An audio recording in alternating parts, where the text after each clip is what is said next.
Not general incivility the very essence of love? Jane Austen, Pride and Prejudice. Chapter 1. Willa. Playlist. Hurricane. Bridget Mendler. I've been told I have a temper. I prefer to be called tempestuous. Big word for a soccer jock, I know. But work in a bookstore as many summers as I have, and you can't help but broaden your vocabulary. Tempestuous, typified by strong, turbulent, or conflicting emotion. For better or for worse, that's me. Willa Rose Sutter. To a T. Is my fuse a little short? Sure. Are my responses occasionally disproportional? Sometimes. I could learn to simmer down here and there, but I refuse to subdue the storm inside myself, because inextricably knotted with my tempestuousness is the force of nature that is my drive. I'm competitive, and that is an advantageous personality trait. I'm an aspiring professional athlete, set on becoming the world's best in my sport. To be the best, you need raw skill, but even more so, you have to be hungry. You have to want it more than anybody else. That's how far-off dreams become reality. So, yes, sometimes I'm a little feisty. I'm scrappy and hardworking, and I like to win. I don't settle. I won't give up. Nothing gets in my way. Which is why I seriously need to get my shit together, because something is about to get in my way. My eligibility for next week's match against our biggest rival hangs by a thread, thanks to the business mathematics course and Professor from Hell. I'm late to class, trying not to limp because of how much my muscles ache after a brutal practice. As I scurry down the ramp in the massive lecture hall, it takes everything in me not to say ouch, ouch, ouch, ouch with every single step I take. The room's packed, only a few stray seats remaining in the very first row. A groan leaves me. Great. I get to show up late and make that super obvious by sitting front and center. As quietly as I can manage with muscles that are screaming for ibuprofen and a hot bath, I slip into an empty spot and silently extract my notebook. Professor McCormack continues scribbling equations on the board. Maybe my late entrance went undetected. Miss Sutter. He drops the chalk and spins, dusting off his hands. Good of you to join us. Damn it. Sorry, Professor. Get caught up from Ryder. Completely sidestepping my apology, McCormack spins back to the board and throws a thumb over his shoulder to the right of me. He has my notes. My jaw drops. I've asked Mac for notes 3 times so far this semester, when I had to miss for traveling games. He'd shrugged, then said I needed to problem solve and figure out my priorities. This Ryder guy just gets them? That temper of mine turns my cheeks red, the tips of my ears grow hot, and if flames could burst out of my head, they would. Finally, I turned to where Mac gestured, sickly curious to see this guy that my professor favors with lecture notes, while I'm left scrambling to catch up with no help whatsoever. And I really need that help. I'm barely holding a C- that's about to become a D, unless God looks with favor on his lowly maiden, Willa Rose Sutter, and does her a solid on her upcoming midterm. Rage is a whole-body experience for me. My breathing accelerates. From the neck up, I turn into a hot tamale. My heart beats so thunderously, my pulse points bang like drums. I am livid. And it's with that full-body anger coursing through my veins that I lay my eyes on the favored one, Ryder, keeper of notes. He wears a ball cap tugged low over shaggy dark blonde hair. A mangy beard that's not terribly long still obscures his face enough that I don't really know what he looks like. Not that I care. His eyes are down on the lecture notes, tracking left, right, so I can't see what they look like. He has a long nose that's annoyingly perfect, and which sniffs absently, as if he's completely clueless that I'm both watching him and that he's supposed to be sharing those lecture notes. The notes that I could have used to avoid failing the last 2 pop quizzes and our first writing assignment.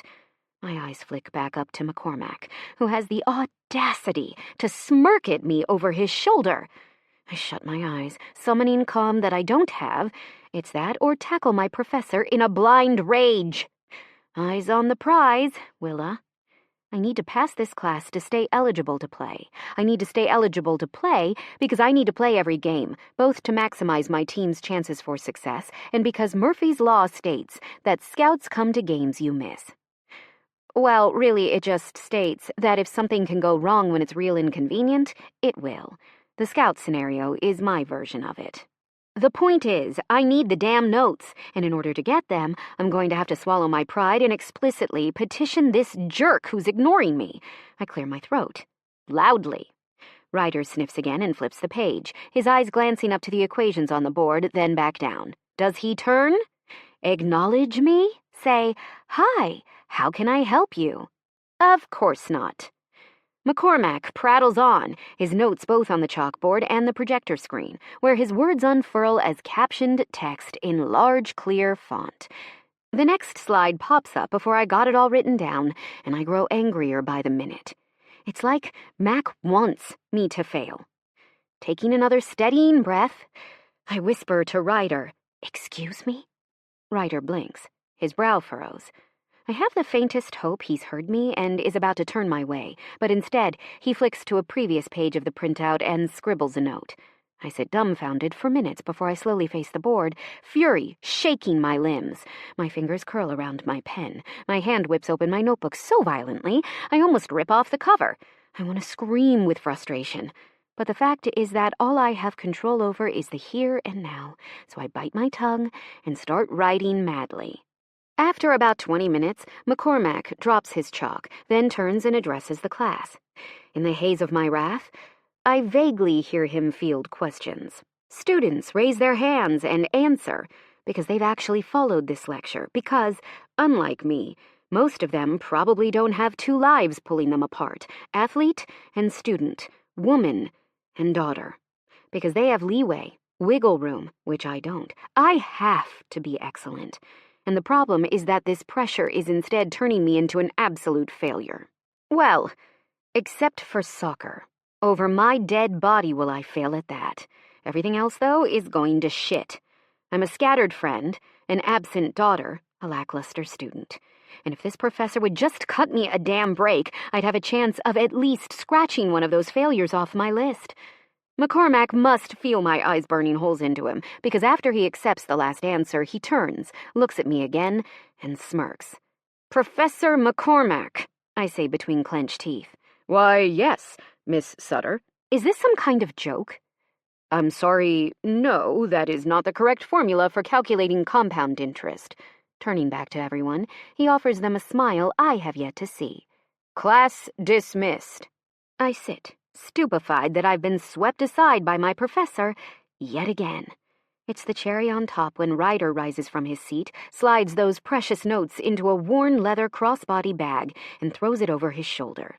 As he secures the flap on his bag, his eyes dart up, then finally meet mine. They widen, then take me in with a quick trail over my body. Ryder's eyes are deep green, and damn him, that's my favorite color, the precise shade of a pristine soccer field. That's all I have time to notice before my resentment blocks me from appreciating any more of his features.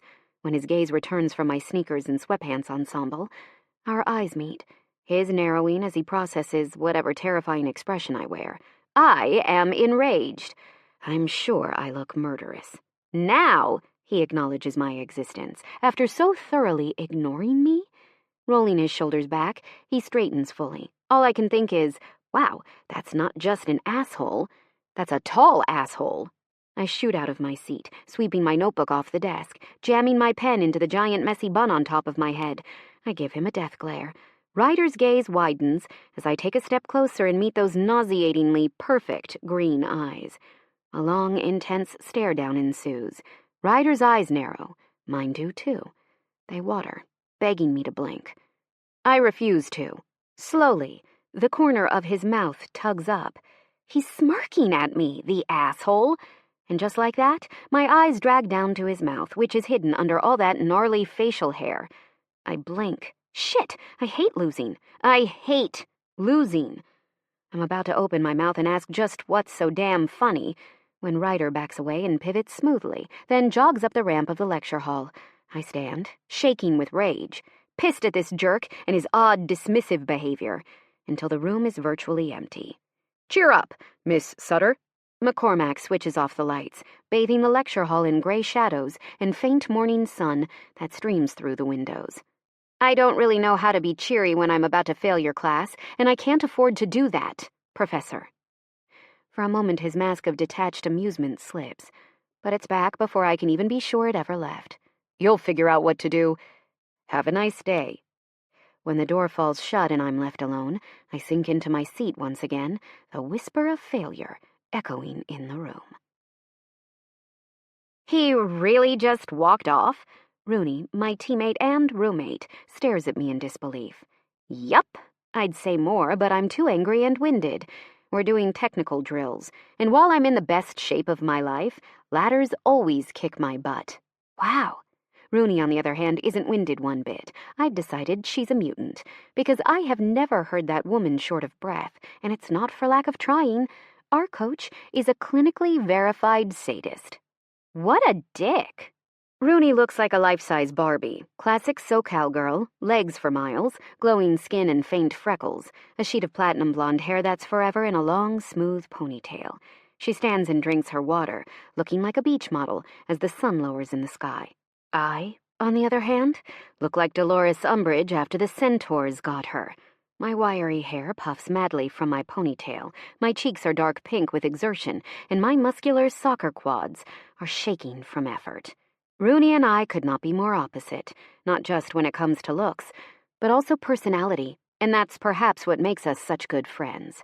No doubt, he's a dick, I confirm, but he's the dick who has what I need, past lecture notes, and the ones I'll miss when I'm gone for 2 more classes during away games. We both jog toward the next section of the field to start one-touch drills. I run backward first, Rooney flicking the ball into the air before she lofts it my way. I head it back. She volleys it to me. I head it back. We'll do this until we switch directions. Then it's her turn. Rooney serves me the ball, and I head it down to her feet. "So, if that guy won't give you the notes, what are you going to do?" I don't know what to do. That's my problem. I see no solution for a guy who downright ignores me. I know I can be a little prickly, but I was polite, whereas he was just rude. I don't get why, and I really need those notes. Switching directions, I scoop the ball onto my foot and softly kick it into the air, right to Rooney's forehead. "Honestly," Rooney says as she returns my pass with a header, "I'd say the issue is with your professor. He's obligated by our student contract to accommodate your schedule, and this behavior is overtly hostile to your efforts as a student-athlete.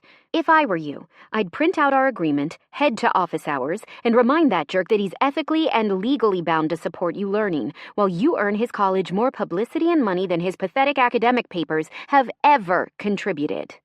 Yeah, Rooney looks like a Barbie, but she's got stuff between her ears. She'll make a great lawyer one day. Maybe. But this guy's a hard-ass, Rue. I think he'll just make my life even more miserable if I do that. Rooney frowns, heading the ball back again. Okay, so show him the contract. But do it nicely. Kill him with kindness. Do whatever it takes to be sure you're eligible to play next week. We need you, and honestly, Willa, I think if you don't play, you'll internally combust. As we finish our drill, the ball drops to my feet and I stare down at its familiar shape. It's a view I've seen 1,000 times. That black and white ball set against bright green grass, my cleats on either side of it. Soccer is the one constant in my life when everything else has been unpredictable. I live and breathe this sport, not only because I want to be the best, but because it's the only thing that's kept me going sometimes. Rooney's right. I can't miss. I can't be ineligible. I'm going to have to suck it up and do whatever it takes to pass this class. Come on, she throws an arm over my shoulder. My turn to cook tonight. I fake a dry heave, earning her rough shove that sends me stumbling sideways. Great, I needed a good cleanse anyway. Chapter 2. Willa. Playlist. Might Not Like Me. Bryn Elliott. My reputation as a hothead is well known across campus. I've had a few altercations on the soccer field, as well as one episode freshman year when some chick went off on Rooney in the cafeteria, accusing her of stealing her boyfriend. I'd already climbed the table with the intent to knock that liar on the ground and finish her off with a good WWE-style elbow drop, when Rooney thankfully grabbed me by the collar before I could get myself expelled. Nevertheless, the incident earned me a reputation I've done nothing to disabuse people of. It's kept almost everyone either afraid of me or allowing me a healthy distance. That suits me just fine. But the truth is, as much as I spring to the defense of the people I love, as ready as I am to lean in a shoulder to shove and struggle for possession every moment I'm on the field, I do not like verbal conflict. I think I'm actually allergic to verbal disagreements and uncomfortable conversations. Every time they happen, I break out in hives. Which is why angry, itchy spots pop up along my neck and chest as I sit at Professor McCormack's desk and watch him read my student-athlete agreement. Flipping over the last page, he spins the document on his desk and slides it back my way.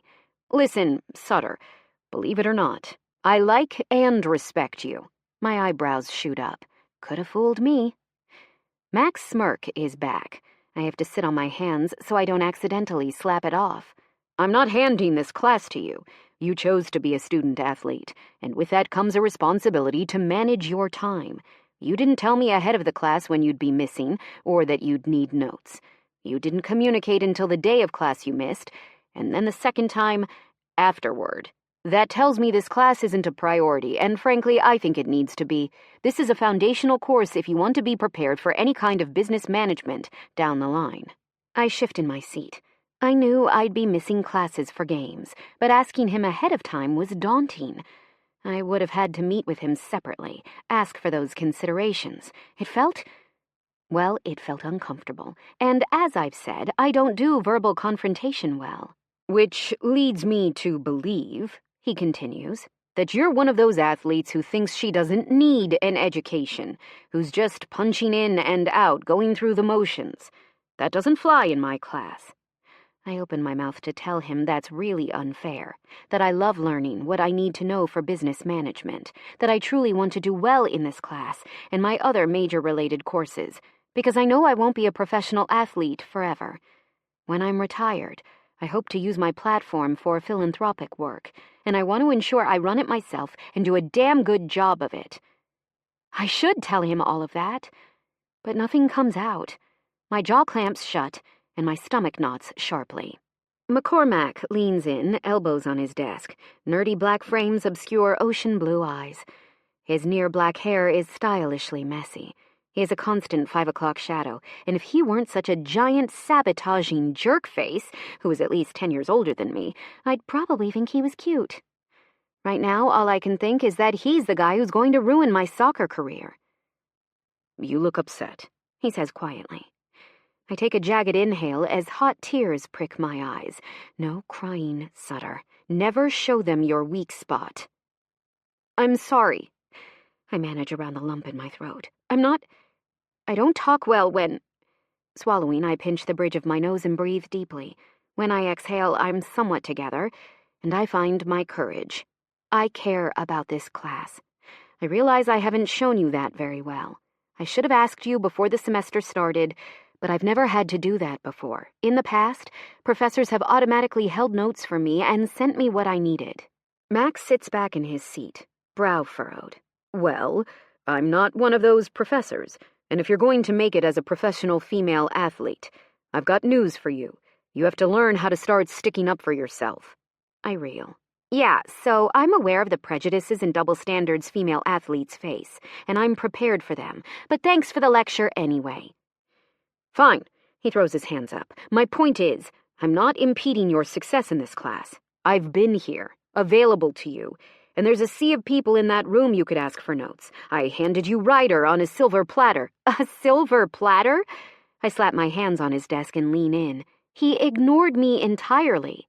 Maybe you didn't do enough to make yourself heard, Mac shrugs, standing and sweeping a pile of papers and his laptop into his arms. He looks at his wristwatch, then at me. Either way, your success is not my responsibility. I've given you a solution to your problem. I'm not holding your hand to get there. Figure it out. Talk to him. Don't just whisper once, then give up and throw him a death glare. My eyes widen. Do you have surveillance in that room? That damn smirk widens to a grin. Just eyes in the back of my head. What professor doesn't? Come on, Sutter. Time for class. This time, I'm not the only one who's late. McCormack strides briskly ahead of me, dropping his pile of papers onto the desk with a thwack, hooking up his laptop to the projector and a small microphone to his dress shirt collar, then immediately jumping into the lecture. Once again, the place is packed, and once again, the only remaining seat is next to the tall asshole, Ryder, keeper of notes. While I was too angry to really process his appearance last time, I recognize in retrospect that he's wearing essentially the same thing, a uniform of sorts. Frayed dark blue ball cap, another soft-looking flannel loose over his torso, and faded jeans. His long legs stretch out from his seat, and his eyes are down, scanning this class's lecture notes. Once again, he completely ignores me. I drop into my seat, huffing as I whip open my notebook. At least this time, I'll be able to follow the lecture in its entirety. No thanks to him. As McCormack lectures, I'm sucked into the class material because, like I nearly chickened out on telling him, I really do love learning about business management. My concentration is unflappable. I'm making notes left and right. I even raise my hand and ask Mac a question that earns his surprised, approving smile. I'm getting back on track. I still have to figure out how to get notes for the remaining coursework I'll miss, but for today, Willa Rose Sutter is on her game. My arm's bumped, and my writing hand flies diagonally, sending a slash of black pen across my notes. I whip to the right, meeting eyes with Ryder. His are annoyingly, startlingly green like last time, and once again they're wide, as if I surprised him by existing. I glance down from my page, then back to him. "What the hell was that?" I hiss.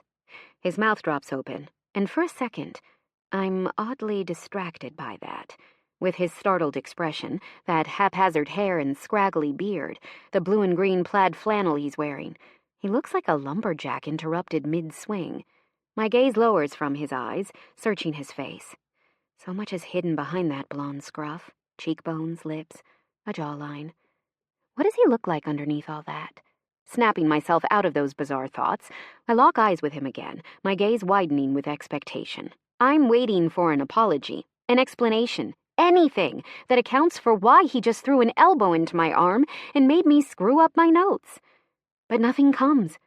His jaw clamps shut, his eyes narrow, and then he spins forward, his focus back on the chalkboard. Mac changes the slide on the projector, earning a groan from roughly 1/3 of the class who wasn't writing fast enough. That would include me, thanks to the asshole lumberjack who distracted me from reading and recording the last few minutes.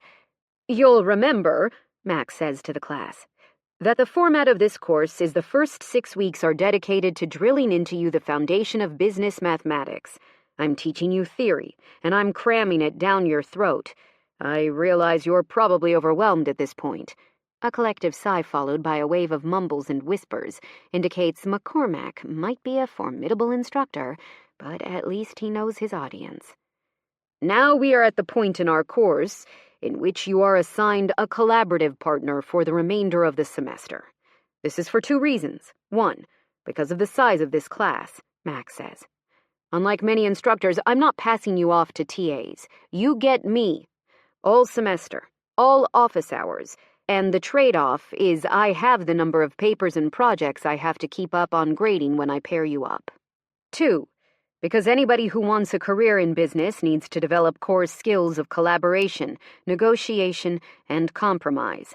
Knowing numbers and economic theory is useless if you can't talk with your teammates, listen to their ideas, and synthesize your insights into a practical, successful application.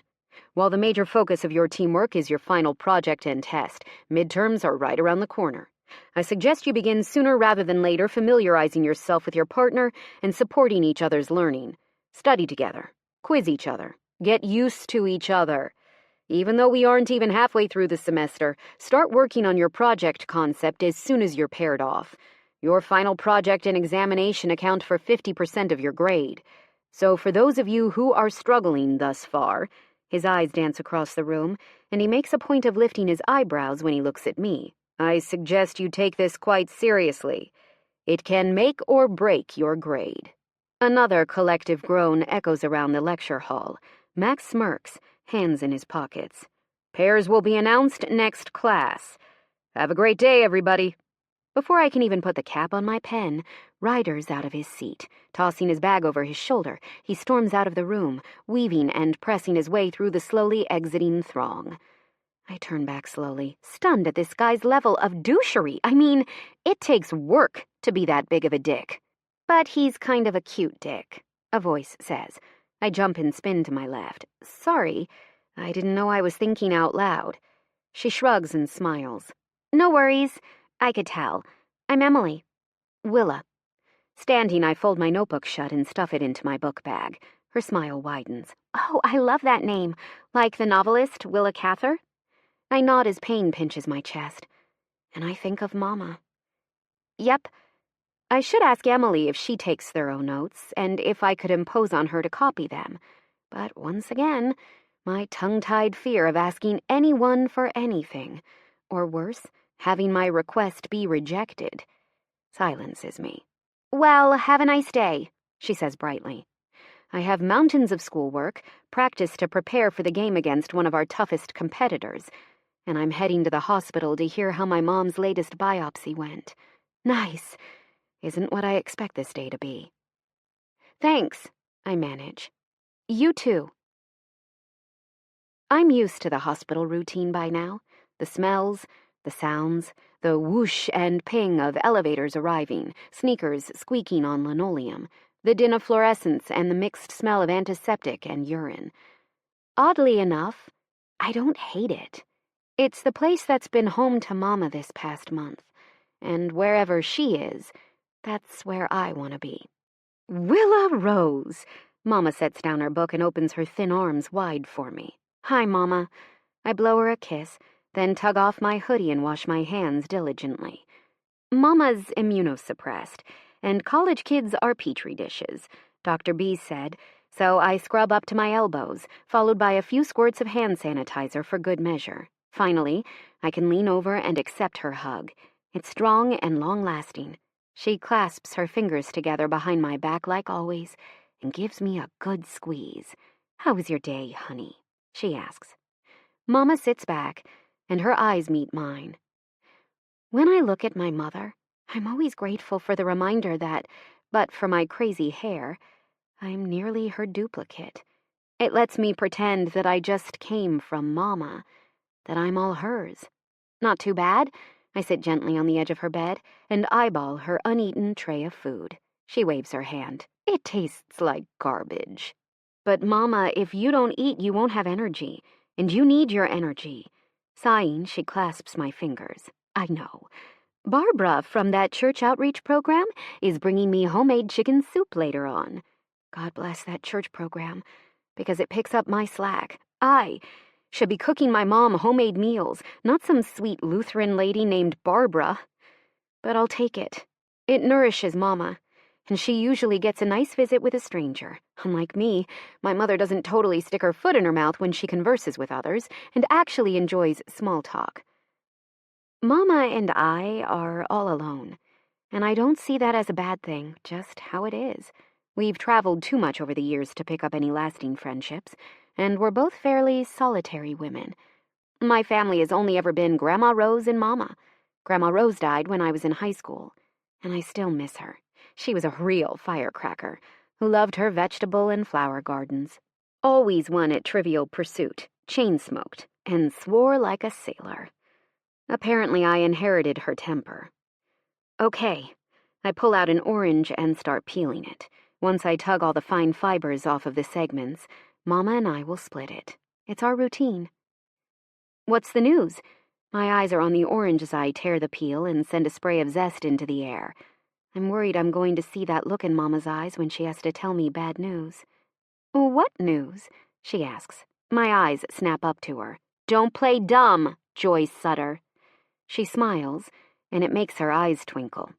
Biopsy wasn't great, but Dr. B's got a game plan for me. He's my triple threat, brains, balls, and beauty. I jerk my head back, making sure no one is at the door. Mama chuckles. He knows I'm joking. But I do think the world of him, and he totally uses it to his advantage, getting me to do things like eat my meals and walk around the halls. Smart man, I mutter. Tall, ginger, and handsome was always your speed. I like what I like. Gingers don't get enough love in this world. Now, talk to me about life, school, the team. Mama shifts in her bed and tries to hide a grimace. I feel like I have no clue what's going on these days. I tell her about the pad thai that Rooney tried to make the other night, how it made the whole apartment smell like a rotten fish carcass, and the noodles were so hard when I took a bite, I was positive I'd cracked a molar. Mama laughs until it turns into a coughing fit. A nurse stops in, giving my mom some oxygen while giving me a look that says, "Simmer down, Sutter." Deciding I'll try not to make her laugh like that anymore for the night, I tell Mama about the upcoming match. The strategy we're taking to be more offensive than usual. We've been playing me as the lone striker, so if they're smart, our opposition will try to double-team me. We'll set Rooney on top with me as a fellow forward, rather than her typical spot in midfield. If Rooney's up there, pulling their defense, hopefully she and I can string together a couple of goals. That sounds great, Mama says. She pops an orange segment in her mouth and smiles. Scouts will be coming around soon, keeping their eye on you, right? I throw back an orange segment, too. Yep, I say around my bite. If I can stay eligible. Mama's faint eyebrows shoot up. I'm sorry, Willa Rose. Have I missed something? You are a hard-working, dependable student. Your grades have never been in jeopardy before. Groaning, I drop sideways until my head is in her lap. Mama's hands wander to my hair, trying to make order out of chaos. Tell me, honey. It tumbles out. How I naively expected Professor McCormack to act like every other instructor I've had. And when I realized he wasn't going to, how nervous I got to ask him for what I needed. I don't get to tell her about the asshole lumberjack before Mama tisks and shakes her head. You never have been good at having the tough conversations, Mama sighs. Don't know where you got that. If someone paid me to argue for a living, I would. Her hands are so soothing. I let my eyes slide shut and savor the sensation of her fingers rhythmically sliding through my hair. Once she's done, my wild hair won't be half as tangled, but it will be twice as puffy. I don't mind, though. You'd have made a great lawyer, Mama. Between you and Rooney, I'm surrounded by pugnacious personalities. That's it. Mama reaches for her crossword puzzle, tongue stuck out as she writes in the letters. Pugnacious. Oh, Willa, thank you. Now I can rub it in Dr. B's face when he next stops in. I pick up my head and meet her eyes. So it's Dr. B who put you up to crosswords? She's been obsessed with them for a few weeks now, texting me all hours of the day and night, when she wants to see if Rooney or I know a word she's looking for. Well, he said if I ate my meals and didn't drop any more weight on him, he'd let me out for your championship game. Mama, we have to make it through qualifiers and playoffs. Mama holds up her hand, commanding silence. What have I taught you? I sigh. I can do anything I set my heart and mind to. That's right. You want that championship game, Willa. You'll get it. As I was saying, if I keep my weight up, I get to come. But if I do the New York Times crossword in one day, he'll take me himself in his fancy sports car. I sit upright, abruptly. But it's in San Jose this year. Isn't that dangerous? I mean, the travel will take it out of you, and the outside world is a germ fest, and... Willa. Mama interlaces her fingers with mine and smiles reassuringly. It's fine. He's a doctor. He knows. My shoulders are pinched, worry twisting my stomach. I hate that Mama's sick enough to need to be in the hospital. But I love that here. I know she's safe and taken care of. As far as I'm concerned, I want her here, getting the care she needs, for as long as necessary. Thankfully, Grandma Rose left us decent life savings, and Mama's military pension helps. That's where virtually all of our finances go.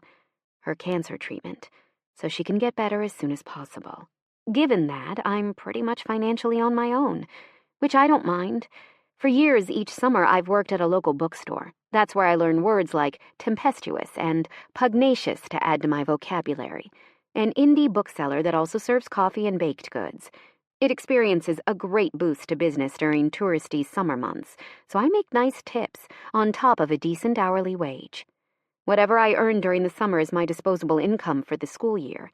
With my full ride thanks to academic and athletic scholarships, on top of careful budgeting, I squeak by for monthly expenses of groceries and utilities in the apartment I share with Rooney. The last couple of months, though, Rooney's accidentally paid the rent and full utility bills, rather than letting me write a check for half and mailing it off with hers like we used to. I have a nagging suspicion that's because Rooney's family is loaded. Her dad's a big-time producer in Hollywood, so it's nothing to her, and she knows I'm on a shoestring budget. She'd deny it until the day she died, but I'm on to her. Willa, you're getting that far-off look that has no business being on a 21-year-old woman's face. Mama's hand is cold and painfully slim, but I still lean my cheek into her touch. This isn't her first rodeo with cancer, and I know better than to take any moment with her for granted. Life is fragile, and while I'm hopeful Mama can beat this, I never pass up the chance to slow down and savor that she's here. You don't need to worry, honey, she whispers. I'm taking care. Dr. B's doing everything he can for me, and worries enough for the both of us, okay? Her hand drops and squeezes mine. You need to live your life. All you do is exercise, go to class, practice and play, then sit here in the hospital watching your mom lose her hair again. Stop it. Tears prick my eyes. I love you. I want to be with you, but you need to live, Willa. To thrive, not just survive. Go out with Rooney. Wear a short dress. Show off those killer soccer legs. Kiss a boy. Screw him 6 ways to Sunday. Using protection, of course. Mother! My cheeks turn bright red. You know I don't date. I didn't tell you to date. I told you to get laid. Mother! I groan. I've been sick off and on for a while now. But you know what, Willa? I don't feel like I'm missing too much. I lived. As a young woman, I went to wild concerts and backpacked. I hung out with weirdo beat poets and read fat novels and hitchhiked, smoked dope, and stared at the sky while I rode in truck beds. I had fun and worked hard, enlisted, traveled the world as a nurse, got to see new places, have exotic lovers, and a few sexy soldiers. Mama, I shake my head. My mom's pretty, even with her hair gone and a soft turban around her head. Her eyes are a rich brown like mine, and wide set. Her cheekbones pop, and her lips are full. I've seen pictures. Mama was a babe when she was younger. I just really don't like to think about her boinking. You know what I'm saying, Willa. Life doesn't live itself for you, and nothing is promised to us. You have a lot to offer, so much to experience. I don't want you to miss it because of me. I want to tell her that I'd miss everything life had to offer if it meant I got to keep her always. I want to tell her I'm scared she's sicker than she lets on. That I hate myself for spending nights doing what regular college kids do when I could have been spending those fleeting moments with her. But I'm me. I don't talk about uncomfortable things like that. So instead, I squeeze her hand in reassurance and say, Okay, Mama, I will. Chapter 3. Writer. Playlist, Elephant Gun, Beirut. Precisely 2 years ago, I realized my life was never going to turn out how I thought it would.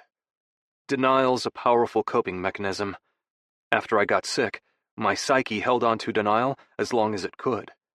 But eventually, the thick, pragmatic streak that runs in my family came knocking on my mind's door and demanded I face reality. I'm not your stereotypical Cali guy. I don't hang 10 or say gnarly. I grew up in Olympia, Washington, and I wish I still lived there. But Dad got an offer he couldn't refuse from Ronald Reagan UCLA Medical Center, RRMC, as most people call it. So, here we are.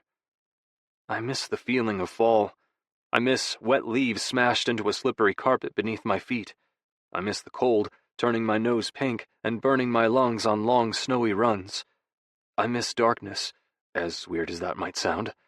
I miss candles and hearth fires and hunkering down with a book once the sun set at dinner time. And I miss soccer. I miss the game I was so sure would direct and fulfill my adult life.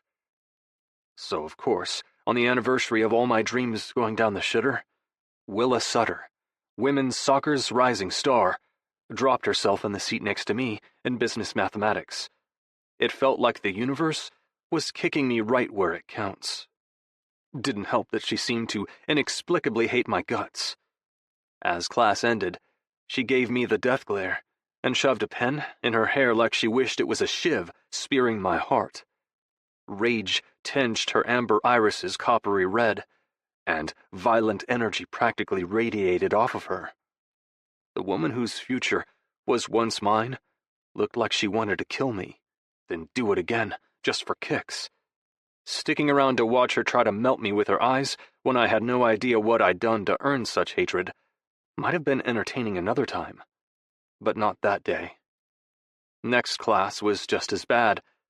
Once again, she dropped into the seat beside me, making me intensely aware of her body nearly brushing against mine.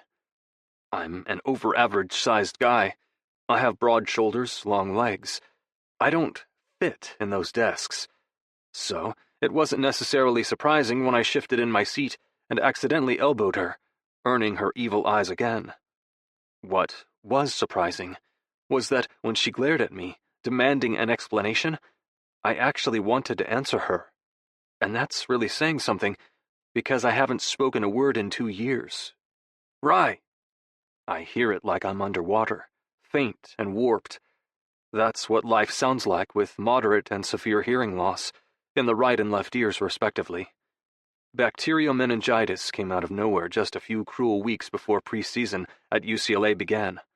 I got horribly sick, fast, and the next time I woke up, I was in the hospital, hearing my mom's voice as a tinny, garbled sound I barely recognized. Meningitis damaged my inner ear, and the antibiotics did their fair share too. There are deaf soccer players at every level of play. I recognize what's possible, and I'm happy for those who are deaf or have hearing loss and who've pursued that path. It just doesn't mean that path is for me. I hung up my cleats, forewent my athletic scholarship, and moved on.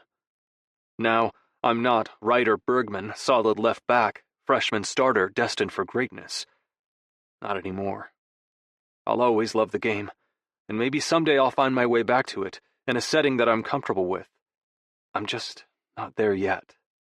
Rye! Ren tries again. I mean, maybe he said my nickname. My brother could have just as easily said my full name, and I simply failed to catch most of it. I try not to care about details like that anymore, to wonder and worry about what I'm missing. Some days that's easier than others. I swivel in my desk chair and face my brother Ren. Like me, he's tall, broad-shouldered, and built, but his blonde hair is tinged russet, his eyes pale blue-gray, just like Mom's. Ren's a professional hockey player who was massively anxious about the draft, convinced he'd get shipped away from us to the other side of the country. To his immense relief, he managed to get signed with LA, though despite working and living nearby, he's rarely home during the season. When he is, he's usually up my ass. I tip my head to the side and give him a look he knows by now. Can I help you? With a roll of his eyes, Ren yanks his phone out of his pocket and wiggles it side to side in the air, which after 2 years is code for, get out your phone, asshole, and actually talk to me. Sighing, I pull out my cell and open up our text message thread. I know what day it is, he writes. Come on, I'm taking you out. Don't you have a game to play? I type. Off day, he writes. Next game's tomorrow. Now let's go. I meet his eyes as I hit send. No. Ren leans his shoulder against the doorframe, crossing his arms. A stare-down ensues. Freya threatened to drag you out if you don't come willingly, he writes. I throw my hands up, then text. What the fuck? Ren shrugs as he types. She's tired of your bullshit. Says she knows a spot with a good burger that's not loud, so it won't give you a headache. A sigh leaves me. And if I don't? Ren texts back, she's your sister too. You know what will happen. Freya's the oldest. She makes my brand of stubborn look like childish willfulness by comparison. It's better to let her have her way. And maybe I wouldn't entirely mind hanging in a quiet place with a few of my siblings, having a meal with them after a long, shitty day. Standing, I yank off my hoodie and run a hand through my hair, looking around for my ball cap. Ren takes my wardrobe change for the sign that it is, and whoops in victory, a rare-pitched sound I can still hear, even without my hearing aids. I want to say I'm grateful that I can hear him, but I'd be lying. All I think about when I hear something like that is everything I don't. The counselor my parents made me see after everything happened told me it takes a while to see life as glass half full again. Glass half full is a far way off. To the outside observer, we look like a sadly asocial bunch, with our noses buried in our phones, but it's just the way we can all talk. Our group chat unfurls in conversational texts. Ren beside me, my sister Freya and her husband Aiden across from us. Aiden sips his beer and sets it down, then types, "Someone ask Rye about his new friend in my class." My eyes narrow at him. Yes, Aiden is Professor McCormack. My brother-in-law is also my instructor, which I was concerned would be a conflict of interest. Business mathematics is a prerequisite for a class I'm dying to take next semester that only comes around once in a blue moon, and Aiden's class was the only one with openings. He told me we'd be fine, and I believed him. If anyone's a big enough asshole to compartmentalize and enjoy making class a nightmare for me, it's him. Freya perks up and texts, "New friend? Spell." She's Mom's twin, and I have the uncanny feeling of my mother poking me to talk about girlfriends, how she used to back in high school. Freya's blonde hair is cut in a choppy pixie, her icy blue eyes sharp as ever, and she has a new piercing I hadn't noticed. I make a Y with my fingers and bring my thumb to my temple. Freya's eyes narrow at me. "What?" I smirk, typing in group chat, "Bull. Your new piercing makes you look like a bull." Ren snorts and tries to hide it with a cough, while Aiden chokes on his beer. Nobody fucks with Freya. Except me. "You little shit," she types. Then she leans across the table and makes a vain attempt to twist my nipple. Settling back into her seat, Freya delicately adjusts her septum piercing, then picks up her phone again. "I look distinguished." More snorts and laughs take up the table. I hide mine behind a fist, letting my shoulders shake. Suddenly the laughter dies off when I faintly hear Aiden's voice and watch his lips saying, "Damn it." Freya's head turns in the direction Aiden's looking, as does Ren's. Willa Sutter walks in the door, but I have no idea what they're saying about her. In a rare moment, they forget either to make sure I can read their lips or to use their phones. I clap my hands twice, earning their attention, and 3 different facial expressions of guilt. "Sorry, Rye," Ren texts. Aiden writes, "Sutter's here. It's not going to look good." Freya types, "Who? Why?" I throw up my hands, then point to Aiden. "Look at him." Aiden sighs and writes, "Willa Sutter is her name, a student of mine. I might have been a bit hard on her, but entitled D1 athletes are my Achilles heel. I figured I'd make it up to her by telling her to ask Rye for notes." "How would she ask him?" Ren texts. "Does she know he's functionally deaf and texts to talk?" Aiden lowers his eyes. Guilty. A huff of anger leaves my chest. I bang the table, pointing a finger in his face. "You asshole. That must be why she hates me," I type. "She probably asked me for notes and I didn't hear her because she sat on my left side, the ear I can't hear shit out of. I bet she thought I was being some dick ignoring her.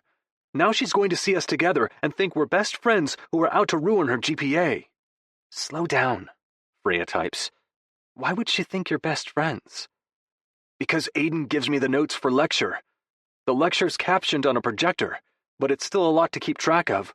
so I get the full lecture notes to help me follow along in class and to refer to later. My thumbs fly, anger building as I realize what a mess he got us into. Aiden's not doing me favors. He's legally required to make the course accessible, but she doesn't know that's why I have them. Ren types, so she thinks he's doing you a favor and screwing her, since you won't share. I nod again, throwing down my phone. Ren gives Aiden a disbelieving look as he types, "You're still not over this campaign?" Aiden scowls into his beer and doesn't say anything.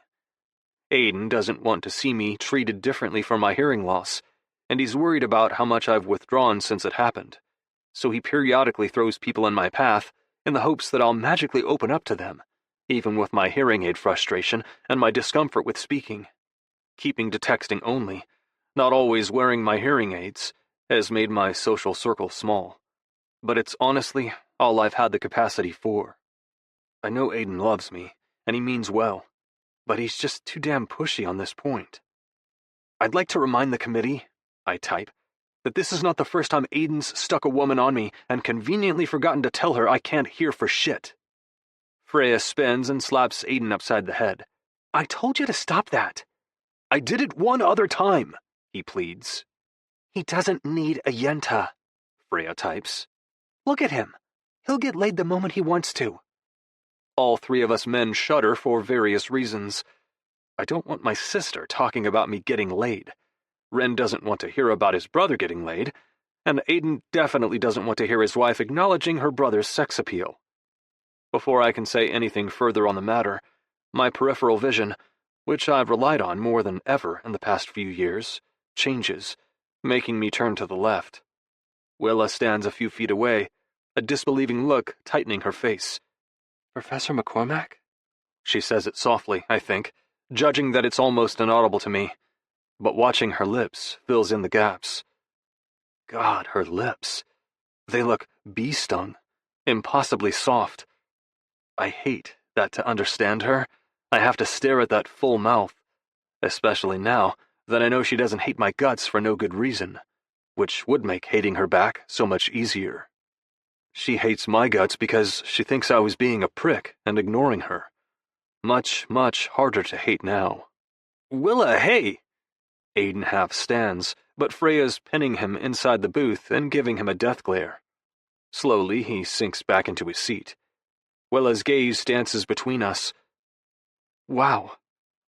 This isn't what it looks like, Aiden says, angling himself so I can read his lips. At least I think that's what he says.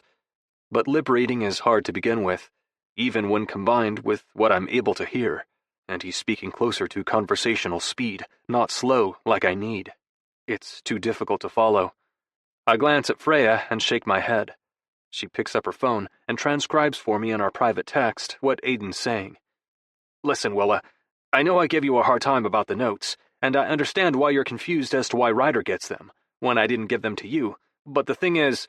Willa's hand flies up, interrupting him, and Freya transcribes what she says next.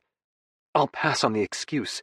You made it clear that while this guy has earned special treatment, I need to fend for myself. A leggy blonde stands behind Willa, her brow pinched in disapproval, eyes on Aiden, as she says something I'm pretty sure involves the phrase, piece of shit. Her mouth starts flying, so I can't follow her anymore. Ren signals Freya that he's aware of this, and pulls out his phone, taking over transcribing what's being said. You don't think female athletes have a hard enough time? Every professor of ours provides what we need, rather than making us beg. I was under the impression it's not that hard to be a decent human being, but here you are, proving me wrong. Fuck you and good night. Before either of us can even begin to explain, the tall blonde yanks Willa by the arm and turns them right around, then out the door. Ren drops his phone, genuinely impressed, and claps as they go. Wow! Aiden rubs his face. Freya takes his beer and finishes it, then wipes a hand across her mouth before she writes, I've said it before, and I'll say it again. Men are idiots. Remind me, why'd I marry you? Aiden drops his head to the table, but manages to type his answer in our group chat. Good question. My leg bounces with nerves as class starts. It's almost comical at this point, but the only seat I can see that's vacant is next to me. Again. Aiden's yammering on about some formula I already got the hang of when I prepped for class last night, as Willa comes bounding down the ramp, book bag jostling almost as much as her wild hair that can't seem to make up its mind between waves or curls. She wears sweatpants that completely drown her body, and she looks winded, which means she must have been sprinting the whole way here, given she's obviously in incredible shape. Slowly she comes to a stop at the vacant seat next to me, while Aiden lectures and pointedly ignores her late arrival. Her eyes, fueled with loathing, meet mine. Those amber irises once again turn an angry copper. If she could erupt in flames, she would. She's fiery and pissed. I find it much more delightful than I should. When I lost most of my hearing, I pulled away from the things that I no longer knew how to relate to. Playing music, competitive soccer, rowdy nights out with friends. My social life has narrowed to a few buddies who stuck around, and my family. In my free time, I work out, spend time in nature, and do schoolwork. For the past 2 years, that's been what I needed, what I could manage. But lately, I've felt this nagging tug, an edginess simmering beneath my skin. I'm not sure what it means. If I'm bored, if I want more than I once did, if I've turned some corner since my life changed. And if so, what now? I don't have easy answers to those complicated, daunting questions. What I do have is a welcome distraction in Willa Sutter, the wild-haired firecracker in class beside me, who's shockingly easy to provoke. I'm the smack-dab middle child in a brood of 7, so I know a thing or two about provoking. It's my area of expertise, actually. I stare at her, making sure to add a touch of smirk to my expression, just enough to piss her off. If the curl of her lip is any indication, she growls at me as she drops into her seat and slaps her notebook on the desk. Then she whips back the cover and slams her pen on its surface too. I hear only some of it, but I feel the intensity in all her movements. I almost feel bad that she's frustrated, until I remind myself she didn't give either Aiden or me a chance the other night to set the record straight. Not that I really would have been able to. Not that she knows that. If I were Willa, as desperate for those notes as Aiden told me she is, I would have calmed down enough to hear out my professor. I'd have been sensible enough to realize that was the only way I could get to the bottom of what was going on, and get what I needed. But I'm a practical, level-headed person. Willa Sutter clearly is not. If her hot-headed temper keeps her making shitty assumptions and seeing the worst in a person, that's her problem, not mine. My empathy for her went far enough that when we parted ways in the parking lot after dinner, I told Aiden he needed to explain the situation to Willa. He's the one who created this confusion in the first place. His guilt did not extend that far. "You have methods of communication at your disposal, Ryder," he texted me. "Use them." Asshole. I steal a glance at Willa, who seems to have buckled down, her eyes flicking repeatedly from the board to her notebook. Halfway through class, she raises her hand, looking both defiant and like it's the last thing she wants to do. Aiden uses live remote captioning, meaning he wears a microphone that a captioner listens to and then transcribes whatever they hear right as it's spoken. Repeating what Willa said so that it's captioned too, Aiden then answers, the words unfurling on the projector. "The answer to that question is a formula that I broke down in class 2 weeks ago, Willa. I suggest taking notes when you're here so you can refer back to them." Which, of course, puts Willa's focus once again on me, gifted recipient of the notes. I'm going to murder my brother-in-law. Freya might miss Aiden for a while, but she'll get over him. Slowly, Willa's eyes drift toward me. I can't help but glance up and meet them. If looks could kill, hers would. Flames burst in her irises. Her cheeks are blotched with pink. She's the portrait of pissed. I, on the other hand, am as placid as a lake. Calm, cool, still. I hold her gaze as long as she holds mine. For the second time, she blinks away first, then turns to the front of the room. The first strike happens 5 minutes later, when a pointy elbow nails my ribs. Wind rushes out of me as I spin instinctively toward her. Willa's composed, eyes on her notebook, jotting down Aiden's words furiously. Oh, Sutter. Two can play this game. I feign stretching my legs and kick her foot, flipping her leg off from being crossed over the other. She tips sideways, nearly thrown off her chair from the impact. When I feel her livid gaze on me, I'm scouring my notes, eyes down. Suddenly, an arm comes toward me and smacks my ball cap clean away. I reach behind my seat immediately and scoop it up. Breaking back my hair, I tug my hat low over my eyes. Ball cap back in place, I turn toward her and give her an icy stare.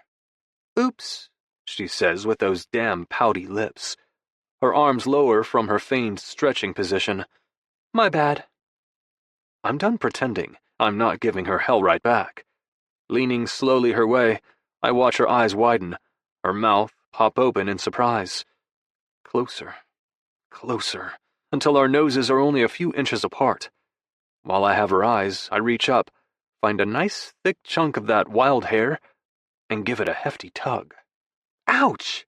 Her mouth says, but I catch a faint din of noise. Considering how fucked my ears are, that means she had to have screeched. Aiden whips around, eyes darting between both of us. I'm an experienced middle child. I know how to get away with worse than this, so I'm already innocently jotting something down in the margins of my class notes. My eyes cheat a glance from underneath the brim of my ball cap as I watch Aiden's words appear on the projector. Miss Sutter, everything all right? Willa's sputtering, her hand still clasping her hair, but it seems she's speechless. All right then. Aiden returns his focus to the class, his words captioned on the screen above him. We'll stop there. Now, time to talk about the final. 2 things. Anyone who did their homework before they registered for my class read in the course description that this final is unique. It's actually what I'm most proud of in this class. Successful businesses are inherently collaborative. They require teamwork, compromise, and unity of message and purpose. So this class final involves working with your partner both to create a comprehensive business model and budget plan, as well as to test jointly. A massive groan interrupts him. Aiden unleashes his sinister grin. The man takes way too much delight in torturing students. That'll teach you not to skip the course description again. And don't try to get out of it. Legally, it's watertight. You signed up, and in doing so, consented to this class's terms. Willa scrubs her face, leading me to think she might be one of those unlucky ducks who did not read the course description. Your partner takes a written test. You take a complimentary other half. Together, you two complete your final. Aiden's eyes dance around the room. I've heard from past students that they were pleasantly surprised by the natural byproduct of this pairing. It incentivized them to work better together and study extensively, both for the midterm and the final tests. So, without further ado, I have collaborative pairs assigned, which I'll put on the projector in just a second. Leaning, Aiden presses a button on his laptop, changing the image on the projector to a tidy row chart with names in 2 columns. Immediately, my eyes begin scouring it, as dread fills my stomach. He wouldn't dare. Hands in pockets, Aiden smiles out at the sea of students. Good luck, everyone. Finally, I find it. Ryder Bergman. In the adjacent column, Willa Sutter. Motherfucker. Chapter 4. Willa. Playlist. Written in the Water. Gin Wigmore. In middle school, I broke my ankle during a game and managed to play straight through overtime. Obviously, I have a high pain threshold, a tolerance for suffering. This, however, is pushing it. You've got to be kidding me, I mutter. There we are, Ryder and I, paired up for the final. Not only do we have to collaborate for the remainder of the semester, but we also have to agree on a project idea, work together, and test cumulatively well enough to ensure I pass. Impossible is the understatement of the century. Ryder sighs and scrubs his face. Listen, I tell him. I'm not thrilled either. He doesn't respond. It's almost as if he doesn't even hear me. In fact, it seems like he's never heard me. I've been friends with Rooney long enough to know that's her major complaint with men. They just don't listen, Willa. They don't try to understand. Ryder, so far, seems completely typical in this aspect. Hey, I poke his arm and earn his abrupt attention. Well, hi there, muscles upon muscles. Damn. He straightens in his seat, turning to look at me. Even in the shadow of his ball cap, his eyes are an unfairly striking shade of grass green. What's your deal? I ask. His gaze drifts to my mouth, then down to my hands, where I'm spinning my phone across my desk. Suddenly, his hand lays heavy over mine, stilling my fidgety movement. Breath surges out of my lungs. His grip is warm, his fingers long, his palm calloused. He's closer, and I get the faintest whiff of evergreens and soft, clean soap. His fingers curl gently around my phone before Ryder swipes it and holds it to my face, assuming correctly that I use Face ID to unlock it. Once it's open, he creates a new blank message sent to a number I don't recognize. I stare down, watching those 3 bubbles, then glance up to him as his thumbs fly over the keys. I'm deaf. The message reads, "This is how I can talk to you." I gape. He can't hear. That would explain, well, so much. But still, even if he's deaf, there's no defense for him kicking me and pulling my hair. You started it, says the voice of reason in my head, making a surprise appearance. Fine, I started it. Because he was being a jerk. He wasn't being a jerk, it points out. You're the jerk. He couldn't hear you, and you assumed the worst and treated him like garbage. I groan, blowing a puff of air from my cheeks. Then I pick up my phone. I'm about to text when his hand lands heavy on mine again. I glance up and my heart does a weird flip-flop. The dude's got an intensity to him. He swallows up the chair he's sitting in. His legs stretch out long past the desk. He leans an elbow on its surface, and his lumberjack bicep has its own zip code. He's actually a little intimidating. Well, he would be, if I were the intimidated type. Ryder points to his eye, then sets a finger right outside my mouth. I shiver at the brush of his fingertip tracing my cheek. You can read lips? He nods, but with his spare hand, he gestures how people do when they want you to slow down. Then he pinches 2 fingers close, leaving only a sliver of space between them. Slowly. If I speak slowly, and just a little? He nods. But you don't talk. He shakes his head. My shoulders slump. How the heck are we going to communicate? I only know a little American Sign Language, because one summer, every evening after my shift at the bookstore, I nannied a 7-year-old named Lola, who was deaf. Mom taught me some ASL that she'd learned in her nursing years, and I memorized quite a bit to take care of Lola. But you know how it goes. Use it or lose it. And it's been years. I lost it. Actually, I do remember one key expression, one that Lola and I used regularly. I'm sorry, I sign, making a fist and circle my hand over my heart. I didn't know. I text him.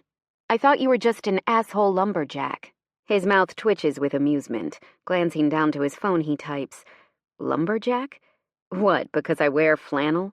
And a beard, and boots, I write. You're in Los Angeles, Brawny, not the Pacific Northwest. How are you not roasting? He tips his head down, and if I'm not mistaken, I almost made the asshole smile. It's thin, he types.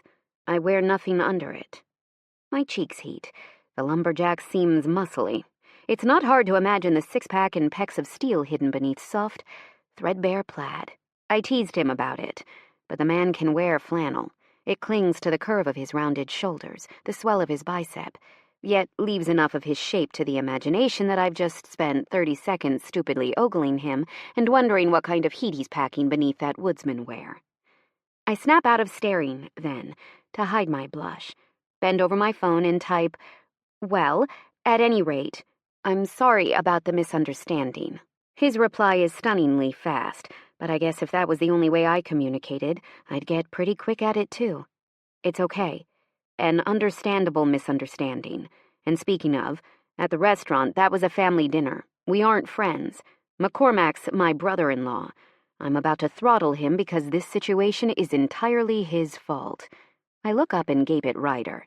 Seriously? He nods, then types, "Yup, blame the nutty professor." That makes a snort of laughter sneak out. I cover my mouth, trying to hide how funny I found it. "Also, I don't sign much," he writes. "This is newer." I read his text, then glance up at him. "You mean you haven't always been deaf?" He frowns and taps my lips with his finger, leaving my skin burning from his touch. Turning to his phone again, he types, "Open your mouth. Slow down. You mumble worse than my brother, like your jaw's wired shut. The lumberjack is bossy. Blunt. It's supremely annoying. Irritation barrels through me, a hot flush staining my cheeks. Sweeping up my phone, I type, "Sorry, I skipped my elocution lesson this morning, Professor Higgins. I wasn't expecting to be accosted by a bossy, hard-of-hearing lumberjack." His eyebrows shoot up as his thumbs fly over the phone. Excellent. A mumbler and a shaming ableist. Gasping, I slap the desk and turn toward him. "Am not." My phone dings. "Simmer your sweatpants." I was teasing. I'm only slightly relieved he wasn't actually accusing me of shaming him for being deaf. I scowl as I write, "Are you always this much of a jerk? Are you always this much of a hothead?" He fires back. Our eyes meet as both phones clatter to our desks. Taking a long, centering breath, I decide to rise above the petty insults and get down to business. "How are we going to do this?" I ask in our text thread. Ryder shrugs, then picks up his phone. "Do you have a Mac laptop?" I nod. "Good," he types. "Bring it to our first work session. We can sit across from each other and text our conversation in Messenger. It's odd at first, but you'll get used to it, unless you want to request a different partner. I get that it's not an ideal pairing." Something knots in my chest as I read those words. It's like he expects to be discarded because someone might find him inconvenient. "I don't mind if you don't," I write. The ghost of a smile tugs at his mouth as he reads it, before it's wiped away with a stoic expression. When his eyes meet mine, he shrugs again. My phone dings with a new message. "Works for me." "You mean that asshole's coming here?" Rooney shrieks. I wiggle a finger in my ringing ear. "Yes, Rue. It was a big misunderstanding. I mean, I still find him infuriating, but there's a reason he didn't give me the notes. He couldn't hear me." Rooney's eyebrows shoot up. "What?" "He's deaf. McCormack just didn't seem to find that important to tell me when he referred me to Ryder. Ryder told me it's McCormack's trip. In his mind, good people figure it out by being open-mindedly diligent, and bad people fail because they get butthurt the moment Ryder doesn't respond. I failed. I assumed he was ignoring me and pretty much devolved to wrestling him in class. Wait, what?" Rooney drops down at the dining room table while I saute shrimp, garlic, and shallots in butter. Thick linguine rests in the neighboring pan, tossed in olive oil and some Parmesan. The whole place smells like Mama's and my favorite Italian restaurant, Squisito. My heart sinks a little. It's been so long since we were there. Maybe I'll pick up Squisito takeout and bring it to the hospital when I visit tomorrow. But then I picture Mama trying to eat all that rich, heavy food she can't stomach, just to placate me, picking limply at her chicken Parmesan and forcing bite after bite. Maybe I won't pick up Squisito. "Willa?" I snap out of it. "Right. So, I elbowed him. I was so pissed he wasn't giving me the notes, so I elbowed him. He kicked my foot. I knocked off his ball cap, and he tugged my hair." Rooney rolls her eyes. "You should have just talked to him." "I tried." "Not really," that annoyingly rational voice says. "You did the minimal amount of talking, per usual, then assumed the worst." Also typical of me. "But you try having a sperm donor dad who never bothered to know you and a disappointing string of short-term boyfriends, then see where it gets you in your opinion of men." Rooney opens her mouth, probably to call bullshit, but a knock on the door interrupts us. "Ack!" she yelps. "That's him." I return my attention to the cooking shrimp. "Yes, Captain Obvious. It is. Now go answer the door, please. I'm covered in garlic and I have to add the white wine right now." Rooney slinks off the chair and strolls to the door, squealing when she looks through the peephole. "You know, I was a little too enraged last time to notice, but he's kind of cute. At least his eyes are. I can't really see the rest of him. Nobody can. He's incapable of shaving his face or wearing anything besides a scowl, a ball cap, and flannel. Now open the door already. Rooney yanks it open, and time suspends as I wait. What will this be like? For Ryder to be in my apartment, sitting across the table from me as we work together. He's brusque and surly, and he still hasn't offered me the notes. But even so, he's possibly not as terrible as I thought, considering he really just didn't hear me. Still, it's hard. It's hard to look back on his response and not be angry, even if there's an explanation that makes my anger irrational. Maybe it's because I sense that Ryder likes getting under my skin and pissing me off. Maybe it's because I have an inkling that even if he weren't deaf, he may well have pretended not to hear me when I asked him. Ryder's a teaser, an antagonist, a pain in the ass. Like me. I know when I see one of my kind. He walks in, crossbody bag over his shoulder and ball cap pulled low. Once again, I'm reminded he's not just an asshole, he's a tall asshole. Broad shoulders, long legs. It feels like his presence takes up half the apartment. His head tips up when he turns toward me. Quickly, his eyes drift up my body, then to my right, as he notices pans cluttering the range. Our eyes meet. His are dark and intense as they lock on mine. It's unsettling. What? I ask. He pauses, seeming to deliberate before waving a hand toward his nose, miming savoring a delicious aroma. Then his fingertips tap his chin before dropping down. I know that one, and I put them together. Smells good? His lips barely tip in a grin, and he nods. Rooney looks between us, mystified that we aren't tearing out each other's jugulars. There's time for that still. So we don't hate him anymore? My head swivels to hers and Ryder's follows suit, his eyes narrow. He missed what she said. You can't talk around him, Rue. Say it again. Her eyes widen. Seriously? Ryder nods. I said, Rooney clears her throat, her cheeks turning pink. I said, so we don't hate him anymore?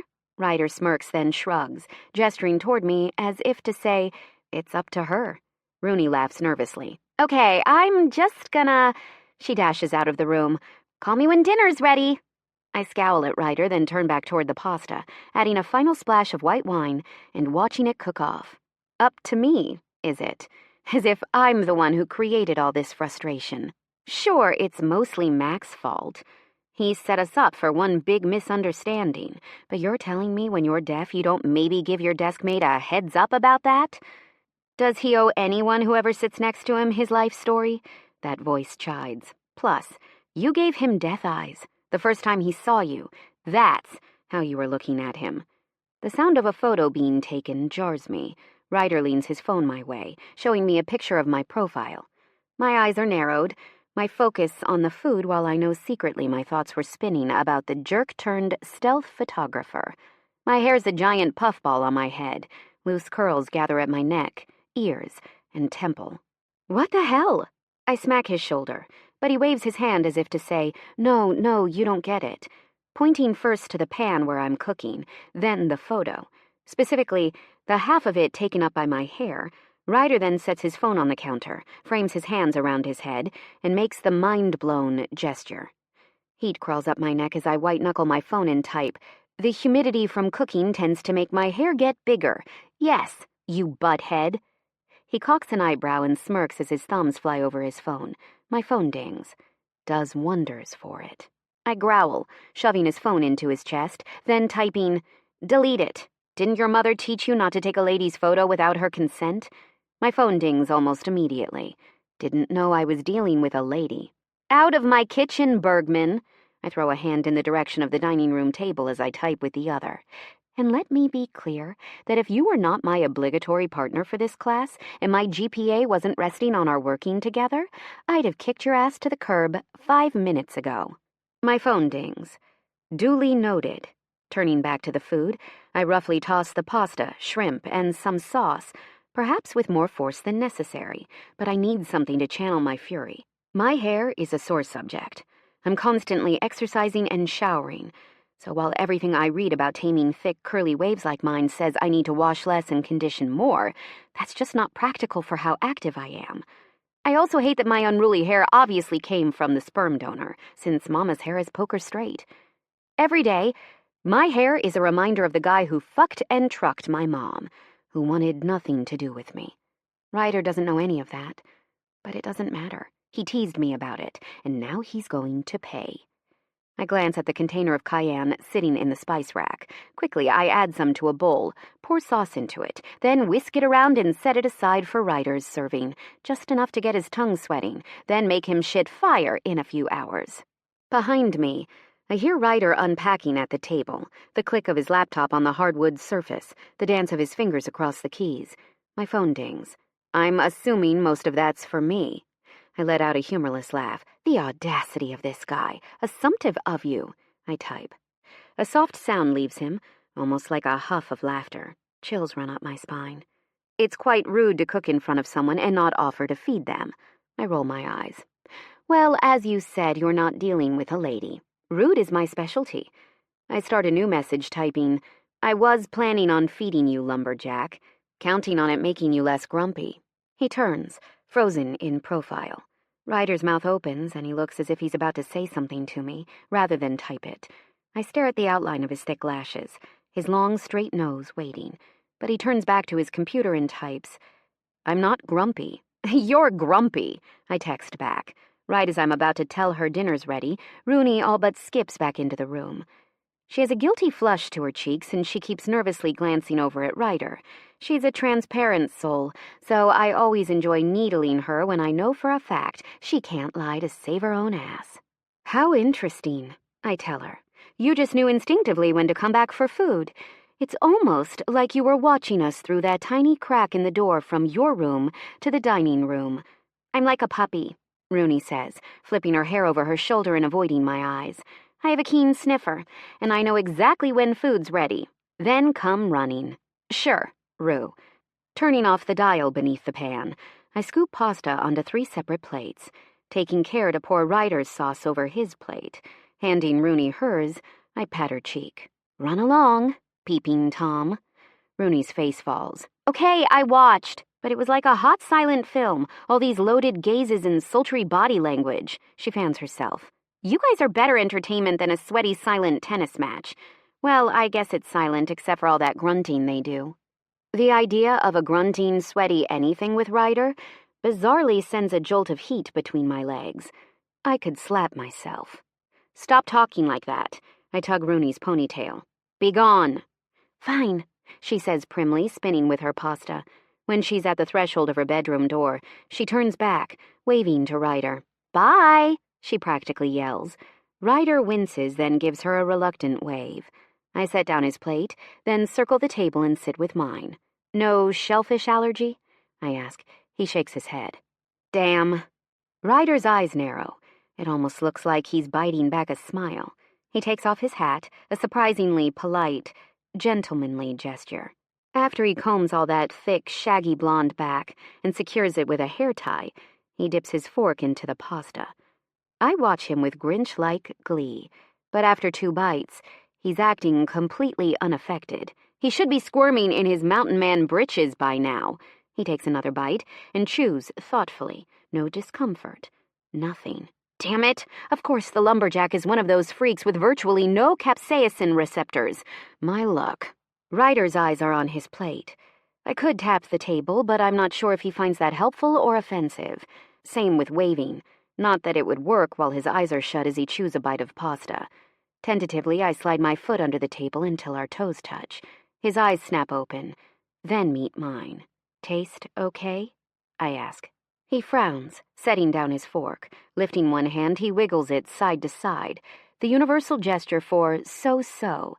Heat rises in my cheeks. As my temperature skyrockets, his smirk deepens. Suddenly, he turns toward his computer, quickly followed by a ding from Messenger on my laptop. You're fun to tease. I scowl at the laptop as I type, and you're a pain in my ass. Another soft sound leaves him as he turns toward his pasta. I spend the majority of my meal glaring at the crown of his head, barely tasting my food. That's a bad idea, he types. No, it's a great idea, I write back. Our eyes dance from our laptops to each other. Our positions mirror images of stubborn intractability across the table. It's 10 o'clock. We finished dinner 2 hours ago, and we have yet to agree on a business project. Nonprofits for children with additional support needs are chronically under-resourced, I write. Nonprofits geared toward outdoor and sports activity for those kids are even rarer and less well-funded. This model relies on not only outside donors, but also athletic and outdoors competition fundraisers, as well as internal sales that market the kids' creativity, crafts, artwork, baked goods. No one pays $10 for a dozen campfire cookies, he types. And this is kid art, not a Monet at auction. Okay, I write. So maybe that part of the budget's a stretch. Stretch? It's delusional. I'm with you on a business geared towards sportswear and outdoorsmanship, and sure, gear and training for different needs and abilities, but this nonprofit idea is a waste of time. My eyes snap up to his as I shut my laptop forcefully. You're being obstinate. He rips off his baseball cap, raking both hands through his hair. An odd feeling comes over me, watching those long fingers scrape through his dirty blonde locks, tugging, combing repeatedly. Tendons in his arms pop, and the bulk of his bicep presses against his shirt sleeves. With one hand, he sweeps up his phone and types faster than I could ever dream of doing. My phone dings. I'm not being obstinate. I'm being practical. You need to be too. You know how little the NWSL pays. You're going to have to support yourself with sponsorships and savvy business agreements. You're talking like business isn't entirely about shrewd negotiation and profit. That's all it's about, Willa. A growl leaves me as I type, You're great at shutting down ideas, writer, but you know what you suck at? Offering good ones. Storming away, I sweep both of our plates off the table and toss them in the sink so roughly, I might have just cracked one. His snide criticism highlighting my weak spot is the last thing I needed to hear. I hate that he's right. That the National Women's Soccer League, while not paying ideally, is going to open doors for me. Doors that will require I do what I'm terrible at. Tough negotiations. Having uncomfortable, aggressive talks about payment and percentages that make me head-to-toe hive and freak out. I am nervous about how I'm going to succeed and support myself while playing, but I am trying to learn. Ryder's needling just hit that tender, insecure part of my plans for my future. Maybe he said it, like almost everything else he does, teasingly, merely to get under my skin, but he doesn't know how thin my skin is, how breakable I feel most of the time. Standing slowly, Ryder swipes his phone off the table and pockets it, then walks from the dining table into the kitchen area. He pauses, dragging a fist over his heart, just how I did earlier. I'm sorry. I glare at him. I'm hurt and pissed, annoyed that for every nice thing he has to say, he has twice as many zingers. I'm tired and ready for bed after an exhausting day. Whatever, Ryder, I text. Come up with an idea, and let's meet next week. His jaw ticks as he reads my message, before that cool mask he wore in class descends over his features. A hefty shrug is all I get before he spins, sweeps up his laptop, and shoves it into his bag. I'm well trained to expect disappointment in men. I'm positive he's about to walk out that door without another word. But instead, he returns to the kitchen and sidesteps me to the sink. I move to block him, but his hand grips my elbow. With very little effort on his part, Ryder drags me toward the other end of the room. A palm comes up. Stay. Frowning, I cross my arms and stare at him. He turns away before I can say anything else, quickly running the water on the plates, scraping them clean, and using the in-sink garbage disposal. Ryder bends to open the dishwasher door and sets our plates and silverware inside, then tugs it shut. I watch him bring the pans, utensils, and bowls I used into the sink, squirt soap on them, and wash, then rinse them.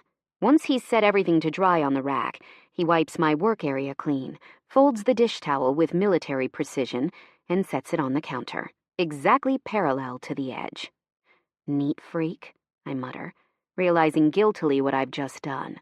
My frustratingly bad habit of mumbling my thoughts aloud is always embarrassing, but it's downright humiliating on the occasions that I don't even realize I've done it until someone points it out.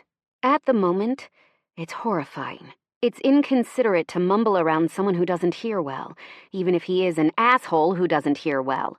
Ryder turns my way and wipes his damp hands on his jeans.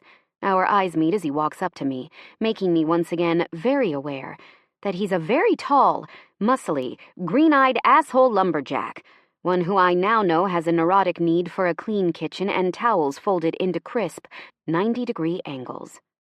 "Thank you," he signs. Then he slips around me and leaves me alone in my kitchen, but for the faintest ghost of his scent. Clean soap and pine forests. Oh, da asshole lumberjack, don't you forget that. As if I could. God, this is going to be a long semester. Chapter 5. Writer.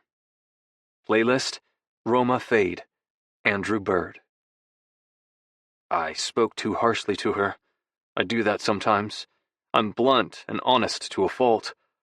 I say what I mean when I'm in an analytical conversation that deserves practical conclusions. But that doesn't seem to be the wisest tactic with Willa. I pissed her off when I told her to get real about what's feasible in a business model's budget, but I sent her off the deep end when I suggested the success of her soccer career rested not only on her raw skill at the game, but on significantly greater pragmatism. I don't feel too bad, since she took her opportunity for a prompt revenge after I teased her about her hair. I knew the pasta tasted a little spicy, but I have a high threshold for heat. At least my mouth does. My ass, on the other hand, is as sensitive as everyone else's, so I'm careful in general not to eat incredibly spicy food.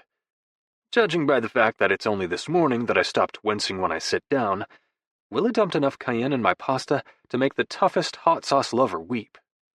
At first I was tempted to get her back, but the fact is that my unflappable responses seemed to needle her to no end. Just keeping my mouth shut and letting her think that pepper never got to me is revenge enough. You're quiet. Aiden's on my right side, and I'm wearing the hearing aid on that ear. He's had enough practice that he knows how loud, briefly, and in what environments to speak, so I can understand him. We're running on a trail hidden in shade, not a soul around, so I have a chance of hearing him decently out of the right ear, which handles the hearing aid better. The other has so far proved a lost cause, riddled with tinnitus and hypersensitivity to what sounds it can hear that makes it so frustratingly uncomfortable. I've basically given up on it. Even now, wearing the one on my right ear, it's work to parse the sound and follow as he speaks. And that's what people don't understand, how much work it is, even with hearing aids. They just see anything that makes me more like them as good. But it's not that simple. I appreciate the spirit of Aiden's unwavering belief in continuing to treat me like he always has, but sometimes that feels less like trying to include me, and more like wanting me to be who I was before hearing loss. And while I want to say I'm the same guy I was before all this happened, I'm not. I'm different. And no, I never want pity or special treatment, but I wouldn't mind simply being allowed to be changed. Because I am. Deafness changed me, and I'll never be able to give him back the carefree 19-year-old who used to bullshit while playing video games, who arrogantly taunted him and schooled his ass playing pickup soccer in the backyard. I know he's trying to amuse me, telling me I'm quiet, but I don't find it funny today. I'm twisted up about this situation with Willa, confused by how quickly she snaps, how readily she dishes out shit, but can barely take it. I want to confide in Aiden because, historically, he's been good for advice. But with this situation, Aiden's the last person I want to talk to about Willa. He's already too invested in us. I can feel his gaze on me, so I give him a shrug and keep my eyes on the path. After that, Aiden doesn't talk while we finish the second half of our distance. I savor the peaceful silence while we run, which might sound odd, but when you're deaf like I am, you still hear sound. It's just not enough. It's maddeningly soft, tinny, skewed. Sometimes I wish I heard nothing at all, so I wouldn't constantly be reminded of everything I didn't. Though I've always been a quiet person, I never thought I'd love the sound of silence as much as I do now. Silence is a relief, a break from the constant torture of straining and trying to catch any scrap of discernible noise that I can. That silence doesn't last long. You and Sutter get anywhere with your project plan? Aiden asks me the moment we tumble to the grass at the end of the trail and start stretching our legs. I shake my head, then pull out my phone and type, I just started talking to you again after you put us together. You really want to bring this up? Aiden laughs, and his light blue eyes twinkle with sick amusement. I really had to restrain myself from throttling him over the first family dinner we had after he paired us off. She giving you a hard time about communicating? I pause, my jaw ticking as I type. No. She signs a little, talks slowly and clearly, texts with me mostly. Doesn't act like I'm ruining her life by being paired with the deaf dude. Well, that says a lot about her right there in my book. She's doing what all people should, but many don't. His point lands where he meant it to, right in my sternum. Aiden straightens, then switches to stretching his other leg. You could try popping on both of the hearing aids, talking to her a little bit. I roll my eyes and chuck my phone away. Conversation over. My phone buzzes, and I begrudgingly read his text. Ryder, why are you doing this? I don't understand. I cut a hand through the air. Enough. I grip my phone harder, anger tightening my breath to short, painful bursts as I type. You have no clue what this is like. And not that I owe you an explanation, but I'll humor you. The hearing aids are really fucking complicated, especially with my more damaged ear. What's loud is even louder. What's quiet still isn't audible. That impacts how well I hear others and myself, and how comfortable I am with trying to hold a conversation. Rye, I stand, palm up, as I type one-handed. Leave it, or I'll drop the class. Now wait a minute. Aiden springs up from the grass. You need that class. I nod. But I need you to leave me alone about this more. His shoulders fall as he reads my message. Then his eyes meet mine. Okay, I'm sorry. Thank you, I sign sarcastically, with a smack to my other hand. I surprise myself by doing it because I rarely sign. When I realized my hearing loss was permanent, it was overwhelming to contemplate learning a new language, especially when I didn't have anyone to sign with. I bought a book, watched some videos, learned a little in case I bumped into someone like me. Learning ASL is something I've thought about more often lately. Another one of those equally daunting and compelling what-ifs that have cropped up as I consider my future, my professional goals, the way I want to live, especially after college. It was surprising and welcome when Willa signed sorry in class, and the next time I saw her, I took a chance. She understood my hodgepodge sign for telling her the food she was making smelled fucking incredible, and it made something in my chest twist with warmth. I liked being able to meet her eyes when I communicated with her, instead of having my head buried in my phone, waiting for her to turn away from me and read my words. It felt closer, more intimate. Intimate? What the hell, Ryder? I shake my head as I walk in silence with Aiden back to the car. I must be lightheaded from my run. Willa and I are collaborative partners, and maybe we have a few things in common. Stubbornness, a background in soccer, a love of shrimp scampi. But that's it. We'd gouge each other's eyes out before we got intimate. A tap to my shoulder draws me from my thoughts. Want to go to her game? Aiden says. I text him back. Are you insane? Probably. He shrugs. I feel like it's the least we can do after nearly sabotaging her eligibility. I smack his arm. We? Shaking my finger, I type one-handed. Oh no, this was all you. Aiden reads his phone, then grins. Admit it, you like messing with her, even if you didn't mean to at the outset. Thing is, that's not going to get you far in teaming up this semester, so this can be your peace offering. You should come. Show your project partner you're not a complete ass. Just 50%. I shove him, sending him careening into the side of his car. But I don't say no either. It's shockingly loud in the stadium. I should have anticipated that. I stupidly pictured a women's soccer game being as poorly attended as they were when I was little. From a moral standpoint, I'm glad that I was wrong. For the sake of my ears, I'm cringing. The stands are packed with families, co-eds, and plenty of locals. Signs decorate the rows, and those goddamn vuvuzelas blast from all corners of the stadium. It's dusk, and there's a hint of crisp coolness to the air that reminds me so much of fall in Washington, it nearly makes me smile. I'd be lying if I said sitting here doesn't make me feel like someone slit my gut, took a fistful of my intestines, and drew them out. I'm shocked by the intensity of my reaction as it grips me.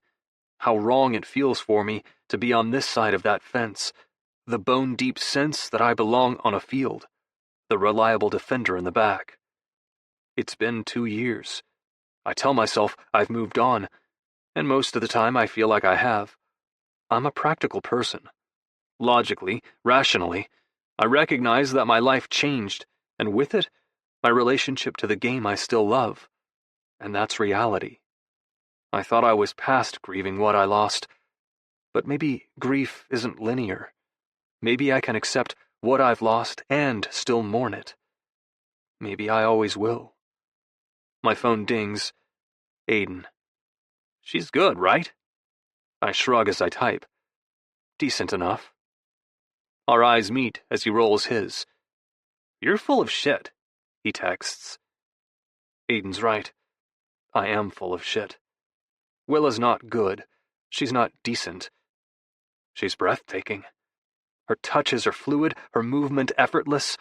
Her powerful quads flex as she jukes and spins and tricks every one of USC's defenders, blasting by them and bearing down on the goalie.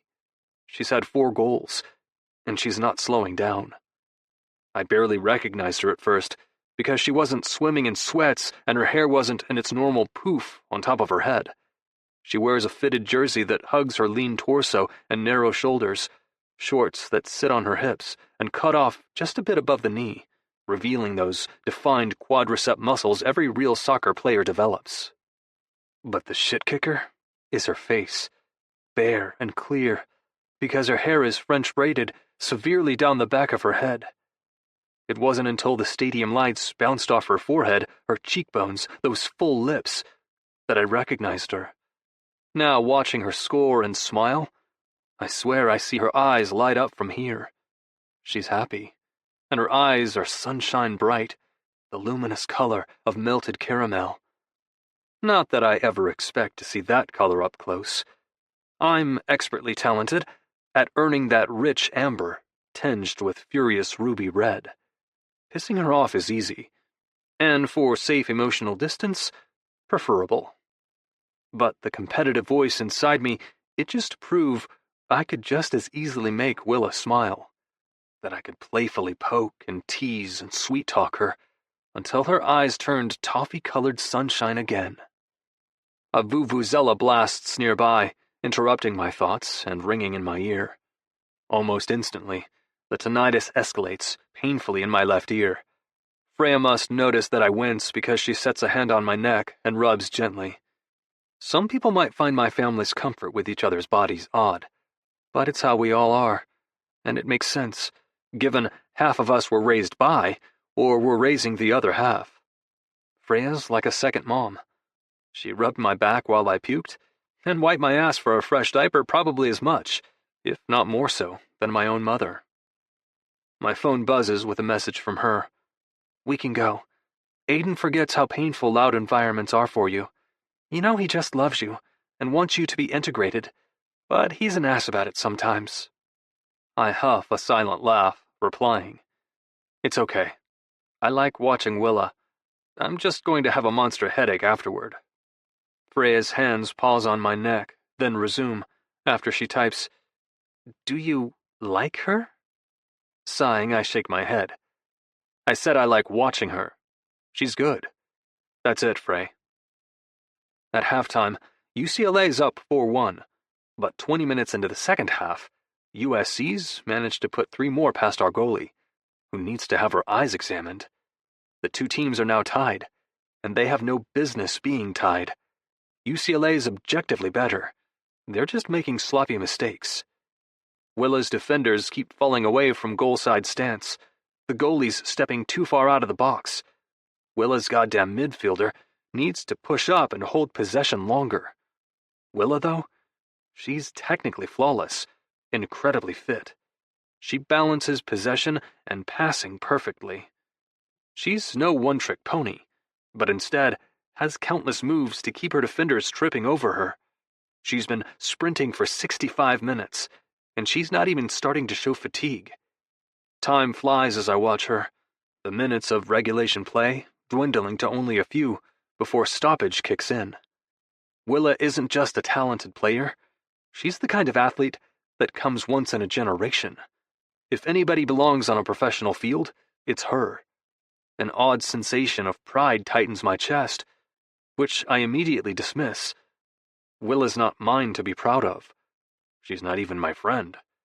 She's someone I can root for, though, even if she drives me nuts. Just as I'm tying up my thoughts with that tidy concluding bow, Willa cuts a sick move around a defender, passing to a teammate I recognized earlier as her roommate, Rooney. Rooney one-times it back to her, and on her first touch, Willa rips it into the upper 90, scoring again. She secured the lead with less than a minute left in regulation. Instinctively, I'm on my feet, clapping with the UCLA fans. Without thinking, I lift my hands and set my fingers inside my lips, releasing a long, shrill, celebratory whistle that stuns Freya and Aiden. I feel their eyes on me, but I don't look at them. I look at Willa on the field, and refuse to even begin to analyze what I just did. Willa jumps into the arms of her teammates, who tug her braid and smack her ass. Her smile is wide as she floats down the field in their arms. When they drop her at the top of the center circle, Willa faces toward the stadium, hands on hips, gaze scouring the stands, like she's searching for something. I can't tell whether or not she's found what she was looking for before she turns back toward the field. The oddest sensation settles beneath my ribs. My chest is tight, burning, tangled. I'm looking at Willa Sutter, the pain in my ass who goes from 0 to 90 on the rageometer, who smacks off my ball cap and scowls at me like that's what she got a full ride for, not soccer. I'm here at her game, my rib cage constricting as my heart whispers scary, unwelcome feelings. I turn toward Freya and type, "Can we blow this popsicle stand? I've got a migraine brewing." Freya nods, failing to hide her smile. "Migraine, huh?" I ignore that not-so-subtle hint and swing an arm over her shoulder. Just as we leave the stadium, the buzzer ends the game. Chapter 6. Writer. Playlist: The Universe is Laughing. The Guggenheim Grotto. A nudge to my shoulder makes me look up from my seat in the lecture room's front row. Willa gives me a cautious, inspecting frown as she settles in next to me, this time on my right side. I feel myself stiffen as she opens her notebook, and her arm inadvertently brushes mine. Shutting my eyes, I take a deep, chill the fuck out breath, but that just makes the situation even worse. A soft scent hits my nose, citrus and sunscreen, a wisp of flowers. Roses, maybe? It's the same one that infused her apartment, until the mouth-watering aroma of what she'd been cooking eventually overwhelmed it. I take a cautious breath in again. She smells like summer, like a hike through the fields of wildflowers. I picture it perfectly. Willa ripping the flesh of a California orange with her teeth, slathered in SPF that does nothing to stop the freckles that pepper her nose, a rose blossom tucked under her wild curls. Lost in that mental image, my eyes are still shut, my mind lulled, but I can feel Willa staring at me. I'm too chicken shit to meet her eyes. I know if I stare right back, unlike previous stare-downs, this one will make my heart tumble in my chest, just how it did when I watched her at her game. Willa pats my hand before I hear, "Writer?" My eyes fly open as I startle so badly, I slam my knee into the desk. Willa's voice, it's the first time I've fully heard it. My pulse trips and thunders through my body. A flush of heat rushes up my throat, then floods my cheeks. Her voice is liquid velvet, poured sunlight. It's smooth and low and soft around the edges, It's the clearest sound I've heard since I woke up in the hospital. It feels epically unjust. Why? Why did Willa have to sit on my right side? Why did she have to have a voice that falls in that tiny window of wavelengths that I can still pick up? Why did it have to be her? When our eyes finally meet, hers glitter with curiosity. She taps my right shoulder lightly with one finger. You can hear better out of this one, huh? I can hear the quality of her voice, but can't understand everything as she talks by sound alone. I have a splitting headache today, and the thought of wearing my hearing aid, enduring the grating amplified noise in the lecture hall, was too much. Thankfully, she still says it slowly, and I watch her full lips. Those soft, pouty lips. Damn it. I nod. Slowly she leans closer, setting her elbow on my desk. Our arms press against each other as she stares at my mouth, then meets my eyes once more. Why don't you talk then, Ryder? If you can hear somewhat. Why don't you use hearing aids? My jaw ticks as I pull back. She sounds like Aiden, and it's aggravating. How does she know I don't use hearing aids? Because I'm not running my mouth like her? Most people don't seem to understand how complex hearing aids are, that they aren't magical fixes. Extracting my phone from my pocket, I type, hearing aids aren't a panacea. Speaking with them is not that simple. I watch her open up the message and frown. She pauses, staring at the words for a long minute, then types, panacea? Damn, Bronny, that's top-notch bookstore vocabulary right there. I glance up. Willa's smiling gently, and relief loosens the tension in my shoulders. She's giving me an out, not pushing me to explain myself. If I didn't think it would lead to world devastation, I would hug her for it. Instead, I text her back, bookstore vocabulary? Willa nods. Summer job. Worked at a bookstore. You learn big words. Favorite book? I type. She exhales heavily. I don't know where to begin. I have too many. Pick one. She shoves me. You're so bossy. I smirk. Willa taps her mouth. As I watch her, I find myself oddly thinking how satisfying it would be to drag that full bottom lip of hers right between my teeth. Shit. Bad train of thought. I need to get laid. I'm daydreaming about biting the crazy-haired thorn in my side. My phone buzzes. Jane Eyre. I scrunch my nose and type, Rochester is such a dick. He's a Byronic hero, Willa fires back. Tortured, moody, sexually intense, like Darcy in Pride and Prejudice. Except Darcy proves to be a decent guy, I write. And Rochester is a two-timing liar. Willa bites her lip and nods, conceding that point. Jane is the real star anyway. She's strong and unapologetically independent. I smile at her response as I get that weird feeling in my sternum, just like when Willa scored at her game and I watched her eyes light up like sunshine. The feeling that made my mind spin and unease tighten my stomach. Ryder. I can't quite suppress my shiver when I hear her say my name again. Her head's tipped to the side, with her frizzy, untamed hair, her wide-set brown eyes catching the lecture room's warm lights. She looks young and innocent. That is until she traps the corner of that full bottom lip between her teeth. I lift my shoulders quickly. What? I mouth. Willa leans in closer and pokes my chest. I reel, frowning from my body to her hand. Her familiar scowl is back. When she pokes me again, this time I swat her away. She picks up her phone and texts me. When were you planning on admitting you showed up to my game? I open my mouth, then shut it, turning toward my phone. What's the big deal? I was just curious to see what all the hype was about.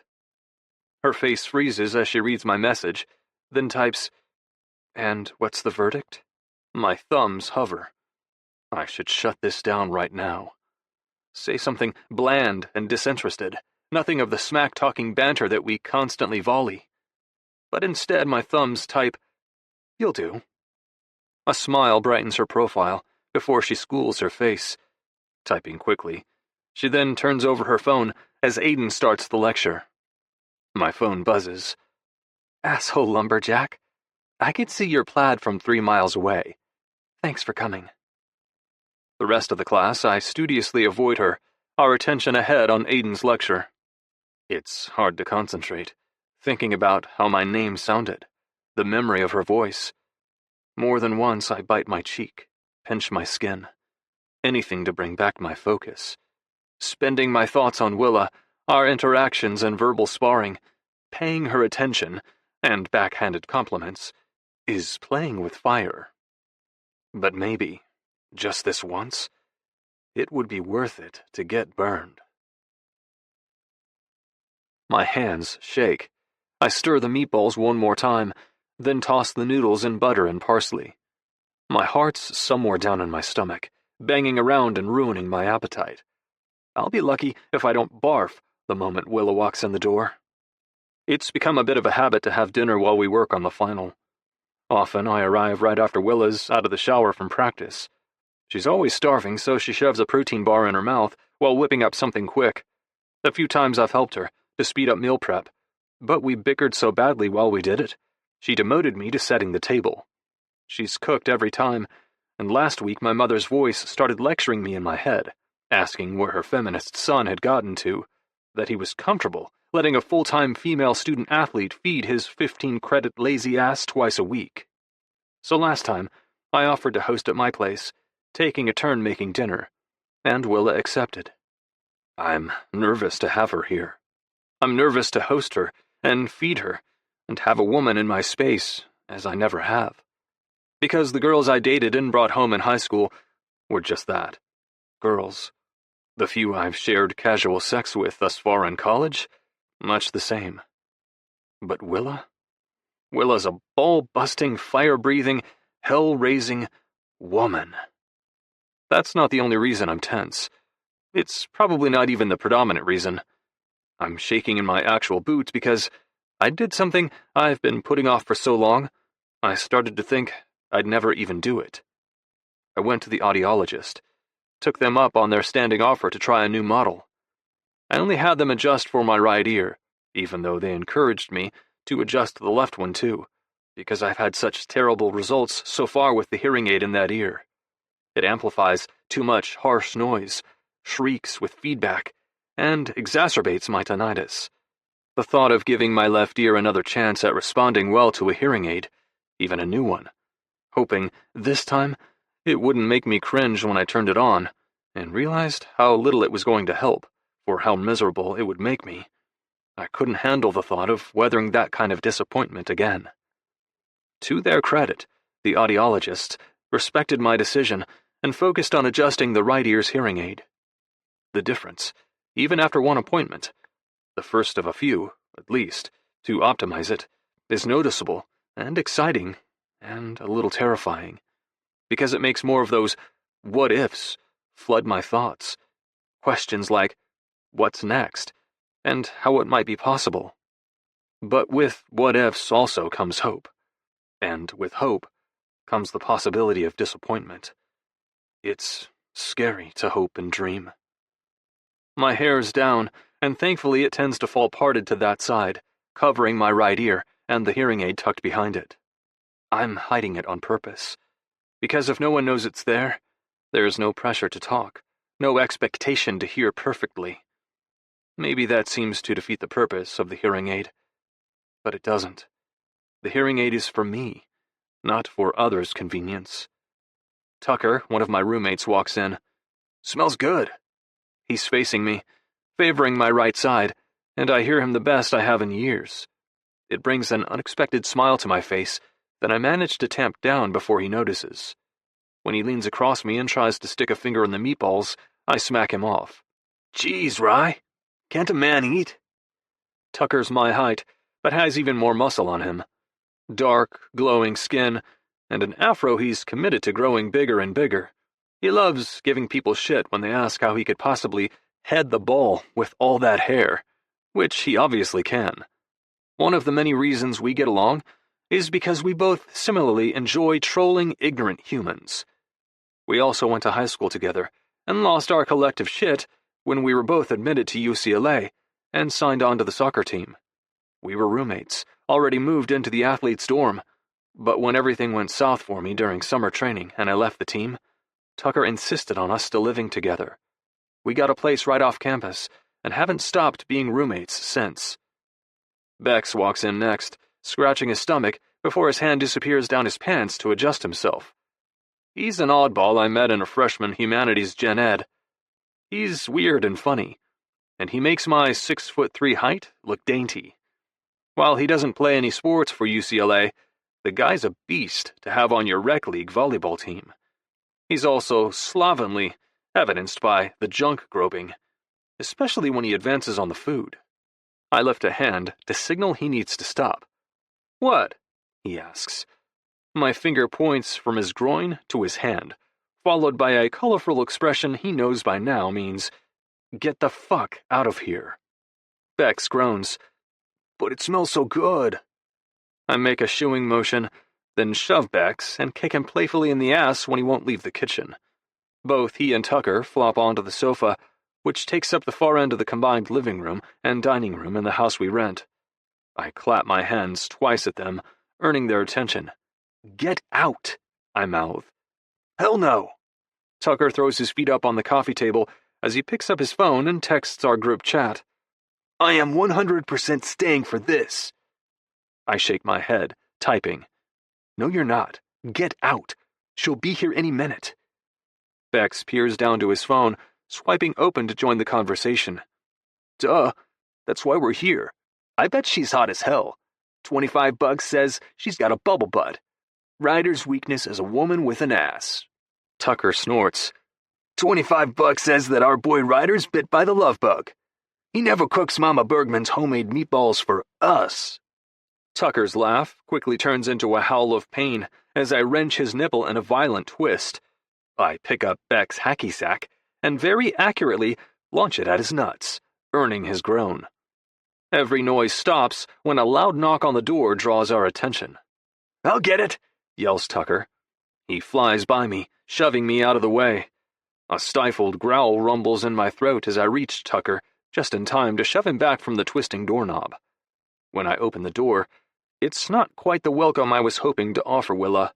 Her eyes widen as she takes in the scene. Bex still rolls on the couch, cupping himself. Tucker climbs up the wall from where I threw him into it. Willa tugs her lip between her teeth and cocks her head. Her hair is wet and twisted tight in a bun. All I see are those big brown eyes dancing with amusement, the shine of her cheekbones. Sounded like a gladiator battle was happening inside. I shrug, fighting the grin pulling at my mouth. Her voice sounds even better than I hoped it would. I hear its honey warmth in the middle, and a scratchy note on the bottom, which has to be from shouting and exercise. It makes a filthy thought snag in my brain. What else makes her voice raspy and breathless? My dick swells, and things start to get tight inside my jeans. I clear my throat as embarrassment heats my cheeks. A quick visual of when I walked in on Bex taking a shit does what I need it to. My jeans are no longer uncomfortable, and I wave her in. When she's inside, I have to reach past Willa to shut the door behind her, placing our bodies close. She smiles up at me and draws in a deep breath. Our eyes lock. Carefully, I reach for my phone, swipe to open it, and type, "Hope you're inhaling the aroma of Swedish meatballs. Not me, sunshine." Her eyes widen as she reads it, then pokes my stomach. I am not a sunshine. I huff a laugh that's all air. It slipped out, calling her that. It's the color of her eyes in the rare moments she's not livid, the sound of her voice filling my ear. But I can't tell her that. Ever heard of sarcasm, Sutter? I type. She reads the text, and her eyes darken with irritation, the irises switching from rich coffee brown to murderous copper. It's intoxicatingly fun to coax reactions from her. I tap a finger on her nose. She smacks my hand away and then shoves me. I don't even budge, which makes her scowl deepen. I try and fail to hide my grin. So easily provoked. Taking her by the elbow, straight to the table, I pull out a chair, lift Willa's bag off her shoulder, and set it on the surface. I pat the seat gently. Sit. Get comfy. She drops down, that scowl still tightening her face. Both the guys have recovered enough to silkily drop into their chairs at the table. I take one look at both of them, then type in our group chat, "Say hi, then be scarce." They read their phones, and then obediently both stand. "Hi," Bex says. "I'm the tall, dark, and handsome roommate." Tucker facepalms him. "That's actually my description. Tucker Wellington at your service, and that's Bex. Do me a favor, don't shake his hand." Willa bites her lip again as she boots up her laptop, her eyes dancing between them.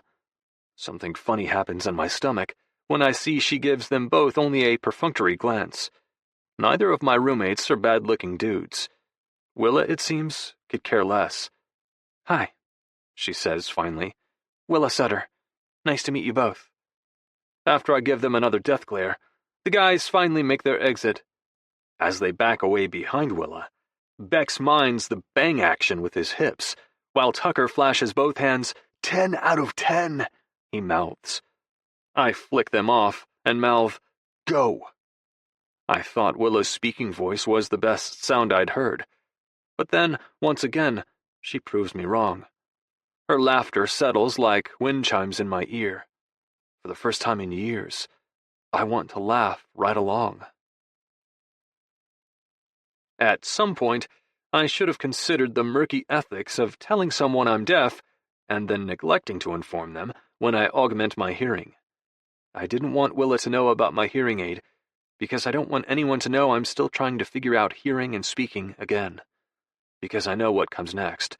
Pressure. Pressure to get back to oral processing. Pressure to use my voice. And that hasn't worked so far. It's just not happening. Not yet, at least. Thing is, I didn't realize up to this point that Willa talks to herself constantly. I don't think she knows she does it. At least, not right away. Maybe not at all. Perversely, I'm enjoying this little window into that hot-headed, fast-moving brain of hers. "Asshole lumberjack," she grumbles, shooting down another one of my ideas that I only spent, hours researching. She drops her voice, imitating how she must imagine I sound. It's gruff and surly. What a stupid idea, Willa. We can't offer a sliding scale of payment. What is this, communist Russia? Small-brained woman." I open my mouth about to defend myself, when I remember that I will reveal I've been inadvertently eavesdropping on her, thanks to my tuned-up hearing aid. For a moment, I debate telling her, but then I think better of it. Willa's got a temper like no one else. I can see her getting pissed if I told her I actually can hear the evidence that she apparently has no filter between her brain and her mouth. As much as I like ruffling Willa's feathers, I'm not sure I'm prepared to see her that angry. Carefully, I type a response, based on where we left off at our conversational impasse. "How about this? We take your concept of making the business financially accessible, but instead of offering a sliding scale, we offer service trades, like a co-op. Then maybe we can do some sponsored ads with willing brands in exchange for them comping us gear that we can gift to people in extenuating circumstances. How's that?" Willa frowns, her hands flying over the keys. "You're serious? You're actually considering a compromise?" I scowl, typing back. "It's not uncommon. A couple of places I used to buy gear from allowed you to do that." "Where'd you buy gear, lumberjack?" she writes. "Shredding black diamonds, mounting summits, wrestling grizzly bears?" She bats her eyelashes. I scowl at her. My torn feelings about eavesdropping are quickly offset by her ribbing. "It was mountain lions mostly," I write. That earns her smirk. "Washington State, where I grew up." I hesitate, my fingers hovering over the keys before I finally give in. I want to run my own store up that way after graduation. Offer rentals and for sale, stock accessible gear too. Build an inclusive team that offers guided outdoors experiences to anyone who wants them. Hiking, kayaking, climbing, that kind of thing. Our eyes meet. Her grin is wide and genuine. That's badass, Bergman. I shrug and move us past it before I can internally lose my shit. I can't believe I just admitted that to her, and worse, that her response filled my chest with warm satisfaction. You want to play professionally? I type. She nods. As long as these old bones will let me. I write back. I'm sure you will. Shockingly, it doesn't hurt to wish her well on the journey that I wanted to be mine. Willa's a hard worker, a brutally determined and gifted athlete. All I can be is happy for her. Setting her elbows on the table, Willa rests a cheek in her hand. She blinks slowly, looking owlish as she yawns, then types, So, the great outdoors, eh, Bronny? I text her immediately. Bronny? She shrugs, then texts back, Like the paper towel stud? Muscles, flannel, Bronny. So, why the wilderness life? Come from an active outdoorsy family? I nod. Thankfully, my beard hides the blush that crops up at her indirect compliment. Willa yawns again. I glance at the clock to see it's after 11 already. She has to be exhausted. I have to go, she says sleepily. I nod in recognition. When she stands, she sways. I lunge around the table, my arm wrapping around her waist to steady her. Jesus. I mean, I saw Willa in her uniform at the game. I know abstractedly that she's strong and fit, but feeling those washboard abs under her hoodie, the narrow dip of her hips, nearly knocks the wind out of me. I dig out my phone and text her. It's late. I'll walk you home. No, she whines, making sure her face is tipped toward mine so I can read her lips. I'm too sleepy. A sigh puffs out of me. I type, I'll give you a piggyback, sunshine. She shakes her head and signs bad. That's a bad idea. Why? I sign, but she doesn't answer. Slowly, she steps out of my grip and wobbles toward the sofa. I'll just nap here for a bit. Then I'll walk home when the sun's up. Once I'm not so. I think the word I miss is tired, which she mumbles as she collapses onto the cushions. Tugging my hair, I stomp toward her. Before I can text her again, her eyes drift shut. By the time I'm crouching down at the sofa, she's snoring. I'm not leaving her out here on the sofa. It doesn't feel right. Carefully, I scoop her up and carry her into my room. I tuck her into my bed and set her alarm for 6:30, placing her phone on the pillow near her head. I figure that gives her enough time before the earliest a class runs on campus, which is 8 in the morning. Thankfully, I'm fastidiously neat, and I just changed my sheets last night, so everything's clean and fresh in my room. She should sleep well enough. After I do my last few tasks and lock up for the night, I set an alarm for 6, throwing myself onto the couch with a blanket. I try not to think about Willa Sutter sleeping in my bed. It takes me a very long time to fall asleep. Chapter 7. Willa. Playlist. One Way or Another. Blondie. I stir from sleep groggily, moaning in pleasure. The scent surrounding me is obscenely arousing. I'm dreaming about misty pine forests and a blonde-haired guy in flannel who has to start slowly unbuttoning his shirt when it comes time to fell a tree. Wrenching awake, I sit up and realize I am neither in my bed nor in my apartment. If I go by the spruce and cedar scent infusing the air, the extreme tidiness of my surroundings, I'm in Ryder's bedroom, tangled in his sheets. His naked body has slept here. Not that I've tried to picture Ryder's naked body or anything. Not that I'm doing that vividly now. Don't. Just don't, brain. Don't go there. Don't think about it, about the solid slab I've felt beneath his shirt every time I poked his stomach, about how much I'd probably enjoy dragging my fingers through his dirty blonde bedhead hair. Definitely don't think about those bulging biceps, always straining as he moves. Don't think about them flexing while he braces himself above me, thrusting. Whoa! I tumble off the mattress, scrambling upright. I have to get out of here. I'm drowning in hormones from my sexy lumberjack dream, and this room is quicksand. The longer I stay, the harder it will be to escape its tug. I hustle through straightening his bed, then quietly tiptoe out and scoop up my bag. A crisp pile of papers sits on the table, along with a note in his tidy scrawl. The semester's notes, all yours. Take the container with your name on it in the fridge. Ryder. My heart turns gooey and slinks down to my stomach. He printed the notes for me. A huge wave of relief that I finally have everything I need for this class is quickly replaced by suspicion. I'm not used to genuinely nice gestures from the lumberjack. I should run a little quality assurance on these bad boys, in case this is his jackass idea of a funny prank. I flip through each page carefully, waiting for them to switch to hieroglyphs, but they prove to be in English and organized in chronological order. First, the delicious meal, then the hospitality of his bed. Now these notes. The lumberjack is full of surprises. Carefully, I slip the papers into my bag, sweeping up his note once again. Take the container with your name on it. Bossy, I grumble. He might be bossy, but this time I'm doing what he says because those were some damn good Swedish meatballs and twisty noodles he made. Container in hand, I pad softly toward the door, stepping into my tennis shoes, when I steal a glance toward the couch. Ryder snores softly, one hand draped off the edge of the sofa. What does he look like asleep, when his defenses are down? Is he just as maddening to stare at? Don't do it, Willa. I'm at a fork in the road, and I know it. It's that moment in many of the books I've read, with two paths before the heroine. One is shadowy, an owl hoots, leaves rustle. The other is sunlit, birds twitter. The path is wide and well-trod. A snort of self-amusement sneaks out of me.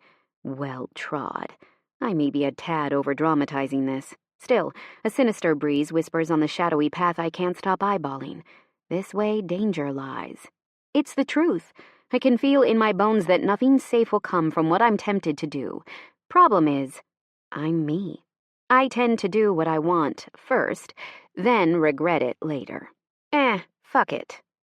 Ignoring my own warnings, I walk back toward the couch and bend down, inspecting Ryder's features.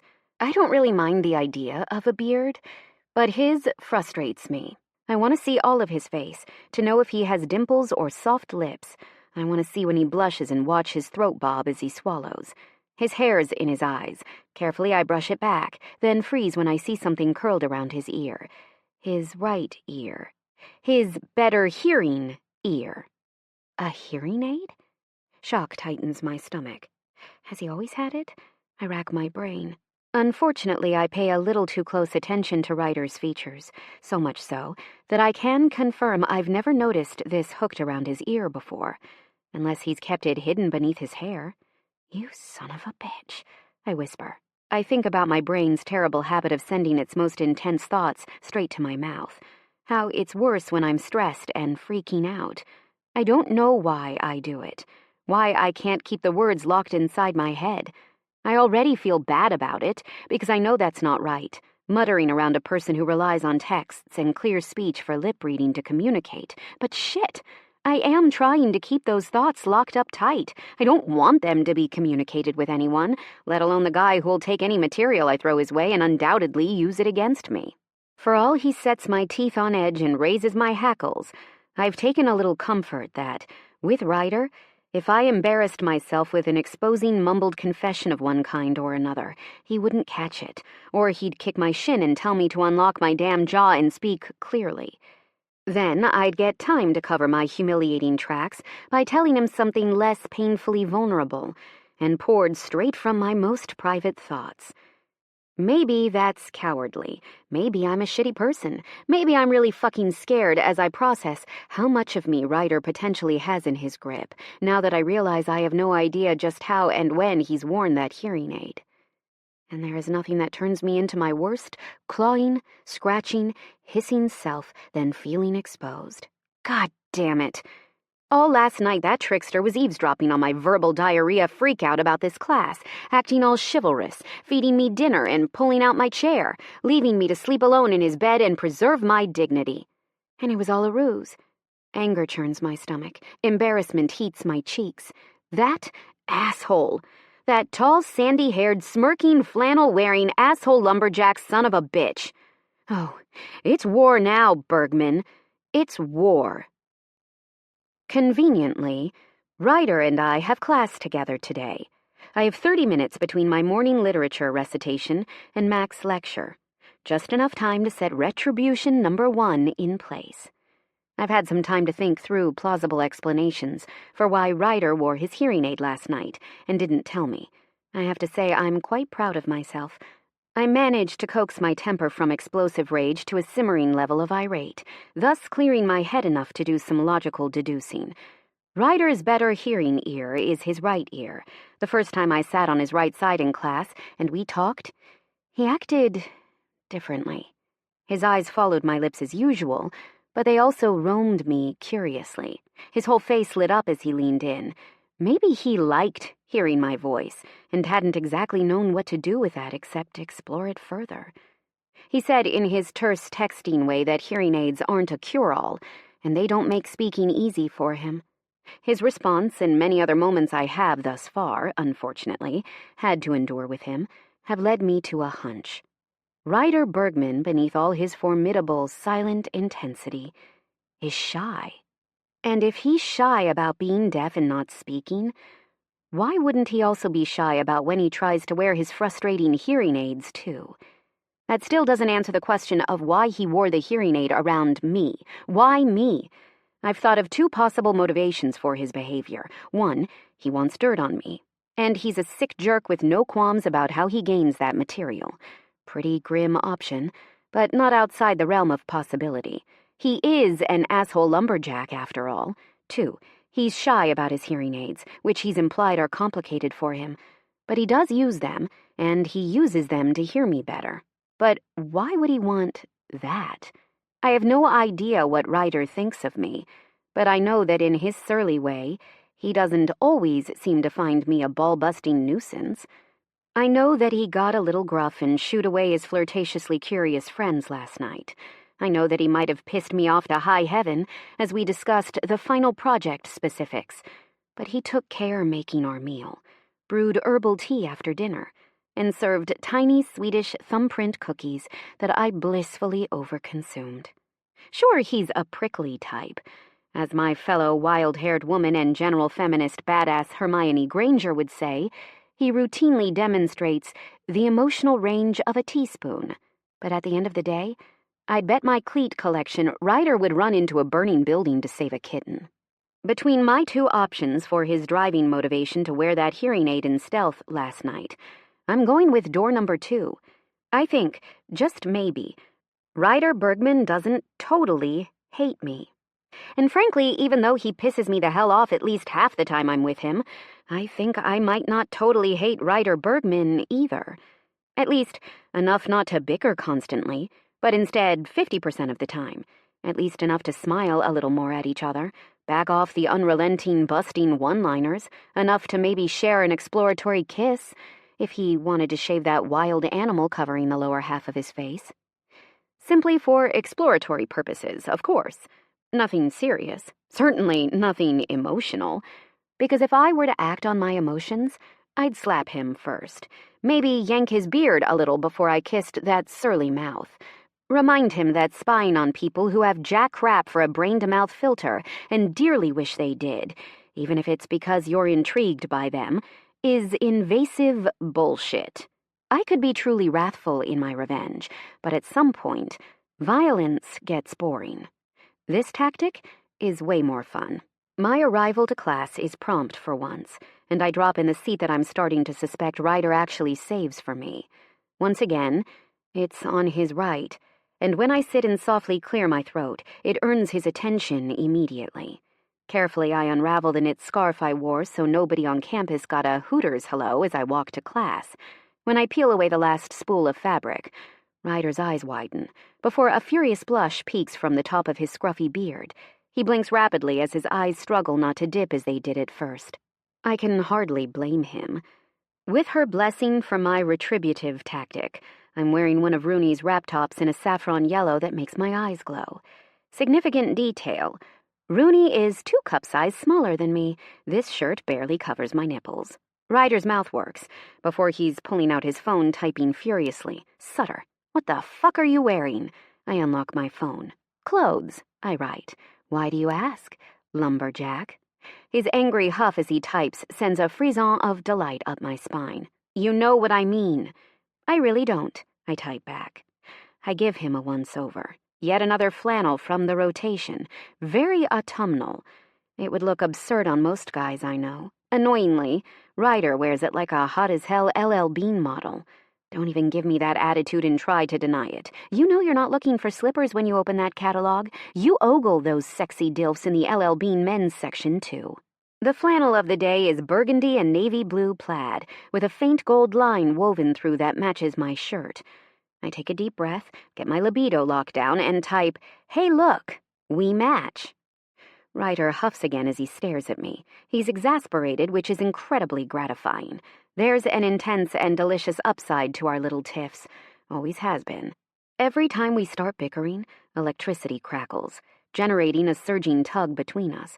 Our circuitry keeps intensifying, and after last night, I feel like we're one high-voltage spat away from blowing a massive fuse. Ryder's eyes are on my lips, but it feels like they're everywhere, absorbing so much more of me than just the words I say. It's always like that with him.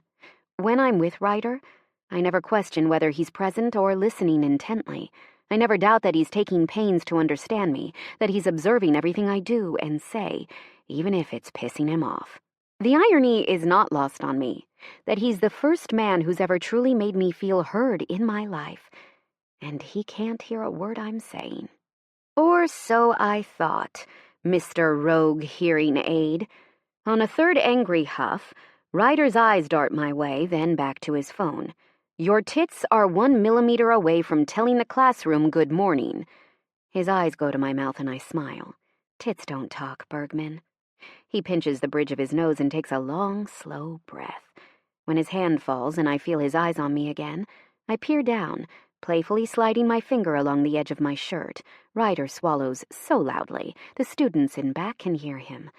I glance up at him and watch his eyes dip to my mouth. Besides, they're fine. I have boob tape that keeps them stuck. My finger still idles along my shirt, not far from my rapidly hardening nipple. This is getting a little out of hand. Ryder's breaths are deep, husky tugs of air. I take a shuddering inhale, and I sound just as twisted up as him. Clearing my throat, I remind myself of the point of this. Pausing, I flip the edge of the fabric, showing Ryder a peek of the double-stick adherent, and probably a sliver of nip, if I'm being honest. Not like I care. I'm an athlete. Spend 10 minutes in a pre-game locker room, and you'll get it. I've been consensually stripping down in front of others for a solid decade at this point. It makes no difference to me. Apparently it makes a difference to Ryder. His jaw drops. I have to turn away so he doesn't catch the gigantic grin of satisfaction painting my face. It's just too good to pass up, so I open my phone and type, "Bonus of this sticky stuff? I don't even need a bra." Ryder's head drops as his fist lands heavy on the desk. For once, when Max starts the lecture, it's me who's studiously noting away. Ryder's a stone statue to my left. I'm not even sure he recovers his senses enough to absorb the lecture. But when the lights go up and class ends, I sure as heck don't stick around to find out. The following 48 hours prove beneficial for both parties involved. I remember that the last thing I have time for in my life is seducing surly mountain men, and Ryder probably remembers why he prefers me in head-to-toe sweatpants. I don't really know what I was thinking, wearing that revealing shirt, except that my temper is its own living, breathing thing inside my brain. It just kept telling me that trying to make the guy's eyeballs fall out of his head was an infinitely more proportional response than, say, dropping a laxative in his giant stainless steel water canteen or, I don't know, dousing his boxers with pepper spray. By comparison, a well-timed titty tease felt practically docile. But now, with a few days to cool off, I realized that if Ryder upped the ante with the hearing aid stealth move, I just went all in with my little peep show. As I wait for him to arrive at my apartment, I'm left wondering, now what? I don't have time to think any longer because there's a knock at the door. When I open it, I'm met with Ryder, holding a hand over his eyes. My phone dings. You wearing actual clothes this time? I smack his stomach. It earns a soft oof from Ryder as his hand falls. His green eyes are dark with mischief, and he tips the brim of his ball cap in greeting, then walks past me. As I spin on my heel, my eyes narrowed. He's up to something. I can feel it. Perhaps I didn't consider my strategy as longitudinally as I should have. I didn't really think that Ryder would take my sartorial provocation and be vindictive. There's some bookstore vocabulary for you. I kind of expected him to choke on his tongue in class and leave it at that. I think I may have miscalculated. Ryder slowly lifts his messenger bag off his shoulder and sets it on the table. I watch his hands as they unbuckle the latch and slide out his computer. It's like weird IT soft porn, watching the way the laptop slips out of his bag, how Ryder's hands curl around the screen as he sets it upright. A flush crawls up my chest and warms my neck, my cheeks pink. Shit, it's hot in here. Right, I clear my throat. Ryder glances up and gives me a once-over. With his finger, he outlines my sweats from head-to-toe appearance, then mimes applause. Thank you, he signs. Please. I roll my eyes, then text him, don't act like you didn't like what you saw. Removing his phone from his pocket, he types quickly. His jaw is tense, his eyes laser-focused on his screen. I didn't say I didn't. My fingers tighten around my phone as my gaze drifts up to his. Our eyes lock in the world's longest stare. That is until Ryder's face tightens with concern as he scrunches his nose and sniffs. I whip a glance over my shoulder to the kitchen. Crap! Rushing to the stove, I pull the soup off the burner, then scrape the wooden spoon across the bottom of the pot, searching for scorched spots. Thankfully, I don't find any. It's not burned. My voice dies off. Ryder is standing right behind me, heat pouring off his body. I close my eyes and can't help but picture my back to a roaring fire, the snap of its flames jolting me with surprise. I'm assaulted by the pungent fragrance of evergreens. He smells like a Christmas tree, the faint ghost of snow still on its branches. Ryder leans in, then grasps my hand that holds the spoon. My eyes pop open as my body snaps to attention. With his other hand, he sets his palm on the counter. I'm caged in. I glance up, so he can see my mouth when I speak.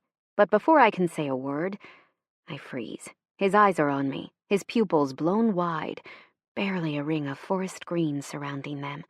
Our mouths are inches away, our breaths faster and rougher than they should be. Sorry, I tell him. My tongue darts out to wet my lips. Ryder's eyes dip, following its path. I forgot to turn down the heat. It's not burned, though. Ryder releases my wrist and brings his hand to my face. I flinch, expecting some teasing flick or tug, any one of his many provoking touches. He pauses and frowns. I would never hurt you. He doesn't say it, doesn't sign it, doesn't text it, but the words hang in the air, as invisible yet substantial as the crackling atmosphere between us. Slowly, his fingers drift against my curls, gently tucking them behind my ear. His thumb traces the shell of my ear, down my neck. Oxygen doesn't fill the air anymore, or if it does, I can't find it. Goosebumps dance across my skin as every neglected corner of my body roars to life. My heart beats in unfamiliar places, my fingertips and toes, low in my stomach, right between my legs. Ryder's thumb settles at the hollow of my throat. His eyes lock with mine, reminding me how much he says with his eyes, how expressive they are. His lashes are thick, and while I thought they were black, now I see they're sable, a rich, smoky brown. They don't blink as Ryder leans toward me. Time suspends. My lips part as his grow closer. He freezes, a breath away from my mouth. I'm doused in the haze of pine trees and manliness. My entire front is scorched by the heat of his body. Just as I begin to lean in, breaching the tiny remaining gap between us, Rooney barges through the door. She stops as she sees Ryder and me leap apart so violently, I nearly fall into the sink. Her eyes bounce between us as a slow, satisfied grin lifts her mouth. Am I interrupting something?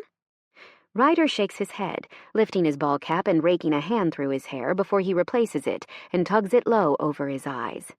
Nope, I manage. My voice couldn't be any huskier. Clearing my throat, I turn back to the soup. Dinner's ready, if you're hungry. Ryder clears his throat, too, and moves to the silverware drawer, getting spoons. Rooney's eyes flick once more between us as her grin widens. Thanks. I'm not hungry just yet. I'll take a rain check.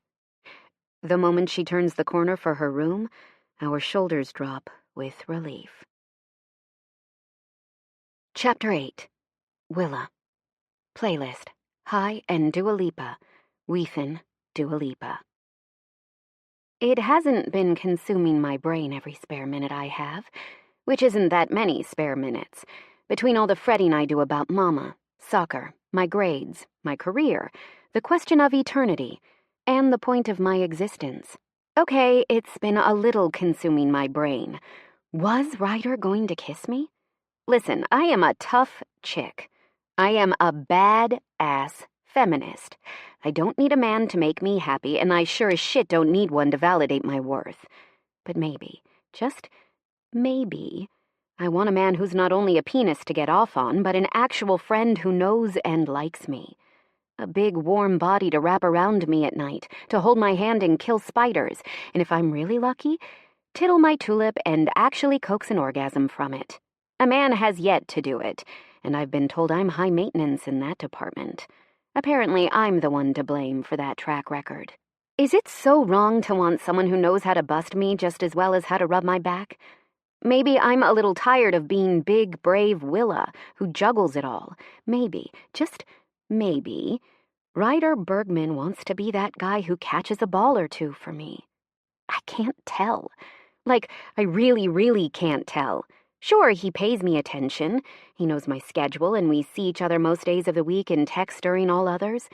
But Max smushed us together like peanut butter and jelly on the shitty Wonder Bread that is this hellacious course I enrolled in.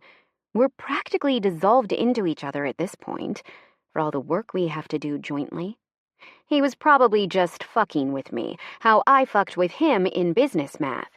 But that seems like dangerous territory. To pretend to flirt with each other, to feign seduction? Doesn't it get tricky when you're sparking and colliding, constantly circling each other, two hungry, horny animals, to differentiate what's fact and what's fiction? Currently, Ryder types 1,000,000 miles an hour, like some Pentagon techie who took too many uppers and washed them down with taurine-laced coffee. The man puts the tense in intense. Ryder? I sit to his right. He's at the long side of the table because the guy manspreads like no other, while I'm at the short end of the table. He should be able to hear me. His fingers peck brutally at the keys. He will break those keys to submission. He will subdue them to his typing will. His eyes are narrowed in focus. I poke his arm. Ryder continues typing, but his keystrokes slow, a monsoon tapering to a steady drizzle. You okay there, Sasquatch? Slowly he swivels his head my way. I get one single nod before he turns back. We're working on separate parts of the final project right now, but frankly, I'm more concerned about the testing portion. If it's remotely similar to the midterm we just took, and I barely squeaked a B- from, then I need to up my game. When I told Ryder as much via text yesterday, he agreed we could study together. But since I got to his place and we ate in bizarrely banter-free silence, he's been at his computer, like a cracked-up hacktivist. Are we going to study, Ryder? His typing slows even further. Now it's a lingering drip. Those green eyes swivel to my face and down to my mouth, then back up. Standing abruptly, he reaches into his bag, pulls out a massive pile of note cards, then walks over to his couch. Okay? I glance over my shoulder. Ryder's spreading the cards on his coffee table in some system I have no understanding of. I try not to stare, but fail. He's unfortunately mesmerizing, mountain man forearms poking out of his flannel. Tonight it's white with hunter green, gold, and blue plaid. It makes his hair blonder, his eyes greener, and his worn blue jeans pop as they hug his muscly legs. Tonight, unfortunately, he's not just an asshole lumberjack. He's a sexy, strong, and silent type lumberjack. And he's driving me up the goddamn wall with this shutdown act. I miss the zingers, the banter, the repartee. He's just quiet. And in a way, yes, technically Ryder's always quiet, but tonight it's like he's not even here. What's up with you? I text him. Frowning, Ryder pulls out his phone, reads my message, then responds. Nothing, Willa. We just have a shit ton of work to do. Are we studying or not? I stand, sweeping up my phone and my notebook before I walk his way. I don't miss how he averts his eyes rather than holding mine, like usual. I don't miss how he falls into the sofa with a soft but not inaudible sigh. I tap his shoulder gently, earning his eyes, then sign, "What's up?" His groan is a hoarse crack in his throat as he scrubs his face. When his hands fall, I see what I missed earlier. Dark smudges under his eyes, a pale cast to his skin. Kneeling gently onto the sofa next to him, I sit back on my heels. "Do you feel okay?" I ask. He starts by nodding, but when his eyes lock with mine, he stops. The nod becomes a shake. "No," he mouths. Worry drops like a stone in my gut. "What's wrong, lumberjack?" He rubs his eyes with the heel of his hands, then pulls out his phone and types, "Headache. It happens sometimes. No big deal." As soon as it sends, he shuts his eyes like the dim light from the nearby lamp is offensive. Scooching closer to him, I pat his hand. He opens one eye and looks me over. "What?" he signs. "Sit on the floor, in front of me." His brow furrows. He signs, "Why?" "I'll rub your neck and temples. I catch myself before I blurt the truth. My mom, I almost said, gets horrible headaches and nausea from her cancer treatment. I scoured the internet when nothing the hospital gave her worked. I read about homeopathy and peppermint's role in alleviating nausea, tension, and headaches. I've since learned the art of peppermint diffused in a carrier oil, rubbed on her stomach. For her headaches, I dab it right on her temples. I've mastered massaging all the right spots to give her relief." Clearing my throat, I shrug, then pull out my phone to text him. "I'm well acquainted with headaches. It's not a lie. I am well acquainted with headaches, just not mine. I use peppermint oil to work out the kinks." Ryder's eyebrows wiggle and I smack his shoulder. Pervert. He glances down at his phone as he types, "We're supposed to be studying, and I don't have peppermint oil." "That's okay. I do." Springing up, I jog over to my bag. I keep a vial in there for when I visit Mama in the hospital. A few of the nurses think it's hocus pocus and confiscate it when I leave it there, so now I keep it on my person at all times. Ryder stares at me with a look I can't read. Is he repulsed by the idea of my touch if it's not pokes or smacks, but gentleness? Is the thought of a friendly gesture instead of biting off his head so terrible? Jesus, if so, he's worse than me when it comes to being vulnerable with others. "It's just a head rub, Ronnie," I text him. "Chill. I need your brain sharp for this project." Something in his expression relaxes as he reads my text. I don't exactly know how to take that, so like all disquieting thoughts I have, I shelve it to obsess over at a later date. "Sit on the floor, Ryder." A long suffering sigh leaves him as he slips to the ground and leans his back against the sofa. I settle behind him and straddle his shoulders, gently coaxing his head back. I pour a drop of peppermint on each pointer, then rub the oil into his temples, staring down at his damn perfect nose. Straight and long, it's practically elegant, something you'd see in a sculpture. His cheekbones catch the light, and on a soft groan, his head's weight increases in my hands. He's actually relaxing. "See? That's not so hard. You're uptight, mountain man." He sighs again, a long, weary exhale.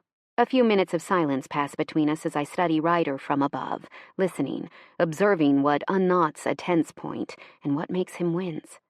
Pausing me, he pulls away, sweeps the cards together and gathers them into his hands. When he leans back again, he lifts one. It's an equation, a handwritten equation.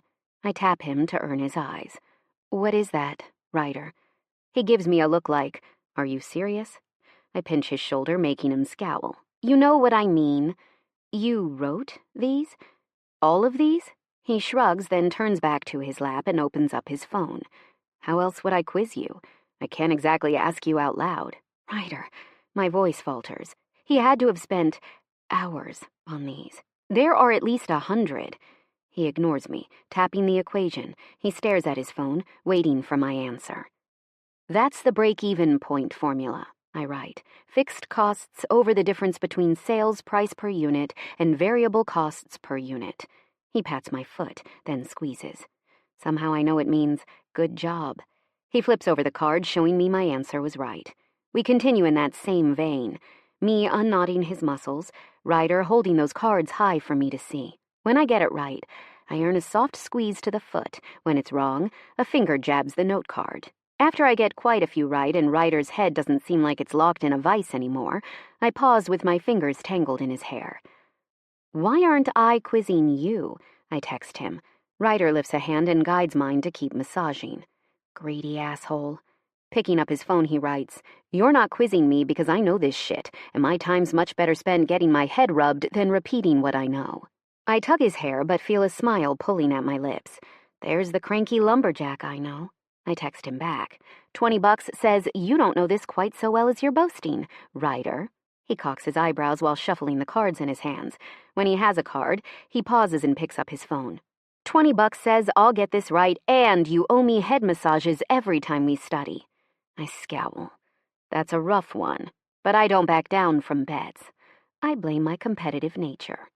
A thought springs into my head. Ryder's still looking at me as I slide my fingers through his hair, but this time I make it different. This time I scrape my nails along his scalp. It's like a flipped switch. His eyelids droop before snapping wide again, as if he's been hit by a tranq dart and is trying to stay alert.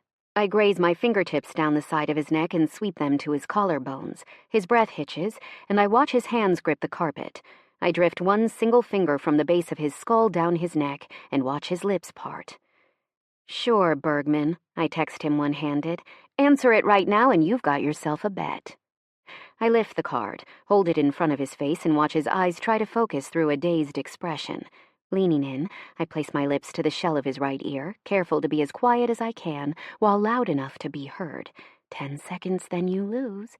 10, 9. I whisper the countdown in his ear, my tits smashed into his back, my curls sweeping against his face. He takes a stuttering breath as his eyes narrow at me. He knows what I'm doing. Sitting up, Ryder rips the card out of my hand, but I just lean in closer as he stares at it. His chest heaves and I slide forward, basically hitching myself on his back.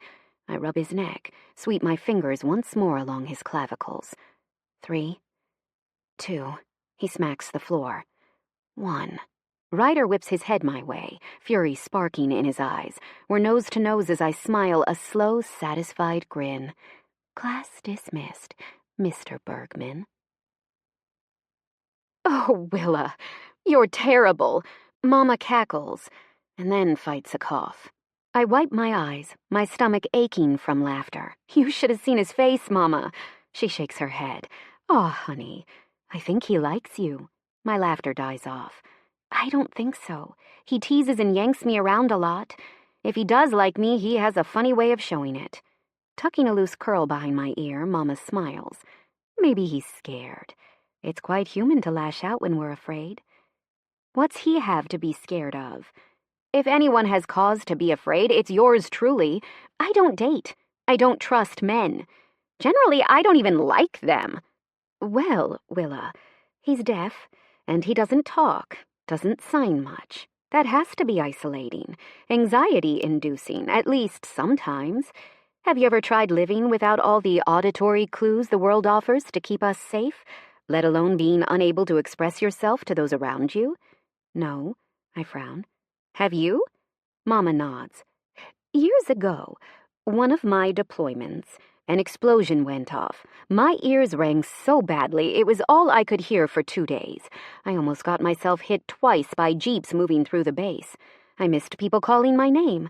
48 hours, and by the time I went to bed that second night, Willa, I was a nervous wreck, exhausted and frustrated. My heart feels like it's being squeezed in a fist so brutally tight it's about to pop from pressure and liquefy. I've spent most of my time being angry or annoyed with Ryder. Not once have I really thought about what life must be like for him. I see him as capable and independent, adapted to his life. Beyond the consideration to text and speak clearly so he can understand me, I don't treat Ryder differently than I would any other cranky, muscly, bristly-bearded flannel fanatic. But that's not exactly the same as empathizing, is it? "No, sweetheart," Mama says. "It's not." I sigh. I said that out loud. "Yes, you did. You've always been a verbal processor. Patting my hand, then holding it, Mama smiles gently. It's one of my favorite things about you, how you wear your heart on your sleeve. Do not. I playfully brush her hand away. Mama clasps it again, her grip strong. You do. Your anger and your affection. Your love is as hairpin trigger as your temper, Willow Rose. You love selectively and passionately. You fight only the wars that are close to your heart. After a beat of silence, I meet her eyes. I don't know what to do, Mama. She tips her head to the side. About what? I shrug as tears well in my eyes. Everything? The team, my grades, my future, him. It feels like an avalanche of emotions, all the pressure, the overwhelming anxiety and expectation, collapsing my chest. I fall into Mama's arms and cry silently. I let myself pretend I'm a kid again, whose life is so much simpler, safe in her mother's embrace as she rubs my back and soothes me. Thanks, Mama. I swallow my tears finally. I'll be fine. I just get tired, she finishes for me. It's okay to be tired, you know. Something shifts behind her eyes when she says that. It makes me worried. I'm about to push that point when a knock precedes Dr. B walking in. The guy's such a dish. I get why Mama blushes around him. Tall, lean, he has a full head of wavy ginger blonde hair that reminds me of the Roaring '20s, like a silver screen hunk. He has bright green eyes that I've always thought warm and genuine, and he's clean-shaven as ever, smelling like minty aftershave and antibacterial soap. I haven't caught the guy in a while, so I take my chance while I have it. Dr. Bazoozi, what's chew? God bless you. Mama deadpans. Dr. B pumps the hand sanitizer and gives me an unimpressed cock of his eyebrow. His actual last name is a European tongue-twister. Bajoudenhout. Its pronunciation is not phonetic. I still don't know how to say it. The first time I tried to read his name on her chart, Mama genuinely thought I'd sneezed. Now it's our running joke. Wilhelmina. He knows that's not my name. It's just his payback. Grinning, he offers me a fist bump, which I meet. Joy Sutter. Looking joyous today, he says to Mama. Mama winks at me as she straightens her robe over her hospital gown. Who wouldn't be when her daughter's here for a visit? I slide off the bed, making space for Dr. B. When he steps closer, he turns toward me and kindly says, Miss Willa, would you excuse us, oh so briefly? I have a confidential matter to discuss with your mother. Will only be a minute. My eyes narrow at Mama. She smiles brightly and waves her hand. Go on. Buy me one of those sweet peach teas they never want me to drink. Pure sugar, Dr. B says playfully. It'll go straight to your hips, Joy. Only an oncologist and a veteran cancer patient could find humor in her sickly weight loss. I step out, shut the door behind me, and feel dread roll up my spine. I can't think of any reason a parent kicks their kid out of their hospital room unless the news in that room is the kind you never want them to hear. She's dying. I feel myself start to shake, fear clawing up my throat. Inside the room behind me, both my mother's and Dr. B's laughter echoes. Who would laugh about death? About palliative care and end-of-life choices? Maybe Mama isn't in danger after all? Dr. B throws open the door, an easy smile on his face. Have yourself a nice evening, Ms. Willa, he says. You too, Dr. B. I know better than to ask him for answers. Talk with your mother, Miss Willa, he's told me countless times. It's her prerogative. What was that about? I ask her. Mama's tongue is stuck out, her eyes focused on her crossword. Oh, she says on a sigh. Some plans for a new experimental drug. Because it's still in clinical trials, he can't discuss it with other people in the room. Blah, blah, blah. You know. Now come here and help your old lady with a few of these words, Willa.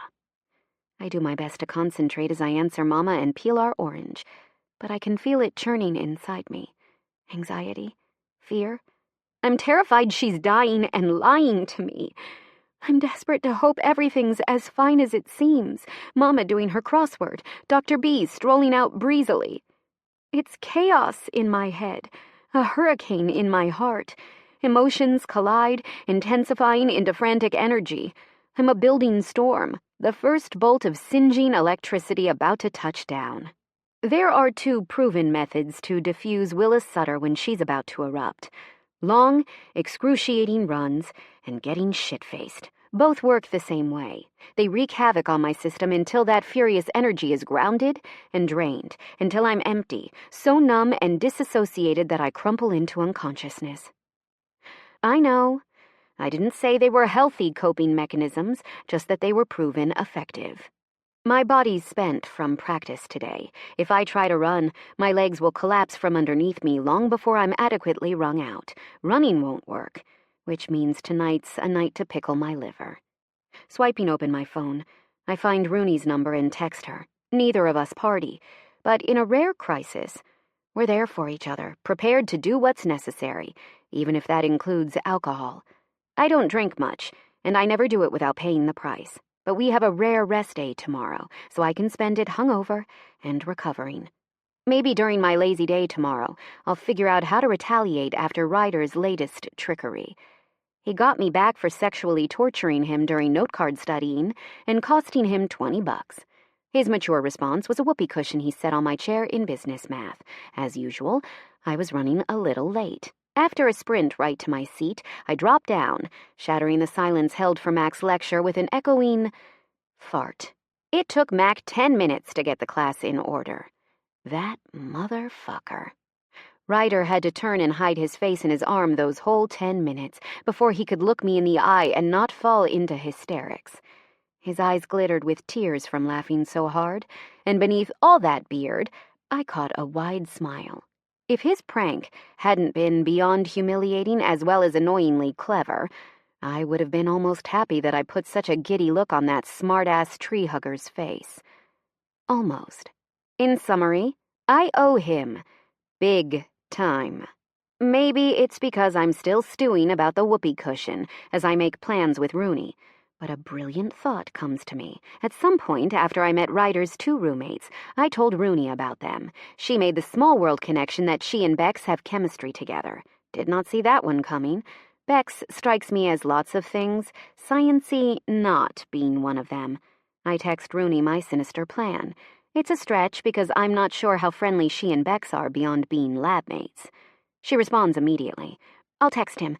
He'll know where to go. Be there in 30. Is it a little red dress night? I stare at my phone, debating. Bad things happen in the little red dress. Dress being a generous term for that garment. It's more like an extended tube top, but tonight, I want to forget about being responsible and self-respecting. I want to be stupid and careless and not worry about biopsies and GPA and my average goals per game. I want to be 21 and carefree and reckless. I want to dance with my friend and sexually punish a certain overly bearded, vengeful lumberjack. Yes, I type back. And bring my fuck-me shoes while you're at it. Chapter 9. Ryder. Playlist, Sugar on My Tongue, Talking Heads. Willa's trying to kill me. It's the only explanation for what's been going on between us the past few weeks, since she showed up in that shirt in business math. I've never seen a woman wear that color and not look like her kidneys were failing. But yellow made Willa light up like a ray of sunshine. Her hair was combed out and wild. Thick, wavy tendrils that coiled around each other fell down her shoulders, faint wisps teasing along all that cleavage. I can't figure out what prompted her to do it. What could possibly make her dress herself up like that? That's not Willa. Not the Willa I know. Even though I was confused by her behavior, even though I missed those oversized sweatpants and her frizzy bun, I had a hard time not responding to the seductive appearance of her body, and she damn well knew it. I might have come back with a vengeance the next time I was at her place. At first, when she was fretting over the soup, I had the irrational need to soothe her, to tell her I didn't give a shit if dinner was a little scorched. But I resisted and stuck to my plan. I cornered her, leaned in, touched her until she was a lusty mess in my arms. I wasn't planning on kissing her. Not really. I planned to get so close, so very close, until our lips almost met. My phone buzzes, snapping me out of my thoughts. I drop the loaded-up barbell I'm lifting in our makeshift basement gym in the house and swipe it open. It's a video from Bex. It's hard to see at first, so I tilt it to avoid glare and increase my screen brightness. Dark shadows, strobe lights. It's obviously a club, which isn't surprising. That's where Bex lives most nights. Two women dance, writhing against each other. One's tall, legs for miles, a sheet of blonde hair drifting down her back. The other shorter, more compact, light striking the defined muscles of her thighs that trail down to strong calves, and sky-high black stilettos. She wears a short red dress. Jesus, is that even a dress? Her hair's wild, misbehaved curls, caramel brown under the lights. Wait. Before I can text him, Bex sends another message. Isn't that Willa? She's wrecked, man. I swear, mentally, sprint up the steps, and take the fastest shower of my life. Where are you?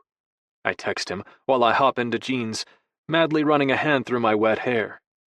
He answers immediately. Club Folly. Shit. That's a nice one. I take a quick look at my beard and try to comb it. I should probably trim the thing at some point. No time now. Scrounging around in the closet, I find a wrinkle-free button-up and throw it on. Keys, phone, wallet. Then I'm in the Explorer, flying down the 405 for Culver City. It's not far, but it feels eternal, driving to find her. Willa hasn't been herself the past few weeks, and I'm worried. I know she's under a lot of pressure with grades and the team. I certainly don't make her life easier. Working with her on our project, though, I've tried to lighten up, to present my issues with gentler language. I served her cookies and tea. I finally gave her the entire semester's notes. I've tried to not be an absolute dick. I know I can be a bit rough around the edges, and I can see Willa has a lot on her plate. Besides the admittedly juvenile sabotaging one-upsmanship we've been dabbling in the past few weeks, I've tried to be decent to her. Was the whoopee cushion taking it too far? I mean, I owed her. She made me look like a horn-dog fool with those note cards, scrambling my brain with sensual touches so I couldn't even recall the inventory shrinkage formula. Nothing on me was shrinking when she pulled that stunt. And in retaliation, I embarrassed her in front of 400 people. Maybe not a reasonable response. Before I can think about it any further, I pull up to the club, tossing the valet my keys and jogging to the entrance. I'm waved in because this is Bex's kingdom, and if you're in with Bex, you're in at Club Folly. Places like this are my worst nightmare. Immediately, sound smacks my ears and what's normally a persistent tinny ring ratchets up to excruciatingly loud steel drums. I squint, trying to minimize the overwhelming impact of the strobe lights as I slip through the crowd. Thankfully, it's easy to see.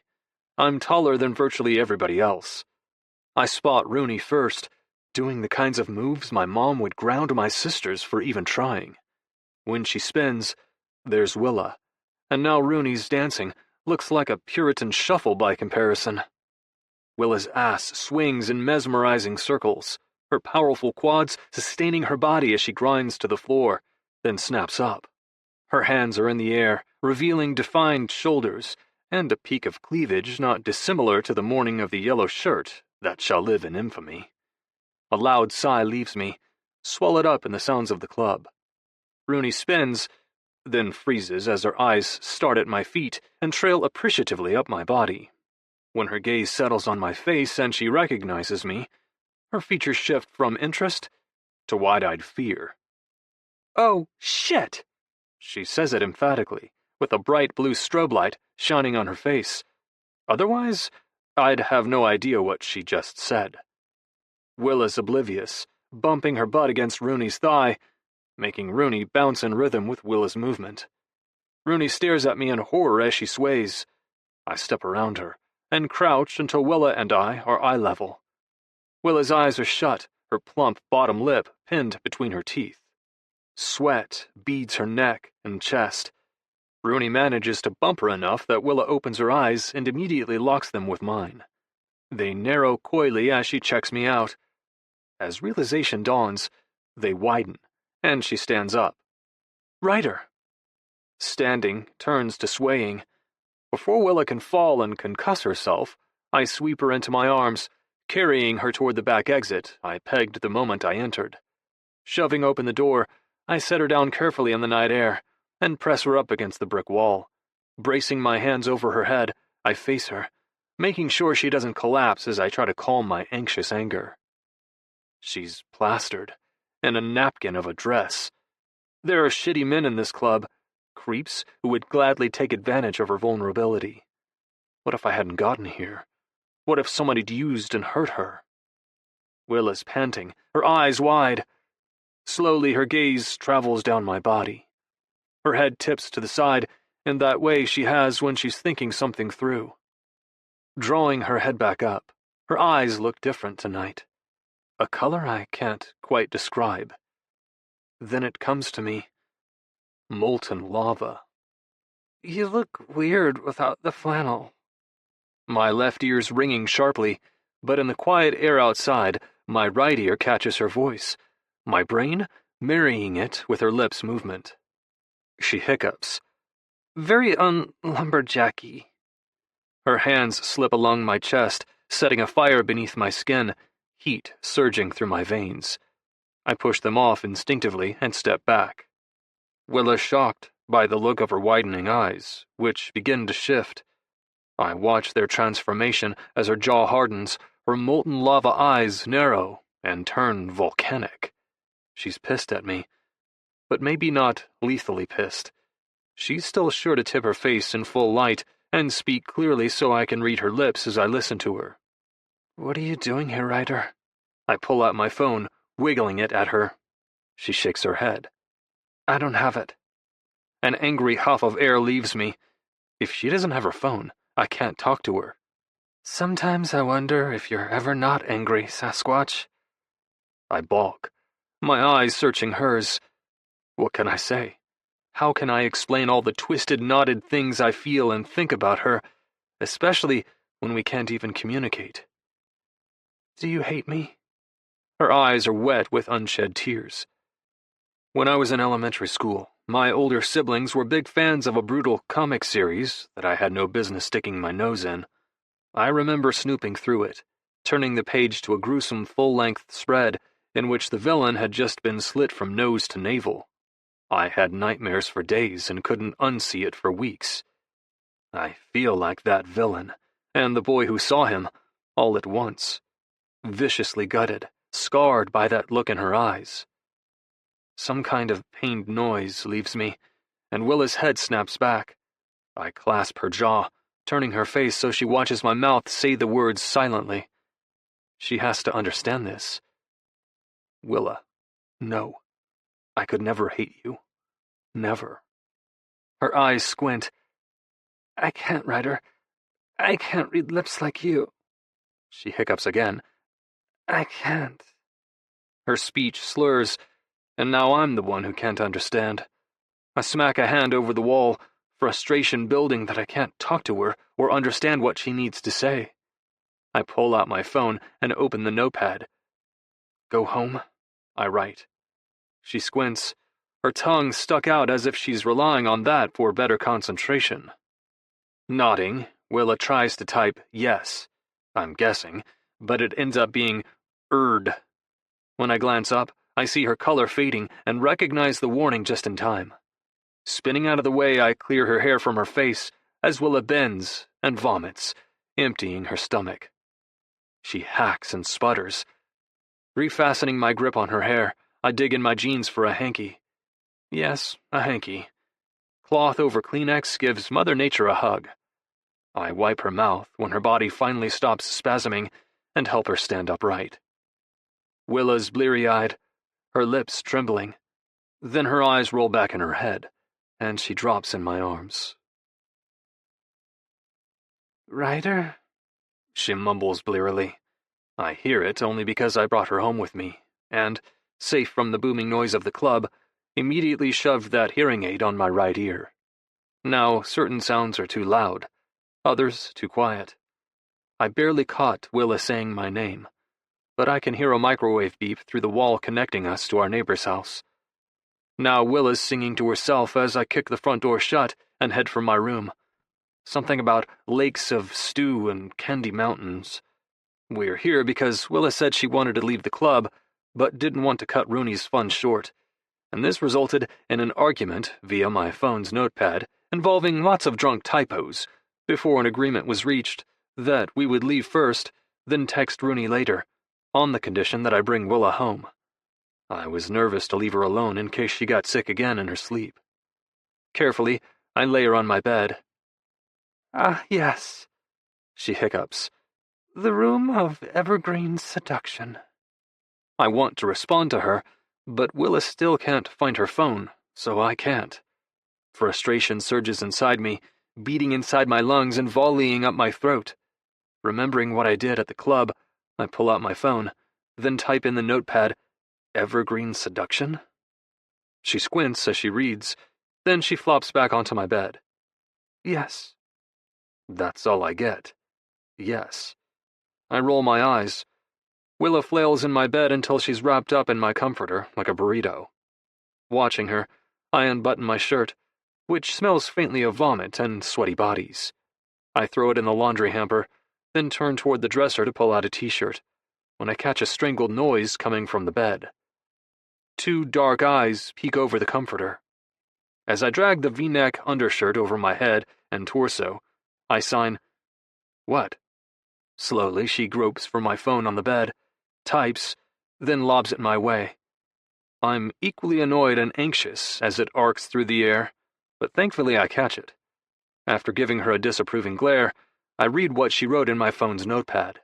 Writer, keeper of notes, asshole lumberjack of Los Angeles County. You have a fantastic upper body. A laugh leaves me. An actual laugh. I feel it bubble out of my belly, soar through my throat, and reverberate in the air. Willa sits up, throwing back the blankets. You just laughed. I just made you laugh. My heart pounds with nerves. My skin crawls with dread. I'm waiting for the inevitable. For her to say I sound weird or terrible. But she just throws her hands up and crows, "Woohoo!" I cover both of my ears instinctively before the hearing aid squeaks feedback. Willa climbs out of the bed, tripping over her feet until she runs smack into my torso and wraps her arms around me. Muffled sound lands somewhere between my pecs before Willa seems to remember to unsmoosh her face. Setting her chin on my sternum, she peers up at me. I made you laugh, lumberjack. I try not to smile, but fail, grinning as I nod. Slowly, her fingers trail up my chest, leaving a wake of sparks simmering beneath my skin. Her fingers skate up my throat and drift through my beard. They rest over my lips, parting my facial hair as she squints at my mouth. This squirrel tail is a problem. My eyebrows lift. My beard isn't that scraggly. Is it? I can't see your mouth. And I'm suspicious that it's a pretty mouth. Like one of those mouths that a man with eyelashes like yours has no business having. She sways slightly in my arms, her eyes drifting shut as she sighs sleepily and says, "Rye." My hands go to her waist, to steady myself, as much to right her wavering posture. My grip tightens as the sound of my nickname on her warm, husky voice hits my bones and echoes. Fear creeps up my spine. I feel its exact journey. I see fingers climbing each vertebra until it clutches my throat. It's getting harder and harder to lie to myself when Willa Sutter's around, to tell myself my heart doesn't trip when I look at her, that need doesn't torture my body, that I don't daydream about sliding my hands onto those baggy hoodies she always wears, feeling the silky skin along her ribs, the soft handfuls of her tits, that I don't fantasize about hearing her voice and mine, not perfectly, but well enough to drive down the road, holding hands affectionately, while still lobbing jabs and busting bullshit. Willa would slide her hand up my thigh as she gave me hell, and I'd pull over, then kiss her, until that mouth finally stopped running at me long enough for me to give it all the attention it deserved. Willa, as my nemesis, is safe. As my antagonizing quasi-friend, a manageable risk. Or so I thought. But now I see that anything more than that, and nothing remotely manageable, comes of it. Nothing at all. I'm brought from my thoughts as her hair whispers over my skin. Those untamed tendrils are the same rich brown as her eyes, streaked crimson and gold from hours spent daily in the California sun. They tickle my arms and chest, as well as sways in my grasp, her eyes shut as she smiles. Carefully, I hold her to me, and give myself this one moment that I can only hope she won't remember, even though it's one I never want to forget. I press my nose to her hair, a long, deep breath as I commit her gentle scent to memory. Orange zest and sunscreen at the ocean, the pure softness of roses. One soft kiss to her temple. Shit. I pull back. It might be the barest touch of my lips to her forehead, but I'm kissing my drunk project partner, and I don't have her consent. Shut up your head, she says. I want you just fine. Now kiss me again. Freaky mind reader. Her lips sear the skin exposed above my shirt, where she presses a soft, wet kiss. Willa's hands link around my neck, her fingers slide along my scalp, making some kind of desperate groan rumble out of me. Willa shoves herself even tighter to my front, and we stumble until we bump against the wall. My hand dips down to her waist as she hitches her leg around my hip. I wrap my hand around her iron-solid thigh and try to take a steady breath. Her gasp is a soft burst across my neck. Her nails sink harder into my scalp as she presses on tiptoe, those soft, full lips inches from mine. Ryder, she says, I demand to be kissed. Gently, I clasp her jaw and my thumb traces her mouth. If I do this, who knows what will happen, what kind of damage control this would require tomorrow. She's half asleep, half drunk. If and when I kiss Willa Sutter, I want her to remember it. I press my lips to her temple again, and feel a heavy sigh leave her. Her mouth slides, wet and hot, along my collarbone. I suck in a breath, leaning my cheek against her wild hair, my fingers sinking into its chaos. Her tongue swirls at the hollow of my throat. My lips sweep the shell of her ear. Willa and I aren't even kissing, not on the lips, but we're moving, rolling against each other, and that has to stop. What we're doing only leads to one thing that absolutely cannot happen right now. When I pull away, Willa does too, her features tightening. Why did you stop? I tug at my hair. My hand falls, and I shake my head. Fatigue from the day makes my thoughts fuzzy. I don't even know what I'd try to sign to her, what words I'd write in my notepad. You don't want to anymore? She asks faintly. Her eyes are getting heavier, and I think this time there won't be any waking her. Before Willa can argue any more, before she can demand a kiss or ask for one step further, her eyes fall shut, and she drops, a dead weight in my arms. Sleep, she says. Nodding, I scoop her up. For once, Willa Sutter and I agree on something. Chapter 10. Willa. Playlist. Surround Me. Leon. Oh, God. Blinking hurts. Thinking hurts. I shift and bump into something solid and immovable. Whatever it is, it smells like sex in an evergreen forest. Cedar, pine, spruce. I'm warm, with one tree limb draped around me, another poking my butt. Wait. Startling, I spin inside the tree limb that I realize is an arm. It's so damn heavy it might as well be timber. Ryder's out cold. His mouth opens softly in sleep. There are smudges under his eyes, which I'm sure have everything to do with the fact that he went driving to some ritzy club Rooney and Bex picked at God knows what hour of the night. That plan backfired a little bit. I know loud environments are nightmarish for his hearing. I didn't mean to lure Ryder there. Bex was just supposed to send a picture of me being obnoxiously sexy, in the name of retribution and all. But instead of rolling his eyes and saying he was worried for the male population of Club Folly, Ryder showed up incensed and swept me away before I passed out, and somebody took advantage of that. Last thing I remember is vomiting in the alley. A few patchy moments of rubbing myself all over Ryder like a cat in heat. Oh, Lordy. I rubbed all over him. I remember that vividly now. I mean, his arms wrapped around me, we're spooning in his bed, though there's his chivalry again. He's sleeping on top of the blankets that my body is practically swaddled in. He can't mind that I was treating him like my personal dance pole that much. Can he?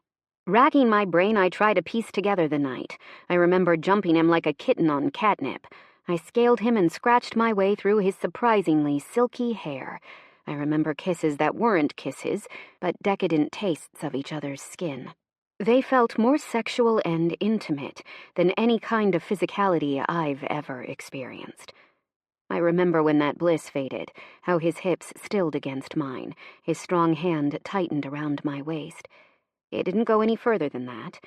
I don't remember, but I know because I was a puking, twerking, drunk as a skunk mess, and Ryder Bergman might be a surly son of a bitch, but he's also a gentleman. 3 cheers for that, because let me tell you, last night, I would have kissed him stupid with my vomit breath and happily jammed on that lumberjack's log if he'd have let me. An involuntary groan leaves Ryder. It might have something to do with the fact that I've been unconsciously shimmying myself, like a little tree-abiding forest creature, against the piece of wood that extends rather prominently from his sweatpants toward me. That groan brings another part of the night to my memory. His laugh. I made him laugh, and it was beautiful. Ryder's hand flexes as it meets my waist. One eye cracks open, greeting me with grass-green irises and thick lashes. It's followed by a slow, sexy smile. I'm hopeful it's here to stay. But I'm not counting on it. He's dazedly half awake in that pliant, relaxed place I was a few weeks ago, in my sexy lumberjack about to fell a tree dream. He gropes overhead, never breaking eye contact with me. On a soft sigh through his nose, he swipes open his phone and types, spinning it so I can read the notebook. You snore. I smack his shoulder as embarrassment reddens my cheeks. I'm aware of this, but like hell am I admitting it. Do not. He nods, mouthing, do. Our eyes hold, and because I'm a self-sabotaging, punishing hothead, I shove down the blankets and lean closer to him. Ryder's grip never leaves my waist, and the heat of his palm seeps through my dress. His hand flattens on my back and pulls me even closer, making Ryder hiss under his breath when I press my pelvis to his. I watch his jaw clench, his eyes scrunch shut, before they open again. Gently, he uses his arm underneath my neck to pull me until I'm tucked into him. My head is on his shoulder, in a cloud of cedar and spruce nirvana. I stare up at the notepad as he types furiously. What's been going on? The past few weeks you've been different. Why were you dressed like that? Out at a club? I glance up at him, brushing my fingers against his now rather bushy beard. How do I explain what I've been doing without laying all my cards on the table? Without telling him I know about the hearing aid and I wanted to get back at him, that I got carried away in my vengeance. We both did, and now I don't even recognize where we are anymore. I can't admit any of that, because that would leave me exposed and ridiculously vulnerable. So, like the big wuss that I am, I changed the subject, taking the phone and typing. Sleeping next to this thing felt like having a cuddling threesome with a forest creature. Ryder sputters. A hoarse cough of a laugh leaves him. Not that I'd know. About threesomes, that is. My cheeks darken. I'm beet red. I stop talking before more nonsense falls out of my mouth. Burrowing deeper in his arms, I hide my face and soak up every tiny noise of amusement that leaves him. Ryder's laughter finally fades on a breathy sigh. He uses a thumb to wipe a tear out of the corner of his eye, and then takes his phone from me and types again, arms extending so that the phone is held over my head. It gives me a very exclusive look at all the burly muscles and tendons that make up the lumberjack's arms.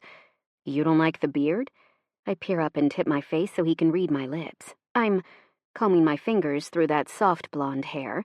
I tease the pad of my pointer along his lips, curious if it tickles. What's beneath it? His eyes grow darker, his breath faster. Unexpectedly, he sets his teeth on either side of my finger and dances his tongue against the tip. Something like, ugh, leaves me as I shamelessly rub myself against him. Ryder's eyes drift shut, and we're 0 to 100 in 3 seconds flat. He's panting, I'm rocking against him, and now my wet fingers trailing down his throat, down the V-neck of his shirt, until I pull it aside and swipe the damp, chilly tip around his nipple. Somewhere between a groan and a gasp bursts from his mouth, more faint sounds that I soak up hungrily. We lock eyes, sharing a long, unbroken study of each other, jagged, shared bursts of air as we move. His hand slides down my back and cups my butt, easily hiking my leg over his hip. We pick up right where I'm pretty sure we left off last night, and it's dizzying. My toes curl, my back arches. I'm so close, I don't even want to breathe. But then the door bursts open, making me shriek. Bex stands 10 feet away in tighty-whities, and it's burned into my retinas. I'm still shrieking as Ryder spins off the bed, whipping the comforter over me so that I'm covered in one smooth motion. His echoing double clap and a few gestures that clearly don't mean nice things shoo Bex out. I watch with an unresolved heaviness between my thighs as he strolls out of the room, black sweatpants low on his hips, that white V-neck clinging to every long, defined muscle of his back and arms. Falling back onto the bed, I huff a desperate sigh. I'm right on the edge, torturously close. One sweep of my finger, and I'd tumble. I could come so easily. But I want more than an orgasm at my fingertips, fueled by the sight of a beautiful man. I want Ryder to send me over. For it to happen when it's more than just two bodies getting off on each other. That's a problem that I want to have not just part of Ryder Bergman. I don't do that. I don't want more from someone. I don't set myself up for heartbreak and disappointment. I take what I want, I shield my heart, and I move right along. Ryder seems to operate just as guardedly. What is wrong with me? I sigh shakily and chalk it up to hormones, lust, hate-crazed sexual attraction. My hand splays across my belly. I don't move. I lie still until the torturous pulse between my thighs subsides, and I'm thinking straight again. My heart locks tight. The key turns with a click that rings in my ears. Safe and secure once more. While Ryder's still out in the hallway ripping Bex a new asshole, I use my finger and his toothpaste to brush my teeth. Next, I swipe one of his hair ties to pull back my Bride of Frankenstein hair. Seriously, how did he even look at me this morning? Before I realize that this red dress needs to be burned into the shameful annals of deplorable dress history. I peer at my backside and am horrified by what little is left to the imagination. There's no way in hell I'm waltzing past Bex. Probably Tucker, and definitely Ryder in this getup. So hastily I riffle through Ryder's drawers, huffing the incredible pine forest scent as I look. Finally, I find a black shirt that's so long and big, it works as a shirt dress. That will go best with the fuck me shoes. Throwing open the door confidently, my red napkin dress folded under my arm, I stroll into the living room and am promptly met with 3 pairs of male eyes. Tucker's widen, then dance away. Bex squints like he's seen double of me and trying not to. But Ryder's gaze starts at my hooker shoes, then slowly drags up. A long single sigh leaves him. His expression is a portrait titled, "Why the fuck didn't I hit that last night?" I'll be damned if I know what's going on between us right now, but his undeniable lust puts a small triumphant smile on my face. I add another scratch to the mental tally I've been keeping since hearing Aid Gate. Point for Willa. Tucking a rogue curl back into my bun, I smile at the guys. "Good morning, fellas." I pause next to Ryder, whose gaze is locked on my mouth. I have to find my phone, but I have my laptop. Okay? He nods slowly. Okay, he signs. I take his hand in mine, squeeze it tight, then leave. After an Uber ride of shame home, I shower and line my liquor-singed stomach with toast and a cup of weak tea. I wish I could tolerate coffee, but after a night of that kind of drinking, I'll puke. When the carbohydrates and paltry caffeine hit my bloodstream, I feel conscious enough to search for my phone. Eventually, I discover it in the laundry basket, shoved into the pocket of my jeans I wore to the hospital yesterday evening. Found it. I text Ryder immediately. My phone pings. Good. How are you feeling? As bad as I deserve to? Sorry I was such a mess. Needed to blow off some steam. You were fine, he writes back. Besides the vomiting and the snoring, and your death grip on my arm all night. Such an asshole, I mutter. Well, drunk goggles and all. Ouch, he responds. Touché. He has to know how full of shit I am. I was practically scaling Mount Ryder this morning, chasing a stunning view. You don't do that stone-cold sober with bedhead and puke breath after making a fool of yourself the night before, unless you're desperate for someone. He has to intuit this, right? That I'm despicably sexually attracted to him? Just sexually. The way he was looking at me before I left, I'm thinking Ryder's hurting for it as much as I am, and when he figures it out, when we have to acknowledge this animal, sextacular thing between us, then what? He texts again, breaking me from my thoughts. Did you check your email? No, I type. Why?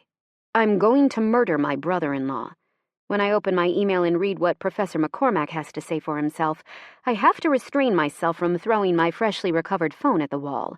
If I survive this semester without having committed assault, it will be a Christmas break miracle. Your proposal is solid. McCormack paces his office, phone in hand, texting us in a group chat. Really, it's good. My issue is this. I'm sensing a lot of tension between you two, and I can't grade an unrealistic business model. Business partners need to be tight, trusting, on the same page. Now, take to heart. You two aren't the only pair I'm concerned about. Ryder death grips his phone and sucks in a breath. He leans, elbows on his knees, and even with the beard, I can see a scowl tugging at his expression. His ball cap's back on, tugged low. The lumberjack flannel stretches across his broad shoulders. Today, it's a classic black watch, hunter green and ink black plaid. It's dangerous looking. A little sinister. Every remotely erogenous part of my body, from my traitorously hard nipples to my aching choo-cha, voice their demand to be plundered by the plaid-wearing rogue. Jeebus Christmas, I need to get a handle on myself. I wiggle on my seat and fold my arms across my chest. I'm assigning you to a team-building day, Mac texts. I sputter as my hands fly unhelpfully in the air. This can't be real. It has to be a joke. Are you serious, Mac? McCormack nods fervently while texting back. I need to see increased camaraderie, or when due date comes, I won't be able to grade your project as a practicable business plan. This course is professionally oriented. It's not theory. It's application. Okay, I get that, but... My phone dings, as does McCormack's. Ryder's message says, in case you forgot, Willa's a D1 student-athlete. She barely has time to sleep and eat meals as it is, Aiden. We can't go backpacking and bonding over sunsets. You're being a dick. I stifle a snort that dies off when McCormack's icy blue eyes land on mine. He swivels, throwing a finger at Ryder before he texts back. I'm not your brother-in-law right now. I'm your hard-ass professor who's here to tell you. Figure it out. I need to see camaraderie. You two have more common interests than you think. He gives me a pointed look. So find some time to set aside classwork and bond. I'll have you two back here individually to account for your experience. Ryder's eyes are burning holes into Mac's head. Common interests? I mean, what does Mac know of me beside the fact that I live and breathe soccer? If that's what Mac's implying, does Ryder play? He's never mentioned it. McCormack pushes off his desk and taps his watch, which is his version of get the hell out of my office. He can hardly move us out of the room fast enough, shooing us like chickens from the coop. Our phones buzz and ding. You've got 1 week. Learn about each other. Get on the same page, or your project's in jeopardy. Got it? Before either Ryder or I can answer, the door is slammed in our faces. Ryder pounds his fist once against the door, an angry twitch to his jaw telling me if he was speaking, he'd be ionizing the air. A solitary thud answers, followed by a new message from Mac. Get over it. 1 week. My phone pings with a message from Ryder. I told you, I'm going to kill him. Chapter 11. Willa. Playlist. Billie Jean. the Civil Wars. I wish I could say Ryder and I managed to convince Mac that he's smoking some terrible, human resources-laced strain of hashish, but he proves unflappable and only gives us stony glances when we corner him after the next class. Between Ryder's course load and my studies, practice, and game schedule, then dashing over to the hospital in the evenings to see Mama, who looks a little perkier since that experimental drug got thrown in her pharmacopoeia, we barely managed to keep up with assignments while pulling together a day to bond. Ryder performs a magic trick and convinces Mac to give us an excused absence from class, seeing as it's the only day with my practice and game schedule that we can make work. We agree to leave at 9 in the morning for our day hike, but before that, Rooney and I traipse over to the practice fields early in the morning to pass the ball and shoot around. We have a favorite field that we often use, but someone else was there, so we continue our walk to a more secluded, less maintained field that's normally used for rec league games. As I walk with Rooney, I try to breathe deeply, to release the anxiety that's knotting my stomach. I'm nervous for today, but I don't actually know what exactly I'm apprehensive about. It's just that since my wild night out, things feel tense with Ryder, in some unnameable but palpable sense. Yes, there's obvious sexual tension, but something more is going on. I just can't put my finger on it. He's been a bit surlier than normal. I've been busier. While I could talk to him about what happened, that would be wildly uncomfortable. I don't do that. I'd hive and choke on my words. It would also be trying, and if there's one thing Willow Rose Sutter doesn't do with a man, friend or foe, it's try. In part, it's because of the man who bequeathed 50% of my DNA, then headed for the hills. I'm sickened by the thought that the guy I fall for could reject me just like the sperm donor. Then there's my mother's perspective on men. As I was growing up, Mama didn't say it often, how untrustworthy she found men. I think in her way she wanted me to form my own opinion about the opposite sex, but she showed me that men were something you use and lose, hit and quit. Anything more was just an invitation for disappointment. That's why this thing with Ryder lately has me panicking. I've never spent this much mental energy on one infuriating man, and I have no idea how to change that. Walking with Rooney, half listening to her prattle on about some chemistry assignment I'll never wrap my head around. Why, I have asked, does a pre-law student need a chemistry degree? Because she's a masochistic dork who wants to be a biomedical lawyer. That's why. I find myself wondering why I'm so hung up on my dynamic with Ryder. We're project partners. We banter well. There's sexual tension. Fine. What's the big deal? I've tried shelving it, but I can't stop thinking that in all these hours together with my nemesis-turned-forced ally, somewhere along the way, we became friends. Yes, friends who routinely bust and burn each other so bad we're a little singed around the edges. Okay, so maybe we're more frenemies than friends. But that's more than straight, vehement opposition. Even then, so what? Can't a man and woman be frenemies? Especially when both of them have shown themselves to be totally allergic to maintaining anything more? Man, this bag is heavy, Rooney huffs, the only break in her chemistry soliloquy. How many balls did you pack? I take the bag from her and hike it high up on my shoulder. I always pack too many balls, but you can never have too many, especially with how often Rooney shanks them. Rude, she shoves me. Seems I said that out loud. Sorry, I tell her sheepishly. As we round the bend to the rec league fields, Rooney back to bitching about chemistry, I freeze and slap a hand against her chest. A man stands far down the field, juggling the ball, his head bent in that easy way you have when you're effortlessly screwing around, juggling when you could do it in your sleep. His hair's tugged back in a small bun at the base of his neck. His blonde facial hair catches the sunlight when he flicks the ball and lands it on his back, steadying it easily between his shoulder blades. The ball hovers seamlessly until he bounces it off his shoulder. On a scissor kick, while the ball is midair, he cracks it straight into the goal. Rooney's whistle cuts the silence. Well, hi. And who ordered him from the hot stranger vending machine? I smack her chest again. My heart is racing. Rooney, I think a ball pump fell out of the bag. You better double back and check. What? She frowns. How could I have possibly dropped that? Rooney?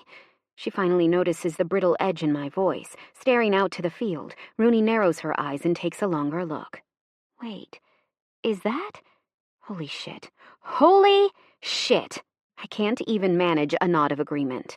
Okay, I'm going to go check my ingrown toenail. I'll hang back here. Thanks, I mutter. I'm so distracted, I walk off with the gigantic bag still hanging on my shoulder and trudge through the gate onto the field. As I walk, a searing pain knifes through my sternum. It's heartburn, but 100 times worse. Now he rainbows it, flicking the ball around as easily as a puppy lobs a toy and artfully, consistently catches it. I'm close enough to recognize that mangy beard, that perfect nose. It's him. It's Ryder. It's hard to appreciate the way his shorts sit on his hips, how he wears tall soccer socks, the way all hot soccer dudes who are too badass for shin guards always have, crinkled at his ankles. His cleats are beat to shit, which means they're perfectly comfy. Your cleats always finally get comfortable right before it's time to retire them.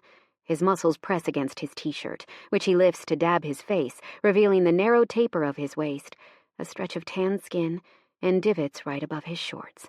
The asshole soccer jock has butt dimples. Of course he does. I don't exactly know why tears prick my eyes, or why an overwhelming sense of betrayal surges up my throat, constricting it painfully. Suddenly, Ryder whips around, eyes widening as they take me in. Instinctively, Ryder abandons the ball, then jogs up to me, yanking the massive bag effortlessly off my shoulder and transferring it to his. He cocks his head, fumbling for his phone from his pocket, then texts me, "What are you doing here?" I read his message and exhale a long, jagged breath. Sharp blades of confused emotion etch their marks in my throat as I try to swallow, then text back. Just came to shoot a little bit. Ryder studies me, then his eyes drop to his phone. Why do you look upset? I have two choices. I can tell him what this means to me, pour out my guts, confess my shocking hurt that he didn't trust me to see past his surly lumberjack surface, that I can't wrap my head around why he's so good and why he doesn't play. Demand his explanation for knowing what the game means to me and keeping his own deep connection to it such a closely held secret. Or I can do what I've always done, repress the pain, bypass the uncomfortable truth, and move right along. I'm fine, Ryder. He squints and clenches his jaw. He's about to get feisty with me and call bullshit.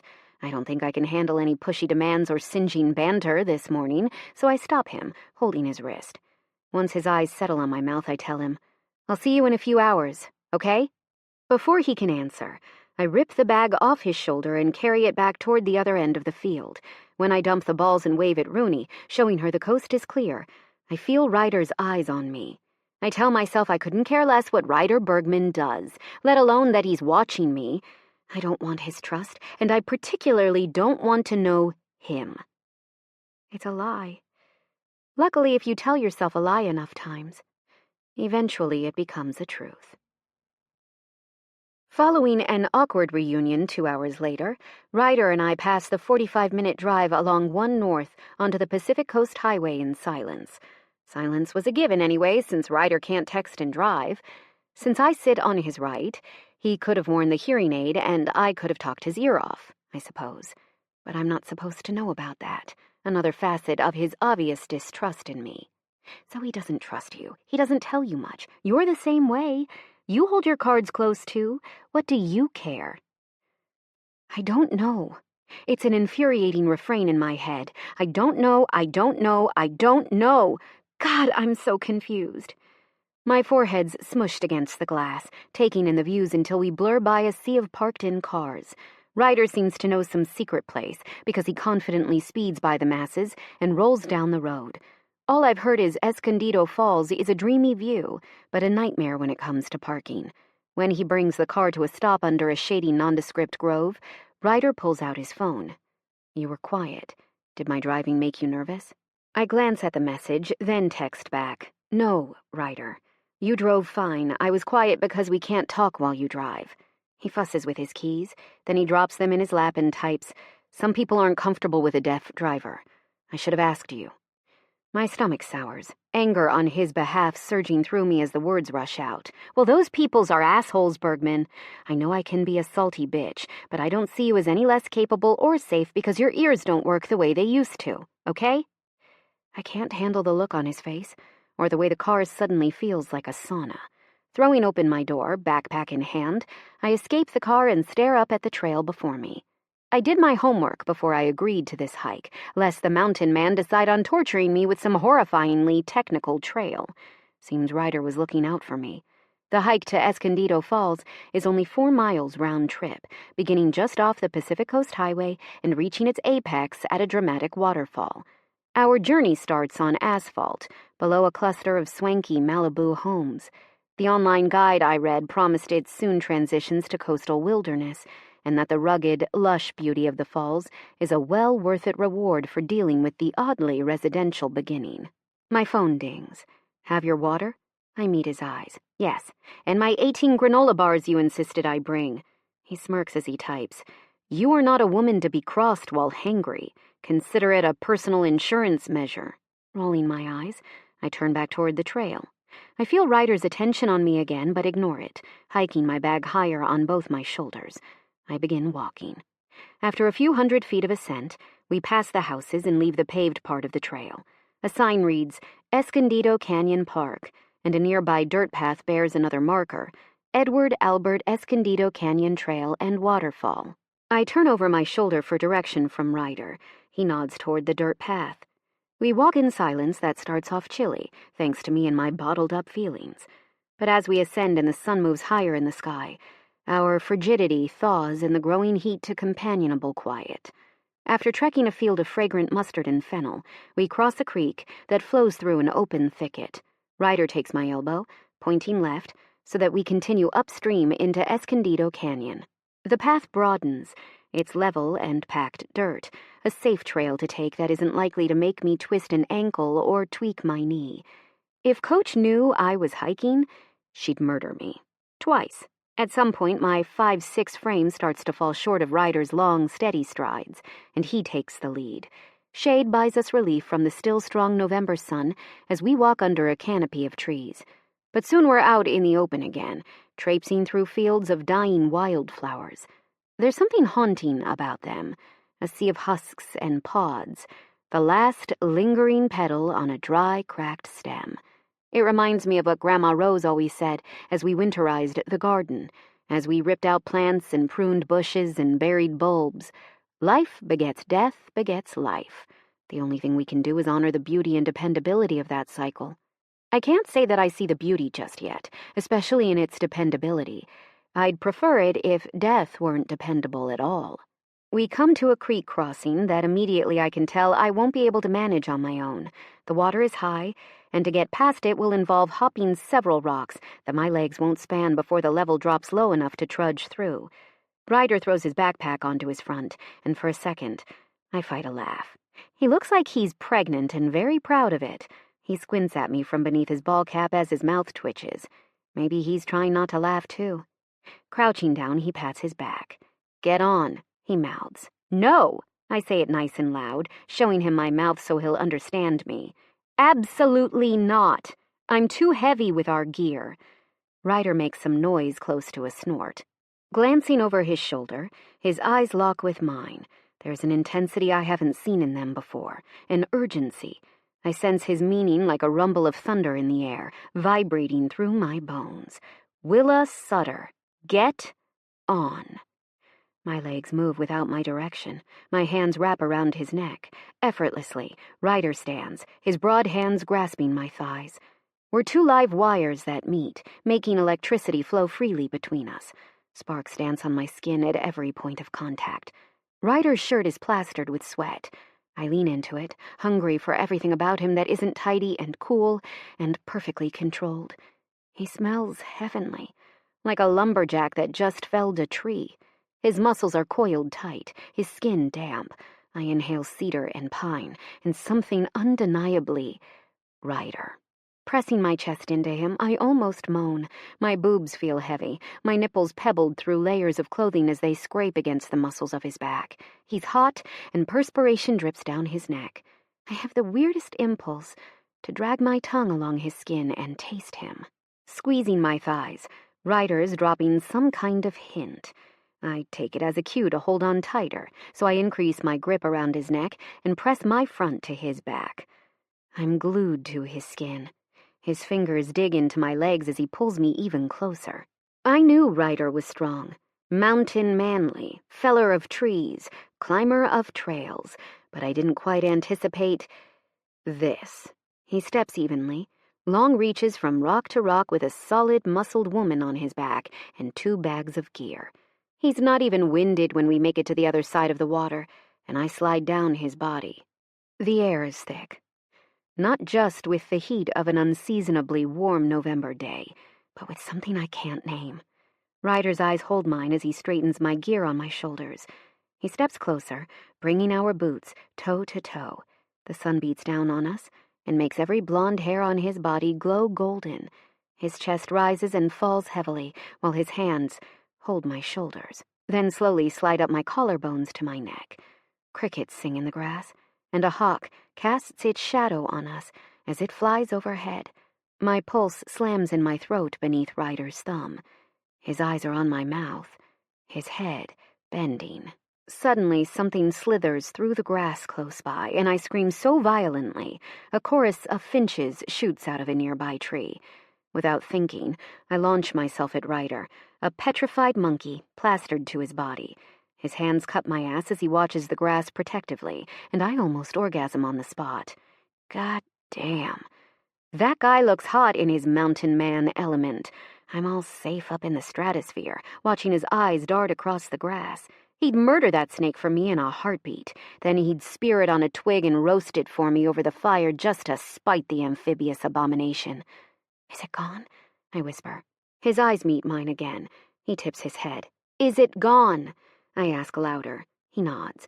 Our eyes search each other. The moment we almost had, another almost kiss, hangs in the air between us, unless he wasn't going to do it, unless I had dirt on my face or a booger. Oh shit, what if I'm imagining all of this? Ryder easily holds me one-armed and reaches for his phone in his pocket. I'll admit it, I'm terrified of what he's going to say. Is he about to set me straight? Tell me to quit making sexy eyes at his mouth and rubbing myself on him like a koala in heat? I'm a pathological avoidant. I know this, but for me, facing painful emotions is like fear of heights. The moment I'm too close to a potentially fatal drop, I scramble back and bolt. I slink out of Ryder's arms and brush by him, pushing forward. I can hear the faint din of the falls, and a sulphurous odor tinges the air. It's a sobering scent, breaking the heavy sweetness of what we just did. It reminds me why I'm here, to hike and check off a box for asshole McCormack. If I lose sight of that, there's more than one way that I could fall off course. None of those ways are remotely safe. The next mile is a gradual ascent, maybe another 150 to 200 feet. That brings us to the lower Escondido Falls. It's a 50-foot cascade, its pool of water flanked by moss-covered rocks and dewy ferns. The sulfur smell is stronger here, and plenty of people seem to be happy ending their trip at this peaceful spot. Ryder told me we could easily call this our halfway point. Sit and relax, enjoy the view for a while, then turn back. But I'm competitive. I love a good challenge, and I've never been one for taking the easy road, at least when it comes to making demands on my body. What I did when I did my recon for this mission was that if you're willing to work for it, Upper Escondido Falls is only 3 times higher than the lower falls, but it's infinitely more beautiful. To get there, our next step on the trek is a treacherous wall of limestone to the right of the falls. It looks like it will be challenging to ascend and downright terrifying to scale on the way back. But we're both wearing hiking boots, and Ryder said it's intuitive. Grab on tight and enjoy the ride down, sunshine. It's by far the hardest part, a gain of nearly 200 feet over less than a quarter of a mile. We grapple for roots, rely on a length of rope afforded us for a stretch. At one point, Ryder has to reach down and yank me up to him until the climb finally flattens, bringing us to land at the base of the upper falls. The path veers left, and we trudge through massive old roots, crawl between and over equally ancient boulders. Then, suddenly my breath is ripped from me. Water roars, spilling past a fortress of moss-slicked stones. I've heard it's not the best flow this time of year, but the waterfall's power is still tangible. Its steady pound resonates in my chest as it pours down the rocks and lands in a wide, glassy pool. This breathtaking view was worth the work. As I stare up at the water, movement snags my peripheral vision. I turn, only to see Ryder yanking off his shirt. I swallow a choked sound as my body incinerates, my every sense tripping like a wall of breakers. All those muscles I've gripped and poked beneath his shirt, muscles I saw for one fleeting moment in a drunken haze and wanted to punch myself for not being sober enough to remember. There they are. And shit, Ryder's bigger than I thought he was. He has a lean grace to his body. His clothes drape off his frame, suggesting a narrow build, but those flannel shirts have been lying. Ryder's shoulders are powerful and rounded, his pecs cut and shifting under taut skin as he tosses his shirt. His waist is solid, his every abdominal defined. Lots of guys in college still have boy bodies. Not the lumberjack. The lumberjack's a man. And I'm a woman, whose body is molten hot and bothered looking at him. Next go his shorts. Boxer briefs. Thank you, Lord Jesus, boxer briefs. Powerful quads that I recognize. Soccer quads. A scar across his knee. Long, solid calves. My eyes are stuck somewhere around the soles of his feet when Ryder shifts, jerking my attention upward again. There's a shallow overhang behind the falls that he stares at, hands on hips. Slowly his head tips my way, his eyes trailing my body. One eyebrow lifts. You coming or what, sunshine? Damn it. It's like he's infiltrated my brain. With only a tip of his head, a tilt of his brow, I know exactly what he wants from me. Fine, I huff, ripping off my shirt. I'm down to a sports bra as I bend over, then toe off my boots, peel off my socks. My shorts go last, and when I glance up at Ryder, his eyes are dark, his gaze traveling my body. Slowly, patiently. How I imagine his hands would. Calloused palms that would sprawl across my skin, slide up my calves, then my thighs. A hard grip that would spread my legs wide and pin my hips roughly. I swallow. Hell of a team-building exercise, huh? Ryder's eyes finally meet mine. His grin is slow, but it's warm and genuine, and somehow I know it's all for me. Chapter 12. Ryder. Playlist: Set Fire to the Rain. Noah Guthrie. Surrounded by the roar of the falls, we climb our way to the overhang. My body's in hell. Not because of our hike, but because Willa's wearing sporty black panties, a simple bikini cut that wraps around her magnificent ass, which is unsurprisingly perfect. Muscular, soft, round. I try to avert my eyes, but she slips once, and I have no choice but to brace a hand on her backside and shove her ahead of me. My palm burns from touching her, just how it felt when she leaped into my arms and almost pissed herself at a little garden snake. Jesus, her body, molded around mine as I carried her. Her tits smashed to my back, the heat between her thighs flush against my waist. My fingers still buzz from gripping her strong legs, feeling that smooth, warm skin. Finally, we make it onto the ledge behind the waterfall, and Willa drops down, immediately leaning against the mossy wall of the overhang. Water sprays in a fine mist, dampening her hair against her neck and her cheekbones. Her eyes hold mine, her chest heaving with exertion from the climb. My own chest rises and falls harshly. My lungs tug for air they can't seem to get enough of. I feel lightheaded, and it's not because of the climb. Willa tears her gaze away, reaches inside her sports bra, and pulls out her phone, wiping the front clear of residual water. Right, she texts. Time for this godforsaken getting-to-know-you questionnaire. I groan in agreement, ripping my phone out of my armband case as I read her message. Willa sighs and crosses her legs at the ankles, swiping through the list. First things first, she texts. Full name. Ryder Stellan Bergman, I answer. Her phone dings, and she taps the message. Her face brightens with a grin as she texts back. Could you be any more Scandinavian, lumberjack? I shrug, typing. My mom is Swedish. First generation. She frowns as she texts me back. But your last name sounds so Swedish, too. Your dad isn't? A grin slips out because I know Willow will appreciate this. My dad took my mom's last name. Well, legally, it's hyphenated to his family name since that was tied to his degree, but he goes by Bergman. His was an awful mouthful, and he liked hers better. She said it was the least he could do.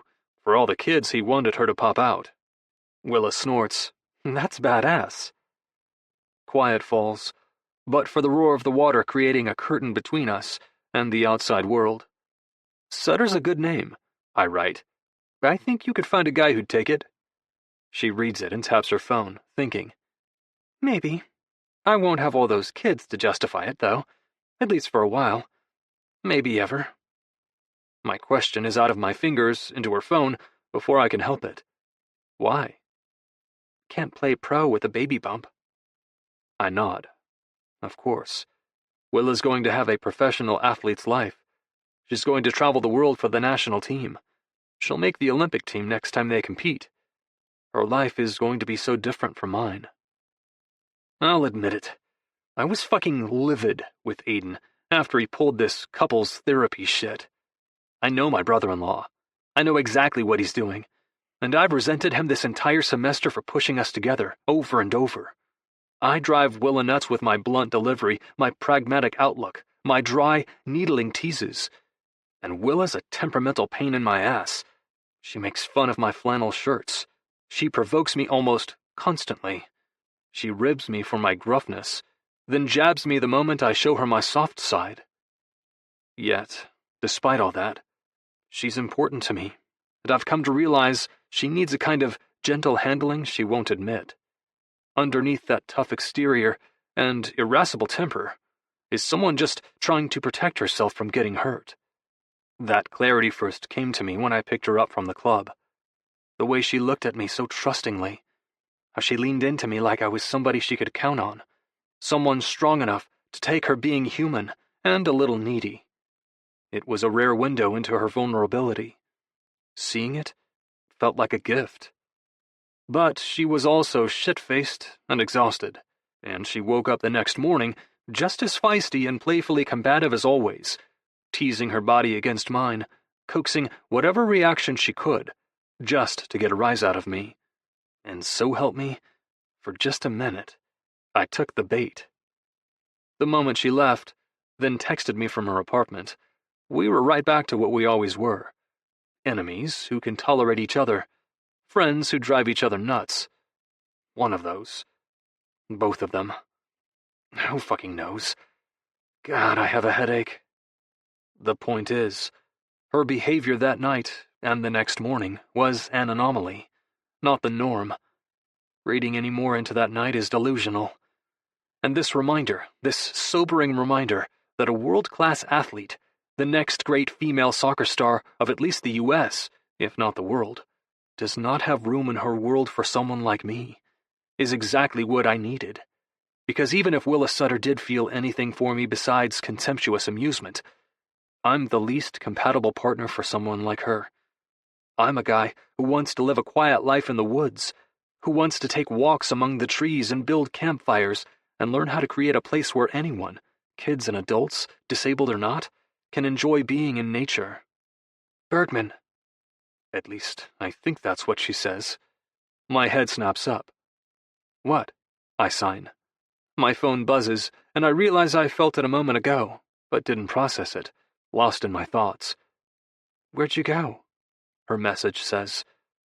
Shaking my head, I sit straighter. Sorry. Your turn. Full name. Cough it up, sunshine. My phone buzzes in my hands again. Willa Rose Sutter. Don't you dare make some crack about a cutesy middle name for a hellion like me. It's my grandma's name, and I'll throat punch you. I stare down at those words, saying them inside my head. Willa Rose Sutter. That's beautiful, I type.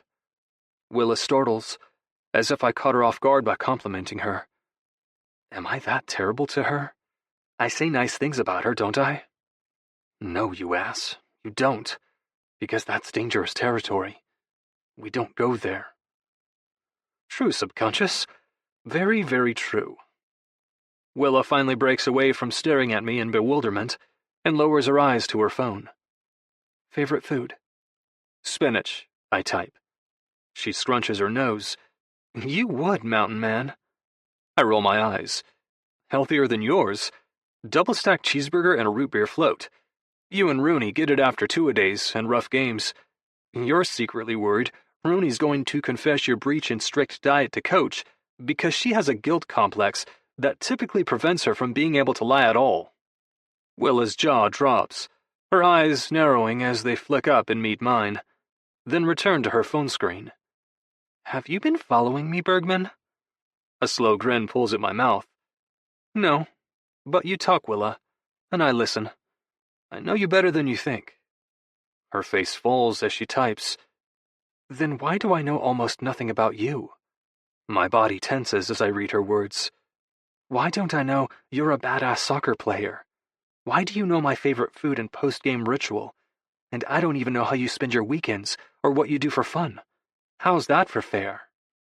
I narrow my eyes at her, then type, fair?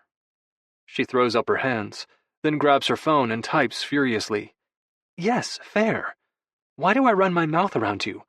Why do I tell you anything about my life just for you to use it against me, to throw it in my face and tease me left and right? Then there's you. What do I have to work with? A closed-off, cold, contained, abominable snowman. Now back up, I type. I tell you things. You met my friends, my roommates. I brought you to my house. I never do that. You know my schedule. You know I hate peanut butter cups. Because that's weird to hate peanut butter cups, she texts. Because you deserve shame for hating peanut butter cups, and I only came to your house and met Tucker and Bex because we had to do this project together.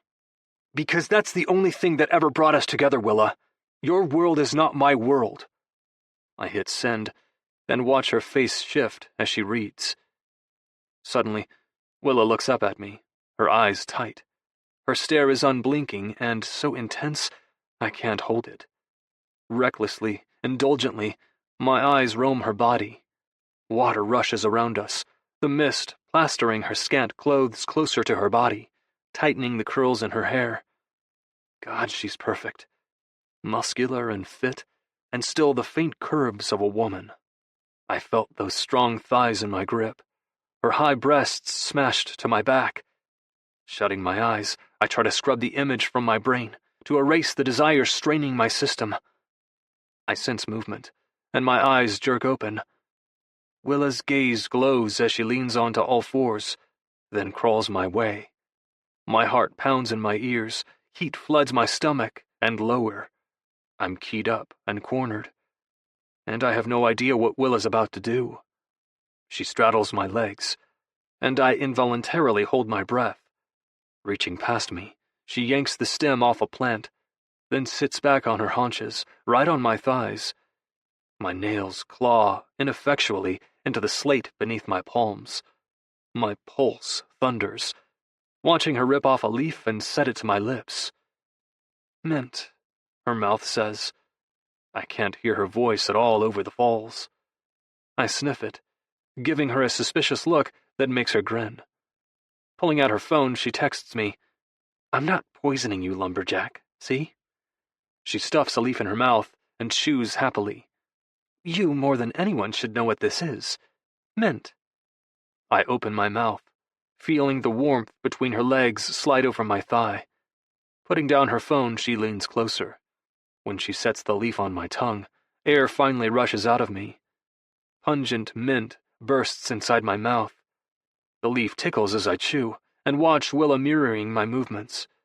Her throat works as she swallows, and hunger coils tight inside me. Willa's hands clasp mine, then skate up my arms. I can't hear my breath, but I can feel it. I can feel each violent tug of air, the pound of my pulse along my length. Need soars up my chest, tightens my throat. I stare at her lips. It takes considerable effort not to bite them. What do you want, Ryder? Her mouth says. What do I want? That's not the question. The question is, what do I get? Do I want Willa? Hell yes. Can I have her? She leans closer. What do you want? I've spent weeks restraining myself. Weeks trying not to picture her every time I close my eyes at night, or pass a soccer field, or taste oranges, or smell roses. I haven't touched myself once to the thought of her. I've shut it down every step of the way.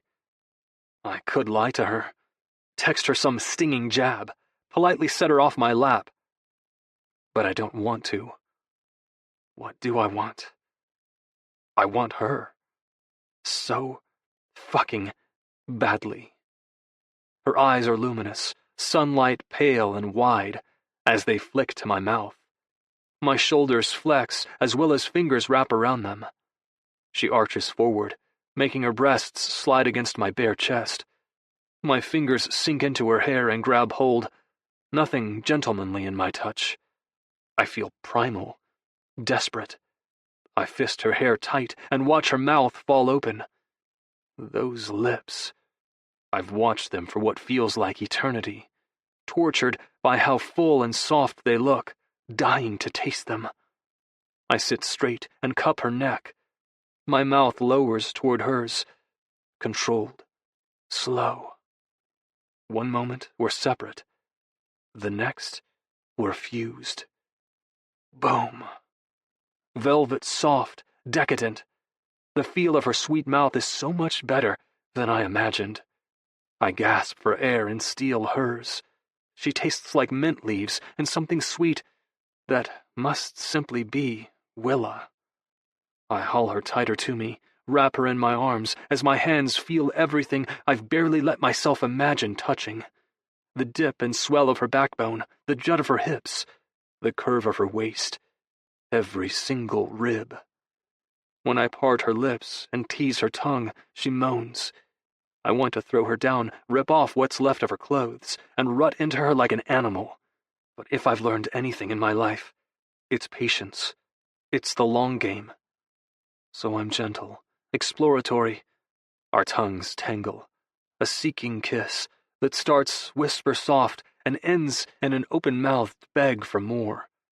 It becomes hungrier tastes, wet and hot, slow and lazy. Breathing is an obligation, and I resent its interference and the best kiss of my life. Willa's arms curl around my neck. She presses herself into me, her warmth seated over my lap, where I'm hard as fucking stone for her. She sighs as she feels it, and her fingers scrape through my hair. I can't help but groan and sense my voice filling her mouth. It's so impossibly sexy to feel her sounds, to give her mine. Willa's lips open wider over mine, her tongue a teasing flick that taunts mine to find hers again and dance. Slide, then nip, a kiss that pretends to be delicate before it builds in rhythm like a wave swelling to the point of collapse. Willa writhes over me, her movements so natural, her fit so perfect. We were made to do this. Her thighs lock around my waist, her elbows prop on my shoulders as she slides her fingers through my hair, and my world telescopes to this tiny breadth of space in which we touch and kiss and feel. She grinds on me, and I roll my hips beneath hers, panting against her mouth, knowing if I do much more of this, it's game over. My hands find her shoulders and squeeze. Breaking apart, breathing heavily, I press my forehead to hers. Willa leans in for more, but I pull away just enough for our eyes to meet. I'm beyond overwhelmed. My brain is scrambled, my senses confused. When Willa sits back, her eyes search mine. She must read my torn expression, my shock. I watch her eyes cool, and her walls go up. Clasping her hand, I rack my brain for the right words, wishing I were clear-headed or brave enough to make her tell me why she asked me what I want, why we're kissing when the drive up here was stony silence. All we've done for weeks is banter and snap, prank and poke until this game ratcheted up to a dangerous realm of sexual tease. That damn yellow top started it all. And since then, we've been brutally amping up each other's libidos, taunting each other's bodies. Is this just the final move? Is this checkmate in our one-upmanship? And now all that's left is to knock every piece away, to wipe away the history of each lost battle and victory from the board, now that she's come out the winner? If so, I lost. She got me to kiss her. She undid me. I was putty in her arms. Willa fucking won. Our eyes hold for a long moment, hers cooling even more as she crawls off my lap and leans against the wall. Willa gives me a half-hearted smile, then texts me, "Come on, Mountain Man. Back to reality." After more obligatory questions and more obligatory answers, our assignment is done, and regret is a boulder in my chest. I know her favorite food, her 20-year plan, her earliest memory, and the last state she lived in. But I still don't know why she asked me what I wanted, why we just kissed and touched like the world was ending. I still don't know what Willa Sutter wants from me. Our descent's silent. Light still high in the sky as we walk to my car. Our clothes are sun-warm, our skin sticky from sweat and the falls. Willa leans her temple against the window and stares out at the Pacific Coast Highway as I drive and rack my brain for how I can gain some clarity, some insight into what the hell is happening. Just then I drive by a billboard featuring a father, his arm wrapped around his son, and it hits me. Dad. I don't often take advantage of the fact that my dad's a physician who practices minutes from campus.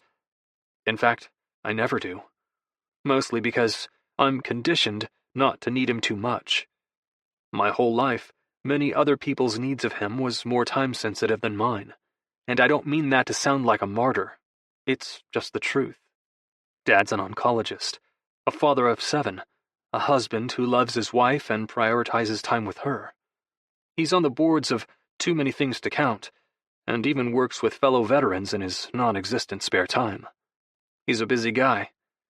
I'm the middle child of his 7 kids, so even when it came to family time, big agenda items like baby fevers and periods and first steps and failed tests were way more pressing than Ryder waiting with a book under his arm to read with Dad. I learned how to be patient. I learned how to find those slivers of time when Dad was mine. I'd get up early to watch him shave and tell him about my day. I crawled into bed after he got home late for work and had showered off. Just 5 minutes cuddling in his arms before he started snoring. That was all I needed.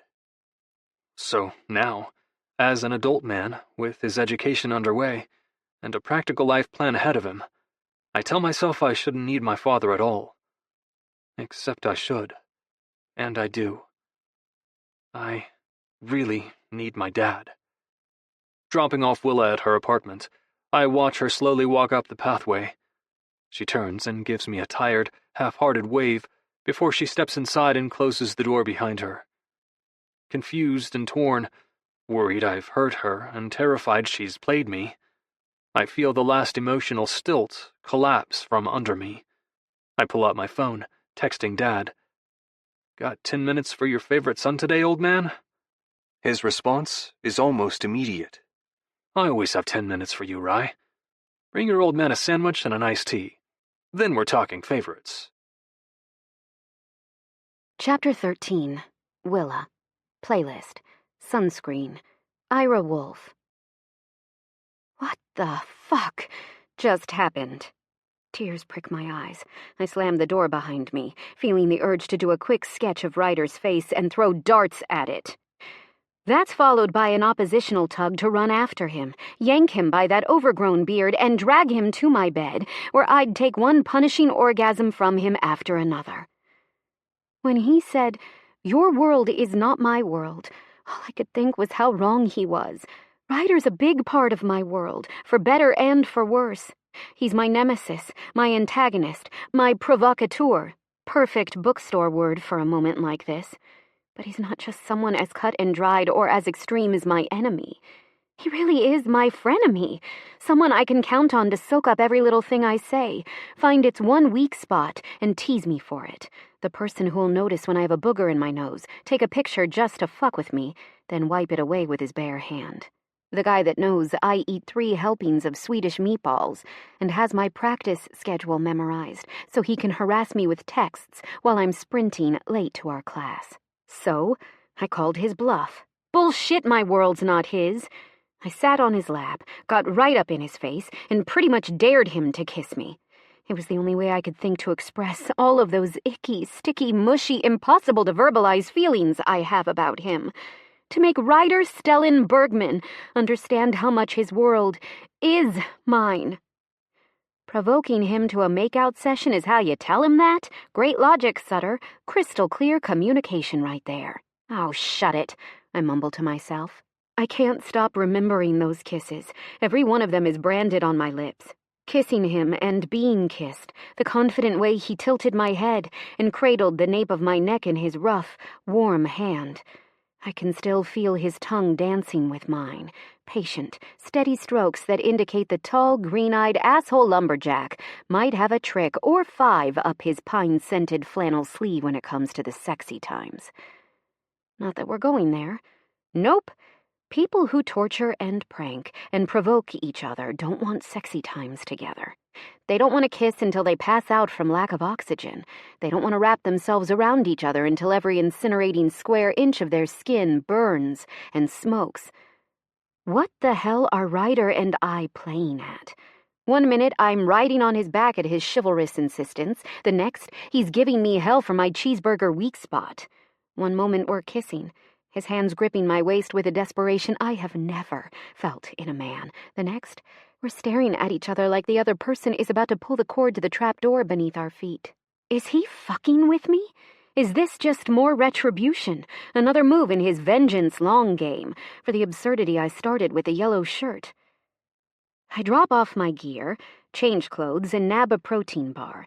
Leaving, I shut the door with unnecessary force and almost snap the key locking it. Shaking my head, I try to snap out of this nonsense. I'm going to see my mom. I want to be focused on her, not my trivial college drama. Rain begins to drop from darkening clouds overhead as I walk to the hospital. I tip my face to the sky, begging it to wash my brain clean, to erase all this worry and preoccupation over a fucking man. I tamp down a fresh swell of confusing tears and palm my eyes despite rain painting my cheeks. I don't even know what I am feeling, just that I'm feeling too damn much. Whatever emotion it is, it's a hot, stinging ache that incinerates the path from my throat to my stomach.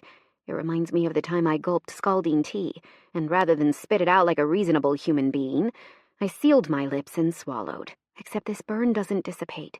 It's a living thing, a scorching, consuming fire that I have no clue how to quell. My walk to the hospital doesn't take long, which is good, since the drizzle accelerates to pouring rain. I squeak down the hall, water squelching out of my tennis shoes as I round quietly into Mama's room. I don't want to wake her if she's sleeping. My eyes dart across the book she has propped on a pillow in her lap. My Antonia again? She glances up at the sound of my voice and does a double take. Willa? Taking in my appearance, her eyes widen. What the hell happened to you? After a long, slow breath to try to lock down my emotions, I wash my hands, then walk over to her bed. I got caught in the rain on my way over. Mama gives me one of her piercing once-overs. I can tell, but that's not what I meant. You look upset, Willow Rose.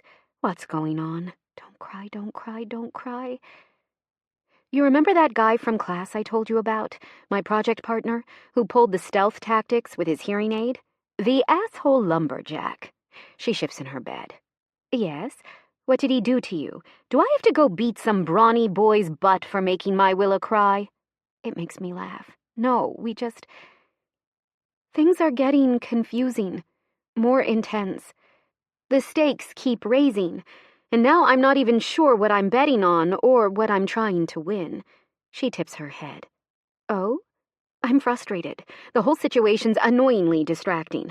I don't want to be spending all this time spinning my tires about it. Men are a waste of time anyway, as we both agree. Mama cocks an eyebrow. I don't exactly remember saying that. I've taught you to be cautious with men, that many are disappointments, but also that some are good, rare gems in their species. The hard, and for me, deterring part is that it's difficult to know which are which at first, sometimes for a long while. Her eyes search mine. You want to talk about it? Nah. I wave my hand and swallow the lump of tears threatening my throat. Like I said, I don't want to think about him anymore. How are you feeling today, Mama? Her smile is a little forced, like mine. Oh, so-so. An unsettlingly evasive answer for a woman with aggressive cancer. Fear pinches my stomach and twists it into a knot. What does Dr. B have to say about things these days? Mama's pause is too long. My hands fist my wet shorts, creating a fresh puddle of water on the tiles at my feet. Mama? Her sigh is heavy. It's the one that typically precedes her telling me something I won't like. Willa, there's something I haven't told you that I should have. Come here. She pats the mattress. I glance up and down my drenched body. I shouldn't. I'm soaking wet. Nonsense. Mama waves her hand.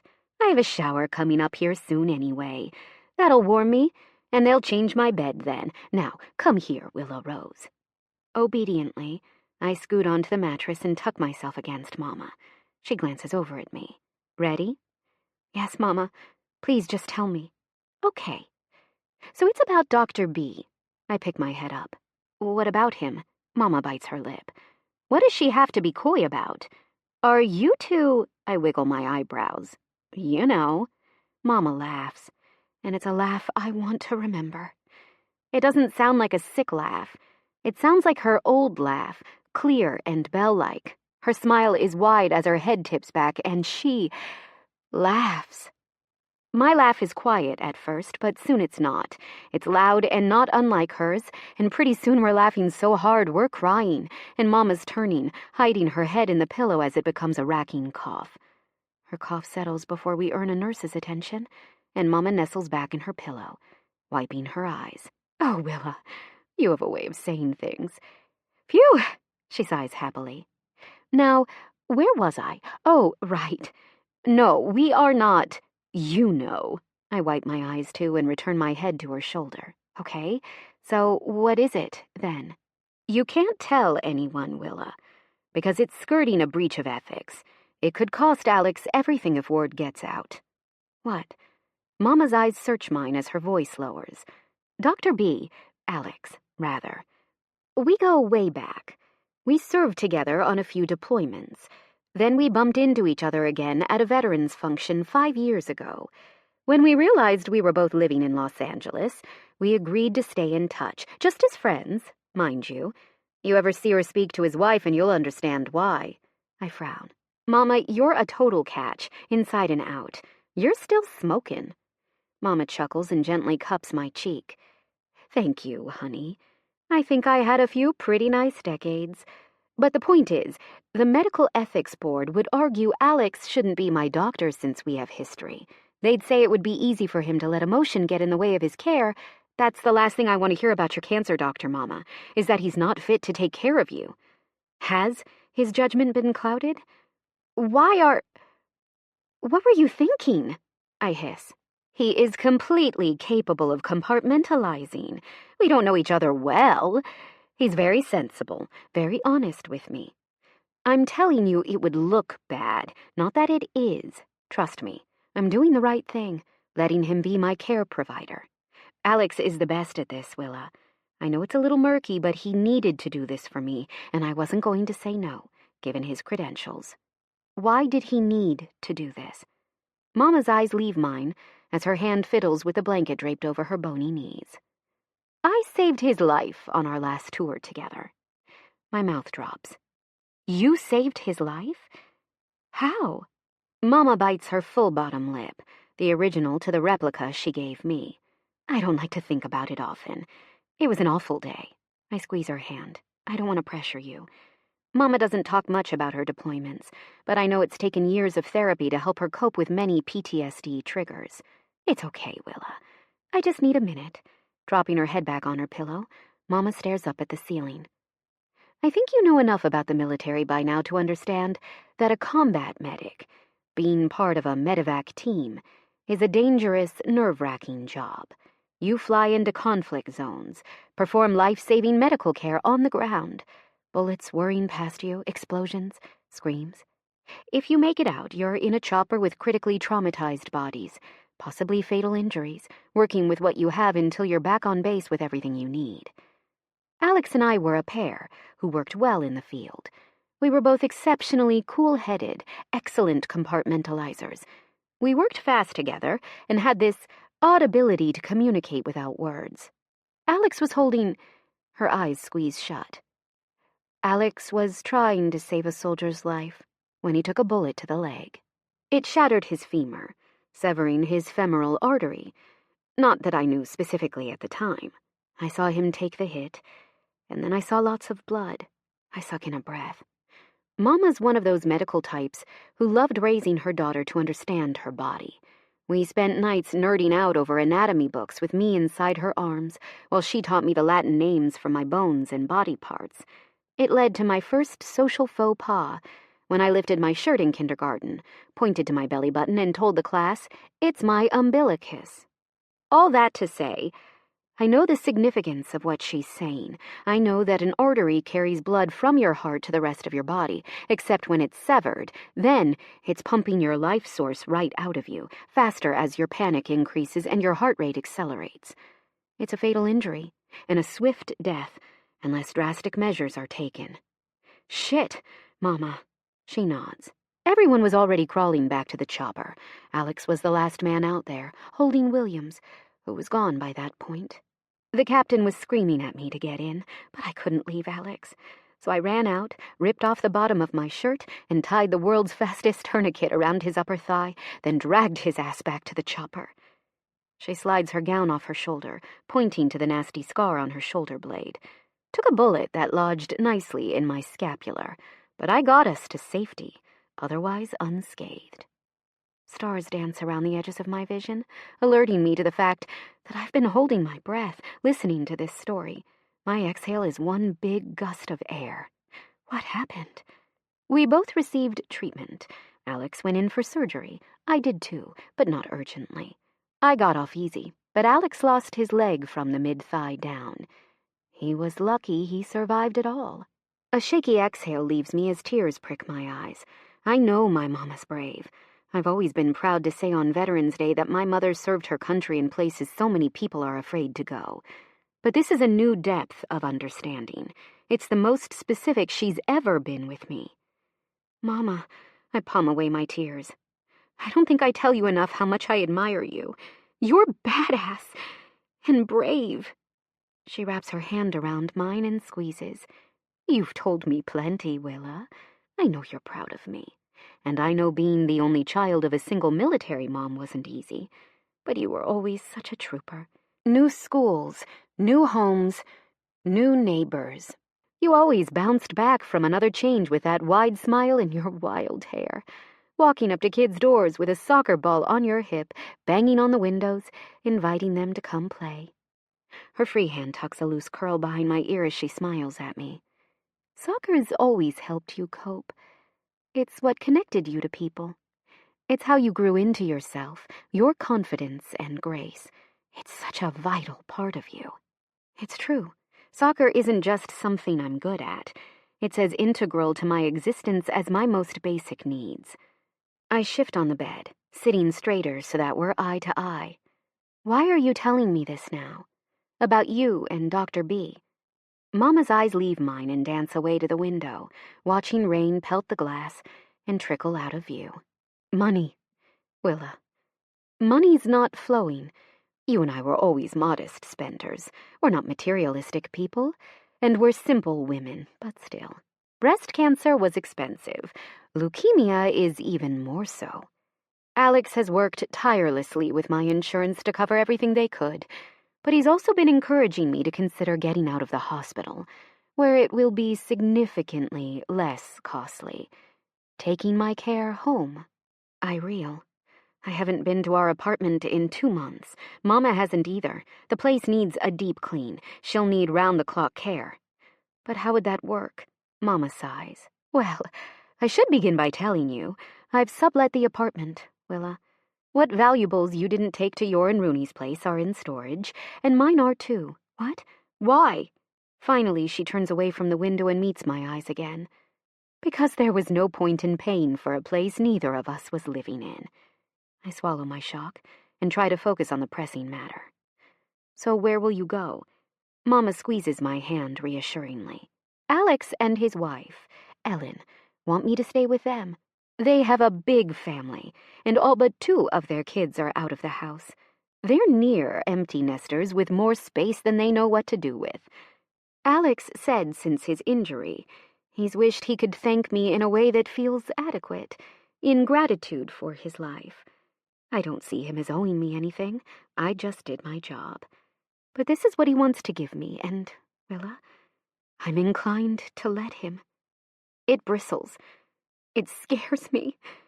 Mama and I have only ever lived alone, the 2 of us, except for seasons when Grandma Rose came to stay. When I was little, I had babysitters and Grandma Rose and eventually went to daycare. But our life, our routines, our home, it was only ever ours. Now, whenever I want to see my mom, I have to go to some stranger's house? Will she have privacy? Will I be able to stay with her over the summer? Mama's hand patting mine breaks my thoughts. My dear verbal processor. I said that out loud. I say on a resigned sigh. She chuckles. I knew it would unnerve you, but I hoped that explaining our history would help you feel more comfortable with it. That's mostly why I told you, because I figured you'd see that I've earned this. I did right by a friend and saved his life. Now he's trying to make mine a little more comfortable. I will have privacy. They have a few first-floor bedrooms, one of which has a separate entrance. You won't be under any obligation to see anyone but me, and I'll have a nurse tending to my needs. Alex and Ellen will live their lives independently from me, though Alex will, of course, still oversee my care. A heavy sigh leaves me as I stare down at my hands. Sorry. I feel selfish, my first thoughts being what they were. Hardly, Willa. Mama grasps my cheeks gently and turns my face her way. It's different. It's not easy. But I also know you understand, and you'll support whatever I need to be comfortable and have peace about our finances. I nod, my face still resting in her hand. I do. I want whatever makes you happy and feeling good, Mama. Her eyes twinkle as she smiles at me. I know, honey. You don't even have to tell me. I knew you'd understand.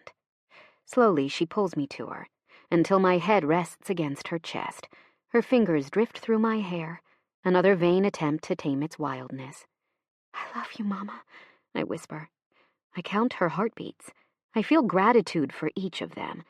She presses her lips to my hair, a soft kiss that's as comforting as her strong hugs. I love you, too, my Willa Rose. Chapter 14. Writer.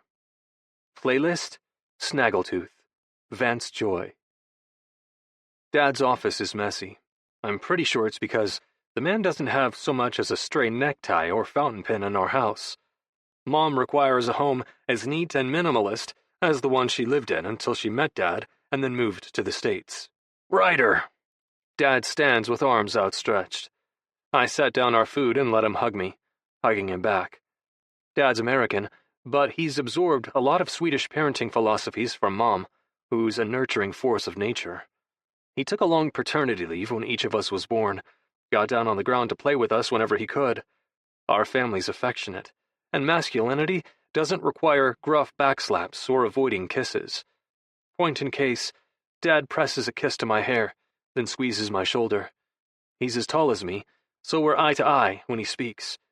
It makes reading his lips easy, but I also wore the hearing aid, thinking I'd test how it handles the noise levels of the hospital. As he rounds his desk, he gives me a once-over. You look good, minus the Bigfoot beard. I roll my eyes. Dad's never had a beard. He hates the feel of them, and spent long enough in the military to get used to the daily discipline of a full shave. You taking care? He asks. Sitting, he pulls the sandwich bag his way and opens it up. I take out my phone and type, pretty much. Classes aren't too stressful. I'm exercising, sleeping decently. Same old. He slides his glasses down from his head to read his phone. I watch his eyes dart left, right, then flick up to mine. Same old, you say? Raising his eyebrows, he takes a bite of sandwich and chews, then swallows and texts me back. Things are so same old, you came to see your dad when you'll see him next week for Thanksgiving?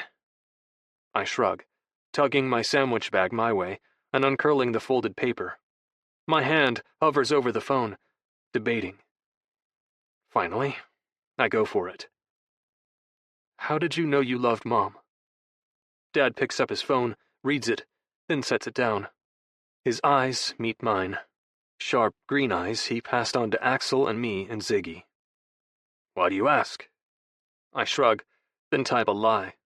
An assignment for a class in history and philosophy of human civilization. Dad's eyes crinkle, and his mouth twitches. That's so. When I don't respond, Dad sits back and gives me a once-over before he focuses on texting me. Well, funny enough, your mom and I didn't get along too well at first. We practically hated each other's guts. My stomach drops. The paper bag I'm gripping crumples in my hand. Dad doesn't seem to notice. I was on R&R, went up with some buddies to the northern part of Sweden, which, as I'm sure you remember from when we visited when you were little, is much less populous than the south. There are no major cities. It's quite rural and spread out. It's good for skiing and getting snowed in, if you know what I mean. I tip my head and give him the don't gross me out look. He laughs. I'll keep it G-rated, I promise.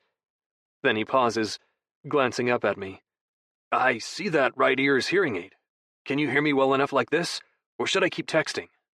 I can actually hear him fairly well. It's extremely quiet in his office, which helps. I'm also benefiting from additional adjustments to my hearing aid the past few weeks while building up how many hours per day I wear it, which helps my sound processing. Dad's a slower speaker, too, so watching his lips as I listen brings it together. I feel an aching excitement as bittersweet hope swells inside my chest. Bringing a hand to my frustrating left ear, I curve it around the empty shell where a hearing aid sits on my right. Could I give that ear another chance? Filing that away to explore when I have the mental and emotional energy, I clear my throat and text him. Speaking is fine for now. I'll let you know if I need you to switch to text. He nods. Sounds good. So, after a long day of skiing, we stopped in at this tiny hole-in-the-wall mountain restaurant to warm up and eat our weight in food. Your mom was there. Her family owned it, as you know, and she more or less ran the place at that point. He gets a look in his eyes as he swivels in his chair and slides his glasses back up onto his head. She spoke civilly, but she looked at me like I was a stray dog someone had made her take in and feed. That just needled me. She wasn't the first haughty European I'd encountered with a sour opinion of American soldiers. So I ribbed her back. I understood enough about Swedish culture that I knew plenty of ways to offend her.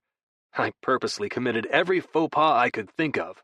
Come on too strong, bragged, didn't say thank you enough, made too much small talk, said hi every time I saw her. I drove her nuts. A silent chuckle slips through my throat. But then we got snowed in. Dad smirks. There was no going anywhere. I was stuck there for 4 days, and the first 2, I was pretty sure she was going to poison my morning coffee. I wasn't convinced I didn't want to spit in hers either. I kept up with the torture, late to every meal, asking for all kinds of extras to dump in my coffee and tea, botching my Swedish. I left a mess everywhere I went, smiled too much. What I can hear of his laugh is deep and tinged with nostalgia. But at some point on the 3rd night, we were up late, got a little drunk, and she invited. Not challenged, of course. Too much aggressiveness in that for a Swede. She politely invited me to a game of chess. He takes a sip of iced tea, then folds his hands across his stomach. She kicked my ass, crowed with victory. Now she was the one committing the faux pas. She'd not only made her guest lose a game, but eviscerated him, and celebrated in his face, which is against every code of hospitality and humility in their culture. She was embarrassed, and rather than let it go, I just kept talking about her win, teasing her for her hot dogging. She got madder and madder as I got nicer and nicer. The angrier she got, the calmer I was, and before I knew it, she'd smacked the chess game off the table, climbed it, and was kissing me senseless. My jaw drops.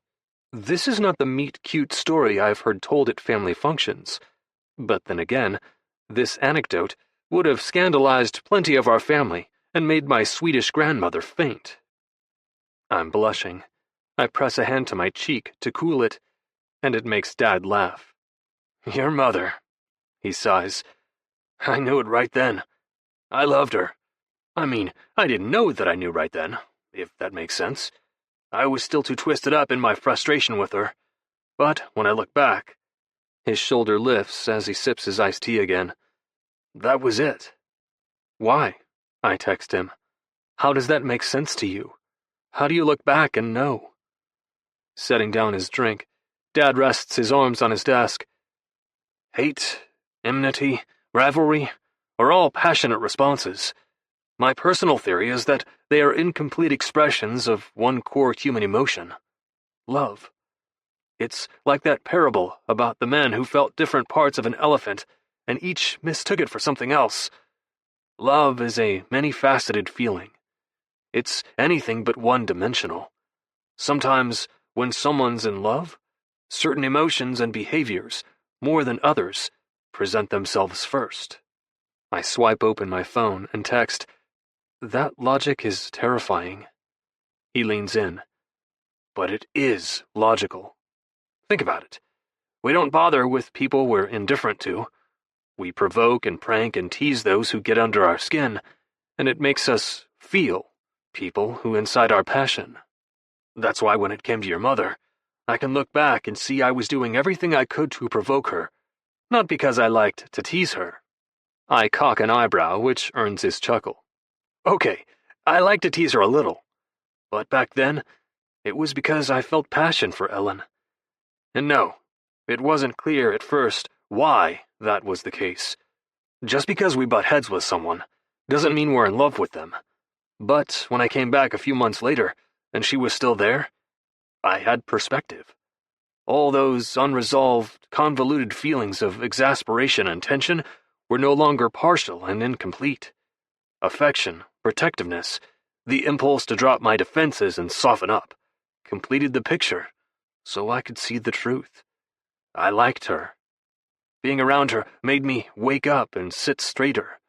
Simply existing in her sphere made my blood run hot, my heart beat hard. After that, we still needled and teased, but we stopped denying that we were attracted to each other. We listened to our intuition and gave the other person a chance to be someone we could love. Turned out we were right. My appetite is non-existent. I slide the paper bag aside and tug my ball cap lower, hoping my dad doesn't see written on my face how upsetting this information is. Dad taps my hand, earning my attention. You okay? You seem upset. I nod, try to smile reassuringly, and rip back open my sandwich bag, forcing myself to attack my food with a singular focus. I can't sit here and brood. It will raise his suspicions, if they aren't raised already.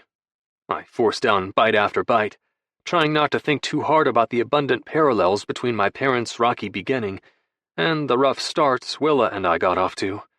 The shift, at some point, when I looked forward to her snarky comments about my lumberjack flannel, when I started growing hungry to find out not only what made her irises burn angry ruby red, but also glow satisfied toffee, sweet with a lick of bite. When I started wanting to sweep her up and protect her from everything, garden snakes, club creeps, asshole professors who take things too academically far, anything that makes her eyes dim and that fiery spark extinguish inside her. We finish our food, while Dad prods me for more information about school, about friends. He taps his ear, then mouth, looking at me sternly. Still no hearing aid on that left ear? I scowl at him for a long moment. It's one thing for me to mull over what to do about my left ear. It's another thing entirely to have a conversation about it when I'm not sure what comes next. Dipping my head to type and change the subject, I ask how Oliver and Ziggy, my littlest brother and sister, the last ones at home, are doing. I ask about Mom and her Thanksgiving cooking preparations for the cast of thousands to come.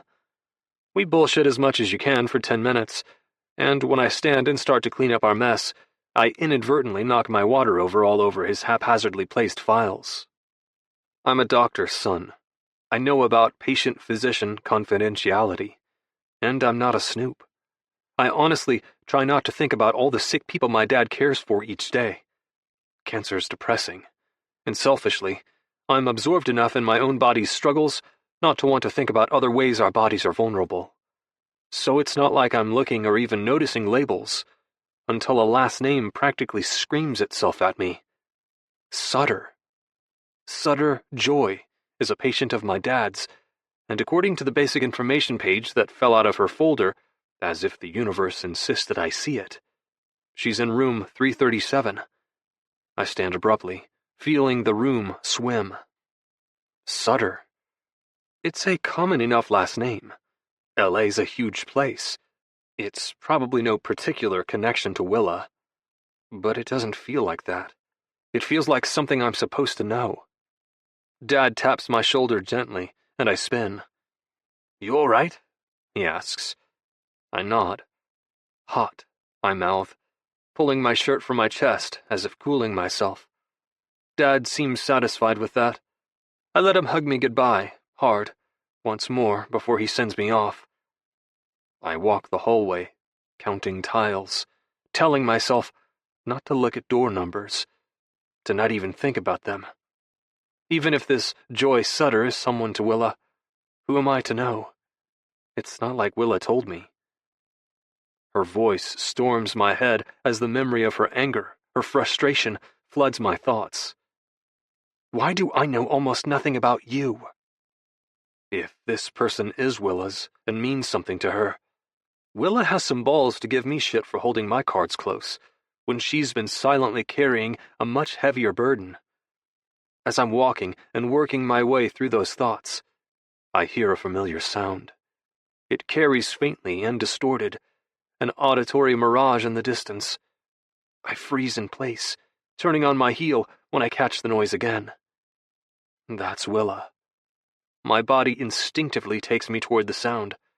I bypass rolling computer carts, sidestep a nurse, until I'm outside a door that's cracked open. I don't let myself see the room number. Not yet. Instead, I see 2 feet, tucked up on a bed, a pair of waterlogged sneakers I watched walk away from my car just a few hours ago. Willa. Then I hear her voice in a way I hear no one else's. Not perfectly, not exactly how I want to, but with a clarity otherwise foreign to me since my ears went to hell. There's her laugh again. Then another word. One that lands like a knife in my heart. Mama. I sit in my usual seat, waiting for Willa in our first business math class, since everything got hot and heavy and superbly confusing on that damn hike. The room fills up quickly because Aiden's known for being a hard-ass who starts class on time and doesn't take kindly to late arrivals. The minute hand ticks closer to the hour. Nervousness is a weight wrapped around my body, compressing my muscles, tightening my throat. It's dread, not just nervousness. What is Willa thinking after what happened? What if things are going to be stilted and uncomfortable now? My eyes scan the back of the room. Maybe she's sitting there. I could see her making a point of creating distance. As I squint, craning my neck, I hear a voice from my right. Looking for someone, lumberjack? I startle, once again smacking my knee against the desk, this time truly nailing my patella. On a groan, I draw my head to the wood surface. Willa's hand lands warm on my back. 2 gentle pats. My phone buzzes, and I unlock it to read her message. You've got reflexes like a coked-out monkey. I sit up slowly, turning toward her as I type back. Where do you even come up with that? She glances down at her screen, then up to me, and shrugs. Who knows? Our gazes hold, and I steal a chance to examine them for whatever insight they can give me. I see the pinch at the corner of her chocolate-brown eyes. I catch the faint smudge of purple under her lower lashes. She looks tired, worried. I start to type, but Willa texts first. The hike was weird. I nod, warring with words begging to be said. Good weird? Bad weird? Never again weird? I want to jump your bones and do it forever weird? Willa offers her hand, as if we're meeting for the first time. Frenemies still? I stare at her, trying to process what she said. Frenemies? I mouth. She nods, hand unmoving. As we were. Nothing changed. My stomach drops. I don't know why, but it doesn't sit right. Nothing changed? Bullshit. It's different between us, and Willa wants to pretend it's not. Worse, maybe she's not pretending. Maybe to her, that difference is non-existent. Well then, I'll just have to show her. I wrap my hand around hers and watch her breath hitch, her spine straighten. My heart pounds a violent tattoo against my ribs. My thumb skates along the satin skin of her wrist, over her pulse, which trips beneath my touch. Dad's words weave through my mind. Being around her made me wake up and sit straighter. Simply existing in her sphere made my blood run hot. My heart beat hard. Willa's ramrod straight, her pupils blown wide. Her pulse flies beneath my thumb. There it is. Confirmation. Nothing changed? My ass. Willa pulls away first. I need time to figure out how the hell we're going to talk about this, because we are damn well going to talk about it. For now, I need to know. I need to know about today and tomorrow, and if she's okay. I have to see if she'll open up and let me in. Even just a sliver of truth about what's going on in her life. I've been worried about her since I heard her in the hospital. I can't imagine what it's like, what she's feeling and going through. Her mom is sick. Really sick. I clear my throat, unlocking my phone, and writing, "Plans for Thanksgiving?" Her face tightens in profile before she schools her expression and texts, "No, just spending some downtime with my mom." "Where do you guys live?" I ask. Willa drums her fingers on the desk and bites her lip. "LA," she writes. "LA's a pretty big place, sunshine. Where?" Slowly her eyes slip up to mine. She clears her throat and swallows thickly, then types, "Just a few minutes from campus, if you can believe it." My jaw ticks. Damn hypocritical firecracker of a woman, busting my balls for not spilling my guts and entire life story, when she can't even tell me her mother's seriously ill. Willa just shook my hand, reclaiming our twisted, backhanded frenemyship, and lied by omission. It rankles me. I want her to trust me, to confide in me that instead of turkey and stuffing over a home gathering, she's going to eat shitty Salisbury steak and Jell-O with her mom. That, rather than hang out on the couch and moan about full bellies, they'll watch the turkey bowl from a narrow hospital bed until Willa's mom falls asleep. I know how this goes, because my dad's mom was sick with cancer in the last few years of her life. I spent a lot of time with her since I was still too young for school, when Dad set her up at home and took care of her. I snuggled on Nana's lap, read her my favorite board books, and listened to her tell me about my dad when he was little. Every lunch, Nana would sigh with delight that she wasn't eating that hospital garbage anymore, but instead Ellen's delicious meals. I'm about to do something, even if I don't know exactly what, to shake Willa out of this double-standard, infuriating mindset of hers. But before I can, Aiden's presence, not for the first time, messes things up and interrupts me. Slamming his briefcase on the desk, Aiden clips on his microphone, turns to the class, and smiles. A sinister glint shining through his nerd glasses. Pop quiz. Chapter 15. Willa. Playlist. Fall. Lisa Hannigan. I didn't lie to Ryder, but I didn't exactly tell him the truth, either. It's just that talking about your sick with cancer mom is about as uncomfortable a conversation topic as I can think of. And as I've admitted, squidgy dialogues aren't my speed. So I told him generally where we live for the time being, and that I'd be spending Turkey Day with my mom. It wasn't a lie. The goddamn oncology wing at RRMC is, indeed, not far from campus. On Thanksgiving, I'll be snuggling up to Joy Sutter's bony ass, trying not to dwell on things like whether this is the last one, and just how thankful I am that I still have a mom to hug. Given our unfinished soccer conversation, and how little I understand about Ryder's secret relationship with the sport, I wasn't about to spill my guts about my own secrets when it comes to soccer. I didn't mention that I'd also be practicing plenty and mentally preparing myself for arguably the most important game of my career thus far, the NCAA quarterfinals. I didn't tell him I was sick to my stomach nervous, that I feel like I'm carrying not only my own success and future on my shoulders, but everyone else's on my team. I didn't tell him that I'm petrified every time I leave for an away game that I'll come back motherless. I didn't tell him that my fear is a tsunami building in its power, and I'm not sure I'll stay intact when it finally crashes into my heart. I didn't tell him any of that, but I wanted to. Sutter! Coach jogs over and drops her voice, giving me the look, the what the hell's gotten into you look. Talk to me. I meet her eyes and swallow the lump in my throat, rolling my shoulders back and plastering what I hope is a determined smile on my face. I'm sorry, Coach. Won't happen again. She scowls.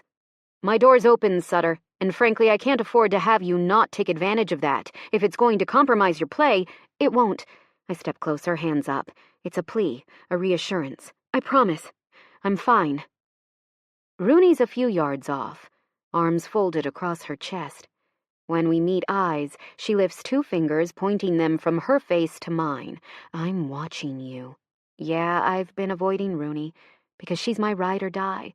And when shit's hard, she makes me face and feel it, which I just don't want to. The rest of the team I like plenty. We have fun, but I'm not close with any of them. Not a mile wide, inch deep friend. Rooney's basically my person, and I know when I dump all this stuff on her, it's going to be extensive and ugly. Coach claps my back, snapping me out of my thoughts. Come on, then, her voice rings in the practice field. Another half hour of keep away, then we're done here. Tomorrow's the big day. I want everyone well slept, focused, and energized. Got it? A resounding chorus of "Yes, Coach" echoes across the grass. Even though it's deep into fall, it's swampy in Florida. Sweat drips down my face, and I'm dying for a cool shower and a long night of sleep. Another half an hour of tiny spaces jammed with players, forcing my immediate first touch, my constant awareness of the shifting landscape between the ball, my team, and my opponent as I pass and shoot. Then we're finally done. Drenched in sweat, wiped out, we walk off the field, guzzling Gatorade and stumbling onto the bus that will take us back to the hotel. I sigh as air conditioning greets us on the bus. Seated, I press my forehead to the cool window glass and let my eyes slip shut. Rooney drops into the seat next to me. Her gentle nudge draws me back from thoughts of dozing off. Her hazel eyes are tight with worry as she wraps her arm around my shoulders, then pulls me to her. I don't say a word because, with Rooney, I don't always have to. I just let my mind empty and wander, lulled by the hum of a bus on the highway. Once we're back at the hotel, I call Mama. She picks up after the second ring. Willow Rose, long time no talk. I might have gotten my temper from my grandmother, but I got my sass from my mom. Dang, Mama, just wanted to check in. There's a wet cough in the background, the rustling of fabric indicating she tried her best to muffle it. I'm okay, Willa. You need to relax, honey. I'm not going anywhere just yet. Just yet. Tears fill my eyes. When I blink, they wet my lashes and spill down my cheeks. It's hard playing on the holidays. I just want to be home with you. I want our Chinese takeout and crappy 90s sitcom marathon. I know, Mama sighs. But the fact is, life is full of change. You like the idea of doing that, but Willa, the last few years we were both bored halfway through Clueless and ended up playing Words with Friends, which I won, by the way. The hell you did, Mama laughs, and it doesn't end in a horrible cough. It makes me smile. Willa, on your first day of preschool, you white-knuckled my shirt and screamed when it was time for me to go, even though countless times before that I left you with Grandma Rose or with your sitters. I remember, I whisper. At first I couldn't figure it out. You were always happy for a new sitter friend to come and play at our house, always glad for Grandma Rose to watch you while I was gone, but this was different. Because my leaving meant you had to join that classroom. You had to meet the unfamiliar and try new things. It wasn't so much me leaving as you going that bothered you. It was what you had to do after goodbye that wigged you out, Willa. It always wigged you out. You know why that is? I wipe my nose, blinking up at the ceiling. No, because then you have to face the scary unknown and want something from it. You have to live with arms wide open to new things. You have to risk trying and failing. You have to release the baggage from your past. So you have room to welcome your future. Unease bolts through my veins. It makes me shiver. I already want something from my future, Mama. I want to play professionally and be on the women's national team. I want to win the World Cup and be on the Olympic team.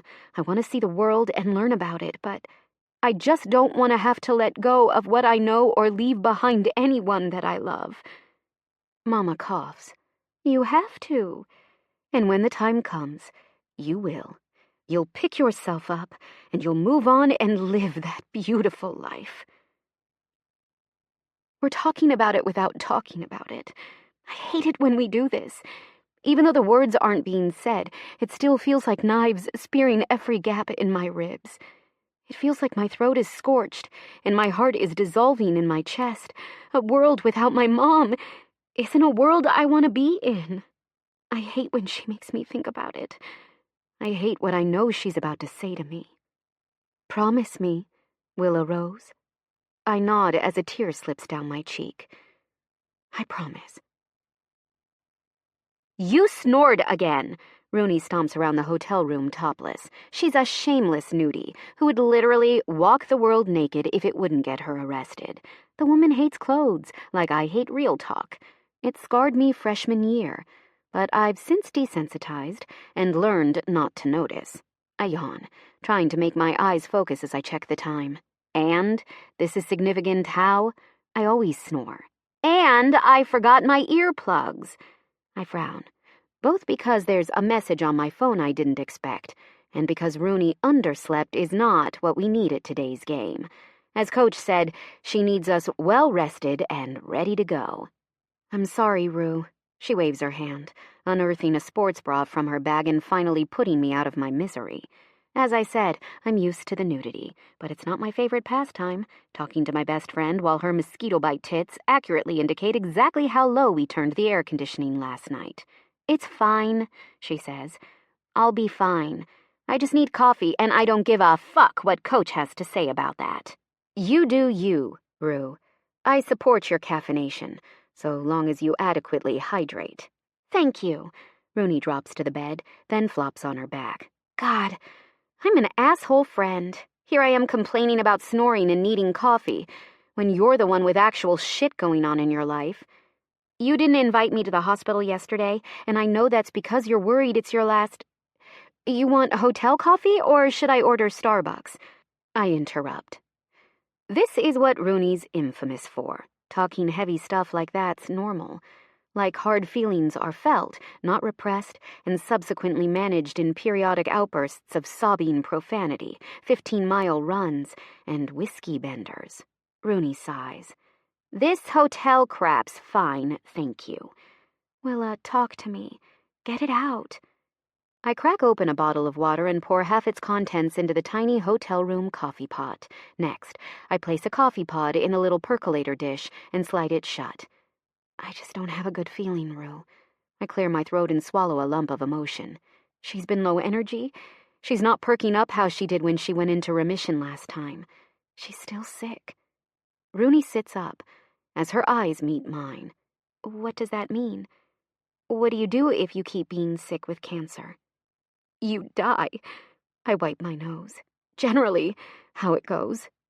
On a long, steadying sigh, I find that ironclad box in my psyche that I still have the key to, thankfully. I shove my worries about Mama, my anticipatory grief, my anxiety, all of it, into that cold, unreachable place. Slamming the door shut, I twist the key and bury it deep. Okay, I don't want to talk about it anymore right now. Today, I will score at least 3 goals. Rooney stands, knowing the drill. Hell yeah! Today, I will elevate my team's play and be a leader on the field. That's right. I lock eyes with my reflection. Today, we win. Rooney stands behind me and sets her hands on my shoulders. You got this. We all do. Unless you don't move out of my way and let me have my shitty cup of coffee, Granger. I give her a look. Calling me Hermione Granger is not an insult. Rooney tugs my hair affectionately. I know. I wasn't trying to insult you. I was trying to make you smile. Besides, she grins as she swipes up her cup of coffee and backs away. Making you angry isn't my job anymore. Someone else stole that real estate. A scowl tugs at my mouth. It's not like that with us. She snorts a laugh, then takes a tentative sip of her coffee. Sure, sweetie. Keep telling yourself that. My phone lights up again, reminding me of a message I got just a few minutes ago from the person Rooney was alluding to. Ryder. Sunshine's in the Sunshine State. Good luck today, Willa. You've got this. That was his first message, and it was nice. I traipse over to my phone and scowl at the new one. I knew he couldn't stand to leave it on a friendly note. First, there's a screenshot of a Google image, a very unflattering photo of me clotheslining a defender to get around her. My face looks like I'm in the throes of both an epic shit and a foot-cramping orgasm. It is the least flattering photo of me that I've ever seen. Try not to blind too many people with your radiance on the field today. Growling, I unlock my phone and type, well, good morning to you too, Bigfoot. Try not to get too many Thanksgiving tidbits stuck in that dead squirrel wrapped around your mouth. You like the beard, admit it. I really, really don't. It's distinguished. It's disgusting. I'm hurt. You'd have to have a heart to hurt, Brawny. You know brawny isn't an insult, right? You're telling me I'm bearded hotness, that I look buff AF, about to burst out of my manly flannel. I'm going to focus now on annihilating some women on a soccer field. Then I'm coming home and shaving that monstrosity off your face. Lay a hand to my facial hair, woman, and I swear you won't be able to sit for days. My eyes widen. My eyebrows shoot up, and I drop my phone. There's a drumbeat between my legs. My nipples are taut peaks spearing my tank top. Rooney smirks over her coffee. Talking to Ryder?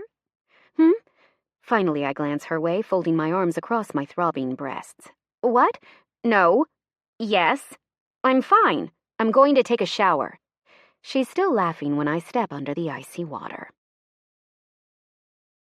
Chapter 16. Ryder. Playlist? A Closeness. Dermot Kennedy. Now I remember why I hate the holidays. Pure, unadulterated chaos. My family tries really hard to text, to tap my shoulder, not to sneak up on me, but it's still challenging, with so many people in one space full of sounds that stab my ears, shrieks of laughter, scraping chairs, the TV blaring when it's unmuted. That's when hearing aids are out, even though I know I'm supposed to wear them consistently, and I'm caught off guard by impending bodies and movement. Yesterday wasn't terrible. The meal was fairly subdued, and then we went for a long hike, which, though peaceful and restorative to my sanity after all that noise, just made me miss our old home even more. But today, we're all in the living room, on the astonishingly large couch that my mother had to custom order from some factory for families that have too many kids. It seats 20 people, easily, which is good, seeing as 5 of my 6 siblings, my brother-in-law, my dad's 2 brothers, their wives, and their kids, are in the living room, gearing up to watch Willa's game. I mean, they don't think of it like that.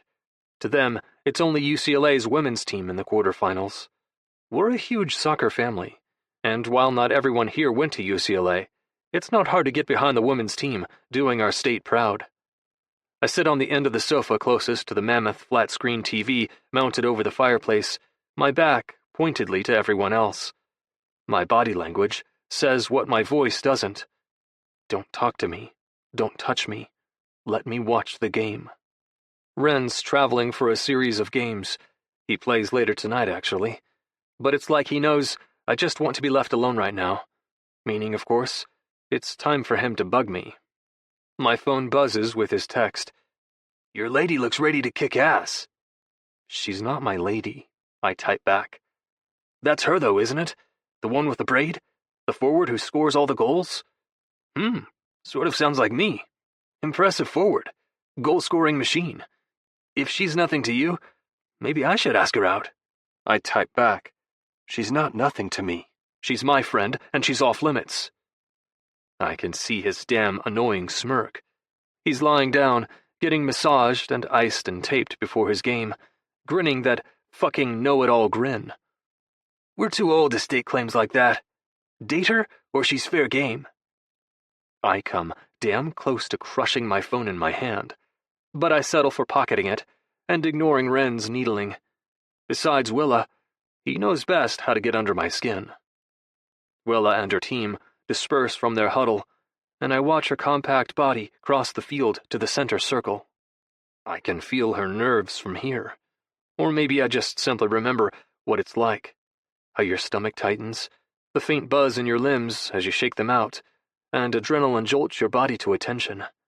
The ringing in your ears, the blinding lights of the stadium. The whistle blows and Willa spins, efficiently passing deep to her defender. Then she takes off down the field and finds her place at the top. My senses tunnel focus as I track Willa throughout the first half. Florida State's all over her, but that doesn't mean much to Willa. Even with two people on her, her body finds that sliver of space between four defenders' feet and threads the needle. Inside touch, scissor step, a trick that, as a defender, I always tried to anticipate, often apprehended, and other times got beat by. Her Maradona is lightning fast, a quick foot on the ball transferring to the other as she pivots, rolling it with her and taking advantage of her opponent's momentum. Willa's the star, but she brings her teammates into her stratosphere. Their one-touches are flawless, the ball zipping from player to player, long balls sent to space that's fluidly filled by their offense. They're good, and Willa's excellent. My phone buzzes. "Damn, son. Truly. If you don't go after that, I will." I pull up my phone's camera, glare into the screen, and flip the middle finger. As soon as I hit send to Ren, a picture comes in from him. He's cross-eyed, with his tongue stuck out. Ren's full of shit. He's not chasing Willa. He can barely ask out a woman he's super comfortable with, let alone a virtual stranger. Ren's the king of sticking his foot in his mouth and unrequited love. Which is hilarious, because everywhere he goes, women trip over him. He's just clueless about what to do. I'd offer to help him with his game, but, case in point, he pisses me off too much for me to be that nice. "You've been warned. Claim her or she's fair game," he texts. "And remember, I am the better-looking one, so—" Before I can threaten violence to my brother, a gentle hand on my shoulder startles me and makes me glance up. My eyes drop to Mom's mouth. "Is the seat taken?" she asks. I stare down at the sliver of cushion that my wide leg stance and broad body have left. Scooching over, I pat the sofa. Mom smiles at me as she sits and sets a hand on my back. She lifts her phone. "Text or talk?" I tug my hair back so she can see my hearing aid, then set my hand on her phone and lower it to her lap. Her smile softens as she smooths my hair and says, "I miss you, Ryder. You don't come home like you did last year." I swipe open my phone and write, "I miss you too. This semester was unexpectedly busy." I jerk my head toward Aiden, who's doing some stealth groping of Freya that makes me almost throw up in my mouth. Your favorite son-in-law has made my life hell. Mom laughs quietly, patting my back once again, then taking my hand in hers. Is that really everything? I glance from the TV to Mom, because I'm trying not to miss a moment of the game. But I also don't want to be rude to my mother. I shrug and mouth, yeah. Mom's eyes drift toward the TV and watch with me for a minute, before she taps my arm so I'll give her my attention. But when she speaks, conversation around us has become too loud for me to hear her well enough to understand. I shake my head and point to her phone. She picks it up and types, She's very good. That one at the top? Very feisty. Right when I glance back, the camera zooms in, catching Willa battling for possession near the box. Willa jukes, then spins, hopping over a defender. One final touch before she nails it into the far corner and scores. We all stand up, whistling and clapping. Willa throws her hands back, chest out, glorying in the moment as her teammates jump her, then quickly disperse, 4 of them bending over halfway, locking arms to form a flat surface. Rooney holds a hand over her ear, and with the other, mimes DJing at a turntable. Willa drops and pulls a few swirls of her hips that immediately tighten things beneath my zipper. Then she kneels, leans on her shoulder, and pulls a breakdance move. Everyone in the living room cracks up, except for Mom. Swedes detest hot dogging, any form of arrogance or pride, really. She cocks her head like she's trying to understand what could possibly motivate a human to behave how Willa is. Interesting choice of celebration, Mom texts. My laugh is breathy, straight through my nose. Taking my hand, Mom leverages herself to stand and cups my cheek, then writes, Well, you might not be home as much, but you certainly are smiling more. Whatever's keeping you happier is a good thing in my eyes. Her focus swivels to the TV, then back to me. That immediately raises my suspicion. It's almost like Mom knows that I'm connected to Willa. As Mom walks off, I search the room for Aiden. He's the only one who's invested in me and Willa. If he's blabbing to Mom about her, overstating the nature of our relationship, I might finally have to beat the shit out of him. It'll have been a long time coming. Our eyes meet. His widen. They dance over to Mom, who still has a coy smile on her face as she leaves the room. Then they find mine once again. Slowly, Aiden disentangles himself from Freya on the couch and starts backing away. I glance at the TV. The final seconds dwindle to halftime, so I won't miss a thing. Perfect time to pummel him. Aiden seems to realize this and sprints out of the room. I give him a second before I'm hurdling the couch, chasing after him. But it doesn't make a difference. The pain in my ass is finally going to pay. How about this? If we win the championship, I get to shave your beard. Willa pokes my arm. Since the hike, I have to make myself count to 3 before acknowledging her. It takes mental preparation to look at her without betraying that complex knot of feelings that tightens my chest. It also has the added benefit of pissing her off. I know you saw that text, Lumberjack. Finally, I turn her way. Tipping my head, I feign thinking about it, and then mouth, no. Come on, she whines. Aiden gives her a look. He sprung another pop quiz on the class. We both finished already, but not everyone's done. I unlock my phone and type, You do realize telling me that it would please you to see me beardless is all the incentive I need to grow this thing indefinitely, right?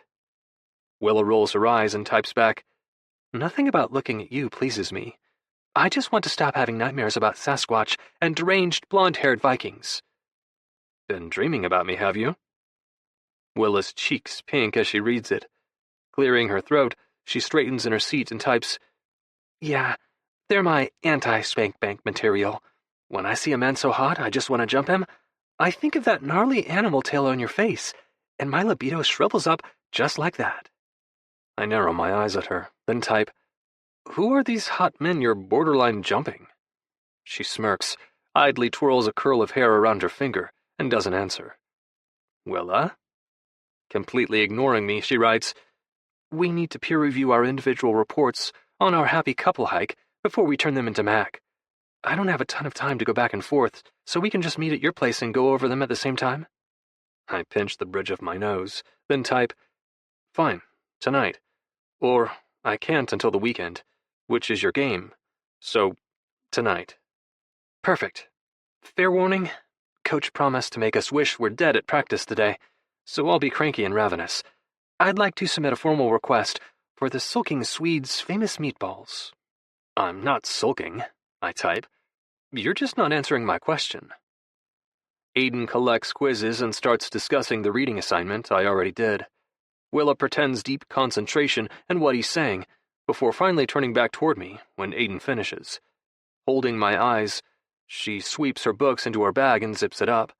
When she stands, I see her whole outfit for the first time, and swallow thickly. Dark jeans hug her muscular legs, sitting low on her hips. A sliver of tan skin peeks out beneath a tight tank top with tiny flowers and all the colors that make me think of Willa. Gold, russet, crimson, caramel. Her cardigan's creamy white and slips off her toned shoulder.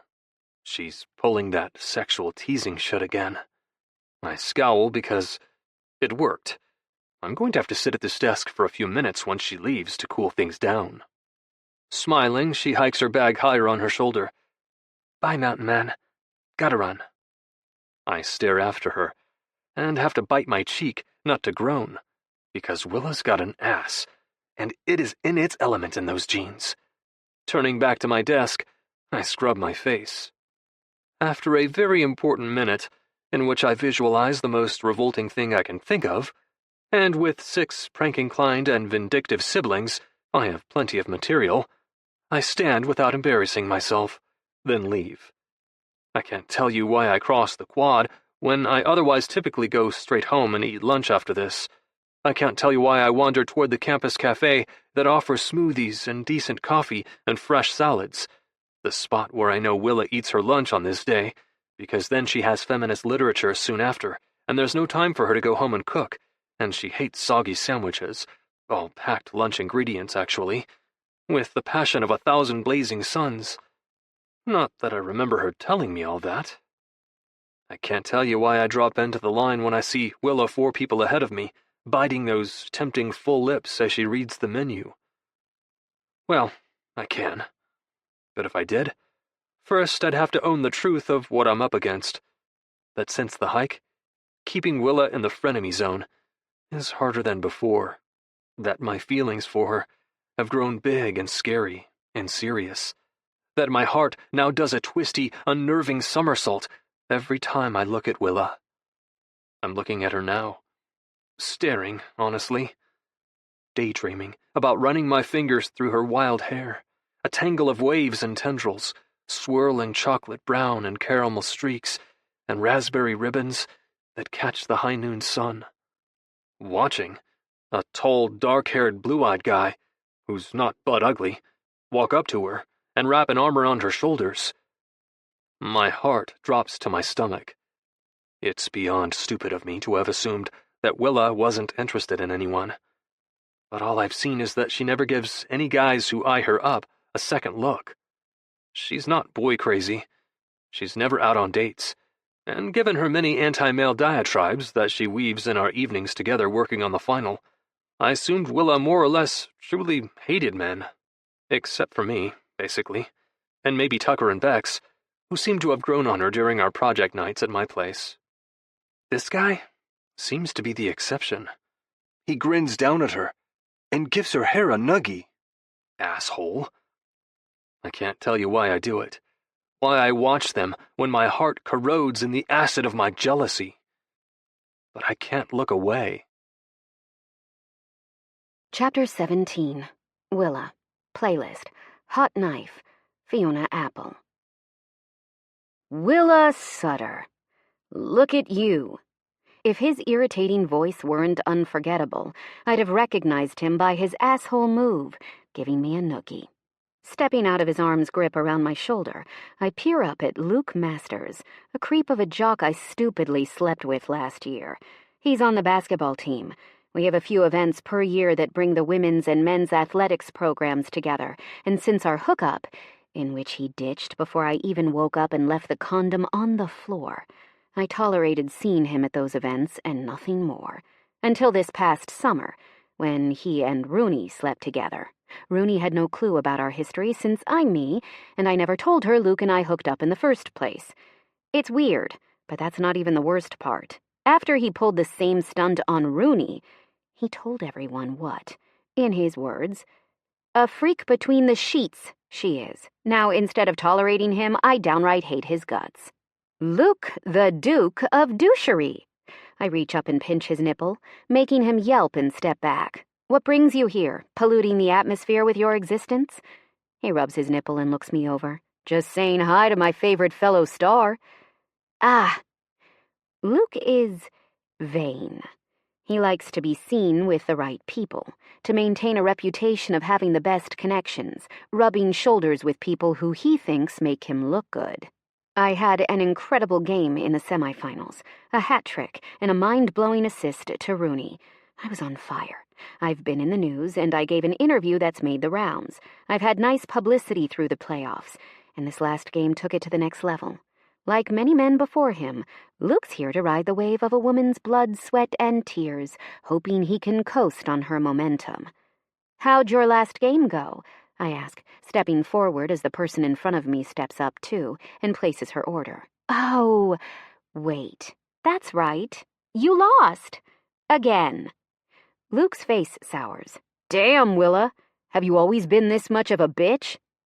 There's a shuffling sound a few people behind me, but I don't look back to see what caused it. I've got a dick to emasculate. "Ever since you told everyone who'd listen about my friend and her sexuality. Yes, Luke. Now," a warm body presses into my back as the scent of a pine forest wraps around me. I turn back and have to glance up considerably to see Ryder. His jaw is tense, his eyes locked on Luke. Luke glances from Ryder to me. "Who's this guy?" I've never been in this situation with Ryder, in which people don't know how he communicates. I don't want to speak for him, but he clearly won't speak either. The two are locked in a stare-down. "This is Ryder Bergman, Luke. He doesn't hear well and he doesn't speak, but he lip-reads like a beast. I'm guessing he saw you call me a bitch and decided that if you say that again, your face is going to meet his lumberjack fist." Ryder's mouth twitches like he's fighting a smile. He's wearing my favorite flannel, the blue and green one that makes his eyes pop. I had to throw in the lumberjack part. Luke's eyes finally travel Ryder critically. "Deaf and mute. Sounds like the only kind of person who'd be your friend, Willa. He can't hear all the stupid shit you say, and he can't tell you what a bitch you are for saying it." Ryder starts to launch past me, but I manage to step in his way, spinning and facing him. "Look at me, Ryder." Ryder's jaw ticks, anger darkening his eyes. "Ryder Bergman, look at me." Finally, he lowers his eyes. His chest still heaves, his entire body poised to spring and beat the shit out of Luke. And it would be a shit beating. Luke's muscular but lanky compared to the lumberjack. He has nothing on Ryder's build. Our eyes meet until his gaze dips to my mouth. I slowly interlace my hand with his. Don't waste yourself on someone like that, okay? Especially not for me. My back pointedly toward Luke. I squeeze Ryder's hand. His eyes dance between mine. His calloused, rough grip squeezes back, too. I smile as relief loosens my tense shoulders. "Come on, Brawny. Lunch is on me."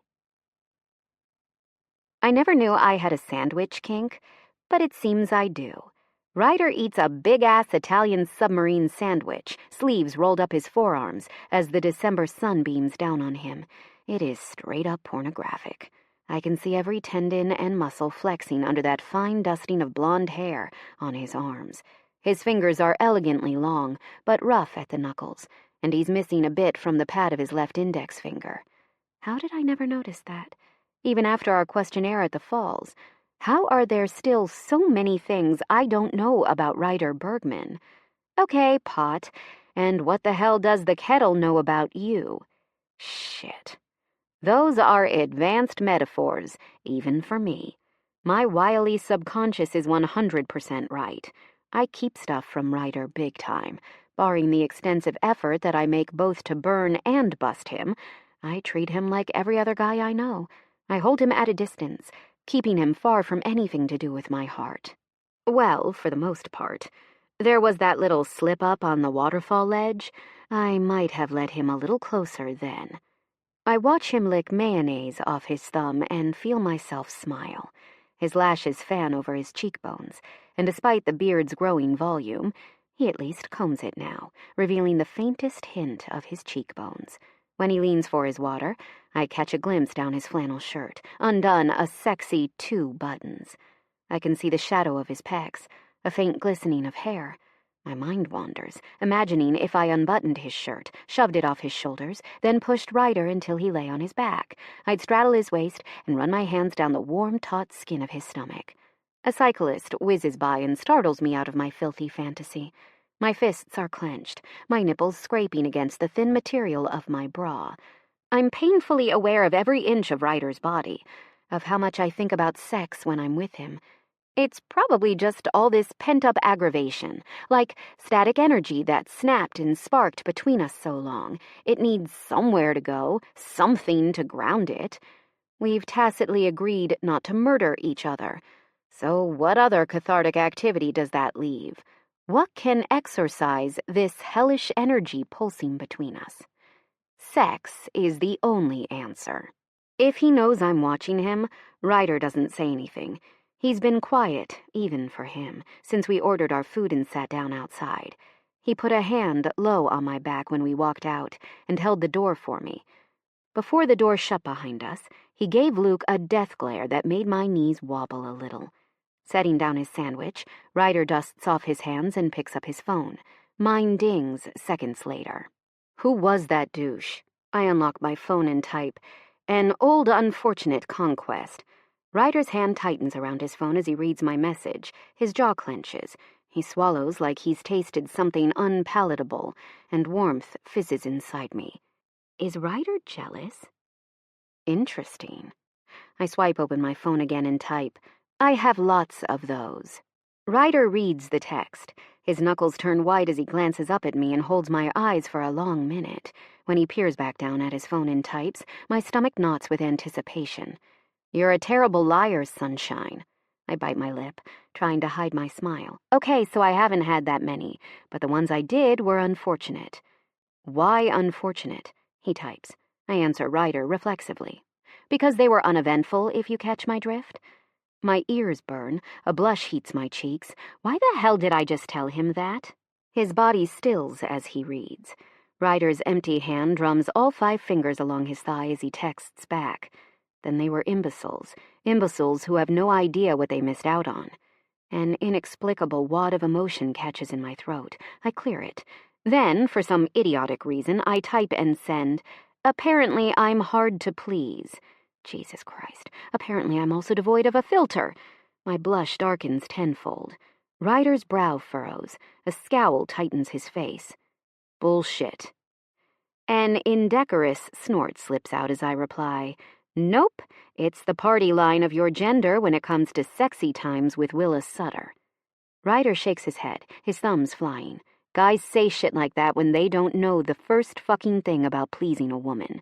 All it takes is a little time and a willingness to learn. Believe me, Willa, it has nothing to do with you. I sniffle as I read his message. My Grinch heart grows twice as large, but my evil Grinch grin makes an appearance too. If my hair could curl up in wicked delight like the Christmas-wrecking monster, it would. "I think I need proof," I write. I'm a skeptic at heart.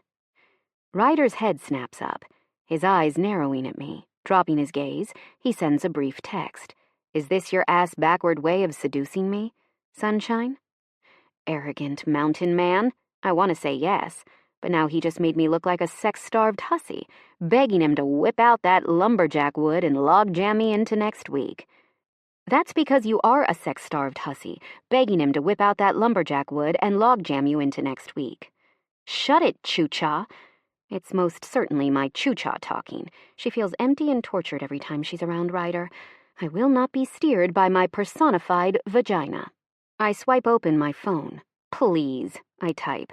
I've heard lumberjacks are notoriously clumsy when they're out of the woods and in the bush. Ryder reads my message and rolls his eyes. He has the audacity to shove the rest of his sandwich in his mouth and chew, like some hypersexual hungry woodsman. My thighs rub instinctively. The wind picks up, and my already tight nipples pinch, poking into my shirt. Undeterred by layers of bra and tank top, they make themselves glaringly obvious.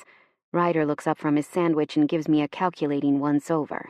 His gaze snags on my chest, but he recovers quickly. Reaching into his crossbody bag, he pulls out a UCLA hoodie and tosses it at me. Greedily, I tug it over my head and huff the delicious evergreen scent. I can feel the frizz his hoodie causes in my hair and do not give a shit. Thank you, I sign. He nods, his eyes locked on mine. His stare lasts longer than normal. Everything okay? I ask. He finally blinks, then sweeps up his phone and types in his rapid-fire way. I'm wondering if after you wear that hoodie, I'm going to be cursed with hair as frizzy as yours. I lean across our food and punch his arm. When I sit back, I make a point of jamming my fingers into my crazy hair and only making it crazier. Ryder's face breaks into one of those rare, wide grins, and my heart skips a beat. He lifts his hand to the air in front of his face, swirls his fingers until they're pinched together, then opens them as if releasing a burst of magic. It's sign for something that I don't know. A shiver rolls up my spine, but it's not because of the breeze swirling across the grass, making leaves dance between us. Wind whispers through my hair and plasters Ryder's shirt to his body. Time suspends.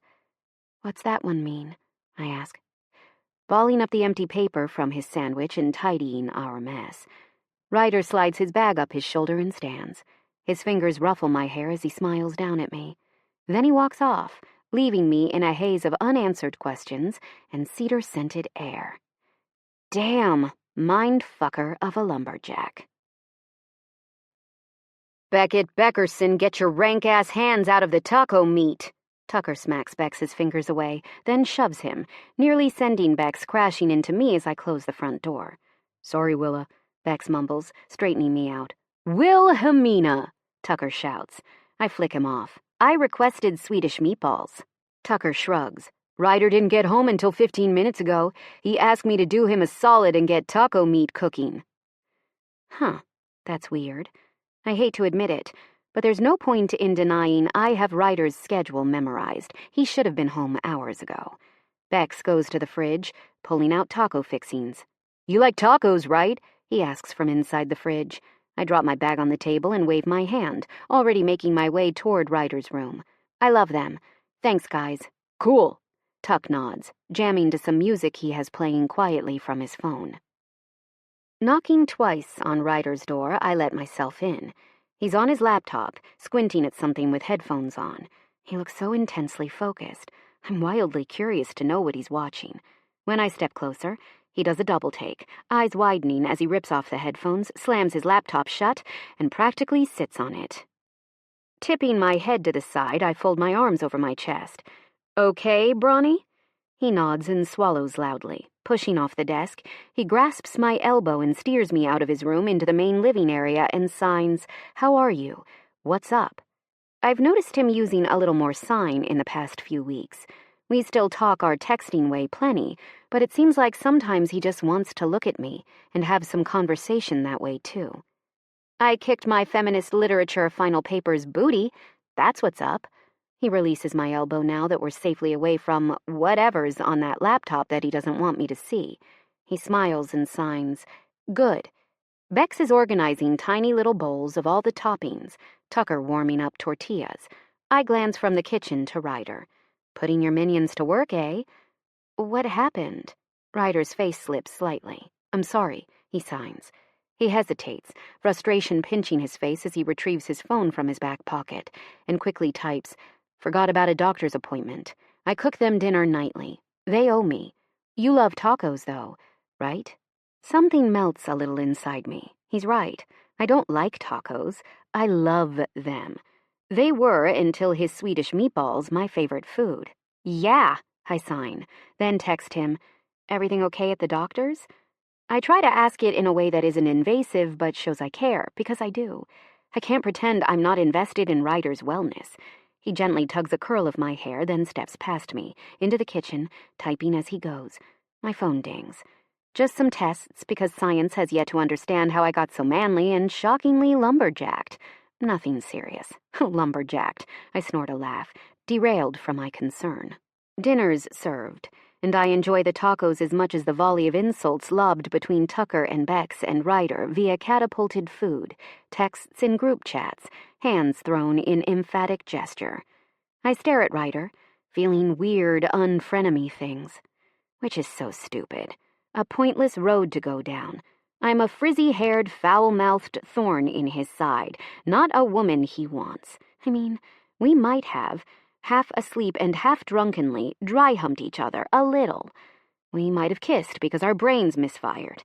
We might have made out like goddamn prodigies under the waterfall until we broke apart and it felt all at once awkward and transformed and mysteriously the same.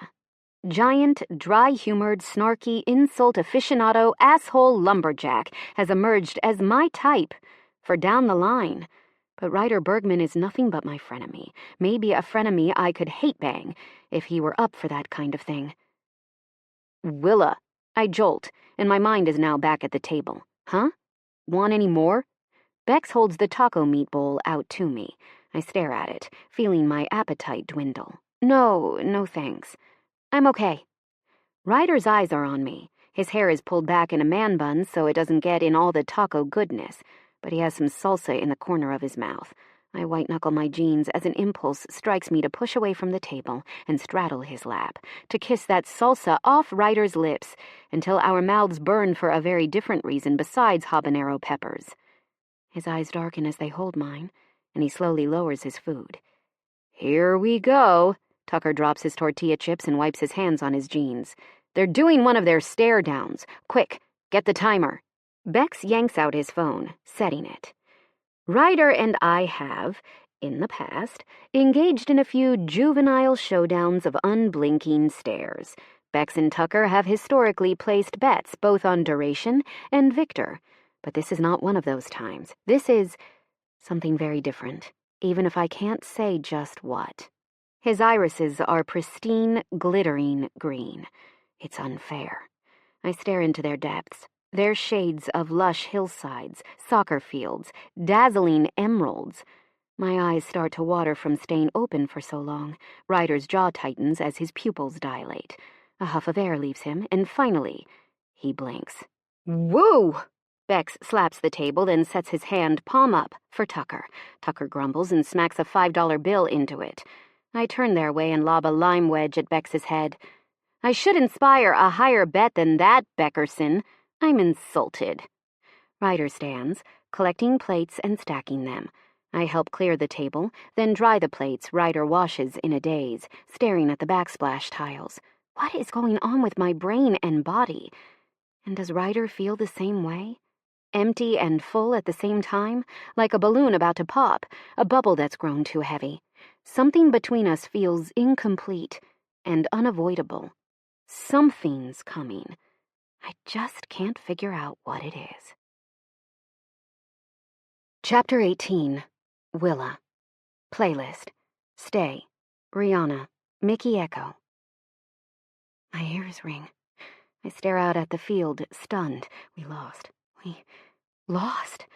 People try to console me.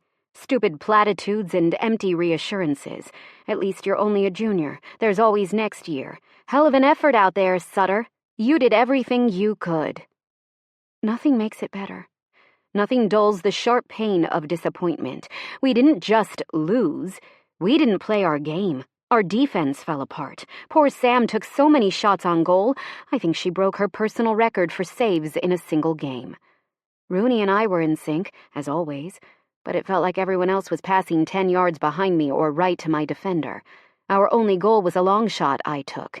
Rooney flew up the sideline, hit me with a gorgeous pass off the outside of her foot. I cut with it on my first touch and thanked God for my feet's relative ambidexterity, because I cracked that shot with my left and watched it sail over the keeper's hands, rippling into the net. And then I watched Stanford drop 4 goals over the remainder of the game. I saw Sam defending that gaping box like a woman facing a firing squad, and I was helpless. I was stuck at the top, useless, except to try everything I could to put more past Stanford's keeper. I could barely get the ball, and when I did, they triple-teamed me. My teammates took shots, some on target, but none with enough power or finesse to sneak by their keeper.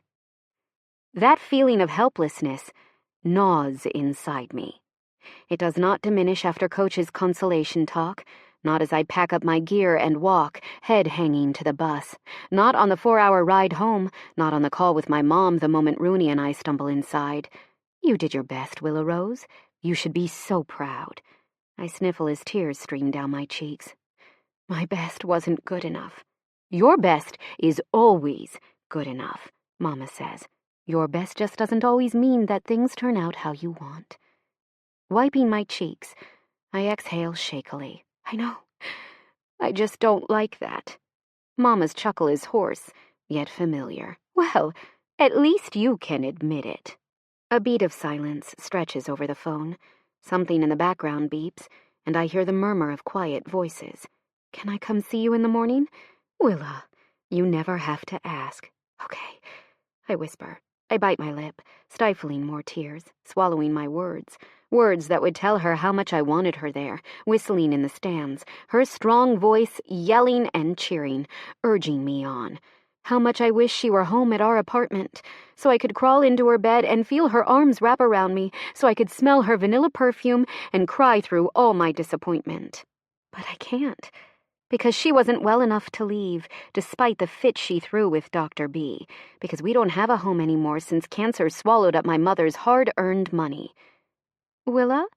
I jolt. Sorry, Mama. I got lost in thought. Willa, take a hot shower, eat something nourishing, and go to sleep. Tomorrow's a new day, and soon you'll be practicing for next season, one step closer to your dreams. Your dreams are still right there, waiting for you to claim. Your team might have lost tonight, Willa, and you're allowed to be sad. But tonight you shone, my little star. You wowed them. Don't forget where you're headed, okay? A faint smile tugs at my mouth. Thank you, Mama. See you in the morning. I love you. Good night, Willow Rose. I love you too. I hit the end button on my phone, staring down at it. I watch tears splash on its surface. A knock on the door jolts me. Who could that be? It's late. Like, really, really late. I shuffle over and peer through the peephole. Holy shit! Yanking it open, I step back. Ryder stands in the cool night air, his ball cap pulled low, wearing the torturous blue and green plaid. Asshole had to wear my favorite flannel, I mutter, and then immediately scold myself for it. Ryder tips his head and signs. What? Your flannel, I say clearly. I like it. He gives me a look that says he doesn't trust that, which is fair, because if I were honest, I'd have told him that flannel looks so fine on him, my knees went weak. I wave him in. As Ryder steps inside, he turns and faces me. I shove the door shut, then stare up at him, before my eyes drift slowly down his body. In one hand is a bag of peanut butter cups, in the other, a bottle of whiskey. I scrunch my nose to fight the threatening sting of fresh tears and palm my eyes. There's a quiet rustle, the clink of candy and booze dropped on the table, then warm arms wrap tight around me, pulling me close. An ugly sob bursts from my throat as I fall into him. I sink into his hug and cry so hard, my chest aches. Ryder's grip strengthens, making the worn fabric of his sleeve brush my cheek. I press my nose to it, breathing in deep, that comforting scent of evergreens and fresh air, something rich and clean and uniquely Ryder. I tighten my grip around his waist and squeeze. Ryder's arms span my entire back, his hand tight on my shoulder, until carefully it drifts up to my hair. Just like Mama, his fingers sink through my tangled curls, teasing them loose. It makes me cry harder. I tried my best, I sob into his chest. He nods, hands sliding through my hair. I know. That's what his touch says. That's what he tells me with the dip of his head until his cheek rests against the top of my head. I can't tell you how long he sways me in his arms, how long it takes for my chest-racking sobs to become quiet hiccups.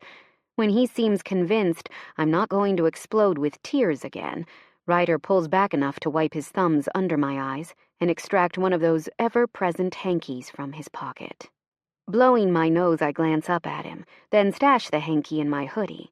Trying for a deep breath and a smile that ends up wobbly, I meet his eyes. "Why are you here?"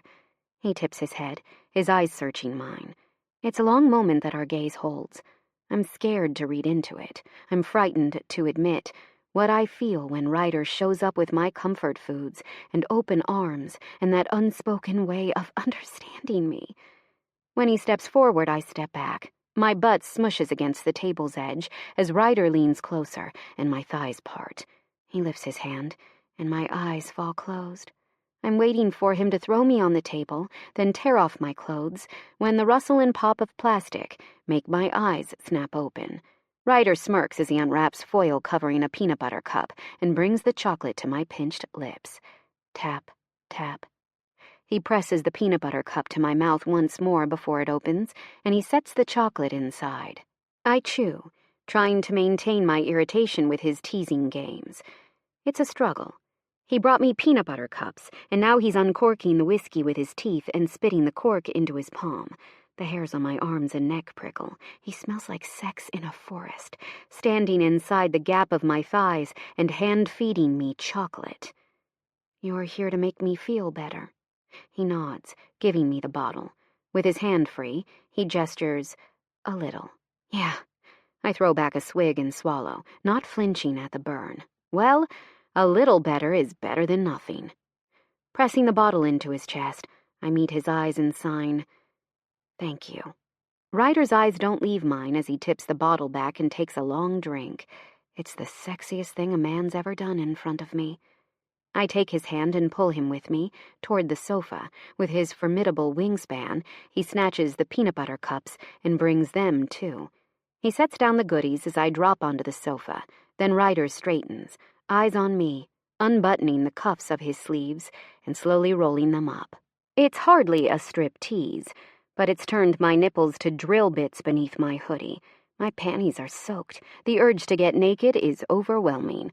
With one long step past me, Ryder falls onto the corner of the sofa, toeing off his boots. He spreads his legs and pats his chest. My eyes are not that high up on his anatomy. I've never seen Ryder sit like that, and now I know that not only does he tuck it right, but Ryder is packing a flipping tailpipe in his pants. A throat clear interrupts me. It's deep and gravelly. Goosebumps scatter on my skin and send an involuntary jolt through my limbs. When I finally peel my eyes up, Ryder lifts one eyebrow. He looks like he's working very hard not to laugh at me. Pulling out my phone, I text him. "There are so many puns I could make about your log jammer, lumberjack, but you brought me booze and peanut butter cups, so I'm going to take the high road." He rolls his eyes after reading the message and shakes his head. "Thank you," he signs. I crawl in between the space of his legs and lay my back to his front. The peanut butter cups land with a thwack on my lap as Ryder brings the whiskey in his large hand to balance on one knee. With a sigh, I let my head fall against his chest. It's like sinking into a hot bath, the moment of bliss when the water's just high enough, the temperature just right. I take the whiskey from him, throw back another swig, then set it in his grip once more. Ryder corks it, one-handed. A long, slow exhale leaves him, and when I glance up, he's staring down at me. "Good?" he signs. I nod, then text, "So good. I need more frenemies if this is how they roll." That makes his head tip back with a faint chuckle. Watching him, I slide my palm along his thigh. His breath hitches. Emotion hits me square in the chest. It feels like the time my bike clipped the gutter and hurtled me over the handlebars. I'm breathless, dazed. I feel that high of relief after a near-death experience as I sit in his arms, letting Ryder touch me, comfort me. I'm not terrified my heart's going to break because of it. What is this? Eyes still on me, Ryder pulls out his phone. A moment later, my pocket buzzes. "You should be proud, sunshine. You were perfect out there." I stare down at it, then back up to Ryder as I swallow more tears. Thank you. Ryder's fingers drift up my arm until they rest at the base of my throat. His hands are ball-player big. I'm vulnerable, curled up against his body. With my despairing, distrustful attitude about men, I should be freaking out.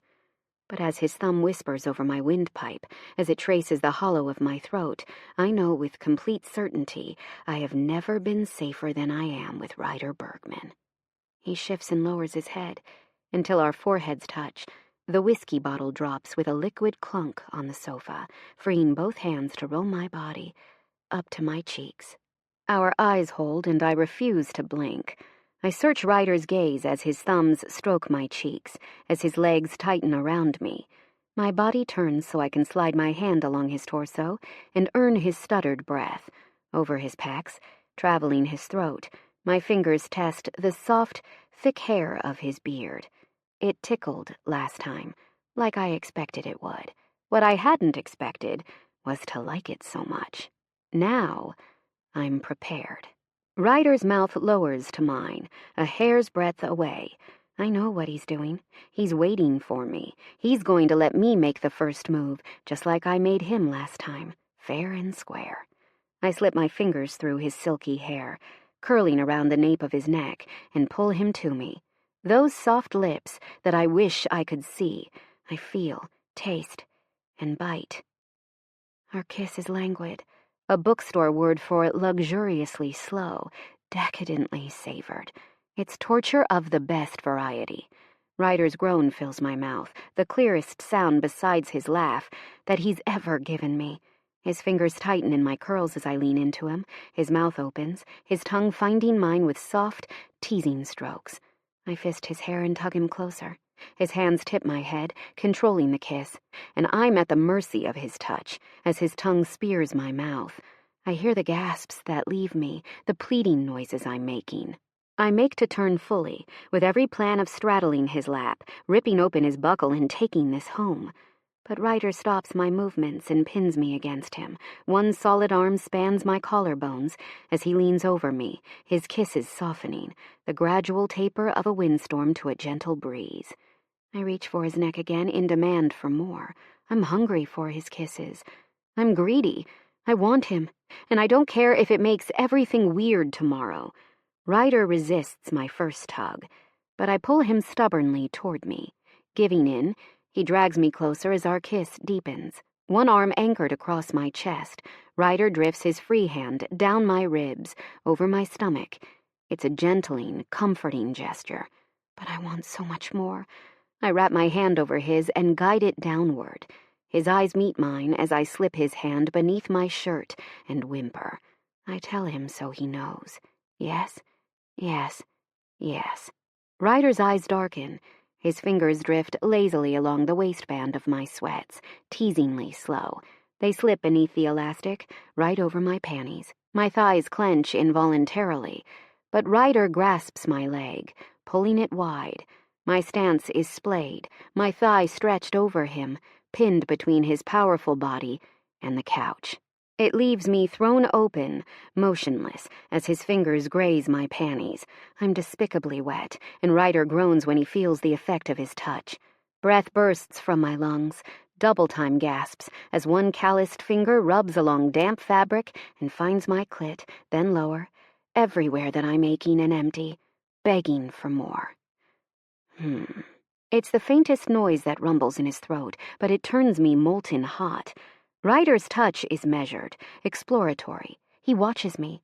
What makes me shiver, what makes my breath stick in my throat before it rushes out, and I'm saying it again. Yes, yes, yes. I kiss him as his touch drifts to the edge of my panties, until warm skin finally meets warm skin. Both of our mouths fall open, as one long finger, then two, curl inside me, and his thumb swipes across my clit, gentle, teasing flicks. I can't believe it's happening. I mean, in some dim corner of my mind, my brain's saying, "Duh, Willa, you dry-humped through bed sheets and nearly came like a train. He more or less told you he knew what it took to make you come. What did you expect?" I've never orgasmed with a man before, and now I believe Ryder. It wasn't me. It was them. Other guys did it wrong. They were wrong. They weren't Ryder.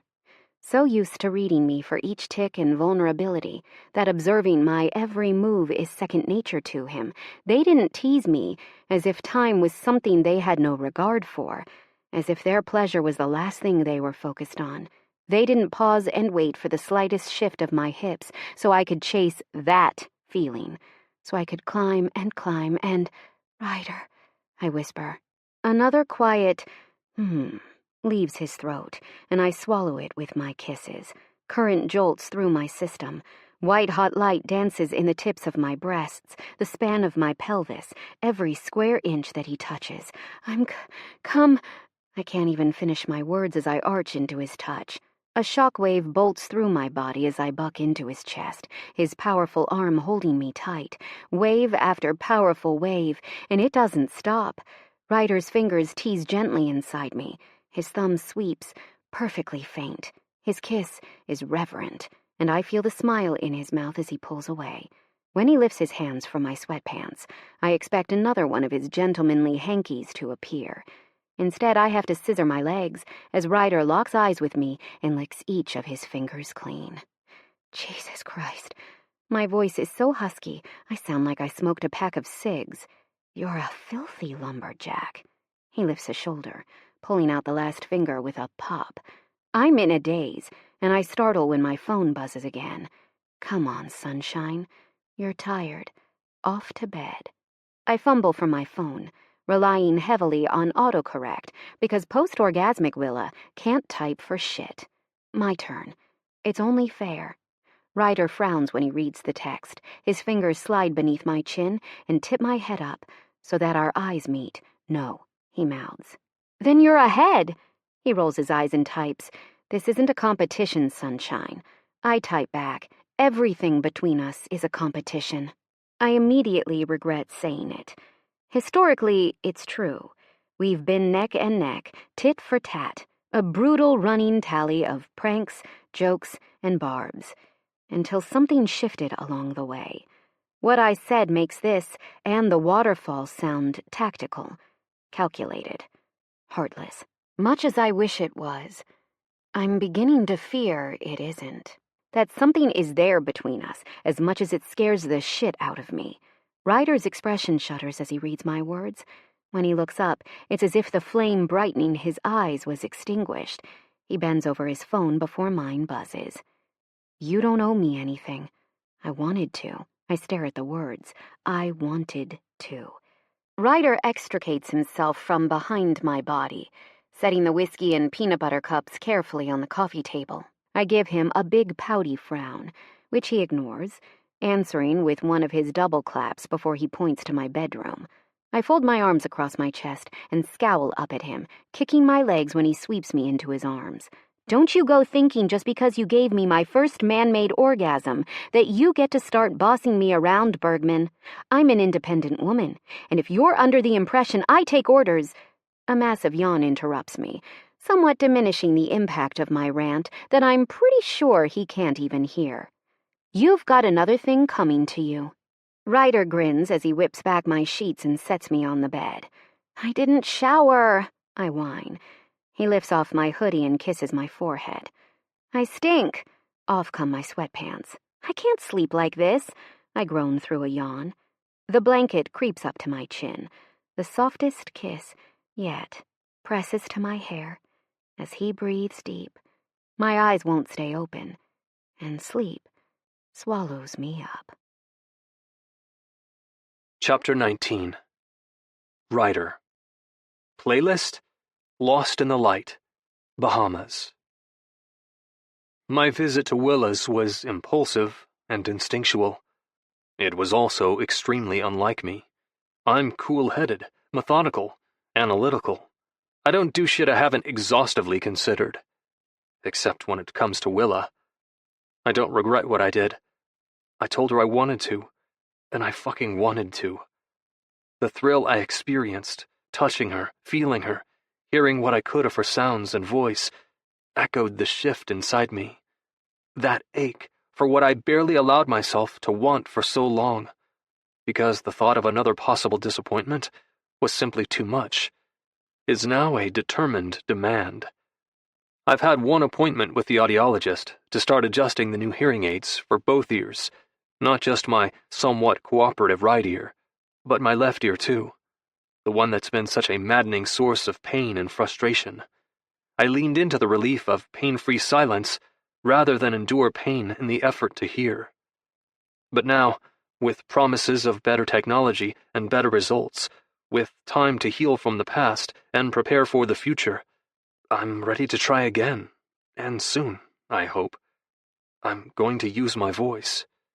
Because while silence has healed me, while silence has always been my friend, and I will always need it, I want the choice to hear as much as I can, to speak when I want, to communicate in whatever way suits me best. There's just one problem. My second audiologist appointment to make more adjustments for my left ear, the appointment I hoped might give me a sense of how this was going to go, was supposed to be an hour ago, and I'm not there. Instead, I've had my head in a toilet, a fever burning up my body. I've felt this once before, swift, brutal, and agonizing. Food poisoning. Hugging the toilet like it's a life raft, I picture that chicken wrap I ate after I came home last night, and immediately start to vomit again. No more chicken wraps. Ever again. After that round is out of my system, I'm slumped on the cool bathroom floor tiles, fixating on my other derailed plans. The messages I should be sending to Willa to do triage on how badly I went off script last night with her. If I know her at all, there'll be aftershocks from my latest move. And now, I'm in no shape to brace for impact. The old writer would never have done what I did last night. He would have instead sent Willa an empathetic text about her loss, and then gone right back to haranguing her the next time he saw her. This new, fearless writer knew what he was risking, going to her like that, and simply could not stand to leave her alone. Watching that game's outcome, knowing how heartbroken Willa would be, he couldn't even consider not seeing her. I knew she'd be alone. With her mother sick in the hospital, unable to comfort her late at night, I knew Willa was going to go home with Rooney, who would be just as dejected as her. She'd have no one else, as she felt all those awful feelings, and thought those terrible things you think when you put a ton of pressure on yourself and your team falls short. I only made it to summer training before our freshman season started at UCLA. I never got to compete here, but I competed plenty in high school. I lost state championships. I blamed myself, but I always had a handful of family members hugging me, distracting me with affectionate teasing, badgering me into playing a game, serving my favorite home-cooked meal. Willa has none of that, and I might know better than anyone else what pushes Willa Sutter's buttons, but I also know that she doesn't handle her feelings well. I knew a lumberjack hug, plus a little chocolate and whiskey, never hurt. Platonic hugs and comfort foods turned into something much more substantial. I touched her, teased that silky skin, felt her clench like a vice around my fingers. I was rock hard, pressure building in my jeans, kissing her, watching her come apart under my touch. I can't shake the memory of when she came. Her body shook softly, her sweet breath burst across my lips. She was so beautiful, and all I wanted to do was make her come 100 times more. It's as I stumble from the bathroom toward my bed that I'm hit with the realization. I dreamed about her last night. Hot, delirious dreams of sinking into her, and feeling her writhe over every inch of me, hearing her sweet, breathless sounds as she came undone. And now, as I crawl beneath the blankets, I have to grumpily admit I'm too exhausted to do a damn thing about any of this. I fall asleep this time, mercifully free of fever dreams. When I wake up, it's to a concerned, pinched expression on my parents' faces as they lean over me. Why are they here? Älskling. Darling. Mom's voice is close enough that my right ear hears her Swedish endearment and knows what it means. I lick my lips, taking inventory of my body. Dad pats my hand and squeezes, drawing my attention so I'll watch his lips. Beck's called. Said you have food poisoning. He's worried about you. Panic hits me. How long have I been sleeping? I planned to check in with Willa as soon as I wasn't so sick I couldn't even text. Pointing to my wrist, where my watch usually is, I look at my dad. His brow furrows. How long have you been out? I give him a thumbs up. Mom's hand slips soothingly through my hair. Almost 24 hours, Dad says. I slam my hand on the mattress. Shit. Fuck. Fuckity shit. Willa's going to take this all wrong. I know it already. She woke up yesterday morning, probably wondering if what we did was some kind of weird post-game delusion. Then when she decided it wasn't, she had to expect I'd reach out. It's a fair assumption. She knows me. Typically I would. And I've been radio silent for a day. Phone, I mouth, miming the action too. Easy, Ryder. Dad pats my hand again. You look like hell, son. I shake my head and immediately regret it. My fever's gone, I think, but my head hurts like a bitch. Please, I mouth, then sign. Alexander, Mom says, let him have his phone. It's how he talks. You're silencing him. I sigh in relief as Dad hands my phone to me from my nightstand. Spinning it my way, I squint. Not a single message from Willa. I don't know whether to be disappointed or relieved. Sudnos? Sweetheart, Mom asks. Everything all right? No. I type in a group thread to my parents, who pull out their phones. I missed my appointment with the audiologist. Mom frowns and types, We'll get you another one, right away. I promise. I'll take you myself. Don't forget we're bringing Joy to the house tomorrow. Dad texts. Need to work around that. A pain noise catches in my throat and earns my parents' attention. What? I mouth. Dad brings the chair at my desk next to my bed and sits. Mom's fingers stay in my hair. She's quieter, like me, but her touch says plenty. I'm here. You're okay. I grope around for my hearing aid in its case on my nightstand, then pop it on. You can speak. I type in my chat with them. I'll let you know if I need you to text. Dad reads my message, then glances up and says, Joy's from my military days.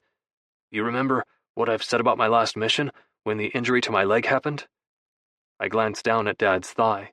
When he stands, his titanium prosthesis is less noticeable beneath his sharp khakis, but sitting, the point at which leg transitions from muscle to metal is obvious beneath the fabric. I give him a thumbs up. Nodding is out of the question. My head hurts too much. She's the one who saved me from bleeding out, he says. Holy shit. Willa's mom saved my dad's life. Joy and I bumped into each other at a veterans function 5 years ago. We caught up and promised to stay in touch. Mom and I met her a few times to share a meal.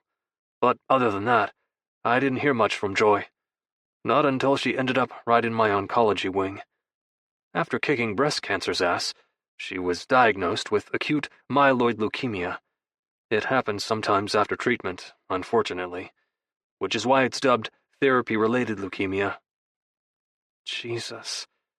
My sadness for this woman and for Willa, whose mom has been so sick, wells inside me. Oh, Ryder. Mom wipes my eyes and strokes my cheek. Such a tender heart. You've always been that way. Papa's taking care of her. Don't you worry. Her sympathetic glance morphs into a wry smile as she fusses with my beard. I'm sure it looks like hell at the moment, like the rest of me. She gives my facial hair a playful tug. You wouldn't know you're such a sweetheart. This beard, Sodnos, is quite the deterrent. I stick my tongue out at her, and it makes her laugh. Looking at Dad, I try to show him I'm still following. So, he continues, I feel deep gratitude to Joy. She saved my life. My parents' eyes meet across the bed. She's dying, Ryder. Her medical expenses are extensive, and she sublet her apartment to conserve costs and spare her daughter debt once she passes. I want her last days to be spent in the comfort and peacefulness of a home. I'll be overseeing her care. We have a hospice nurse hired, and we set up the guest room where Nana stayed. It's the right thing to do. I text them my response, my hands shaking a bit. Of course. This is just complicated. My dad frowns. How? Willa, I type. Dad scrunches his nose. What about her daughter? His eyes widen. Wait, how do you know her name? That's Ryder's friend, Mom says. Isn't it? Dad's stunned. You're friends with her, Ryder? Rather more than friends, from what Aiden says. Mom lifts her eyebrows. I reach up and tug a strand of her shoulder-length blonde hair, making her yelp and swat my hand. Ryder Stellan, behave yourself. I frown, typing. Aiden's full of shit, whatever he told you. The only truth is that he's had his hand in trying to set us up all semester. We're just frenemies. Mom squints at her phone. Frenemies? She looks to Dad, the person she relies on when she encounters a limitation in her understanding of English. That's pretty rare after decades living in the States, but it happens. What does that mean? Dad stares at me for a long minute, a slow grin warming his face. Frenemies are people who spend plenty of time together, but pass most of it bickering. If they didn't quarrel so much, people would see them as close friends, maybe something more. Dad chuckles. I should have known. Joy was always a firecracker. Of course her daughter is like her that way, isn't she? Mom leans her elbows on the bed, smiling down at me. She was very spirited during the game we watched. Very intense. I wonder how that works with this quiet, dry, humid son of ours. Dad rocks back on his seat. I do wonder. I smack the bed, groping for a pillow to lift myself up a little and put me at their level. My jaw's clenched, my head's pounding, and they're both giving me these infuriating looks of sympathetic amusement. Please don't say anything yet to Willa or her mom, I text them. I don't want to upset Willa. She hasn't even told me her mom's sick. Dad reads my message. That does make it trickier. Perhaps it's wise to wait until she's ready for you to know. What if she's never ready? I write. How can I come home and avoid her? Dad sighs and rubs his forehead. Perhaps the right time will show itself to you. I personally think the sooner you two get honest with each other, the better.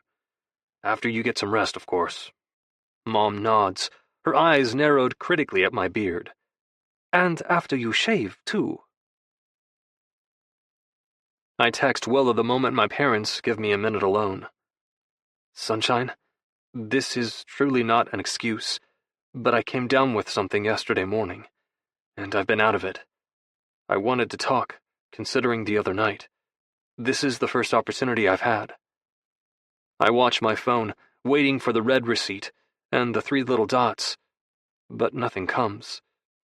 While I finished my finals earlier this week, it's the tail end of testing week at school for everyone else, and Willa missed a few exams, including our class for her game and the travel it required.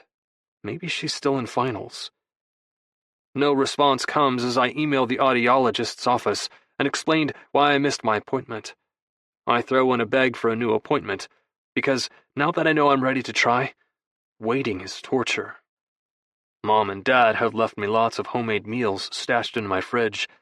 Now that he's sure I'm not dying, Bex is on his way home for holiday break too, and Tucker's home already.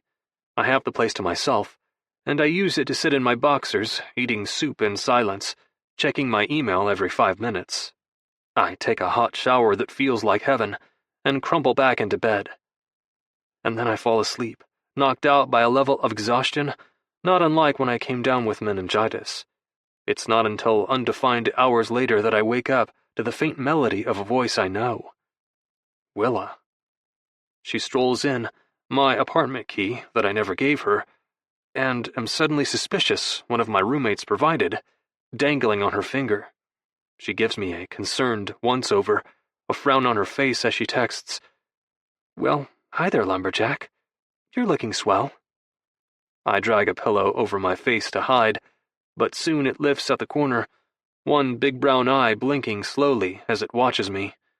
Willa moves the pillow and sits close on the edge of my bed so I can hear her and read her lips. Sorry you're sick. I groan and shove my forehead into her thigh. Her hand sits heavily on my back, then starts to swirl in a lulling figure 8. She opens her phone and texts, Need me to pick up a prescription? Spit in your chicken soup? Stick a laxative in your ice cream to deal with constipation? I glare up at her. Not constipated? She asks, a twinkle in her eye. My glare deepens. I'm not making a very good case for myself, am I? She texts. No, I mouth. Her eyes hold mine, as slowly, carefully, Willa slips her fingers through my hair. It feels so good. A wave of warmth rolls down my spine, and I shudder. Need anything? No, thank you. I type. It was food poisoning, and I think it ran its course. I'm feeling relatively better. As I hit send on my text, a new email notification pops up. It's from the audiologist. I gasp and sit up, scrolling as I read. They have an appointment for me tomorrow afternoon. What is it? She texts. I missed an appointment with the audiologist because I was sick, but they have an opening for me tomorrow. Willa tips her head, a coy grin on her face. What's the audiologist for? She writes. I glance up and meet her eyes, searching them. Willa's smart. I think she knows what the audiologist is for, especially since I've told her I have a complicated relationship with hearing aids. Suspicion dawns inside me. Does she know? Has she known this whole time when I've worn them? I blink, and for just a moment, remember how she laid in my arms the other night, how she watched me, trusted me, to touch her and make her feel good in a way she blatantly admitted other men have made her feel like shit for. That took courage, and even though I'm not ready to tell her everything, I want to be courageous too. The audiologist is setting me up with new hearing aids. I text her. I was having a hard time for a while, and limited my use of them, but I'm working on giving them more of a chance, seeing how it goes. I almost tell her how much I've already been giving them a chance, the depth of my hope that if I can make them work, I can feel comfortable enough to speak too. But I'm scared. Scared to set that fragile dream in someone else's hands, when it could shatter before I've even had the chance to truly hold it myself. She smiles wide and infectiously bright as she reads my message. At that moment, she completely lives up to my nickname for her, Sunshine. That's exciting, she texts. Though, that will pretty much shoot your sex appeal. You work the strong, silent angle way too well. This is what has killed me about Willa since day one. She jokes and teases me. She gives me shit. And she's never acted like how I am, how I communicate, is something to be fixed or changed. Meeting me with whatever means necessary to land that next zinging barb, the perfectly placed needling jab, she's seen me in a way so few have. Tamping down the swell of warmth inside my chest, I grasp my phone, then type, Our final. How did it go? Final? Her eyes widen. What final? I wrap a hand around her thigh and squeeze. I'm 95% sure she's joking, but you never know with Willa. And, unlike her, I need a good GPA to help secure my future. If she missed her portion of our test, I'm fucked. Oh, cool your tits, tree feller, she types. I took it and kicked its butt. Mostly because your note cards are neurotically thorough. So thank you for that. I shift in bed. After expending the energy required for eating and showering, now I feel heavy-limbed, achy, and weak. Watching my attempt at moving, Willa tugs those full lips between her teeth. She looks like she's trying hard not to laugh at me. Aw, you're like a sleepy little pill bug, she texts. Let me help you. If I had the energy to grumble, I would. Willa stands from the bed, grips my waist, and leverages me up with surprising ease for such a compact woman. And if that wasn't enough to twist my heart, she cups the back of my head and eases me down, quickly shoving another pillow behind me. See? There. She backs up and curtsies. Nurse Ratched at your service. I give her a look that makes her laugh. Thank you. I sign. A small smile on her face, she signs back, "You're welcome." I'm tired. My eyelids droop, but I don't want another minute to pass before I talk to Willa about everything from the other night at her apartment, to this painful reality wherein her mom is about to be a patient in my parents' home. Does Willa know the severity of her mom's prognosis? My gut says no. I've seen Willa's face light up when her mom calls, when the screen brightens with a picture of a woman whose smile and eyes are identical to hers. If she knew her mother was actively dying, Willa would not be functioning like this. I searched the sheets for my phone, which got lost in the rotation. Willa leans over, searching the bed with me, and decks me with that soft, addicting fragrance of hers. I'm about to press my nose to her hair, but she straightens with my phone before I can. Aha! Taking it from her, I start to type. I'm not even halfway through when Willa's phone blares from her pocket, and she pulls it out to read the screen. Her face falls as her eyes dance left, right. Terror pools in my stomach. It doesn't look like good news. I pat the bed and earn her attention, making her eyes snap up to mine. Sorry. She glances down at her phone and types. My mom's doctor just messaged me about tomorrow. It's her moving day. Willa drags her fingers through her hair, sending mad spirals popping in their wake, then texts, Sorry, Rye. I have to go now. Are you okay? Am I okay? What do I do? When do I tell her? How do I tell her? I can't not go home for Christmas, but I don't want to bump into Willa and blindside her. Something tells me Willa does not do well being blindsided. I can barely stay awake. Fatigue's dragging me under. Willa takes my hand, squeezing before she lets go. She looks torn, like she wants to say as many things to me as I want to say to her. But when our fingers untangle from each other's until our hands drop, it feels final. It feels like goodbye. How do I tell Willa I want this to be just the beginning? Chapter 20. Writer. Playlist: Hearts Don't Break Around Here. Guitar Tribute Players. Willa's been avoiding me, as much as I knew she would. I've known her for a few months now. I know how she copes with difficult things. She avoids them. She's checked in with me via text a few times, but only her usual nonsense teasing and banter. It's driving me nuts. I want to rip out my hair and scream, beyond frustrated at the yawning gap in our communication. I can't tell her via text what's going on. The subject matter is too sensitive, the context too bizarre. This is a face-to-face conversation. Problem is, I can't talk to her on the phone or get her to see me in person. 1 week away from Christmas, my mom's having a coronary that I'm not home yet.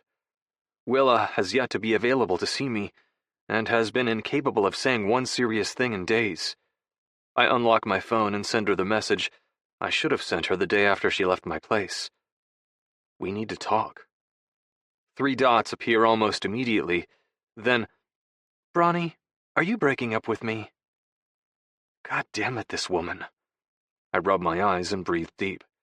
My phone buzzes again. You're doing that thing where you rub your eyes and take deep centering breaths so you don't commit homicide on the world's next soccer star, aren't you? A begrudging grin tugs at my mouth. I can neither confirm nor deny these allegations. Knew it. I have to come down to my apartment and grab some things for the holidays. I'll be around until midday tomorrow. Want to do dinner? You can cook me meatballs. I roll my eyes, but before I can respond, a new text message pops up. Mom. Writer Stellan Bergman, I ask one thing of you. 1. To be home for Christmas holiday. Where are you? A growl leaves me. The women in my life are going to make me go insane. Mom, I'm sorry. I'm trying to figure out the situation with Willa. She won't see me to talk. Mom's dots appear. Make her. Jesus. I'm my mother's son. It's part Swedish culture, part disposition. She thinks everyone should be as blunt and direct as she and I are. No bullshit, no games. That's not how Willa works, Mom. I've guessed as much. I just miss you. Home isn't the same without my rider. Lay on the guilt a little thicker. My phone buzzes again. Can you at least come for dinner tonight?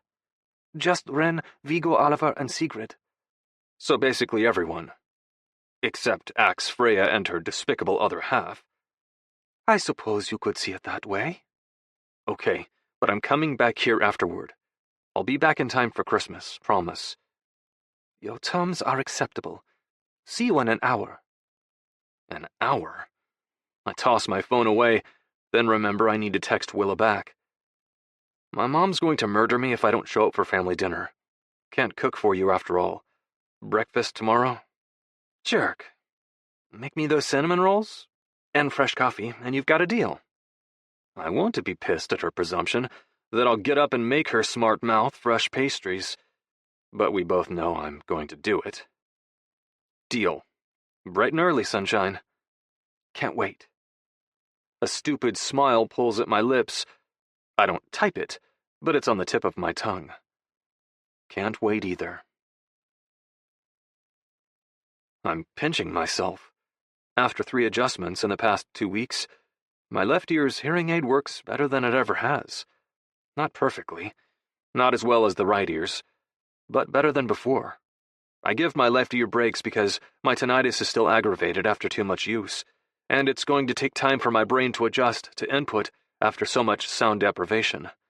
But when I slip it on and my left ear's not ringing, the complexity of sound I experience is both staggering and beautiful.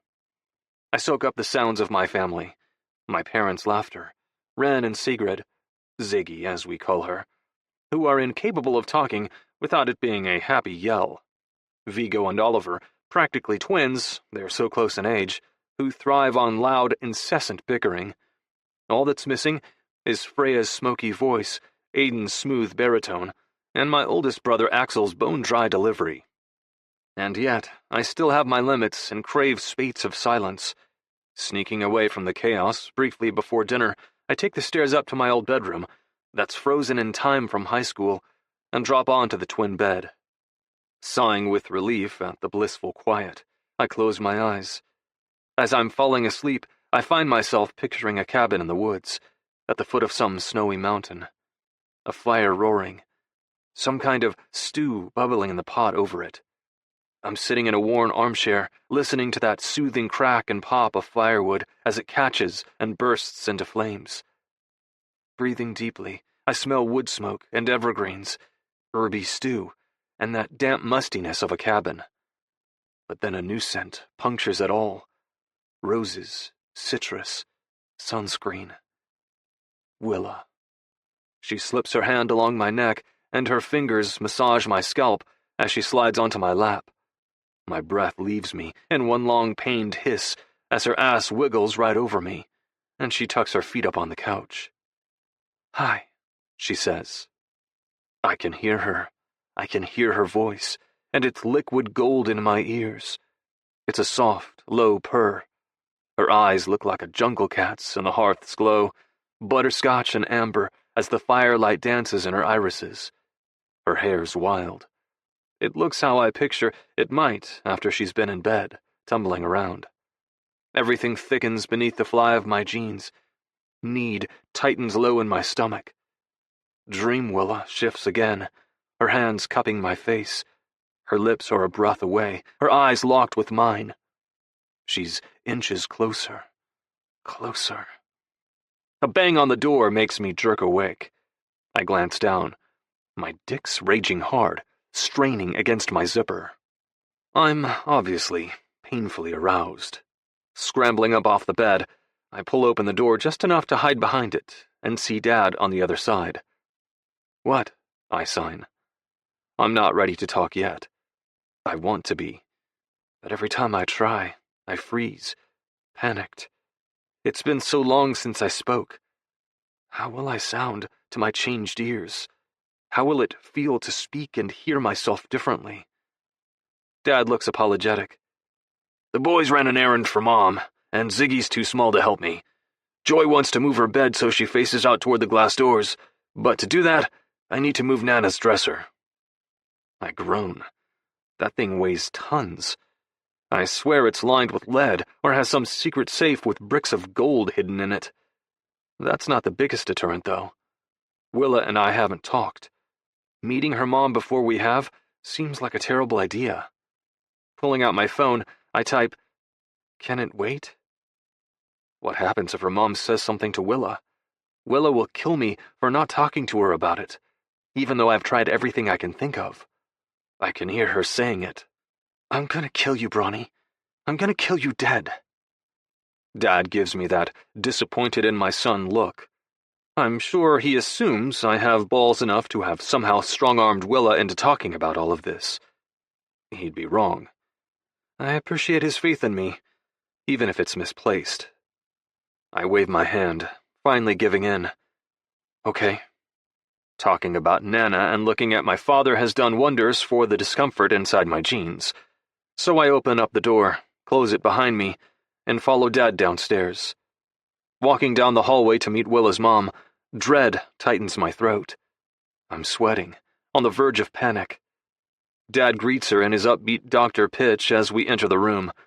A smoky voice that's a little hard to make out answers Dad with what I'm pretty sure is a tired hello. Dad takes me by the arm, stands on my better hearing side, and drags me next to him. "Joy," he says clearly, "this is my son. Well, one of my sons. Ryder. Ryder, this is Joy Sutter, Willa's mom." I elbow Dad. Joy looks like her photo on Willa's phone. She looks like Willa, but painfully thin, with a headscarf and a couple of decades to her. I wave hello and feel guilt twist my stomach. Willa should know about this. I want her to know. Dad turns so I can read his lips, and I listen to him speaking to Willa's mom. "Ryder's deaf, Joy.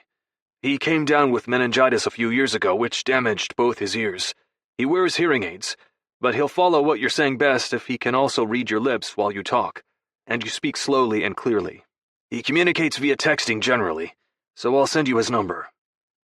I swallow a strangled noise as I watch Dad send Willa's mom my cell. Joy just smiles, hands in her lap, her phone sitting on the side table. She looks like the cat that ate the canary. "Ryder," she says clearly. "Nice to meet you." I nod. "Well," Dad glances over his shoulder at the ancient dresser. "Let's do this, son." It's hell moving it, but we do, before carefully unlocking the brakes on Joy's hospital bed and spinning her. I can see why she wanted the change. There's a cheery view through the glass doors to the backyard this way. It might be December, but it's still sunny out, plenty of plants thriving. A soccer net sits toward the edge of her view. I wonder if Willa's used it at all. "Thank you, gentlemen," she says. "Anything you need, Joy?" Dad steps up to her and sets a gentle hand on her frail shoulder. "Patty will be in soon for your meds and such, but if I can do anything to make you more comfortable right now, just say the word." Joy's staring at me. "I'd just like a minute with Ryder if that's all right." I lock eyes pleadingly with Dad. He glances between us as a grin brightens his face. He squeezes Joy's shoulder once more, then walks up to me. "Good luck." With a smack of my back, he leaves and closes the door behind him. "Ryder," Joy gestures to the chair near her bed. "Please join me, won't you?"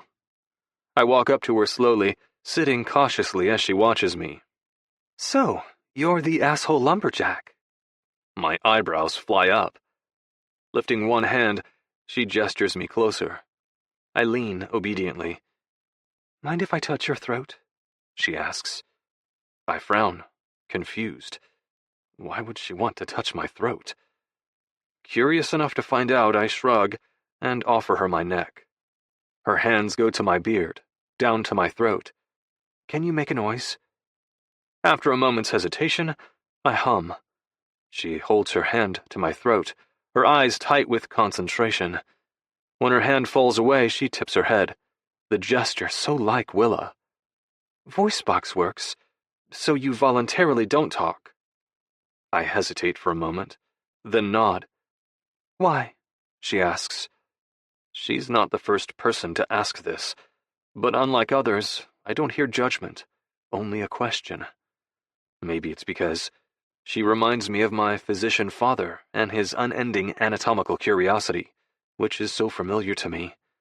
While I don't owe her an explanation, I don't mind filling her in briefly via text. I pull out my phone, but Joy's hand rests on my arm. My eyesight shot, son. Nice side effect of the latest cancer treatment. I can't text with you. Any smartphone out there these days has the capacity to read aloud her messages. Doesn't she know? Doesn't Willa, who in a heartbeat would have made sure her mother understood the accessibility tools on her phone? Then again, I've only ever observed Willa stepping out to call her mom. Maybe Willa doesn't even know her mother's dealing with this. Maybe Joy hasn't known how, or felt ready to ask for help, when she realized she couldn't read her messages anymore. Maybe she's been scared to do something that makes her fully face what's changed. I know something about that. She may perceive this as overstepping, but I can at least show her the tools she has at her disposal. Then it's her choice what to do with them. My gaze travels to her phone. I point to it, then hold out my hand. Joy frowns between me and her phone. You want my phone? I nod. Go ahead, she says, a puzzled look on her face. Picking it up, I swipe across the screen, then hold it in front of her, like a mirror. I imagine, if she can't see well, she doesn't use a security code. Sure enough, Face ID unlocks her phone. Angling myself over her hospital bed so that, to whatever degree she can observe me, I access her settings, then the accessibility features. Well, I'll be damned, she says. Slowly, Joy takes the phone from me, bringing the screen close to her face. I watch her fingers move across its surface as she starts to explore the spoken content settings. Feeling like maybe I'm encroaching, I stand up, walk to the glass doors, and peer outside, to give her some privacy. Minutes pass, and then suddenly, my phone buzzes in my pocket. I have a text from a number I don't recognize.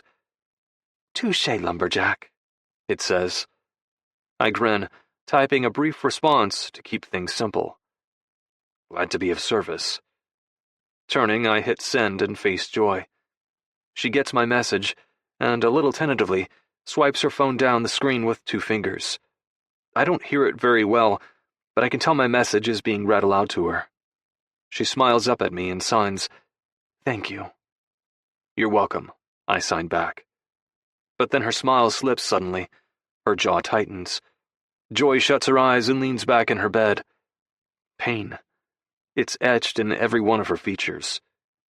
Slowly, I walk closer to the bed, wishing there was something I could do. Joy offers a forced smile that's more of a grimace than anything. I'm fine. I want to ask what I can do, but I'm not going to text her and force her to use her phone right now. Not when her eyes are scrunched shut, her hands white-knuckling the sheets. Silence hangs between us as I sit in the chair beside her bed. My eyes drift to her nightstand. A cup of water with a straw poking out of the lid, peppermint oil, lip balm, a pill container divided into daily medications. Is there something she can take? Something I can offer her? That's when my gaze snags on a book, hidden beneath the pill box and a box of tissues. A copy of Pride and Prejudice. Joy opens her eyes wearily, then glances my way. Willa's been reading it to me in the evenings. Pride and Prejudice. The original enemies to lovers' romance. Well, maybe except for Shakespeare's Much Ado. Grimacing again, she settles into her pillow and pulls up her blanket. You like to read? She asks. I nod, but her eyes are scrunched shut, an involuntary response to the pain she's obviously experiencing. So I clear my throat and manage a rough, Her jaw ticks. Me too. Sadness jabs my heart. It was one thing to hear my father tell me Joy is dying. It's another thing to see firsthand what she's going through. Willa's going to. I don't know what Willa's going to do. Her mom sounds like her world. I feel sick to my stomach. I hate cancer. I hate that she's suffering. I hate that it feels like nothing can be done for her. Except, staring at the book, I lifted off the nightstand and softly flipped through the pages. Something about the moment triggers old memories. The sounds of medical equipment, the sight of a hospital bed, a book clasped in my hand. I remember Nana, who spent her final months here in this same room, years ago. I remember my small self, curled up with her, proudly reading to her from my board books. A strange, terrifying idea takes hold of my thoughts. Carefully, I scoot closer to Joy's bed. Hands shaking, I open the book and turn to the earmarked page. Chapter 32. My breath catches in my throat when a gentle touch startles me. Joy's hand rests on my wrist, as if she senses what I'm about to do. "Take a deep breath," she says. I do. A slow, long inhale. And out. I release a steady exhale. Silence stretches as I stare at the page. Then I shut my eyes, and for the first time in over 2 years, I try to speak. But my throat catches before I can. I clear it roughly, taking another deep breath. My stomach presses, air rushes up my throat, and the long-forgotten feeling of sound vibrating through my neck and head startles me as I say, Elizabeth was sitting by herself the next morning. Tears blur my vision as I hear my voice, scratchy, a little wobbly, quieter, different than I remember, but still mine. I palm my eyes before they can spill over. My voice sticks as I begin to read again. I swallow and take another deep breath. Joy's hand squeezes mine encouragingly. I squeeze her hand back and hold it tight. Joy settles deeper into her pillow and sighs. "Time to hear Lizzie shut down Darcy proposal number 1. I lean my elbows on her mattress and stumble through the words. I read aloud until my voice runs out, until Joy is sleeping. Her face is peaceful, her hand still clasped with mine.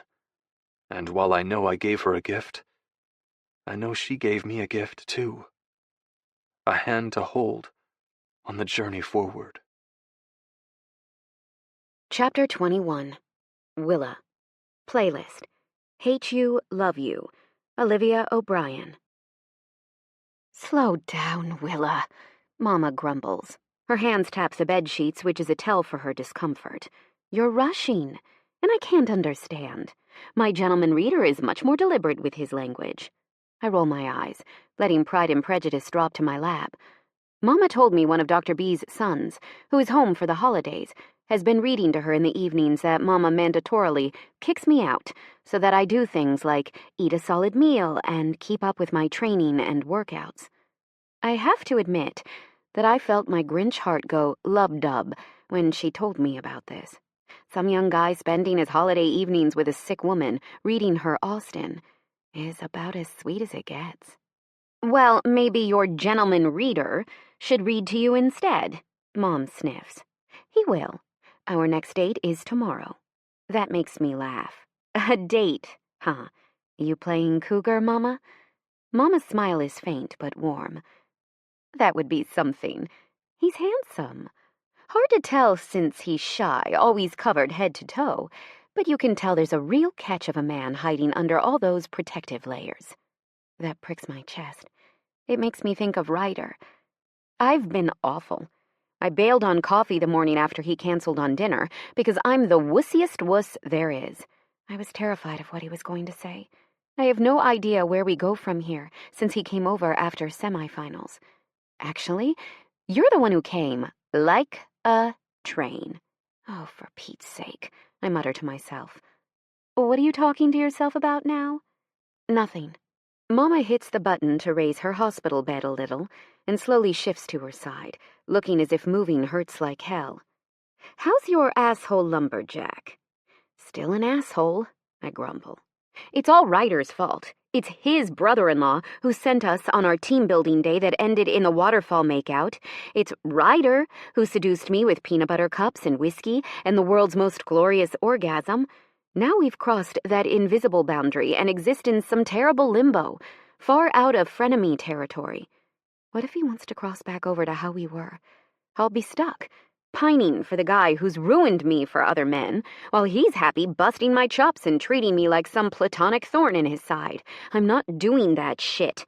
But on the other hand, if he wants to pursue whatever it was he started on my couch, I can't go there either. I'm not cracking open my heart. I can't afford to. I'm stuck and miserable, and I miss him something fierce, which just makes me more miserable. I'm not supposed to miss Ryder. I'm supposed to miss torturing him. What are his holiday plans? Mama asks tiredly. I stand and hike the blanket over her shoulder, then gently rub her back. Just said he's staying at his childhood home, spending time with his parents and siblings. You're avoiding him. I groan as I drop back into my chair. Ma, can we not psychoanalyze me? Did he try to get past friendship with you? Is that why you're freezing him out? Joyce Sutter, stop it. I'm not freezing him out. Just letting things cool off a little bit. We're frenemies. There's sexual tension in spades. I drive him nuts, and he terrifies me. Mama tips her head, her eyes pinched with concern. Why does he terrify you? Because I care about him? Because I don't want to lose our diabolical friendship? I'd rather stay frenemies than take the risk of trying to be something more, just to have all of it taken away. If I stay his frenemy, I only miss out on a hypothetical. But if I try with him, I could lose everything. Damn, Rosie. That makes my heart twist. She called me that all the time as a little kid. You've been doing some thinking. I lob a peppermint at her playfully, making sure it comes up short and lands in front of her. Not much else to do while I'm on break. Sounds pretty chicken shit to me. My jaw tightens, my hackles rise. Do not provoke me, mother. Ooh, she mothered me. You're missing out. It's dumb logic. No, it's not even dumb logic. It's downright illogical. Have you ever considered that after you've spent months getting to know him, building trust and safety, finally your heart is giving you the green light? Now you're going to sit there idling and waste your one tank of gas. Damn, I never thought of it like that. Mama shifts in bed and tries to hide a grimace. It snaps me out of my thoughts. What's going on, Mama? She sighs. I just can't get comfortable. Sadness, guilt, worry churn in my stomach. What can I do? Nothing. Mama burrows into her blanket and shakes her head. Nothing to be done. That's not okay. I glance at my phone. Her nurse is taking her break and isn't due back for another half hour. I'm not letting my mom shake with pain for 30 minutes. I'm fixing this, now. I pull out my phone and dial the number Dr. B gave me. He answers after the third ring. Everything all right? He asks. Mama's hurting. Can you come down? Be right there. The line's dead before I can sigh in relief. Dr. B's whipping open the door within 30 seconds, his attention on Mama. Just as he's shutting the door behind him, a shriek echoes from the hallway, followed by a man's laugh. Chills soar up my spine. I know that sound. Dr. B freezes. Mama's attention darts from the door to me. I eye the door that leads to Dr. B's home.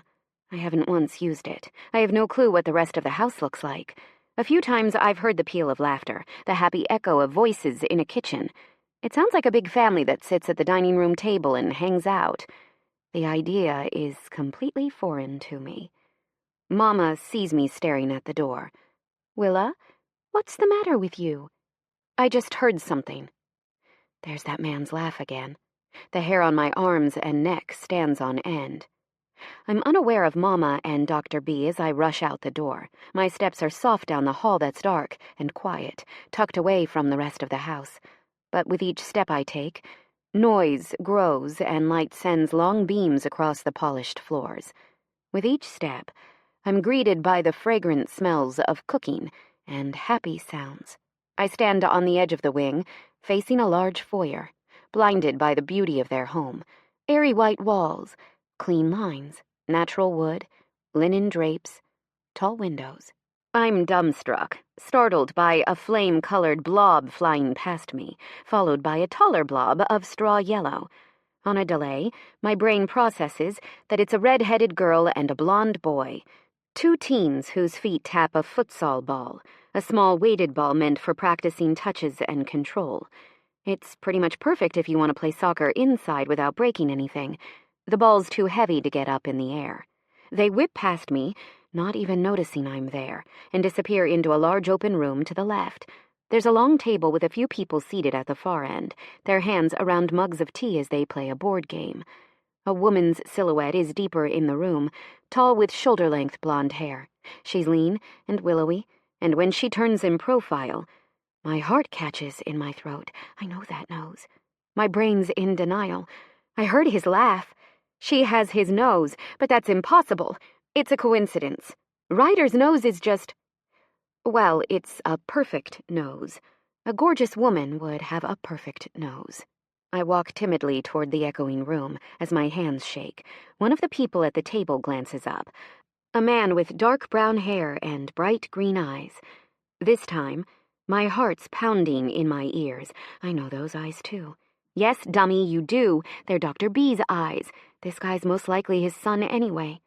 The man straightens in his seat, eyes locked on me while he calls, "Mom?" The woman doesn't seem to hear him. Her hands and eyes are focused on a food task.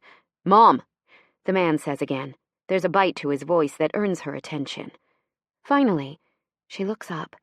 I stare at her as nausea churns my stomach. I know so many of those features. I know the tops of those cheekbones, that smooth, tall brow, those wide-set eyes. Except hers are quicksilver blue. I have to be imagining things. There's no way. There's just...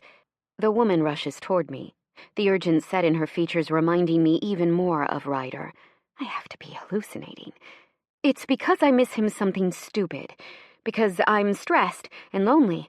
I want his tree branch arms wrapping me in a solid hug, his pine and cedar scent, the whisper of his flannel against my skin, the press of his lips to my crazy hair. She practically drags me to a seat at the table and sits me down. "There now, Sotnos," she murmurs. I stare at her dazedly. "What did you say?" She smiles softly. "It's just an endearment." Her voice is tinged with an accent I can't place. Her vowels are round and lilting, her consonants landing at the front of pursed lips. "Are you okay, Willa?" I nod slowly as embarrassment burns my cheeks, and reality sinks in. God, how embarrassing. I have no business being here. I'm hearing his laugh, seeing his features in these people. I'm imagining all these invisible connections to Ryder in a room full of strangers who are trying not to stare at me curiously, but mostly failing. Ellen sets her hand over mine. This is the first I've met her, but I'm not surprised she knew who I was. I look just like Mama. I stare at her, dazed, noting that she's ridiculously beautiful. "Can I get you anything?" she asks quietly. A door shuts somewhere nearby, drawing her eyes. They widen, then flick back to me. Before I can answer her, she wraps an arm around me. "You look faint. Would you like to lie down? I have a room next to your mother's that—" "No!" I stand shakily but manage to stay upright. "I'll be okay. Thank you, though. I'm so sorry I barged in. I thought—" Mortification tightens my stomach. "I'm going to go." I walk backward, knowing I'm being weird and rude. I'm intruding. I'm out of place and emotional. I need to go back to Mama's and my little cave. Ellen stands, her face pinched with worry. "Please, Willa, just sit here a moment." I can't. I start to spin away, but I bump viciously into a wall of very solid human, which knocks the wind out of me. As I stumble backward, a hand reaches out and steadies me. Wait. Evergreens. Warm man. Clean soap. It's Ryder's scent. I glance down at the man's feet. It's his knit socks he always wears, his worn jeans. My eyes travel higher. Flannel. My breath is flying, my heart racing. Higher, higher. Squirrel tail beard. Perfect nose. Green eyes. Tears blur my vision. Ryder's eyes lock with mine, tight with concern. It was you, I whisper. I stumble back, out of his grasp. Swinging around, I look at all of them. His family. Their faces resemble his. Guilt, pity, sadness. They all know. They've been in on this. Turning back to Ryder, I blink rapidly, disbelief rushing through me like a numbing cold. Peripherally, I hear his mother herd everyone away. There's a pocket door that she closes, leaving us alone in the entranceway. Even though it's humongous, the room feels painfully small, the space between us claustrophobic. I have to get out of here. I can't even begin to straighten this in my head. As I back away, my hand fumbles for the front door handle. I wrench it open and sprint outside, running as fast as humanly possible. Humiliation, confusion, betrayal roar in my ears as I round the house. I've sat in Mama's room, staring out of its glass doors enough to know their backyard is flanked by a grove of trees I can disappear into. I'm sprinting, but I hear footsteps pounding behind me, gaining on me. I'm almost to the trees, so close. Willa! I gasp. My toe catches in the earth, and I slam to the ground. Staring up at the dusky sky, I gulp like a fish out of water. I had to be imagining it. It can't. Ryder drops over me, his hands whispering over my body, checking for damage. Tears stream down my face as I stare at him. I have never felt this many things at once. When his eyes meet mine again, they're brimming with emotion, too. Ryder? He makes a noise I've never heard before, a full pained sound. His palms go to his eyes, wiping them furiously. I sit up and grasp his wrists. The tables somehow turned. Now I'm worried about him. What is it? Ryder's hands drop. His eyes meet mine. Beautiful, he says quietly. His voice is low and gravelly with disuse. It's velvet stretched across raw wood, hot tea poured over crackled ice. Your voice, it's... His voice gives out, and he mouths, then signs it, the word I couldn't figure out that day we ate outside. Beautiful. He can hear me better. He's speaking. My confused thoughts dissolve as a sob wrenches out of my chest, because suddenly all I can do is feel. Too many things to parse or name, except the need to touch him. The emotion in his voice is a mortar blast ripping through my ribs, wrecking my heart. I grab his shirt and yank him toward me. It's not a kiss, it's a collision. It's the smash of one mouth into another, a demand for something I never believed I'd have, desperation for it to be mine. His groan is loud and uninhibited. It echoes in my mouth as his lips meet mine hungrily, as his fingers delve into my hair. Roughly, Ryder shoves me down, his weight anchoring me against the grass, elbows framing my shoulders, chest against mine. I push him off enough to gasp for air and grab his face. Was that real? Did you... Willa, he says immediately. I yank him back to me. Another punishing kiss bruises our lips, clacks teeth. I suck his tongue, palm him through his jeans. I'm wild. I'm off the deep end. I need him. His hands fly up my shirt as my fingers work his jean buttons loose. He pinches my nipples gently while he leans into my palm's grip. My eyes roll back in my head. He breathes against my skin. Willa. It finally sinks in. Every question that demands to be answered, ringing inside my head and heart. He's speaking. He's hearing me. He's heard me, even if to a lesser degree, for months now, since the night I first saw that hearing aid, while never letting on. He's kept so damn much from me. Ryder, stop. He leans back, staring at me in confusion. You lying asshole! I screech, madly crawling out from underneath him and yanking down my shirt. How did I end up underneath him, about to beg him to take me in the grass right here, under the stars? I got sidetracked. I got a lot sidetracked when that voice called my name.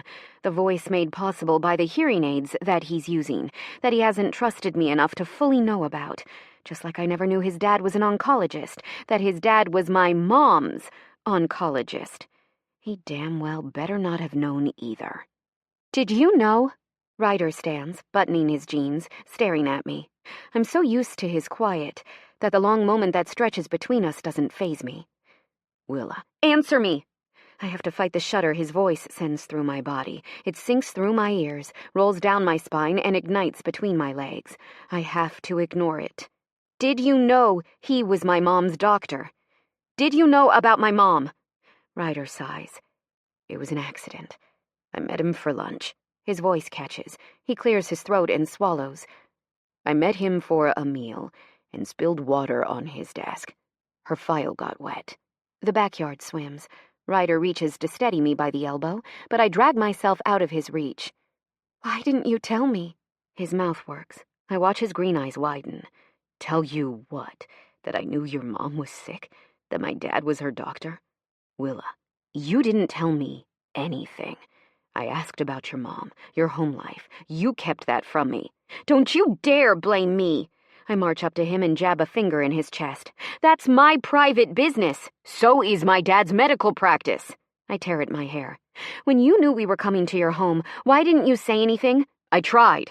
Ryder groans. You kept avoiding me. I couldn't text you that. It's not enough. It's not okay. The depth of omission that's been between us is staggering. I feel like everything that made Ryder feel safe has been ripped away from me. How could he smile at me and talk to me and study with me night after night, knowing all this? Not trusting me to know about the hearing aid, hiding his history with the sport we both love, keeping our parents' connection to himself. What the fuck has Ryder told me? Willa, Ryder pleads. Slow down. Seems I continue to verbal process. He steps toward me, but I back away. His eyes narrow, his jaw clenches, and before he can say one more thing, I turn and sprint into the trees. Chapter 22. Ryder. Playlist? Bloodsport. Raleigh Ritchie. God damn, that woman is fast. Willa bolts for the trees, her agile body slicing through the shadows. Thankfully, I've kept up on my speed training too, and my legs are 50% longer than hers. Soon, I'm right behind her, hearing the sharp gasp of sobs as she runs. I hate that these are the first new sounds I'm hearing from her. I hate that this is how she found out. But I can't change the past, and I'm a practical man. All I can deal with is the present, and as much as possible, the future. She hurdles a felled tree and falls funny, wobbling for a second before she takes off again. Glancing over her shoulder, she's wide-eyed, flaming with anger. Her head whips back around, and she picks up her speed. I'm at an advantage, in that I know where my parents' property ends. Soon she'll run right into a 10-foot-high privacy wall. She'll be cornered. Willa's run slows as she spots the fence. Her head swings left, then right. When she spins and faces me, her eyes dart around, planning her escape. Enough, Willa. No more running away. We're going to talk about this. Willa glares at me, wiping an unsteady hand under her nose. No. Yes. She shakes her head. Fine. I can be the bad guy. Piss her off a little bit. Not the first time I've done it. 2 strides toward her before she even knew I was coming. I bend and toss her over my shoulder. As predicted, she shrieks. I wince, recoiling at the shrill feedback stabbing my eardrums. Put me down, you lying, flannel-wearing, tree-limbed lumberjack son of a bitch, she hollers. I just tighten my hold around her legs and hoist her higher on my shoulder. The entire walk across the lawn is punctuated by her yelling strings of expletives. She slams her fists on my back and jerks her strong legs under my grip. I just lock my arms around them. When I swing open the front door, poor Ziggy's there, gaping at us. Wren slaps a hand over her eyes and drags her back into the kitchen. Willa seems to sense we're headed to my room because her panic picks up in the form of fists pummeling my back. Punch. Me. Punch. Down. After I slam my door shut, I let her slide down my body and immediately earn a fist to the chest. Our eyes meet. She's shaking with anger or shock, or maybe both, but she still pulls out her phone, her knuckles white around it. Phone or speaking, she says, her voice brittle and tight. Speaking. I swallow thickly. Tell me what you're angry about. So you can talk your way out of it? So you can deceive me some other way as you cover your ass? I reel. Willa, no, I never wanted to deceive you. Except for when you snuck your hearing aid on me. When you never told me you played soccer. When you figured out my mom's your dad's patient. When you learned she'd be living here. Explain to me how you've managed to do all that without wanting to deceive me. I wore the hearing aid because I wanted to hear your voice, I blurt, because when I heard you in Aiden's class, it wasn't enough. Willa's jaw drops. I didn't know you mumble to yourself. I didn't know until it was happening, and I realized you don't mean to do it, Willa, that you barely catch how often you think out loud, and I didn't know how to say something without making you feel exposed and embarrassed. I didn't tell you about soccer because it felt pointlessly sad. I was trying to move on. I didn't talk about your mom because you never talked about your mom. I tried, Willa, but you don't make it easy. You push people away when they want to be close to you. I pause as my throat tightens. Willa stares at me, her eyes widening. She looks scared, like a cornered wild animal. I know you're in shock, I tell her. I know this is some twisted small world, but Willa, it's still me. No, we haven't been as open about some things, but we've been there when we needed each other. She stiffens. Her eyes tighten with panic. I didn't need you. Those words hit me like a physical blow. Everybody needs someone, Willa. Not me. She leans in, locking eyes with me. I don't need anyone, except for Mama. She sniffs and wipes her nose roughly. Who I'm going to make sure is okay. Mama's never lied to me. Can you say that much for yourself? I'm empty of words. No, I can't say I haven't lied by omission. No, I can't deny that I've withheld parts of my life. But Willa has too. She's just scrounging for every bit of material she can and throwing it against me. Anything to keep her distance. Willa draws her shoulders back, her jaw set as she interprets my silence exactly how she needs to. That's what I thought. She throws open my door and walks out. But this time, I don't chase her. This time I slump to the floor and let those words settle in. I didn't need you. I don't need anyone. But sunshine, I mutter to the empty room, what if I need you? Ryder, do you want milk? Mom's voice snaps me out of my daydreaming. Her hand hovers over my coffee with a small pitcher. Oh, no. Thanks, Mom. She sets down the pitcher, then turns back to the fresh-baked bread she's slicing, glancing up at me analytically. Honestly, Ryder, that beard, it's overtaken your handsome face. I vote the beard goes, Axel says, falling onto a neighboring stool. Good thing I didn't ask your opinion, I tell him cheerily. Morning, Axel. Mom gives him a soft smile, sliding a cup of coffee his way. So your friend. Ax drops his voice and sips his coffee. She's lovely. I clench my jaw. She's not yours for the taking. She's also like 10 years younger than you. 6, if she's your age. Besides, I bet she'd appreciate a little maturity. Which rules you out, I say between clenched teeth. Back off, old man. Axel scowls. Ren drops on the other side of me and reaches to the cutting board, nabbing a slice of raisin bread faster than Mom can swat away his hand. Good morning, he says to me and Mom, before pointing with his bread in Axel's direction. What's got Grumpy Gramps here frowning? Fuck off, Soren, Ax grumbles into his coffee. Ren's cheeks darken with an angry flush as he shoves the entire piece of bread into his mouth. He looks about to flip his shit. Ren hates his full name. Boys. Mom raises her eyebrows. Something in the intensity of her frown oddly reminds me of Willa. My coffee curdles in my stomach. I use that term boys deliberately. Do you see your younger brothers acting like this? Why am I lecturing the older ones? Because they're still sleeping, Ren says around his mouthful. Give Vigo and Ollie time to wake up, and then ask them about what they did to the backyard. Mom's eyes widen in alarm before they close, and she takes a centering breath. Those two put the first signs of aging on her forehead and near her eyes. I'll deal with that later. The point is that it's Julaftan, Christmas Eve. I'd like you to pretend for one day you don't have disgusting mouths, and that you somewhat like each other. Förstått?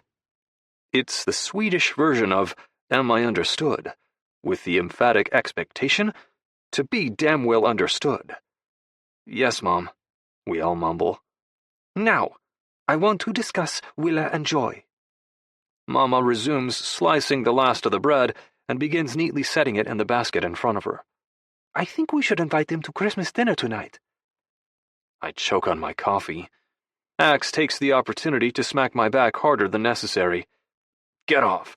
I shove him so roughly he nearly topples off his stool. Ryder? Mom watches me, her head tipped. It's your home, Mom. Your decision. I wouldn't expect them to say yes, though. Willa's pissed at me. Mom sips her coffee and drags a stool toward her side of the counter. She sits with a sigh. Why? She says that I kept a lot of myself from her, but she did too. We were both playing the same game. Ren laughs. The one where you pretend you hated each other, but all you really wanted to do was... I slap a hand over his mouth and raise my eyebrows, gesturing toward Mom. Mom smiles and sips her coffee. When I'm confident Ren isn't going to continue that train of thought, I drop my hand. We've been playing with fire for a while. I don't think Willa likes feeling as if she got burned, and I didn't. Mom nods and sets down her cup. But you did too, didn't you? Maybe you've been burned the worst. Her eyes hold mine in understanding. It's hard to think about, and impossible to say, how stealthily my feelings for Willa shifted. She doesn't know that. She will if you tell her, Mom says softly. I fiddle with my napkin. I'm not sure she wants to hear it. My brother's eyes bore into the sides of my head as they realize what we're saying. Mom reaches for my hand and clasps it. Be brave, Elskling, and give her a chance. If you don't, I think you'll regret it for a long time. Nodding, I manage a smile. Mom's idea is nice in theory, but she doesn't know Willa. She doesn't know all that I'm up against. Thanks, Mom. I'll think about it. My phone buzzes. After just a few days of practice, Joy has gotten the hang of the text accessibility features I showed her, and now my phone's blowing up hourly. Swiping open my phone, I read, It's Darcy's visit to Longbourn today. Get your ass down here and read me my happily ever after. A laugh I can't stop rumbles out of my chest. At your service, milady. Wrong century, Squire. Tough crowd, I mutter. What? Mom asks. Standing, I pocket my phone in my PJ pants. Sorry, nothing.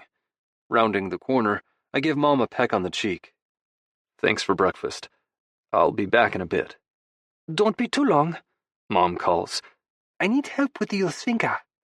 I won't. Promise. Jogging up to my room, I change into jeans and a flannel, of course. Willa's jokes about them echo in my head as I button my shirt. She can tease all she wants, but wearing a flannel shirt is like wearing a socially acceptable security blanket. Sue me. I like to be comfortable, and comforted. Once downstairs, I round the banister and stroll down the hall to Joy's room. Knocking twice, I wait for her voice. Enter, she says dramatically. I smile as I walk in because I can't help it. I like Joy. She's a smartass like Willa, with all the fun and a fraction of the bite. Unlike Willa, she's incredibly blunt, but I am too, so it works out fine. She's also whip smart. Each time I read to her, Joy explains cultural contexts I never knew about in Pride and Prejudice, and tells random funny anecdotes when something in the story jogs her memory. Not that Willa wouldn't love her for the fact alone that Joy's her mother. but I can see why Willa loves her so much. Joy Sutter is a good time. You're giving me that look again. She shifts in bed and sighs heavily. Am not? Sitting down, I sweep up Pride and Prejudice. I frown when I open the book. This is where we left off. Willa was too tired to read last night. She just curled up on my bed and passed out. Tired my ass. Willa was a wreck, is what she was. Worry hits me like a kick to the stomach. Joy reads me easily. Willa's an emotional minefield, lumberjack, which, to her credit, is with good reason. She sighs again and raises the bed. Willa never had a dad. She grew up being carted all over the country for my military career. The only constants in her life have been the soccer ball at her feet and her mom whistling for her from the stands. Joy draws in a shuddering breath and betrays a rare window of emotion. And she's about to lose one of those. Reflexively, I wrap my hand around hers. Silence hangs between us as I search her eyes. Does she know that? She shakes her head. I can't. Miss Sutter, you have to tell her. Joy's hand grips mine hard as she blinks up at the ceiling. I don't know how. I don't know how to break my daughter's heart. One promise I have always made Willa is that I will never leave her. That in this world she could count on her mama being there for her. I stroke my thumb gently along her skin. Due respect, you made a promise you could never keep. Parents always leave their children, unless horrifically their children leave them first. Willa knows this. She's going to grieve and struggle, but not because you failed her. You're not doing wrong by her, being sick, by... Tears paint her cheeks as she stares up at the ceiling. By dying, Joy whispers. I swallow around a lump in my throat. Silence lapses again as the sun hides behind a cloud, bathing us in shadows. Joy squeezes my hand and tugs me closer. Promise me something? Her eyes lock with mine. Don't give up on her, okay? I only nod, because I'm struggling for the right words. Joy releases my hand and lifts her pinky. I mean it, Bergman, or I'll haunt you. I laugh through the thickness in my voice, blinking away tears as I lock fingers with her. Deal. Now. Joy drops my finger and sits back, hands folded primly in her lap, as her eyes drift shut. Where were we? Chapter 23. Willa. Playlist. This must be the place. The Lumineers. With one ear pressed to a crack in the door, my eyes scrunched shut in concentration. That's the first time I hear the words spoken out loud. My mother is dying. I've refused to acknowledge it, but I've known. Subliminally, I knew why she was leaving the hospital, but hearing it, thinking it, is so much more painful. I must be in shock because I'm not crying. I'm not even breathing unsteadily. My heartbreak is a white-hot knife, slicing down my sternum. It rips open my chest, and I feel as if I'm watching my heart tilt, then flop out of my chest, where it lands with a splat on the hardwood floor. Next, it's as if my intestines unravel slowly, a steady, non-stop unwinding. There's a sad, sick parallel to how I spun that scarf off my neck and unveiled my body to torture Ryder. Ryder. I hear his voice on the other side of the door. My body is distant from my consciousness. I'm floating away, staring down at myself, slumped to the floor in a fragmented pool of parts. My lungs are the next victim. They collapse in on themselves. They tighten and shrivel as I gasp for air. I see myself, balled up on the floor. My sobs are silent. I'm airless, carved out, breaking, until... laughter. Mama's belly laugh yanks me down to my body, jamming everything inside again, knitting me together. My lungs fill, my heart pounds safely inside my chest, my stomach tightens. Everything is where it should be. As I listen, the mood shifts in the room. "Reread the first proposal, please," Mama says. In vain I have struggled. Ryder's voice is deep and ragged.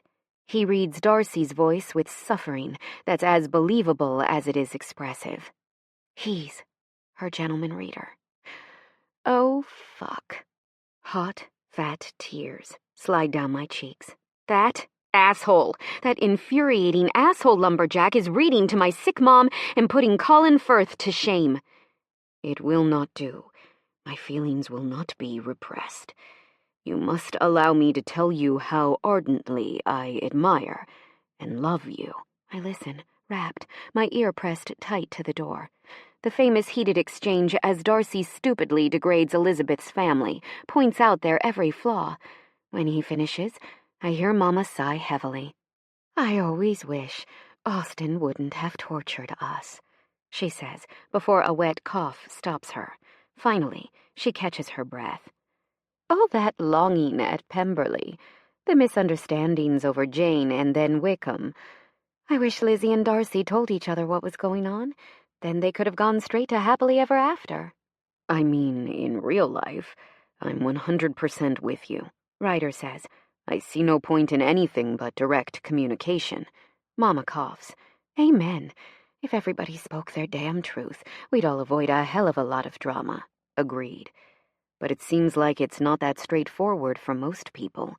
Saying hard truths takes time and courage, whereas for blunt, analytical people like you and me, it's our hardwiring. It's not a virtue, it's just our nature.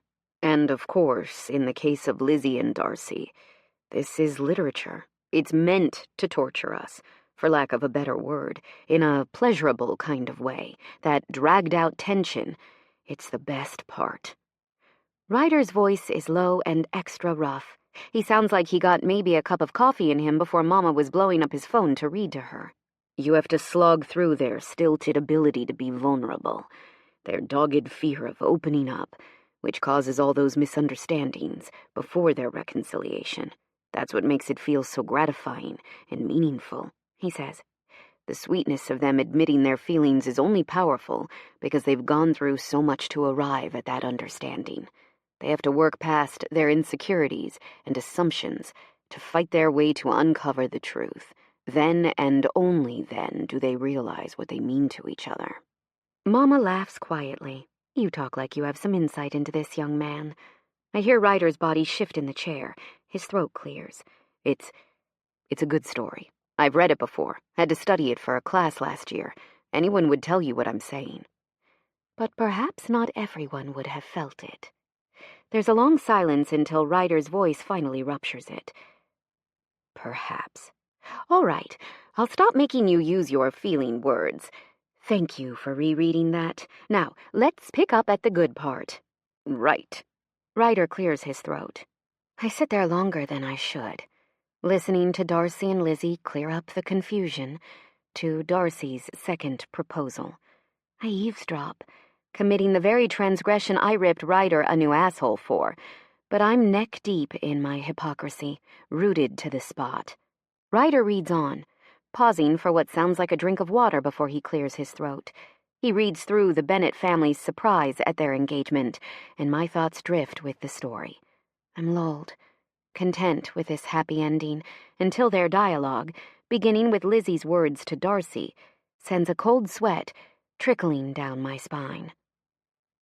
My behavior to you was at least always bordering on the uncivil, and I never spoke to you without rather wishing to give you pain than not. Now be sincere. Did you admire me for my impertinence? Reading Darcy's reply, he says, for the liveliness of your mind. I did. My heart beats double in my ears. Ringing drowns out all other sounds. It's like Austen's describing us. Ryder reads on, but I don't hear it clearly until the ringing in my ears dies down, right as he reads Lizzie's line. Why, especially, when you called, did you look as if you did not care about me? He reads Darcy's response with a stoic matter-of-factness that is Ryder to a T, because you were grave and silent and gave me no encouragement. I've read this book too many times to count, so my lips mouth Lizzie's line automatically. But I was embarrassed. "And so was I," he reads. The words fall silently from my mouth. "You might have talked to me more when you came to dinner." He pauses. Darcy's reply in Ryder's voice makes my heart skip. "A man who had felt less might." I slump to the ground completely and stare up at the ceiling. Scary thoughts bang around my head. I see our entire frenemyship in one sweeping montage. Misunderstandings, waited quiet, long glances, relentless debate, playful touches, hair tugs, rib pokes. Every single kiss. Too many emotions tangle in my chest, pinching and tightening. It's harder to breathe again. One second my heart's tugged toward my mom, the next toward this slowly unfurling portrait of reality between Ryder and me. Before I can think it over anymore, I'm jarred from my thoughts as Ryder's voice grows closer. I had to enter from their front door because the outside entrance to Mama's room was locked. I didn't want to risk waking her up when I realized I forgot my key. It was suck it up and take the main entrance through the house, or wait until it was late enough to call my mom to have someone let me in. Scrambling upright, I dive into the neighboring room and hide behind the door, hearing the click of Mama's door being shut, then Ryder's steady footfall as he strides down the hallway. He pauses for a fraction of a second outside the room I'm stowed in. His nose tips up, his eyes narrow. He looks like a jungle cat who's caught the scent of his prey. When his head drops down, I see his hearing aid nestled in that thick blonde hair, curved around his ear. I wonder where and why he does and doesn't wear them. Does he take them off in the shower? Does he wear them when he goes to bed at night? When he's in bed for other reasons? Nope, not going there. Do not think about Ryder in sexually suggestive settings. Finally, he walks away. A long exhale leaves me. Phew! Safe. Carefully, I peek my head out and slink back into the hallway before I slip into Mama's room. "Willa," she smiles up at me, patting the bed. "Guess what? We're invited to Christmas dinner." A groan leaves me. Maybe not so safe after all. Mama and I have an argument. It grows heated. I stomp out of her room and slam the door like a petulant child. It's my last Christmas with her. I'm not stupid. I don't want to share her with anyone else. When I return, moderately cooled off, Mama jumps right back into it. She really would have loved to be paid to argue for a living. She lives for a good brawl. "They're a kind family, Willa. You're friends with their son." "Frenemies," I correct. Mama is undeterred. "You know Dr. B well. What's the big deal?" she asks hoarsely when she coughs into her arm. I just feel guilty. I know I'm being difficult and obstinate. Doesn't mean I can make myself stop. Fine, they're a nice family. But they're not my family. But they could be a family to you. Anger and hot tears choke my throat. "No, you don't, Joyce Sutter. You don't get to pass me off on them. You're not gone. Not yet. But I will be," she yells, slamming her hands on the blanket. "And you won't even let me do what I can to look out for you, to make sure you won't spend next Christmas alone." Her shoulders shake as she covers her face. I immediately throw my arms around her. "I'm sorry," I whisper. "You're so damn stubborn, Willa." She wipes her eyes. "Having Christmas dinner with them won't usher in my death. Sitting here alone with me in this room won't slow it down either." "Okay," I say hurriedly, rubbing her back, feeling terrible for making her cry. "Mama never cries. I'm sorry, I'll do it. We can go whenever you're ready." Mama sighs shakily and sits back. "Thank you." After a nap snuggled together, which goes some way to restoring both our moods, I help her put on a warm knit sweater and a soft pair of sweatpants. We wrap her in a thick blanket when she slides off the bed into her wheelchair. I find her gold hoop earrings and hook them on her because her hands are too shaky. When I stand back, I look her over. Smoking as ever. Mama smiles genuinely, smacking her lips as she caps her tinted lip balm. "Why, thank you. You, however, look like hell. Go shower. Tame that bird's nest, and change out of that rag. I glance down at my vintage Mia ham tea. Excuse you. She folds her hands in her lap. I'm waiting. A quick shower and some curl-controlling cream later, I throw on black yoga pants and a slouchy red sweater that tends to slide off my shoulder. It drives me nuts, but Mama says it's sophisticated. My bralette keeps showing. Mama rolls her eyes. Honestly, are you the 20-something or am I? That's the point. I give her a good glare. I'm not going to Christmas dinner to seduce anyone, Joyce Sutter. She makes a non-committal noise in her throat. Come on, obstinate offspring. Time to watch you squirm. Mother! Cackling, Mama wheels herself ahead of me. I follow in her wake, pushing the wheelchair when her arms start to tire, and she sets her hands in her lap. Like the first time I ventured down this hall, noise amplifies, light grows, nerves tighten my stomach. I think I'm going to throw up, I mutter. Nonsense. Take a deep breath. It's Christmas dinner, not the Last Supper. Could have fooled me. When we round the corner, my heart jumps into my throat. It's an explosion of Christmas. Fresh garland, candles burning on every possible surface. Acoustic guitar playing Christmas music is a soft backdrop to the starlit wall of glass windows and doors of their great room. A Christmas tree is covered in handmade ornaments and sparkling lights. People snuggle on a massive sofa in front of the fire, hands cupping steaming mugs, reaching for pieces of a board game, laughing, talking, mingling. It's sickeningly cheery. But then, away from the cozy chaos, Ryder stands next to his mom in the kitchen, talking. She speaks in a language I can't understand, but Ryder seems to follow, nodding his head as she points to a massive ham on the counter. Following her instructions, Ryder is poised to cut into it, but then he sets down the knife. I watch his hands grip and wipe the towel, then unbutton his cuffs and slowly fold the fabric along his arms. It's another damn forearm striptease as he rolls up soft, worn flannel. This one's Christmas tree green, checkered with white and wine red. It's festive as hell.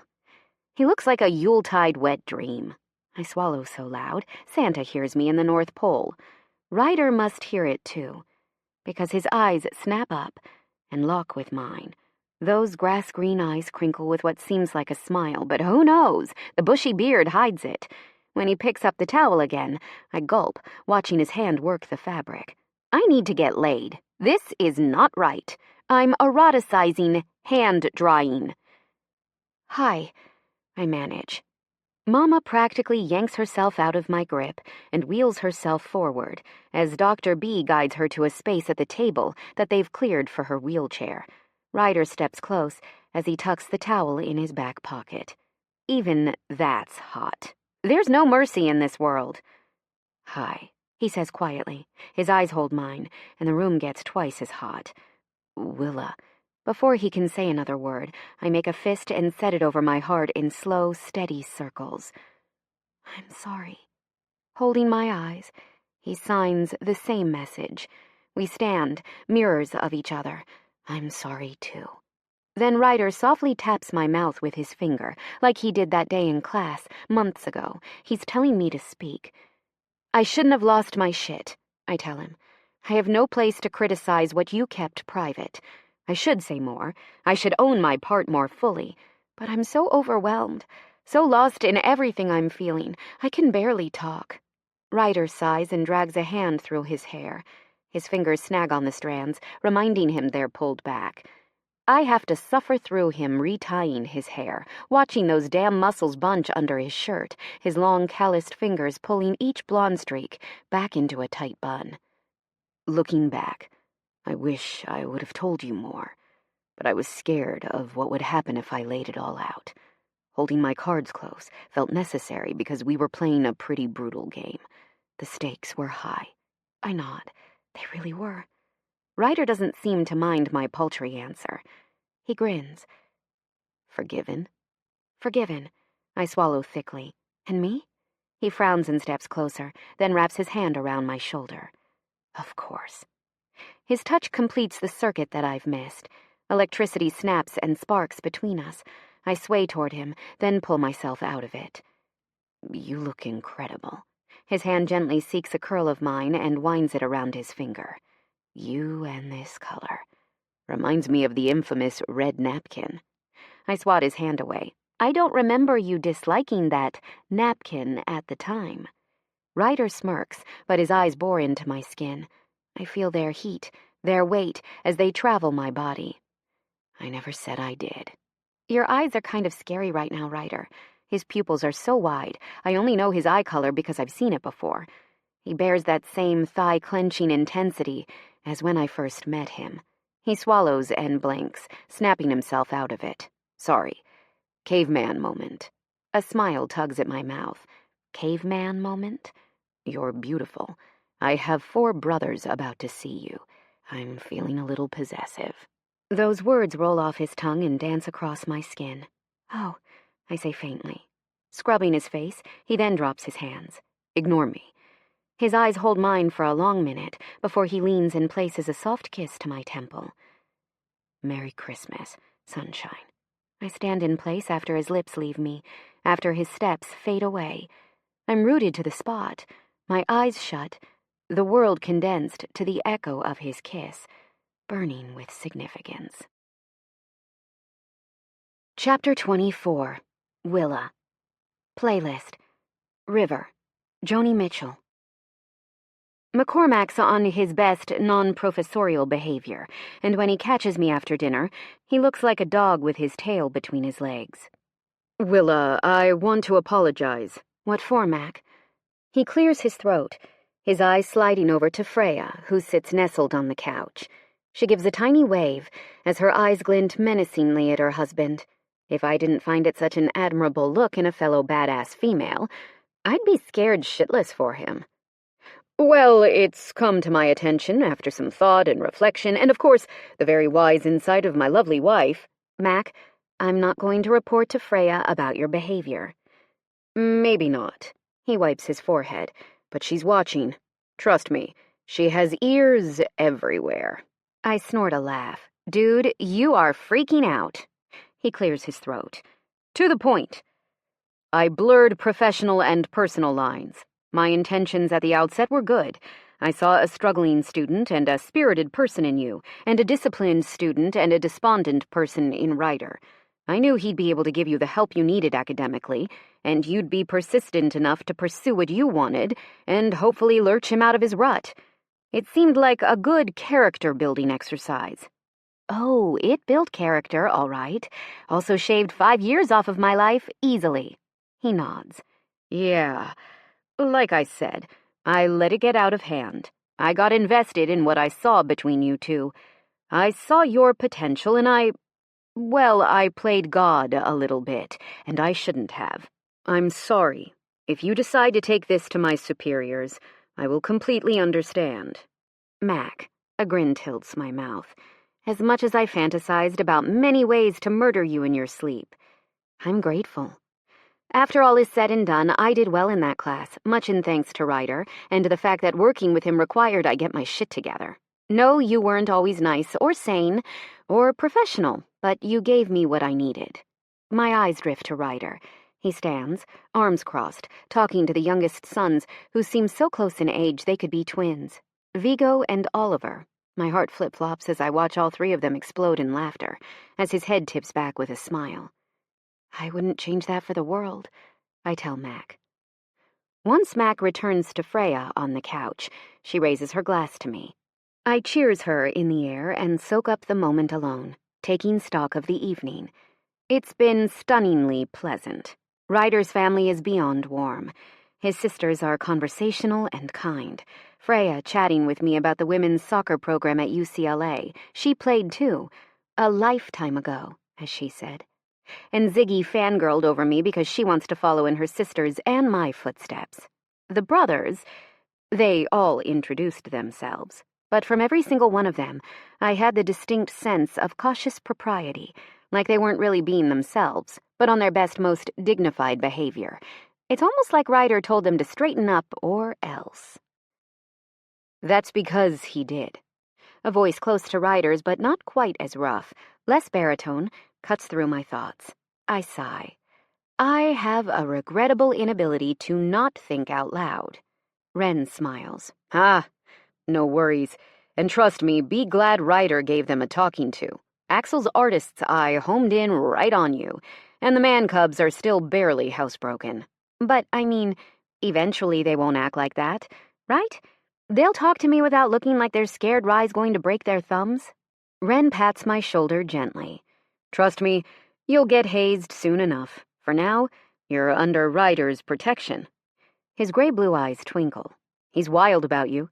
He'd break my kneecaps if he knew I told you that, but it's obvious. You're obviously wild about him, too. So, what's the holdup? I cross my arms over my chest. Now, Rennie Rue, we shouldn't insinuate ourselves in other people's business.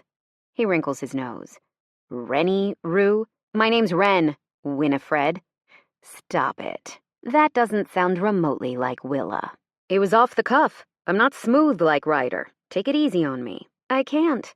I'm an antagonist at heart. I shrug and smirk as his eyes narrow in irritation. Which is why I had to prod you about your name. Soren, isn't it? That is badass, and Ryder says you don't like it. Why? Wren's expression shudders slightly before he rallies with a grin and a coy look of amusement.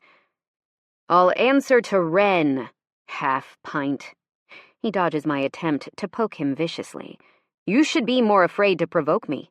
I'm a giant, ginger Viking who skates on knives for a living. Hey, Ryder cuts in. He crosses himself. We don't talk about the fall of the prodigal son. His voice is still new, yet somehow familiar. My stomach tightens, hearing its deep, gravelly notes. Wren sighs wearily. Hockey is not that terrible. I guarantee you Bergmans have been skating on ice much longer than they've been chasing a ball across a field of grass, looking like demented sheep. Ryder shoves him. You were good at soccer, too. That's what hurts. Wait, you chose hockey over soccer? I lean in and lock eyes with Wren. And they still acknowledge you as family? Wren throws up his hands. I'm a professional hockey player, and you'd think I sold organs on the black market. Jesus. He didn't even tell you? Nope. Ryder puts his arm around me and pulls me close before I shove him off. I'm trying to protect her. She doesn't need to know about the sordid world of smelly hockey gloves and playoff beards and puck bunnies. Dr. B calls Wren's name as he laughs. Saved by the big B. I can't take the persecution, Wren says wryly. See ya, Mini Mia. That's a compliment, I call after him. The Mia Hamm part, not the Minnie part.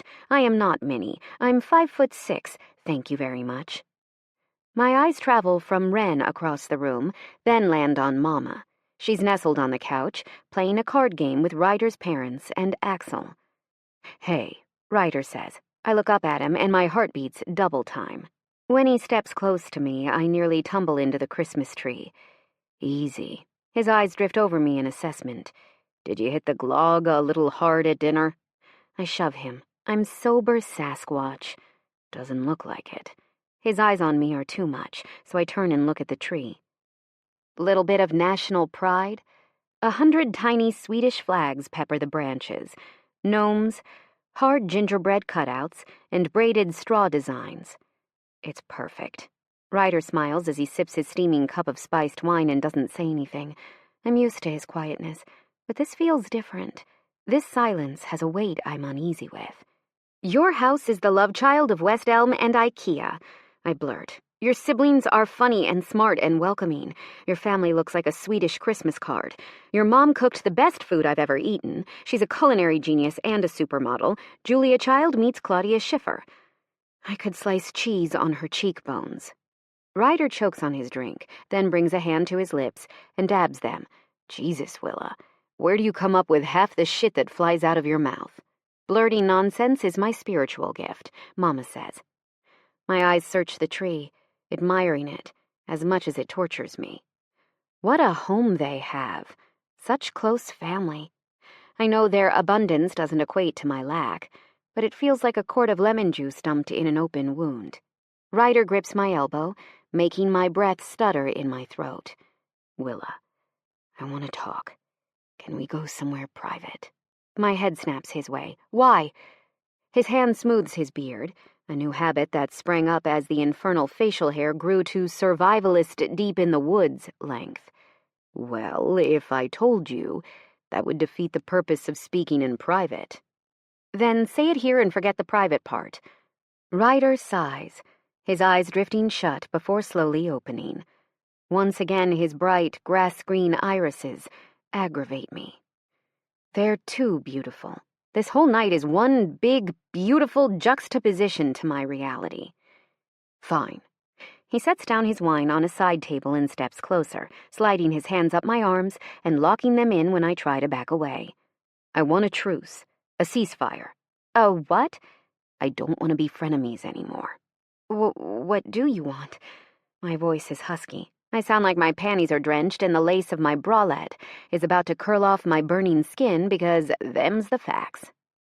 Ryder's hand cups my jaw, his thumb stroking along the bone. I want you. You have me. I swallow. I'm here. Ryder shakes his head. Not how it's been. I want more. I want everything. I don't do that. His brow furrows. Don't do what? I don't do relationships. Dating's not for me. I have to focus on soccer and graduating, then going to whatever professional women's team wants me. Getting attached to someone here is a recipe for disaster. My voice trails off as his thumb circles the skin behind my ear. My eyes nearly cross as it slides down my neck. Ryder steps even closer, fusing our fronts. Every hard plane of his body, every dip and swell of mine. A small, pathetic noise squeaks out of me. The tailpipes at half-mast already, knocking against my stomach. Too bad, he says quietly. He's going to step back. I can feel it. I fist his shirt before he can, twisting that soft material inside my fingers, wishing I was wrapped in it. I wish it were torn off his body, a blanket beneath us as he filled me, but I might consider expanding the parameters of our frenemyship. Ryder's body stills. So, you'd just want me for sex, he says quietly. Just to fuck. The words are simple, but his voice rattles my ribs and lands between my thighs with a resounding boom. Yes, I tell him. His thumb's still at work, drifting along my exposed collarbone. I want him to bite it. I want him to throw me over his shoulder again and lock us in his room. I need him to tear off my clothes, pin me against the wall, and pound into me with my leggings binding my knees. I want filthy, depraved things from him. Ryder's mouth dips to my ear as my body changes states from solid to liquid. What are you thinking about right now? I swallow loudly. Dirty things. Things I shouldn't think about. His quiet laugh vibrates across my skin. The look on your face suggested that. It comes out breathy and weak. I'm searching for whatever it is that solidifies my molecular structure, whatever it is that normally sets my spine with steel and sends these soft, hazy feelings far from my mind. But I can't find it. His hand curls over my shoulder and bumps down each vertebra of my spine. It feels obscenely sexual. We're at an impasse, then. No, we're not. You want me, I want you. I lean into his touch, watching with satisfaction as he hisses a breath and tips his pelvis away. I felt that. Doesn't mean he's getting what he wants. Okay, so we're talking about your tailpipe in the third person now, Sutter. So help me. He pinches the bridge of his nose and breathes deeply. Come on, we can do this. We won't have class together anymore, won't see each other unless we make time to. We can be fuck buddies. Ryder winces as I say it. I realize I said something he didn't want to hear, but it's all I have to say. I wish I thought I could give Ryder what he wants, but I can't. I can't set myself up for heartbreak. I can't be vulnerable when I'm about to go through the worst pain of my life as I say goodbye to Mama. I can't fracture my soul into another piece and give it to someone else, just to have to say goodbye to him, too. Lumberjack, if I gave it to anyone, it would be you. But I can't. His face tightens. One large hand wraps around my waist. Give me what? I press on tiptoe and kiss just above his beard as I tell him, everything. Cowardly. Willa the Cowardly Lion. I slink away and join Mama on the couch, threading my arms through hers. She smells like peppermint oil and vanilla bean ice cream. She pats my thigh softly. How's my girl? I smile up at her and kiss her cheek. Okay? How are you? Mama smiles, turning away long enough to lay down a card that seems to secure the victory. She throws her hand up in a celebratory fist, ushering in a sweeping memory of her presence in my soccer career. It hits my chest with the force of a sledgehammer. Mama's screaming in the stands, her hands fisted high, that piercing whistle she'd send up into the evening air. I always heard it. I always knew she was there, cheering me on. What will I do when I can't hear her anymore? How will I know she's still there? You'll always know, Willa, she whispers, tapping over my heart. I'm right there, forever. Listen close enough, and you'll hear it. I promise. Mama died New Year's Day. The night before, we watched the ball drop from the TV in her room, curled around each other under a pile of blankets. She'd been quiet most of the day, staring out the window a lot. She held my hand and asked me to sing to her lullabies she sang to me growing up. I massaged her body with her favorite vanilla bean lotion, rubbed her feet when she said they were cold. She wasn't hungry. She licked her lips and wanted chapstick, but didn't drink any time I tipped the straw her way. I knew it meant goodbye was getting closer, but I didn't know it was that close. I don't think anybody did. I fell asleep, my arms wrapped around her tiny waist, my head buried in her neck. And when I woke up to chirping birds in the faint light of sunrise, I knew she was gone. The room felt empty. The world seemed dimmer. It hasn't felt full or bright once since then. I lay with her for hours and cried. I kissed her cool cheek and whispered all my fears about how I was going to live without her.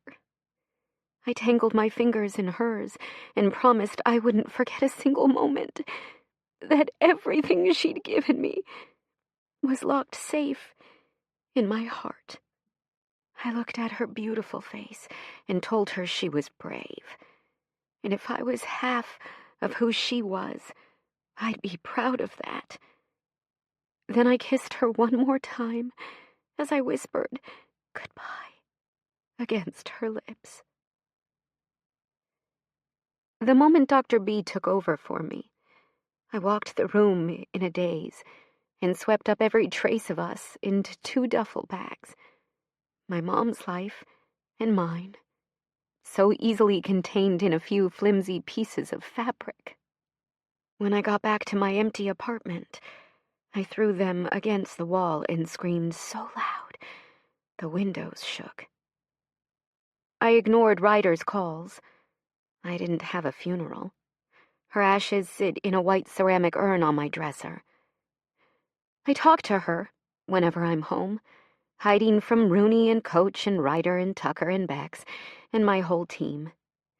Anyone who cares has been shut out. Because my heart is vacuum sealed. If I open it in the slightest, if one slip of air sneaks in, then my memories aren't safe, and my life moves forward. I don't want a life without my mom. I don't want to move forward. I've heard Rooney talking on the phone. I've heard Ryder walk into my apartment. I've picked at the food he leaves. I've seen the notes he scribbles. Once, when he dared to enter my room, I hid in bed, the blankets thrown over me. Ryder stood with a hand on my back for long minutes, until slowly, his fingers slid into my hair, trying to make order out of chaos. Just like Mama. Somehow, I held it in. For a desperate moment, I let myself pretend each soft stroke through my wild hair was her hands, the warm, steady presence behind me, hers, after a long shift at the hospital. I shut my eyes and held my breath and bathed in that dream until his touch faded and the door clicked shut. Then I cried until sunrise blazed through my curtains. I've made progress. I eat regularly now. I run and lift a few times a week. I keep up with my drills at the field with Rooney. But I'm a shell of myself. I know that. I just don't know how to be anything else anymore. Hey, you. Rooney sets a warm hand on my back. What are you hungry for? I stare down at my homework, knowing I need to memorize these equations, but also knowing I'm too tired and hungry to get anything accomplished. On a heavy sigh, I drop my pen. Anything. You pick. Rooney sits slowly at the dining room table and clasps my hand. Willa? I want to say something. No, let me start again. Willa, your grief is valid. Your pain is real. I stare at her. But nothing. Rooney shifts in her chair, scooting closer. And it's threatening your well-being. I think it's time to go talk to someone. Go to grief counseling. I don't know if they're suitable for this, but maybe also look into antidepressants. It's been months, and you're still struggling to function, Willa. There's no shame in grief. You'll grieve as long as you need to. There's just room for caution when it's compromising your well-being. Rooney wipes tears from my cheeks that I didn't know were there. I'm here to remind you of who you are and what you want, Willa. You will always be Joyce Sutter's daughter. That's never going to change. But you won't always be a soccer powerhouse. You won't always have this free education. You won't always have a man waiting at your door to give you comfort. Some things are timeless. Your mother's love, her mark on your life, but so much else. You have to find the strength to snatch them up before they're gone. Rue, I don't know how, I choke. She pulls me toward her, rocking me in her arms. I know. Shh.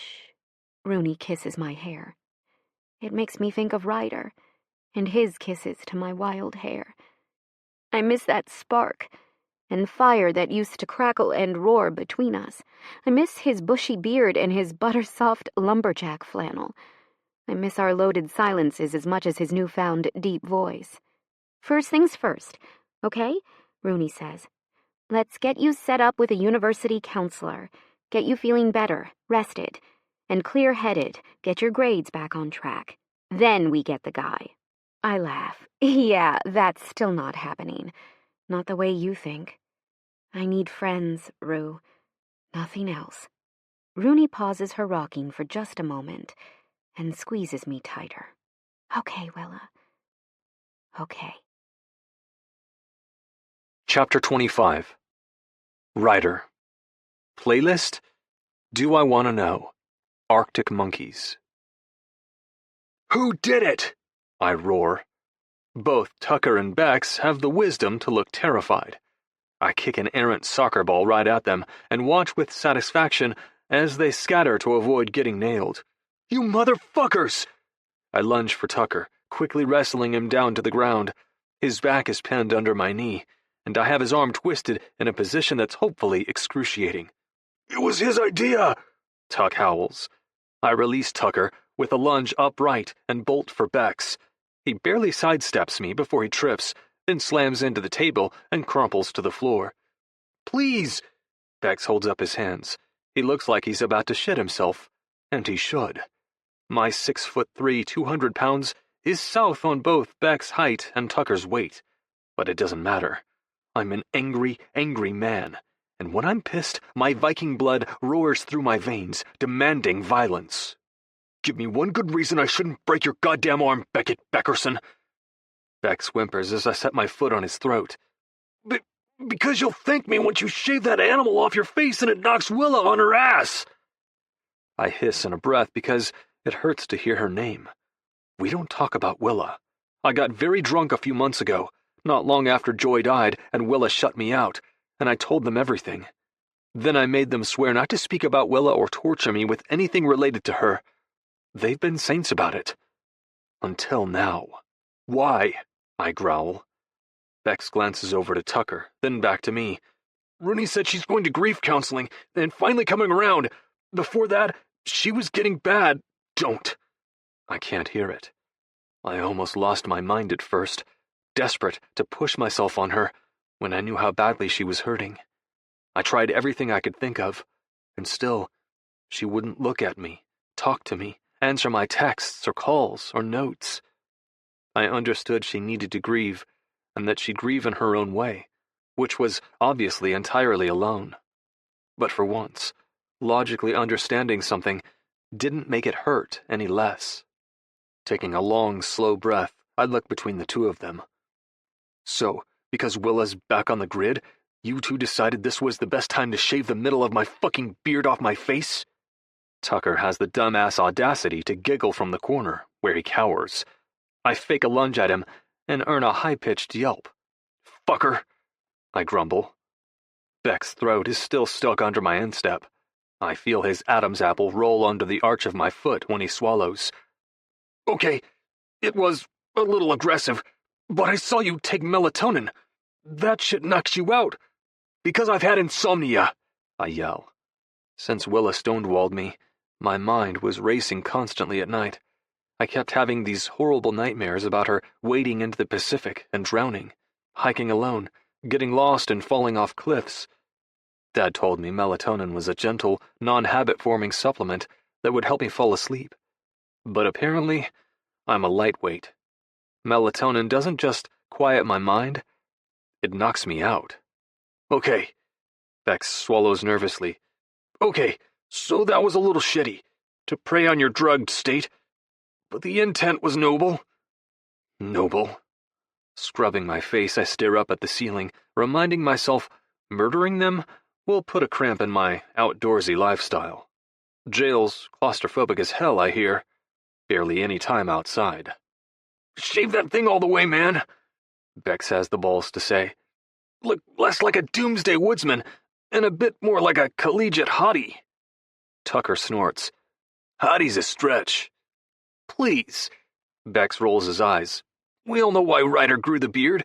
Because he got too much attention clean-shaven, and when his ears went to shit, attention was the last thing he wanted. Damn. Okay, Dr. Phil.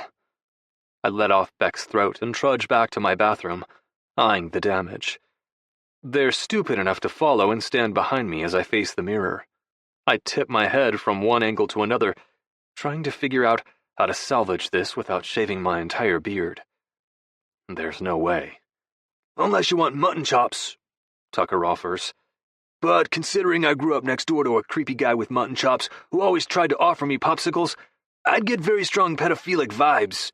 Your facial hair would be triggering, so for my emotional safety, that only leaves fully shaving your face. I stare at him in the mirror. You have serious balls to shave a landing strip on my face, then make up emotional triggers and a pedophilic neighbor. Tucker groans. You're hard to lie to. Nah, you're just a shit liar, Bex chimes in. I throw up a hand, silencing them. Both of you, out.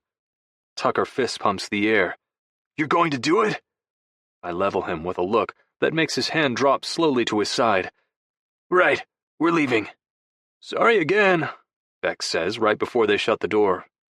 Staring at my reflection, I heave a long sigh. When I pull open the vanity drawer, the hair scissors sit right in front, gleaming, as if they've been waiting for me. Joy's voice echoes in my head. Promise me something. Don't give up on her, okay? All right, Joy. I tug the first chunk of my beard away from my face, then drag the scissors through it, with an echoing snip. This one's for you. I feel naked. As I walk campus, it's just like those recurring dreams I had as a kid. The ones in which I showed up at school only wearing my parka. The moment the dream becomes a nightmare was when I began to unzip my coat, only to realize I had nothing on underneath. In my dream, I'd yank the zipper up and hide in the coat closet, until Mom came to get me. But this time, there's no zipper to secure me, no mother on her way to save the day.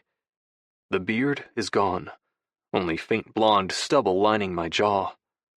A warm wind drifts over my face, reminding me how little now protects me from the outside world. I had no idea how much I hid behind that beard until it was abruptly taken from me. At least I still have my flannel shirts. This one's Willa's favorite, blue and green plaid. Her eyes always lit up a little bit more when I wore it. Bex, damn him, is not wrong about the attention my face gets without the beard. I feel more eyes on me as I walk. I don't want more eyes.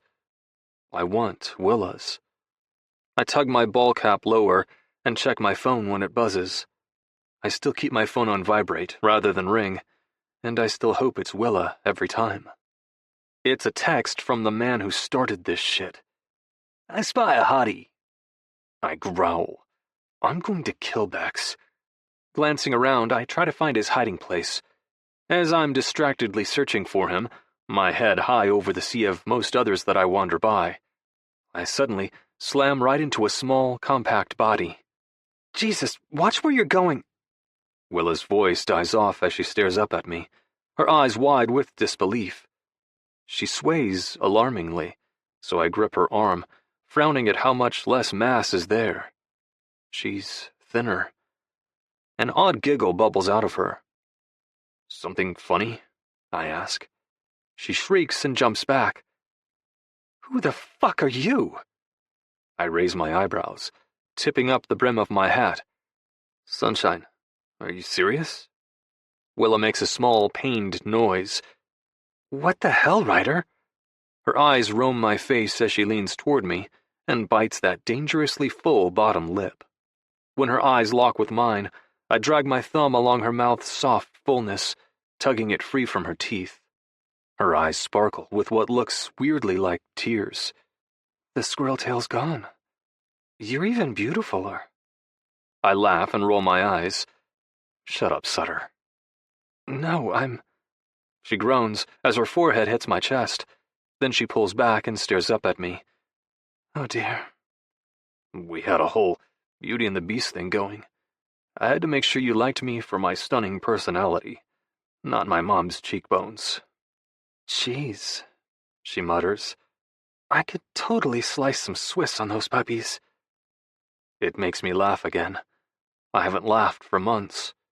Dipping my head until my mouth is close to her ear, I whisper, Can I hug you? Willa nods, followed by a sniffle. Stepping closer, I wrap my arms tight around her shoulders and squeeze until she's flush against me, until I can feel her heart beating against my chest. God, it feels so good to hold her like this. She smells like sunscreen and fresh air and flowers, and I want to kiss her so badly I can barely think about anything else. Her hands creep tentatively around my waist and then lock at my back. I missed you, she says. I press a kiss to her hair, one hand slowly rubbing between her shoulder blades. I missed you too. She mumbles something into my chest that I can't understand. I pull back enough to clasp her face, then tip it up so I can see her mouth and hear her better. Say it again. A grimace tightens her features. I said, I'm sorry I disappeared. She blinks away, tears cresting in her eyes. My reasons for shutting everyone out felt undeniably necessary at the time, but my grief counselor has since explained that, while understandable, it wasn't the healthiest choice I've made. You took the time you needed, Willa. I was always going to be here waiting. She nods and sniffles again. I know. I knew that. And that meant a lot. Thanks for all the food, too. And the back rub. And playing with my hair like Mama. Her voice catches. She did that for you? Willa nods. She also whistled at my games, like you have. How did you know that was me? A soft smile plays on her lips. You were the asshole lumberjack, wearing an unmistakable flannel plaid shirt, whistling so loud, they heard you in Orange County. When I caught that sound, I knew rationally that Mama wasn't there, but it felt like she was. You made her feel close. Willa's eyes searched mine curiously. Maybe you remind me of her a little. Is that weird? My heart aches. I knew Joy Sutter only for a few insufficient weeks, and I miss her so much.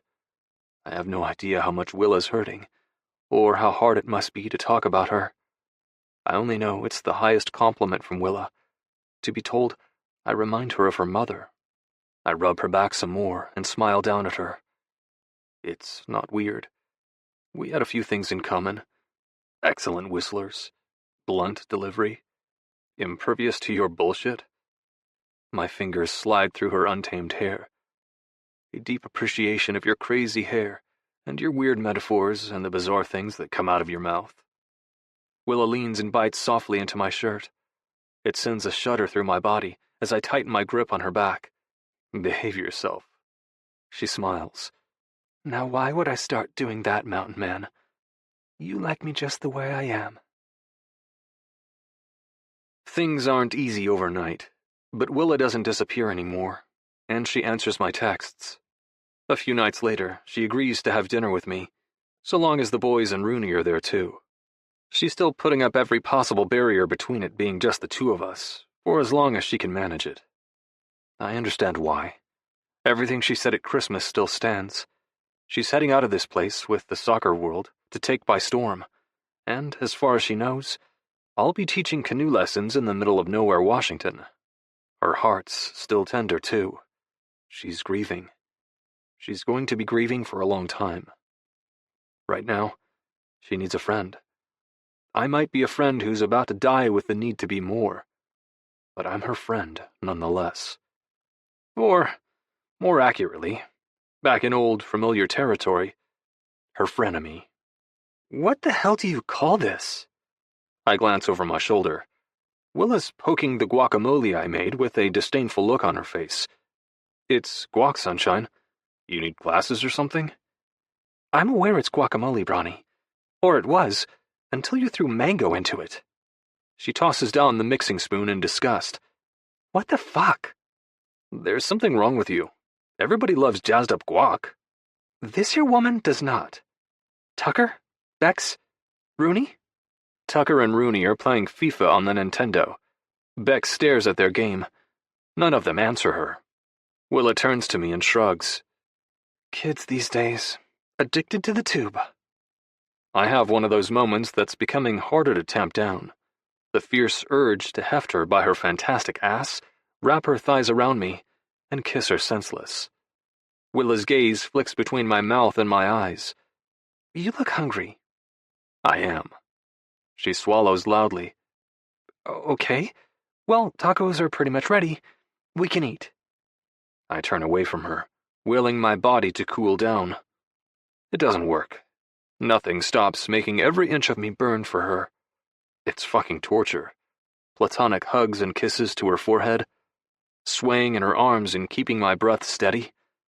Every little brush of elbows and hips. The swish of her hair and its tempting scent that never leaves. Hands slam down on my shoulders, interrupting my thoughts. I turn to face Bex as he releases his grip with a squeeze. Smells great. Tucker and Rooney trickle in, grabbing toppings and fixings. Once again, my eyes snag on Willa. We stand there, as if life is in slow motion, our friends circling us in a blur. You guys? Tucker pokes me. I finally whip my head his way, making him jump back. Jesus, you're scary. You have psycho eyes. You need to go for a run or what? That's exactly what I need. Or what? I mumble. Willa's cheeks pink.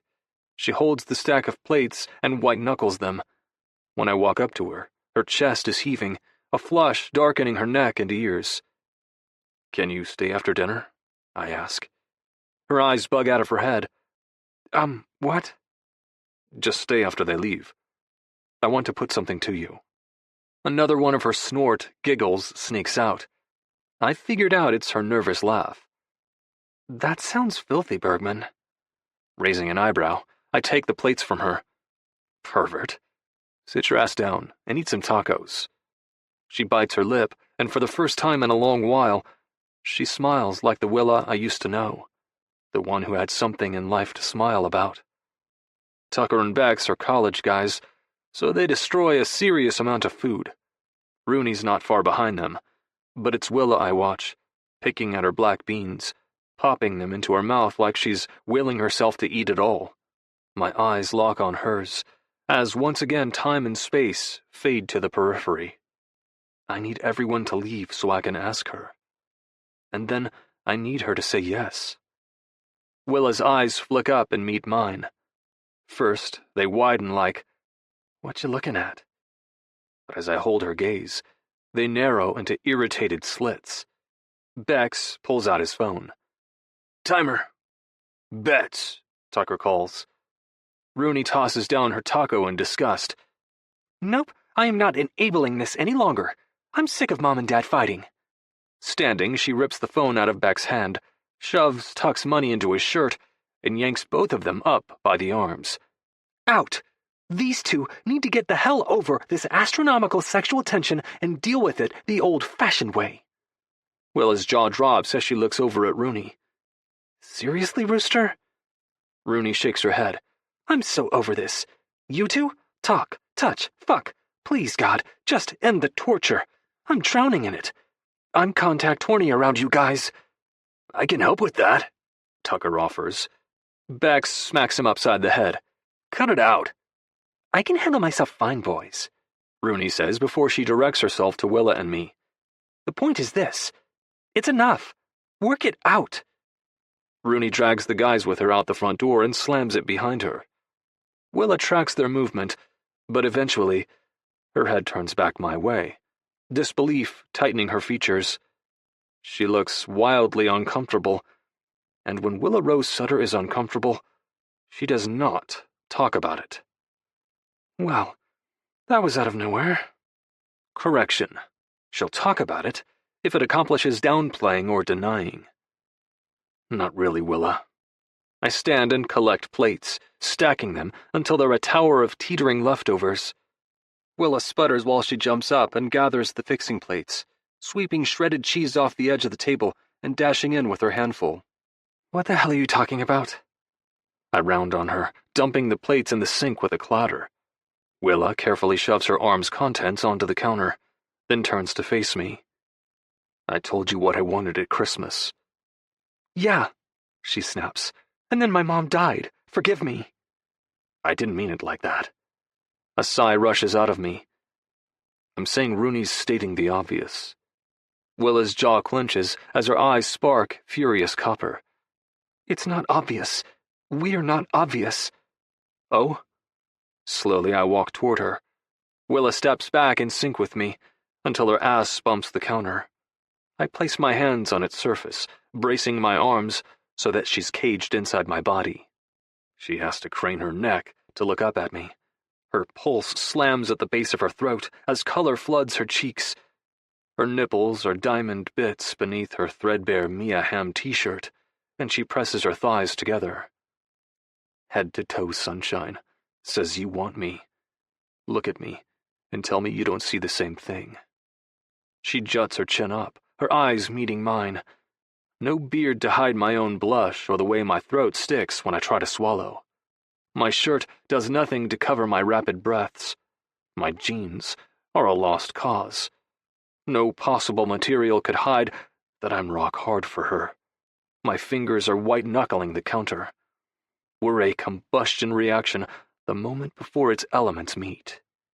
I dip my head, sliding my lips along the shell of her ear. "Tell me you don't see it, Willa." She shudders. "I see it."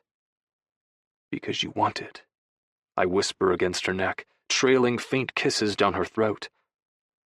"I don't want it any more than you do." A dry laugh leaves me. "What if I told you I want it so bad I can't think straight?" She swallows. "Well then, I'll admit I want it that bad too. Just not how you do." "And how do I want it?" My lips graze her collarbone. She huffs a frustrated sigh but leans into my touch. "You know what I mean. You want warm fuzzies. and I just want sex. That's bullshit, Willa.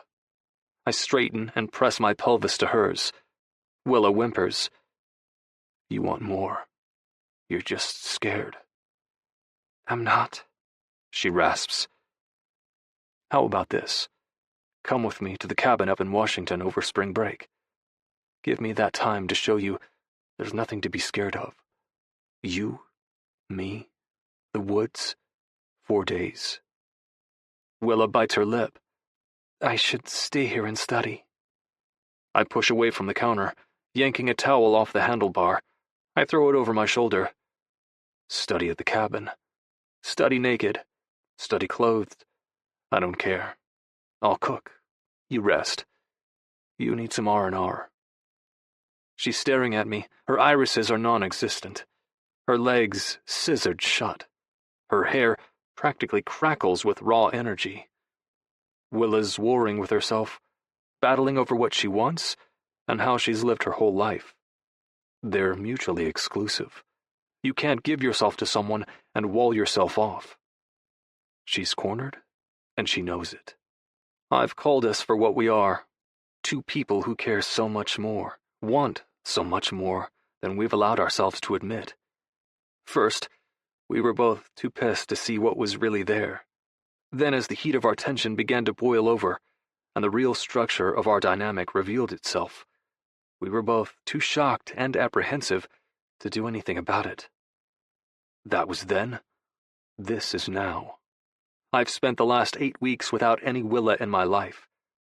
I never want that to happen again. I'm done pretending this stilted frenemyship works. I can only hope Willa is ready to give up the act, too. You wussing out on me, sunshine? Her eyes narrow and darken. Bullshit, I am. Good. I turn toward the sink and run the water. Then it's a plan. I catch the sound of Willa's voice, but over the running water, the clink of dishes, I can't understand her. She seems aware of this because suddenly she's closed the distance between us and shut off the valve. Our eyes meet as the plate slips from my hand into the soapy water with a heavy plunk. Ryder, I don't. It's not. She sighs and throws her hands on her hips. You need to understand that this is a lost cause. I am not girlfriend material. You are not going to change my mind. When you see sense, we're going to fuck like rabbits, but it'll be no strings, no commitment. Then I'll wreck you with one emotionless orgasm after another, for which I expect to be repaid in Swedish meatballs and those delicious mini sausages you made at Christmas. Slowly, I turn to fully face her, leaning a hip against the counter. Willa's bravado fades a bit when she sees my eyes. Willa, if anyone's getting wrecked, it will be you. Pushing off the counter's edge, I take a step toward her and wrap a curl of hers around my finger. I've always played clean with you, sunshine, but I don't have to. Her legs clamp together. Is that a threat? She manages hoarsely. No, Willa. It's a promise. Spinning away, I step back to the sink, then start scrubbing dishes. Her eyes are 100% on my ass. I can feel her heart pounding from over here. It might take me a while, but I'll convince Willa Sutter she's safe to share everything with me, to take the leap and risk her heart, if it's the last thing I do. Pack warm, I say over my shoulder. Washington's chilly in March. Chapter 26. Willa. Playlist. Not Over You. Guitar tribute players. Willa. Relax. I startle so hard I spill half my coffee all over my lap. Jesus, Bergman. A little warning. Ryder's eyebrows lift over his sunglasses. A little warning before I talk to you? Just... God damn him. He was despicably lumbersexual to begin with, but now that he's only working that week-old beard, it's game over. His scratchy stubble does nothing to hide his soft lips, which are, as I predicted, unfairly full while still masculine. Throw in the thick, smoky lashes, enviable cheekbones, a jaw you could cut glass with, and I'm ruined. I am a puddle of shameful lust. Then there's, his whole personality. He's an asshole in the right ways. He shoves back when I shove first. when he knows I'm looking for a harmless fight and I need our snap and sizzle. He finds weird ways to figure out my feelings and moods without making me feel like I just had another soul-draining chat on the shrink's sofa. He makes the best fucking Swedish food, and he knows exactly how to give a back rub. His hugs are life-affirming. He'd be very easy to fall in love with if I did that sort of thing, which I don't. At least, when I'm able to keep up all my boundaries and walls and distancing mechanisms, most of which were ripped away from me the moment he stuffed me in his Explorer, then made us hop a flight to Seattle and drive the gorgeous terrain of Washington State. And I voluntarily agreed to this bullshit. I grumble something non-committal and stare out the window, looking at my surroundings as we drive south on I-5. It's Ryder in topography. Evergreens and still waters running deep. It's intoxicatingly beautiful. Ryder's barely touched me since we boarded. Our only physical contact was me falling asleep on his shoulder. To my horror, I drooled extensively. I only know this because when our plane landed roughly and I snorted awake, his entire shoulder was soaked. Ryder seemed unfazed, but I wanted to shrivel into my seat with mortification and disappear. That's all. No easy hugs, no playing with my hair, no kisses to my forehead when I fall into his chest, which is the best target for my frustration with the world. The center console between us in the SUV feels both a mile wide and a millimeter thin. Too much, not enough. I'm losing my mind. I'm edgy, I finally manage. He smirks like a sexy asshole. You think? Are we almost there? Ryder nods, checking his mirror before he takes a soft left turn. I stare at him, caught in one of those moments where I find it particularly surreal that I can both see his face and hear his voice. I liked him so much better when I had neither of them. How can I resist him now? Where the hell are we? Ryder grins. If I told you, I'd have to kill you. Not funny. I smack his arm and bruise my hand. Jesus, Bergman, you been juicing on me? Do you know me? Juicing is an environmental disgrace. It wastes valuable fibrous contents of fruits and vegetables. Ow! I found that special spot beneath his elbow and pinched. You know what I mean. Roids. Juice. His throat works as he swallows. I watch his Adam's apple bob and have to fold my arms across my rock-hard nipples. Had to do something the past couple of months, he says. What's that mean? Ryder glances at me briefly before his eyes travel back to the road. I was worried about you, Sunshine. Kind of went crazy for a couple of weeks. Got drunk daily for a stretch, then realized working out compulsively was a better coping strategy. My throat's a desert. My heart slams in my chest. Oh. Ryder clears his throat and points ahead of him. That's it. My jaw drops. A breathtaking A-frame greets us as we roll down the gravel path. Floor-to-ceiling glass perches between deep wood beams that triangulate the house. Everything's either rich brown, dark green, or cerulean blue. Spruce and pines, boundless sky, shining water not far off. A dense patch of woods surrounds the house, only cleared enough for a magnificent waterfront view. The property's private, Ryder says, throwing the car in park. You can wander the woods topless, skinny dip. His swallow is thick.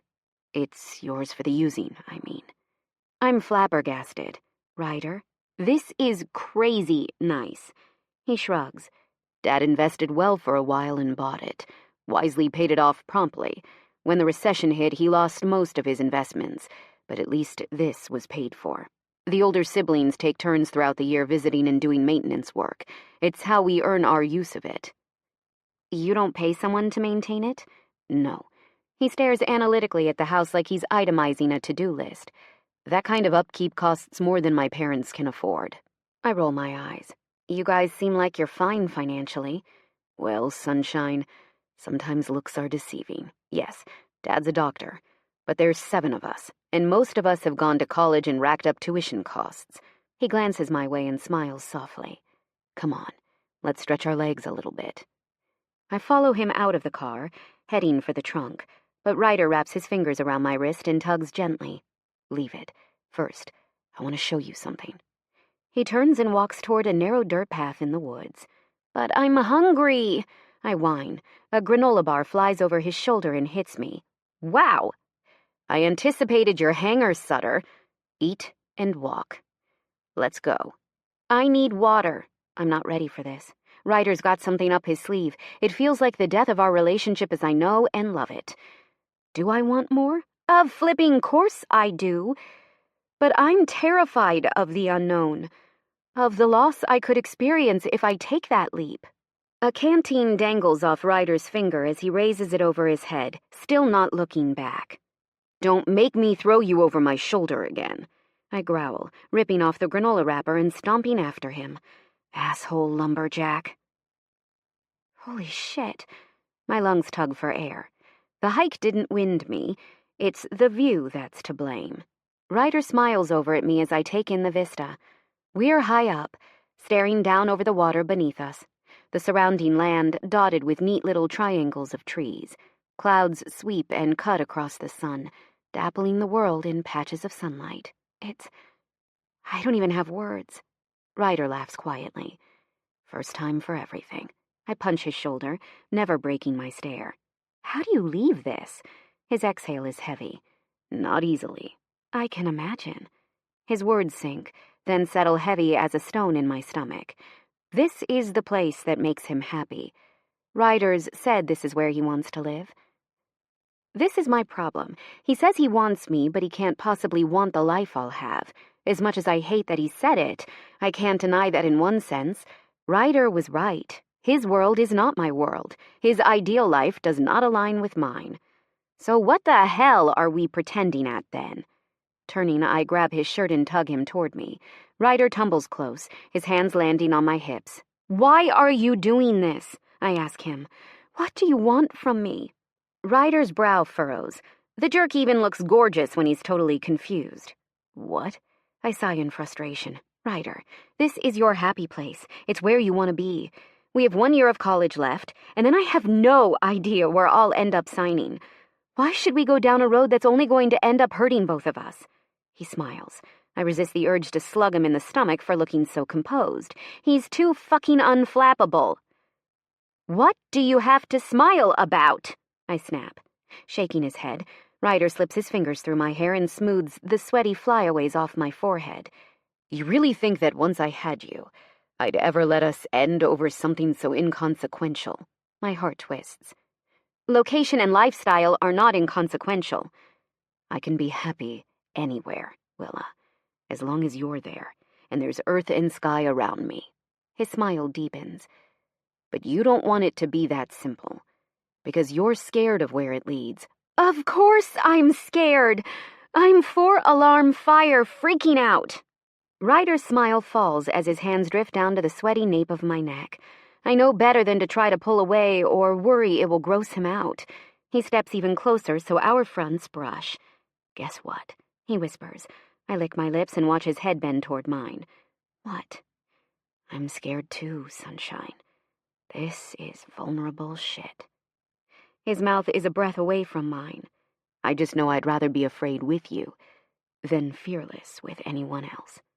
He kisses me as he hasn't in months, expertly, patiently. My body roars to life as my legs give out.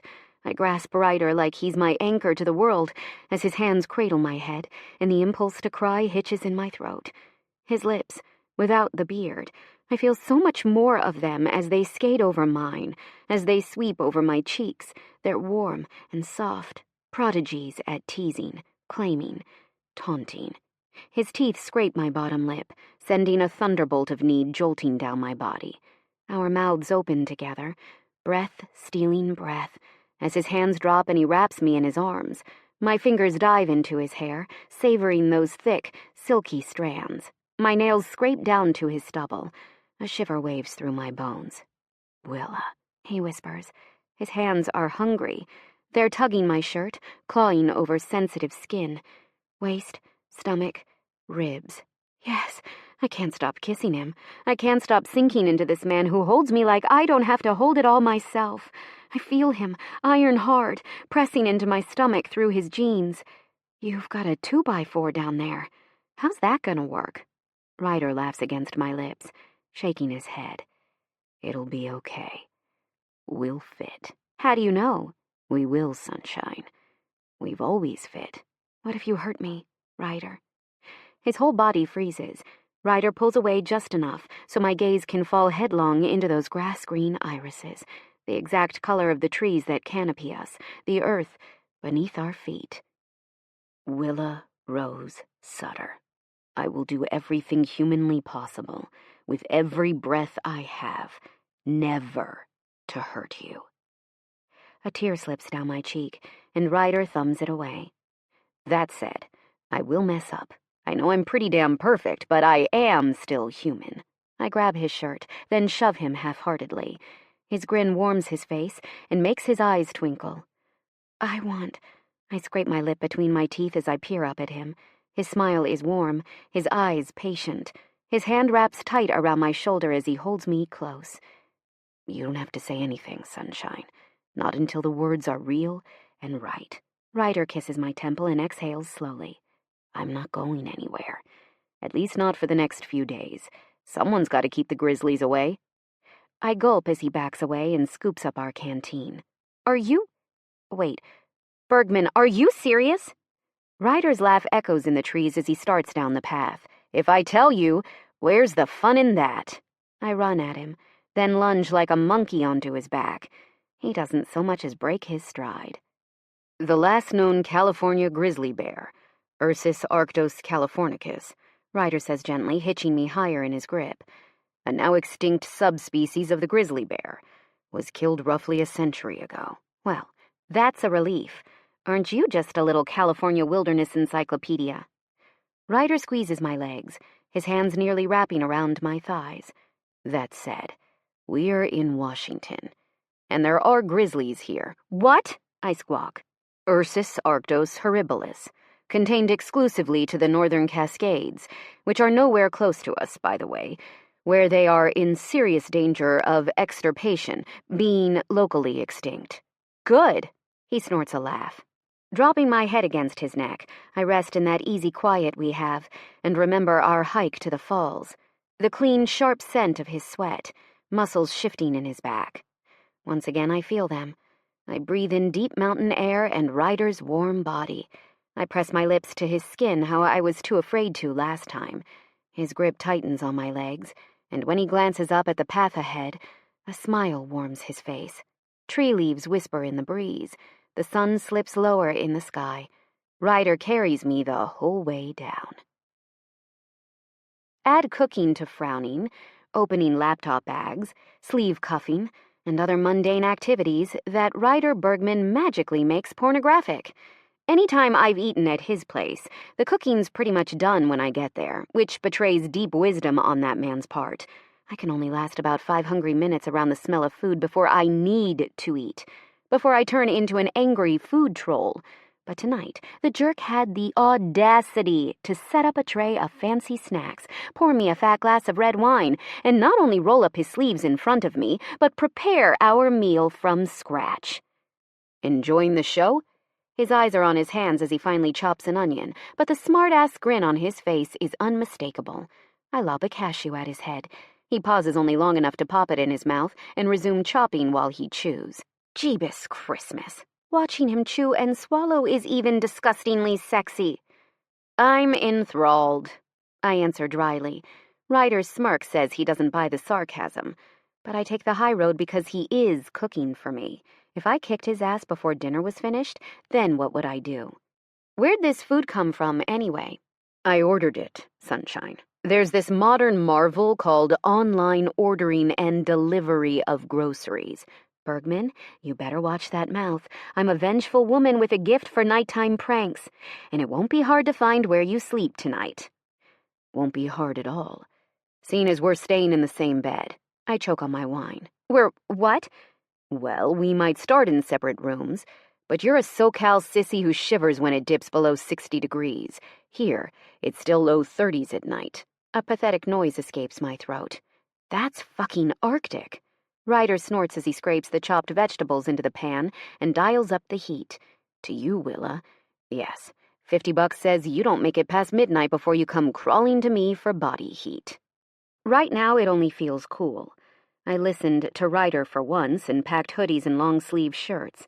I'm layered in clothing, topped off with oversized sweats and fuzzy socks. Very seductive, but at least I'm not freezing. Yet. I let out a shaky breath. Don't you have heat? Wood burning. Ryder nods toward the hearth. Fans send the fire's heat throughout the house. I stare at it. The fireplace is cold and empty. Are you going to light it, then? Ryder frowns, glancing up slowly from the chicken he started butterflying. I wasn't planning on it. No. What? I stammer as my eyes widen. But I'll be cold. He shrugs. It's environmentally irresponsible to heat this entire place for 2 people. I won't do it. But if you can start that fire yourself, be my guest. Or you could consider doing your part to protect the dwindling polar ice caps, harbingers of impending climate change catastrophe, and bed share with a warm-blooded human. Your choice. I throw an escaped sliver of chopped onion at his head. Tree-hugging survivalist. I don't know the first thing about Girl Scout shit like that, and Ryder knows it. Once again, I'm tempted to do him violence. But the food smells really good, and I'd like him to see it through to completion. Maybe then I'll get his balls in a twist and make him light the fire. My stomach growls, so I shove a handful of English cheddar and dates in my mouth and chew, struggling to hate someone who can make a charcuterie board this damn tasty. You're playing dirty, Bergman. His smirk is almost imperceptible before he schools his face. I warned you I wouldn't always play clean. He's fucking with me. And that's what we've always done. He ribs me, I rib him. We take turns playing the roles of cat and mouse, provoking each other, nudging the other person until they're cornered where we want them, before we take mercy and let them go.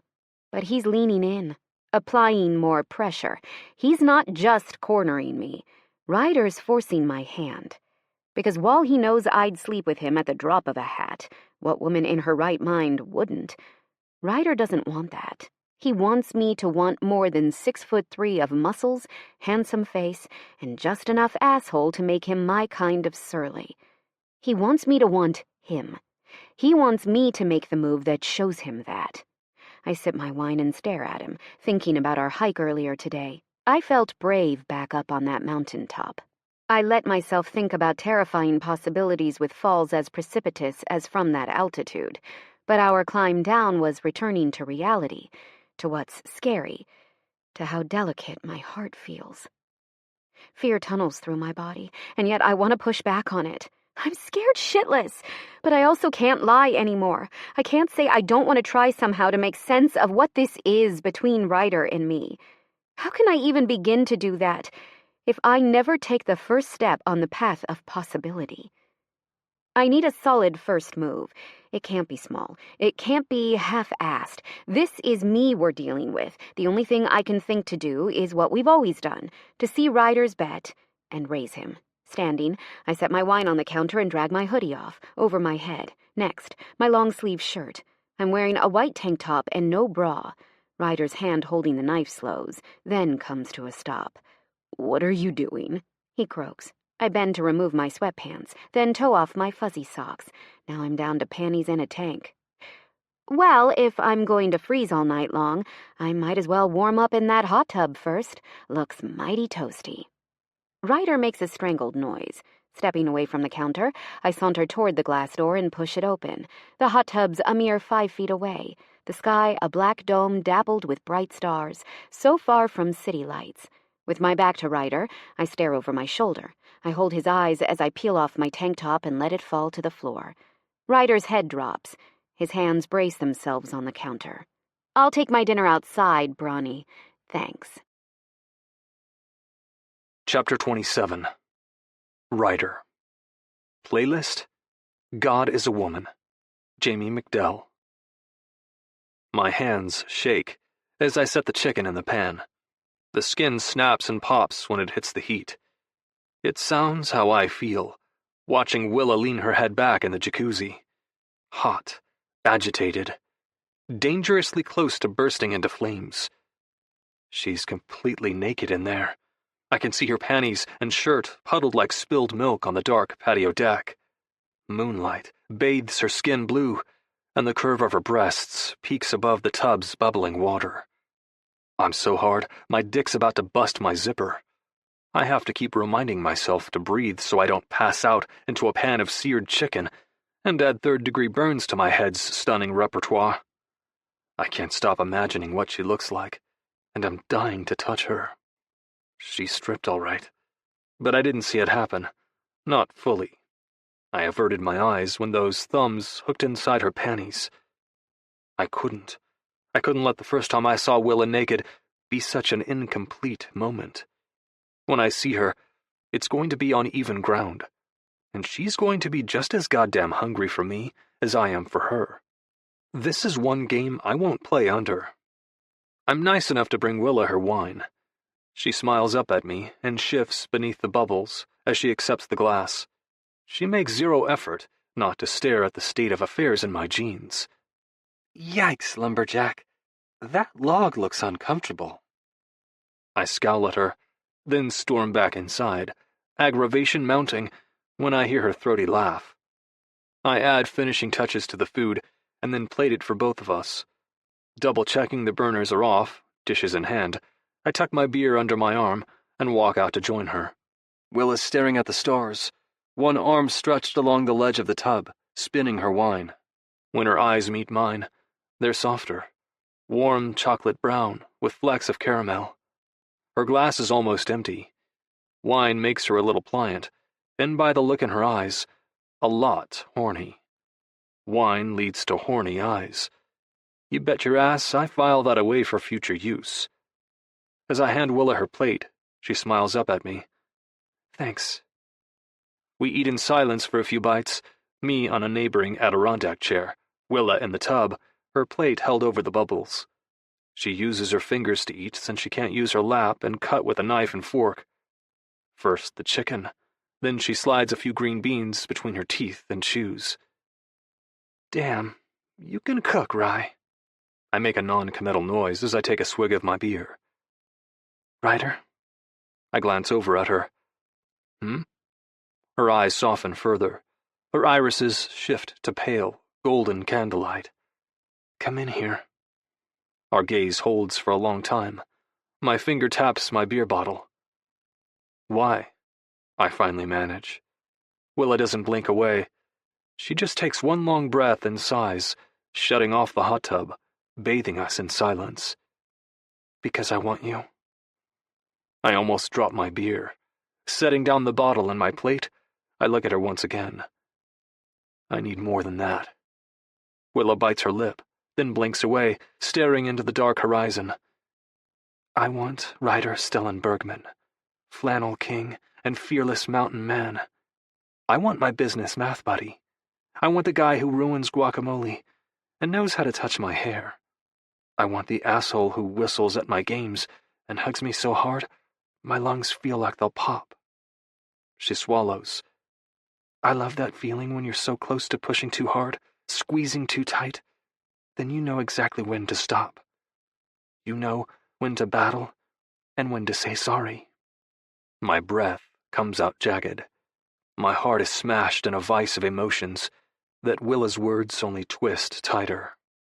I want Ryder who read to my dying mother, she whispers. I want Ryder who brought me whiskey and peanut butter cups and was the first man to ever slow down and hold me and help me feel safe enough to fall apart. I want the man who carried me down a mountain today. I want his quiet strength and his big heart. I want you. I stand. Willa does too. And everything changes. Air rushes out of me. She's so beautiful. There aren't words. There aren't words to describe what moonlight looks like on the lines of her muscles and her shoulders, her stomach, her legs. No words to capture the soft dip and swell of her hips, the curve of her breasts, and her taut nipples, which tighten in the cold. Her fingers dance by her side as she waits. I know I'm breathing because I'm still alive, but it doesn't feel like it. I'm stunned. Ryder, she says quietly. My eyes meet hers, and my heart burns with knowledge. I love her. I've known I loved her, but the truth bursts inside my chest, surges up my throat, and beats a violent tattoo inside my mind as I stare into her eyes. Come here, she says. I step closer. Willa does too. She leans onto the ledge inside the tub, placing her at eye level. I hold her gaze as her hands settle on the first button of my shirt that's still done, working them open, one by one. Halfway done with my buttons, she pauses. She presses a kiss to my forehead and wobbles. My hands go to her hips, holding her steady as she resumes unbuttoning my shirt. Her skin is smooth and taut, hot from the water. When she presses my shirt off my shoulders, I shake it off and finally do what I can't avoid doing anymore. I drag my mouth hungrily over her breast and taste her skin. Her nipples hard, the most beautiful berry pink. I plump it in my hand and roll my tongue across its surface. Her hands are in my hair and air rushes out of her. Oh God, she moans. Willa drops to her knees in the water, furiously tugging at my buckle, yanking open the button. She drags down the zipper and shoves my jeans off my hips. I tug them down the rest of the way, shucking my boxers next. Willa's eyes are wide as she stares at me. It's the hardest I've ever been, my length so tight and thick it smacks into my belly button as it springs free. A slow smile brightens her face. Well, she says, what are you waiting for? Hot tubs are relaxing, but they're not great for this. I want to see her well. I want to take my time. I need my wits about me, and Willa's naked body all over mine in a jacuzzi spells disaster for that. Not to mention, hot tubs are also terribly unhygienic for anything sex-related. Not that I'm telling Willa that. She'll give me shit for my neurotic cleanliness. My hands slide down her shoulders to her waist as I hold her gaze. She yelps as I haul her out of the water, wrap her around my torso, and step back through the door. Willa's smile is infectious as she locks her arms around my neck and squeezes her thighs. I have to bite my cheek not to lose my senses because she's centimeters from sliding along my cock. Where are we going? She asks. I shoulder open the door to the massive first-floor bathroom. A glass shower with a tiled bench and 2 waterfall spouts winks from the far end of the room. Willa's eyes follow mine. Wow, she says breathily. I set her down and flip on the light switch.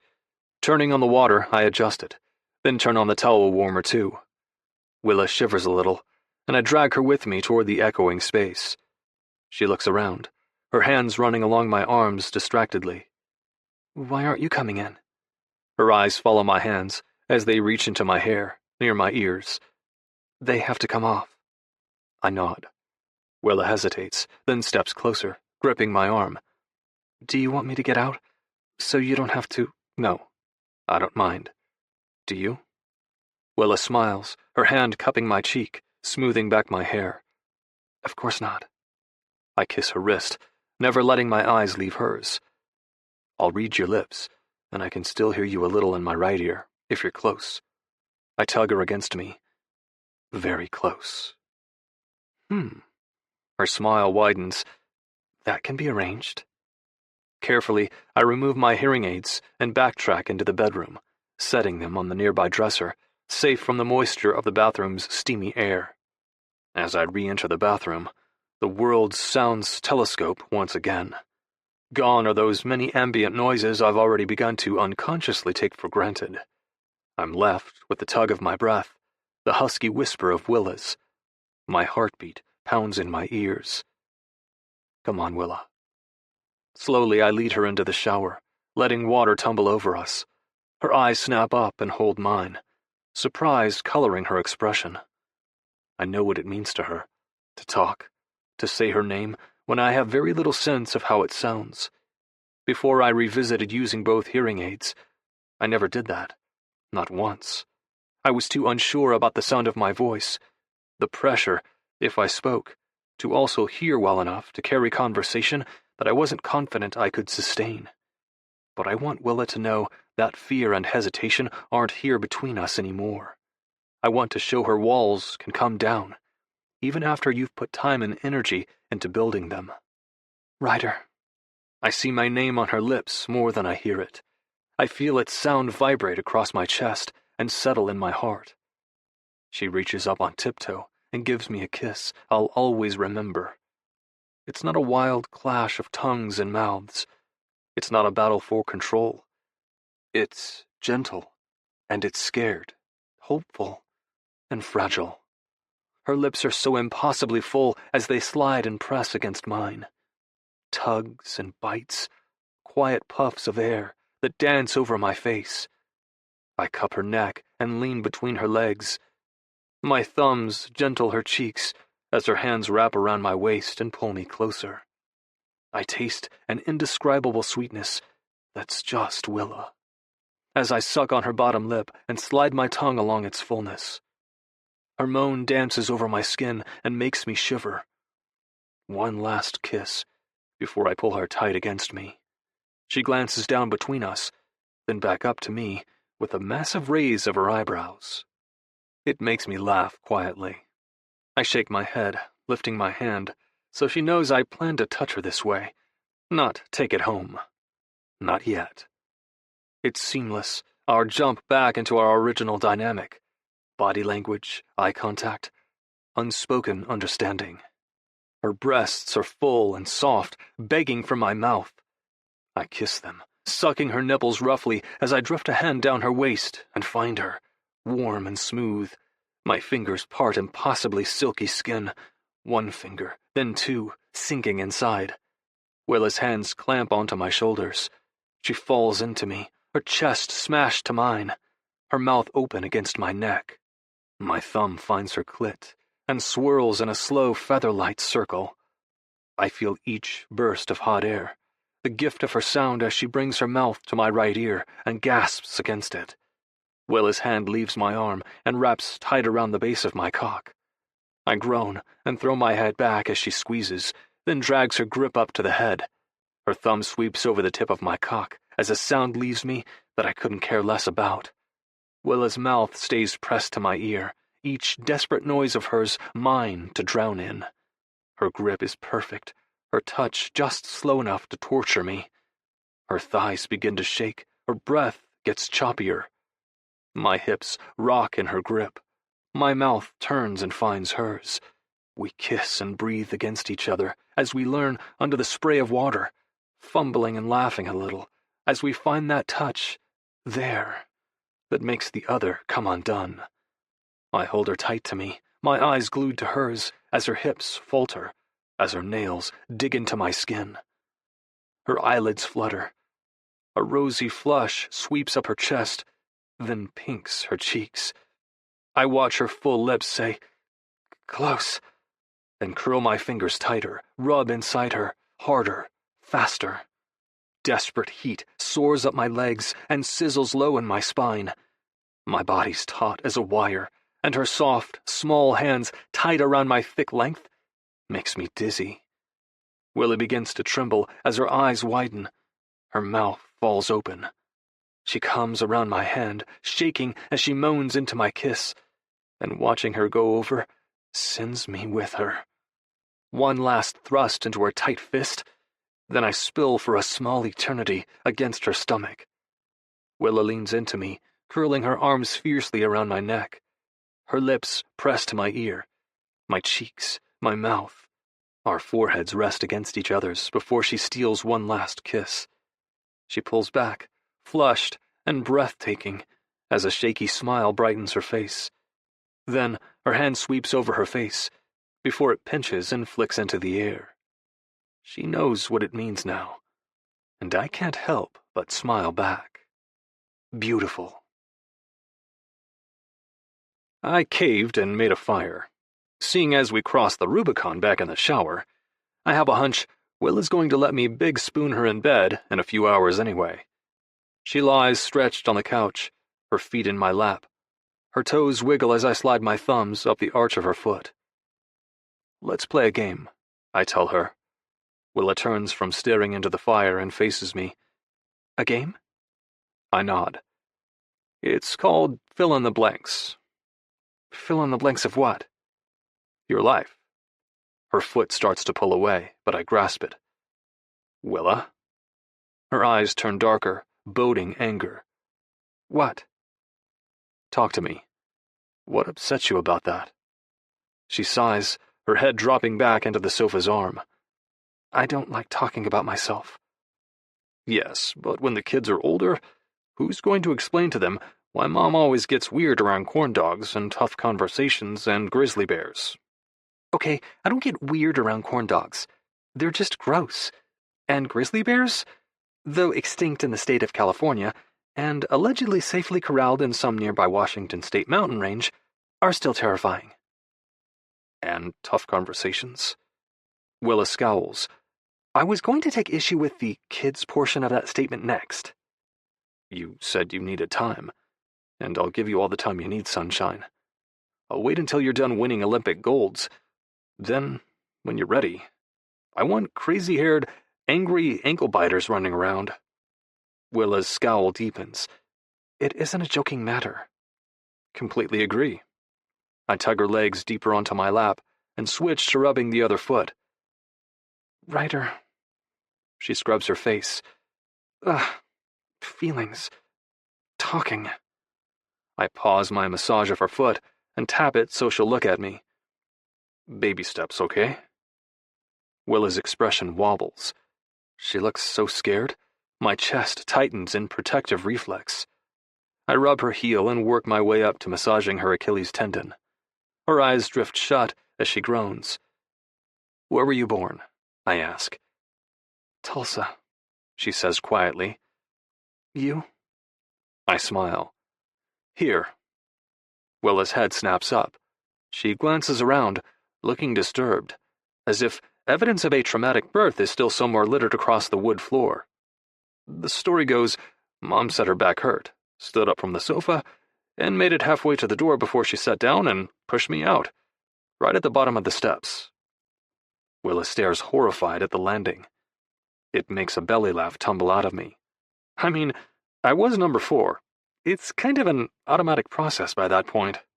Spoken like the half of our species that will never have to shove the next generation out of their vagina, Willa says flatly. It makes me laugh harder. I've traumatized you. Jesus, okay. She shakes her head. So, my turn. Her fingers tap her lips. I want to know, what exactly happened with your hearing? It's like a bucket of ice water over my head, but I'm asking her to be brave. I have to be too. Bacterial meningitis. I was halfway through summer training for my freshman season at UCLA. I spiked a horrible fever, developed a headache that was so painful I couldn't open my eyes. My parents took me to the hospital. I dropped out of consciousness at some point, and when I came to, my hearing was like this. Willa blinks away tears. God, I'm sorry, Ryder. I shrug. It's okay. No, it's not, she says urgently, sitting up straighter. You lost something you loved. I know, but I grieved. Sometimes I still feel sad, but I moved on. There's nothing to be done now. Just life to live in this new direction. She hesitates for a beat, her hands seeking my legs. She rubs up and down my shin bones like she's always done it. Like we're used to tangling our legs together in front of a blistering fire, shackled up in the glorious middle of nowhere. What position? Defense. Left back. I'd have your number, sunshine. Her eyes spark. Feistiness crackles off the ends of her hair. The hell you would. I laugh into the mouth of my beer bottle before I take a drink. I guarantee you. You're on. Lowering the bottle, I meet her eyes. Tomorrow, then. It'll be warm by midday. We'll head down to the field. Willa gapes. You have a field? Well, we used to spend lots of time here. There are 7 of us, and all of us play. Or, in my case, played. She smacks my shin. You still play. Maybe not how you once did, but you still play. I nod, my eyes holding hers. Silence stretches comfortably between us as Willa sips her wine. The fire pops intermittently and casts her face in a warm, blazing glow. I want to know about your dad. Willa stiffens and her jaw sets. My dad was a local who pumped and dumped my mom during a stretch of R&R. He didn't want anything to do with her pregnancy, and I've never known who he was. I squeeze her leg. I'm sorry. She shrugs. Whatever. Whatever? You've never had a daddy, Sunshine. Yeah, thanks. Never figured that one out. I sigh. Willa, I'm just trying to empathize. Well, don't. I don't need pity. She tips her wine back and takes a hefty gulp. I don't pity you, and you know it. She lifts a shoulder. Okay, fine. You know it's okay to hate his guts for being the biggest idiot to miss out on your life, right? Jesus. She throws my legs off hers and stands up. I really don't need the shrink session. Willa, wait. I stand from the couch, slowly. I'm trying to talk to you about this. About the fact that the first man in your life was a complete disappointment, and you're inclined to see most men that way. You've said that to me. I'm not putting words in your mouth. Willa stares at me. That's because most men are complete disappointments. They're all pretty words and promises, until real life hits. Then they're gone. She spins away, dragging a blanket from the sofa with her as she heads for the stairs. I'm tired, and I'm aware I'm being defensive. I want to talk more, but I can't, okay? Not right now. I'll say something I regret. I stare at her, deciphering her face. She looks vulnerable and sad. She looks like she feels guilty. But she doesn't need to. She's telling me her limit. She's not running away. She's postponing. Okay. I'm sorry I pushed, Sunshine. She looks at me with thinly veiled surprise. You're not mad? No, Willa. Not at all. Her shoulders drop in relief. Okay, well, I'm just going to bed then. Wading toward me with the blanket, swallowing her up, Willa presses a kiss to my sternum, then peers up at me. Good night. I watch her ascend the steps. She stops at the landing and pauses to look at me curiously before taking the stairs the rest of the way up. Staring into the fire, I let my thoughts settle.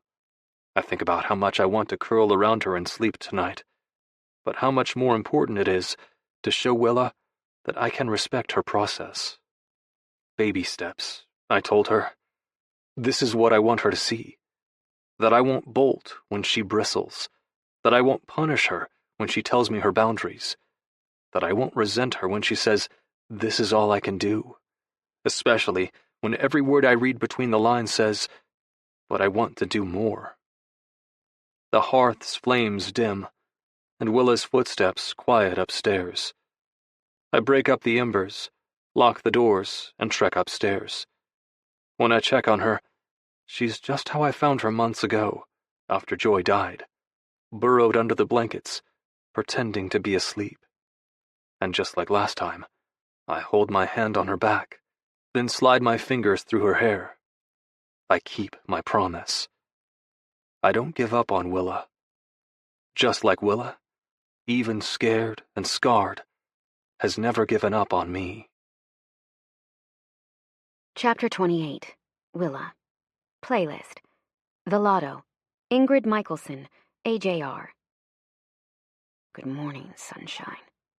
His voice is raspy in the morning, and my nipples peak in response. See, they say. That rough mouth could have been directed on us all night long. Licking, biting, sucking, whispering against us as he does that thing with his tongue. Shut up, boobies. Ryder stills on the other side of the counter. Did you just talk to your tits? Don't mind me. Coffee. I slide onto a stool at the breakfast bar and accept the mug he places in front of me with a weak smile. Thank you. I manage after the first sip. Peering into my cup, I realize it's exactly how I like it. You know how I drink my coffee? I value my life. Ryder tops off his mug and smiles at me. I've seen you enough mornings to figure it out. Brewed strong. Splash of milk. My belly does a somersault. Ryder. About last night. I slide my finger along the rim of the cup, staring into my coffee. Wouldn't it be nice if the words were spelled out in those swirls of milk? Talking about this stuff is so hard. I'm sorry. I meet his eyes. They're warm and kind, as always. He's so damn calm. Unshakable. Why are you sorry? I stare at him. willing the words to spill out with the same force that they leave my mouth when I don't want them to. But they stubbornly refuse to cooperate when I need them most. And then I peer down at my phone. Maybe it's because it's how we started, but I feel a swell of comfort, opening our text thread and seeing months of conversations scroll by as I slide my finger along the screen. Maybe even if I can't speak them, I can write these impossible words. Maybe I can talk to Ryder in our first, familiar way. I pick up my phone, showing it to him. Can I tell you like this? He tips his head and searches my eyes. Course, sunshine. Nervously, I stare down at my phone, and then I start to type. I went thermonuclear on you. Yesterday and last night felt as fantastic as they did frightening. I've been trying to work through my emotions with the counselor, but my relationship and trust issues are deep-seated. It's about the anger and resentment I feel toward the sperm donor. It's about having a ton of upheaval throughout my childhood, constantly relocating, making friends, then losing them. I threw everything into loving my mom because where she went, I went. She was my mom, my dad, my best friend, my everything. Then when she was sick, I spent years worried and stressed and heartbroken that I was going to lose the one person I had let myself love with all my heart. I started to adopt this habit of never letting myself get attached so I could avoid getting hurt. That's not a behavior that's just going to disappear overnight. Ryder reads the message, then glances up, meeting my eyes. I know, he says quietly, and like last night, another lock in my heart pops open and falls away. Like last night, he's not mad or impatient or unimpressed that this is the best that I can do for now. My voice is thin, but I need to send the message home. I need him to understand what he's getting himself into. Pretending like doing this kind of thing doesn't really scare me is impossible. I'm not good at it. I've never done it before. Ryder stares at me. He sets his hand on the counter, palm up. I give it to him without hesitating, then sigh as his fingers softly stroke my hand. That's tough stuff to say, sunshine. My eyes tear up as I nod. Thank you, he says quietly as he squeezes my hand. I bite my lip and squeeze back. When he lets go, I cup my coffee to warm myself. Heat comes quickly enough, though. It shoots up my spine as I watch Ryder drink from his mug and take in his whole adorable morning appearance. He has great bedhead and a distracting line of skin peeking between his shirt and his pajama bottoms. So, Ryder sips his coffee, then sets it down. This kind of thing. It. What are we talking about? Didn't I use enough feeling words this morning? Ryder just stares at me and smiles. I swear under my breath and gulp some coffee. You and me, lumberjack. What we are. He bends far enough to lean his elbows on the counter. He's wearing a gray thermal shirt that's worn and fitted in all the right places. It hugs the cut muscles of his shoulders and arms, running snug along his trim waist. I'm scared to see what's below that point. I'm pretty sure it's plaid flannel, and I'm not sure I'm prepared for that much lumber sexual hotness. What we are, he repeats. Which is... I open my mouth, but no words come out. I want to be courageous. I want to say what Ryder means to me, what I want us to try to be. But my courage sticks somewhere between my throat and my tongue. His phone shatters the silence as it buzzes, skittering along the quartz countertop. Ryder silences his cell without looking at it, but stupidly, my eyes travel to the screen. Emma. Red tints my vision. Emma? Who the ever-loving fuck is Emma? No one important, Ryder says evenly. My eyes snap up to his. I said that out loud? You did, Willa. Ryder smiles and gently brushes one of my curls off of my forehead. Seriously, she's no one to me. I stare at him, blinking rapidly. Very strange things are happening in my chest. It feels like someone beat it with a crowbar. Cracks rapidly forming. My skin is hot, my head pounding. I think I'm jealous? Ryder slides the phone my way. Don't believe me? See for yourself. The phone screams at me to swipe it open, a deep-sea dive into Ryder's texts. Who else has been texting him? What other chicks with pretty contemporary names instead of ones inspired by prairie-obsessed 20th century authors are blowing up his phone? I shut my eyes and exhale slowly. I trust you. You can still look through it. My eyes open and narrow at him. Do you want me to?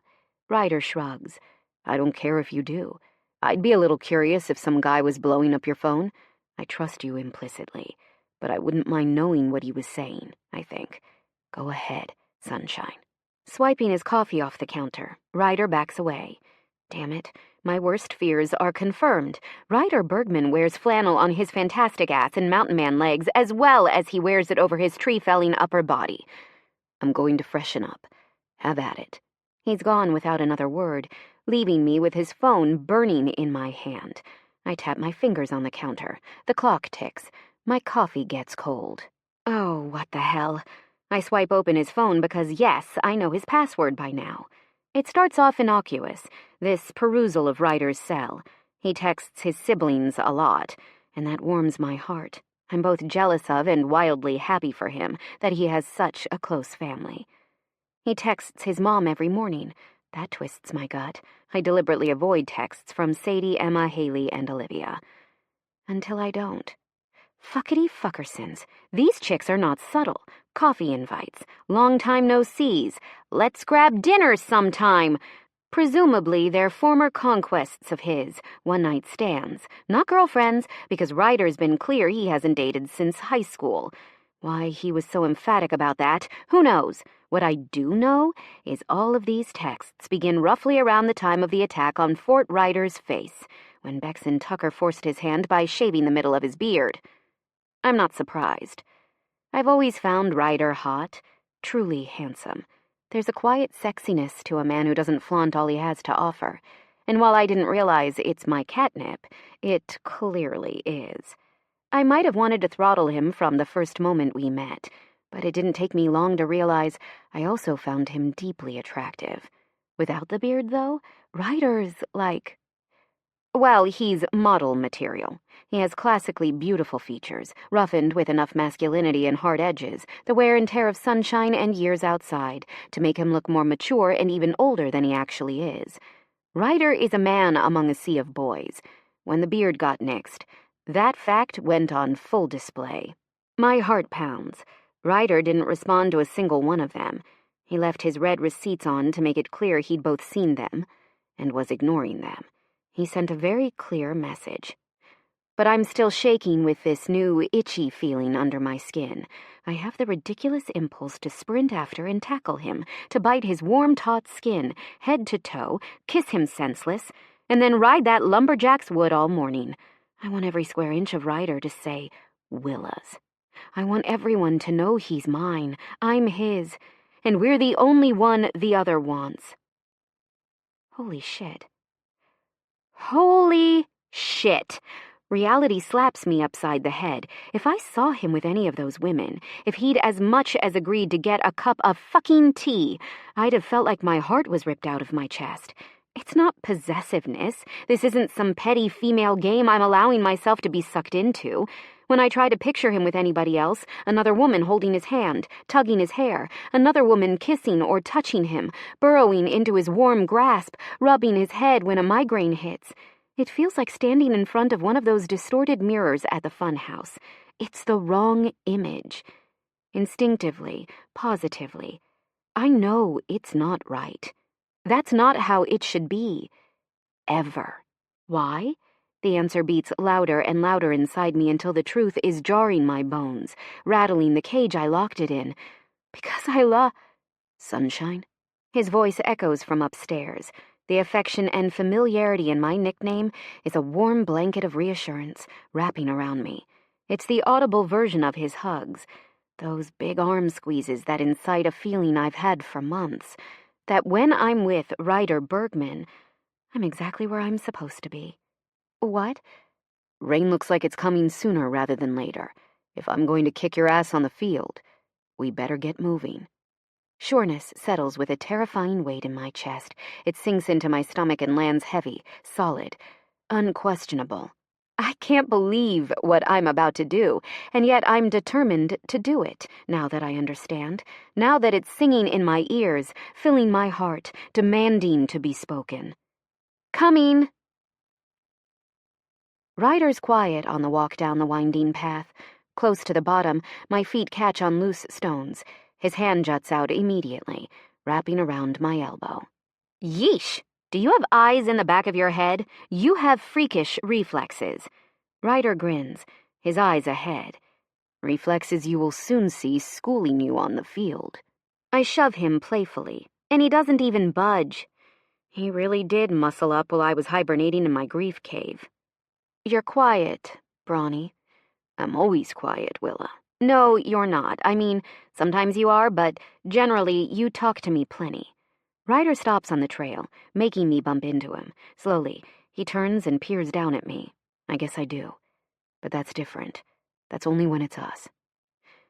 There's my Grinch heart again, growing another size larger. Only when it's us. I blink up at him. Ryder's eyes are deep, serene green, surrounded by the trees. His features are guarded, imbued with something bursting at the seams of his expression. I want to grab his arms and shake it loose, like a goodie jammed in the vending machine. Two birds chitter in the tree above us and shatter our quiet when they shoot up into the sky. They arc and swoop, their flight a dancing chase and tease, until finally they flatten on the wind and soar away in tandem. Only when it's us? Ryder stares at me. Have you seen me speak to another woman besides my sisters or mother since I met you? I shake my head slowly. Have I looked at one? I give my bottom lip a rough tug between my teeth. My heart rate trips and takes off at a dead sprint. No, I whisper. His eyes burn, and a flush crawls up his neck.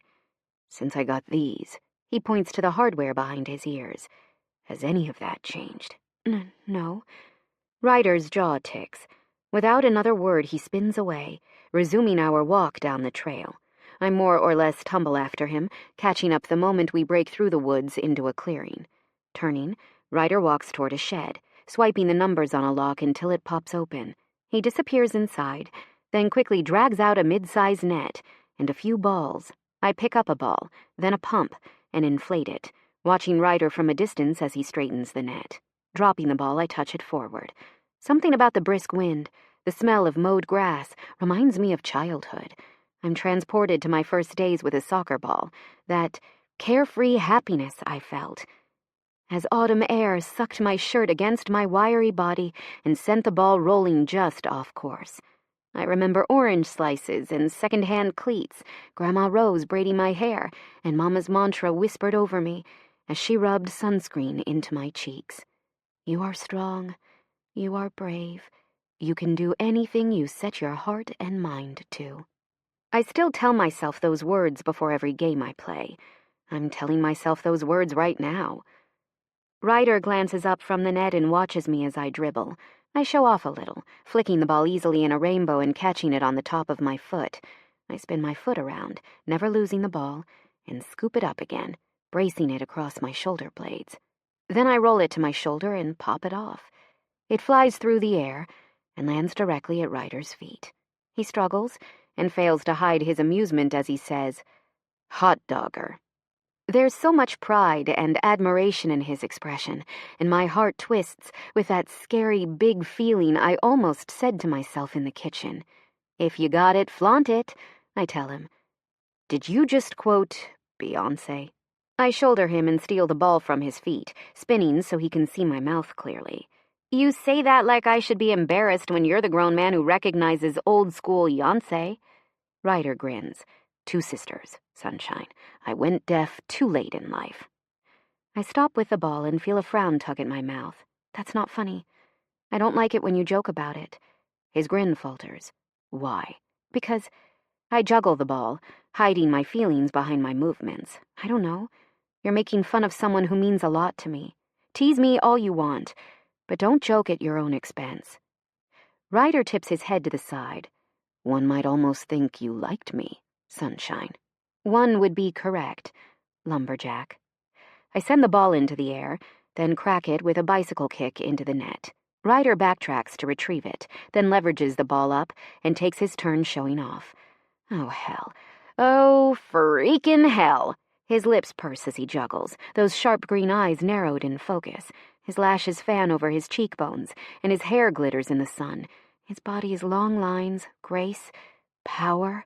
It looks effortless. I'm at max, 30 minutes away from dying of sexual starvation.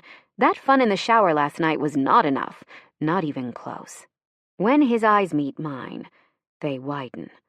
Wow. You look sex-crazed? Hornier than humanly possible? Yes, I am. I take a massive breath. I'm ready to kick your ass. Now, let's go. One-on-one is hard. Even the best player in the world gets exhausted working a field solo. Never a teammate to pass the ball to and run for that give and go. It's just you and your foot skills, your speed and agility to throw off your opponent, then make it to the goal. You first. Ryder lofts the ball my way. I catch it on my thigh, drop it immediately to the ground, then take off. Shit, sunshine. A laugh barrels out of me.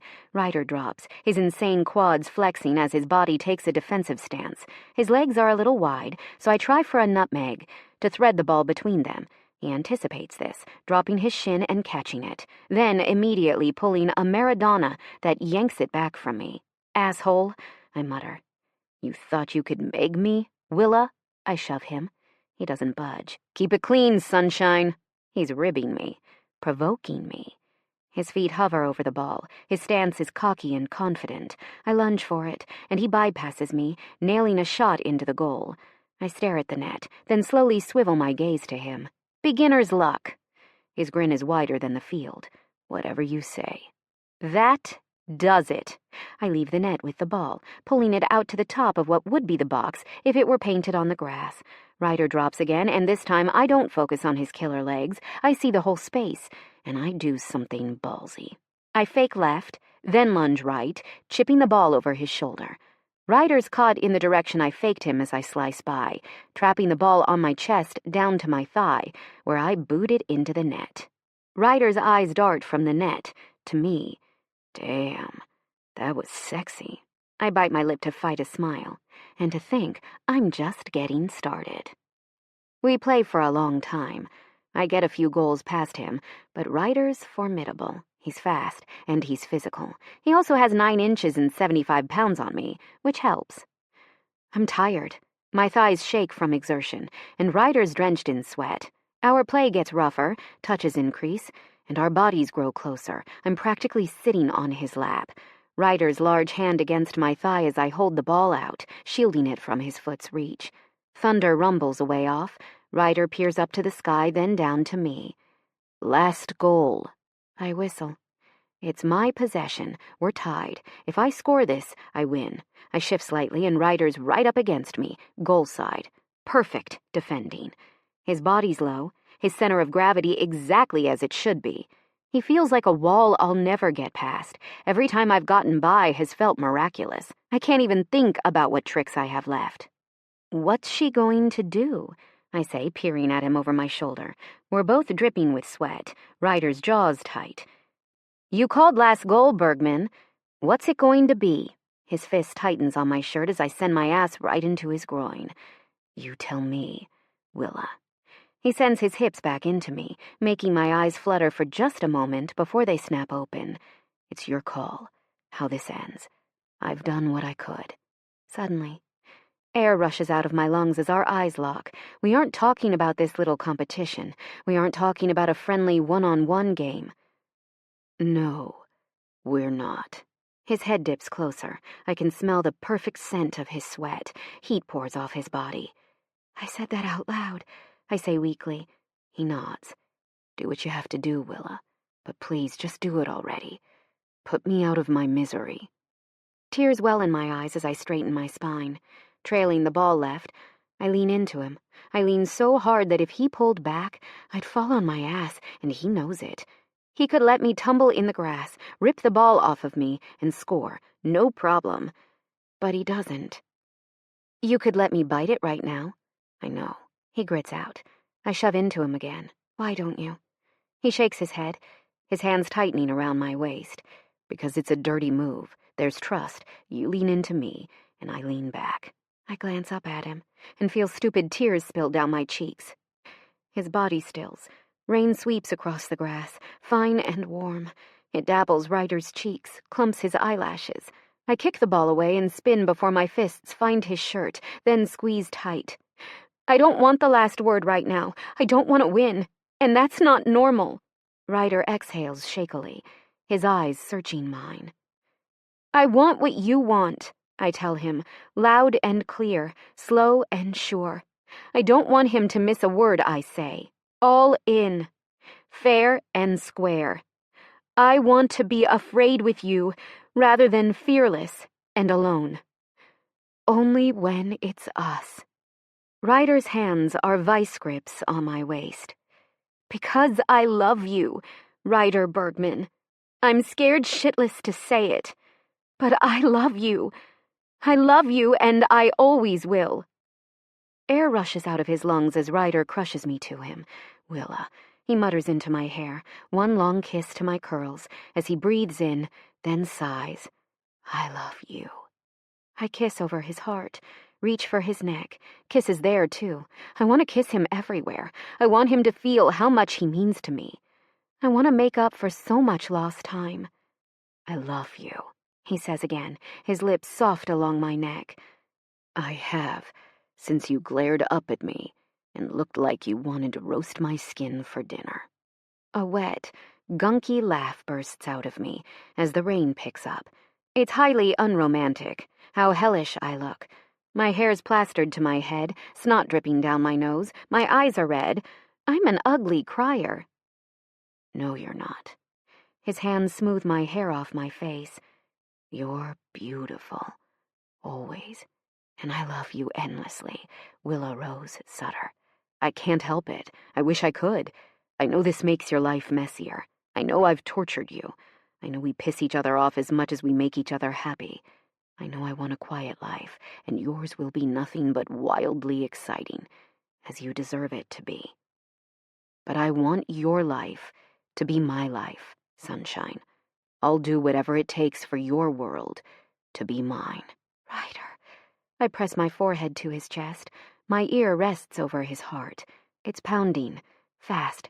It's this tiny reminder that the man holding me is just as fragile. He's just as easily wounded and broken. He's taking a risk, loving me. Rain pelts down on us as we sway, until one rough hand grasps my jaw and tips my face up. Ryder's eyes search mine, a quiet, beautiful smile painting his face. I love you, Willa Rose. My smile is ridiculous. It's a comical, clown at the circus, child at Christmas smile. I love you too, Ryder. His kiss is soft and tender. It's a quiet press of his mouth, gently opening, unfurling into something warm and bone-deep satisfying. I flick my tongue and find his. I taste him, savor him, as our bodies lock tight. Hands find hair and fabric and skin and tug, begging for more. More, I tell him. I want it all. His smile is soft against my lips, his sigh of contentment as warm as the breeze that surrounds us. Me too, sunshine. Chapter 29. Willa. Playlist. All night. Beyoncé. I stand in a puddle of water at my feet. The rain picked up on our walk back. We're warm and soaked. Ryder stares at me, chest rising and falling like he's trying to quiet the storm inside himself. Thunderclouds darken the sky, casting the bedroom in sleepy shades of gray and taupe, rainwater blue. Ryder steps closer and runs his hands down my arms. His lips press to my temple. Soft, warm kisses as his fingers curl around the hem of my shirt. It peels up my torso and catches on my wet hair before he tugs it resolutely off. Ryder sucks in a breath, the most beautiful expression on his face, pained wonder. It's not even the first time he's seen me naked, but he looks undone. Two shaking hands grip the zipper of my sports bra, the unfurling sound echoing in the room before he pushes it off my shoulders. God, Willa. He blinks rapidly and quickly wipes his eyes. Are you crying? Brawny? Stop it, he mutters, kissing me quickly. Say my name. Ryder, I whisper. His hands slide along my waist, to my shorts and panties, fingers hooking into the material and dragging them down. He kneels as he goes. Hold on, he orders quietly. I grasp his shoulders as I step out of my clothes, but Ryder doesn't stand. His hands drift up my thighs, across my pelvis, then down. Willa.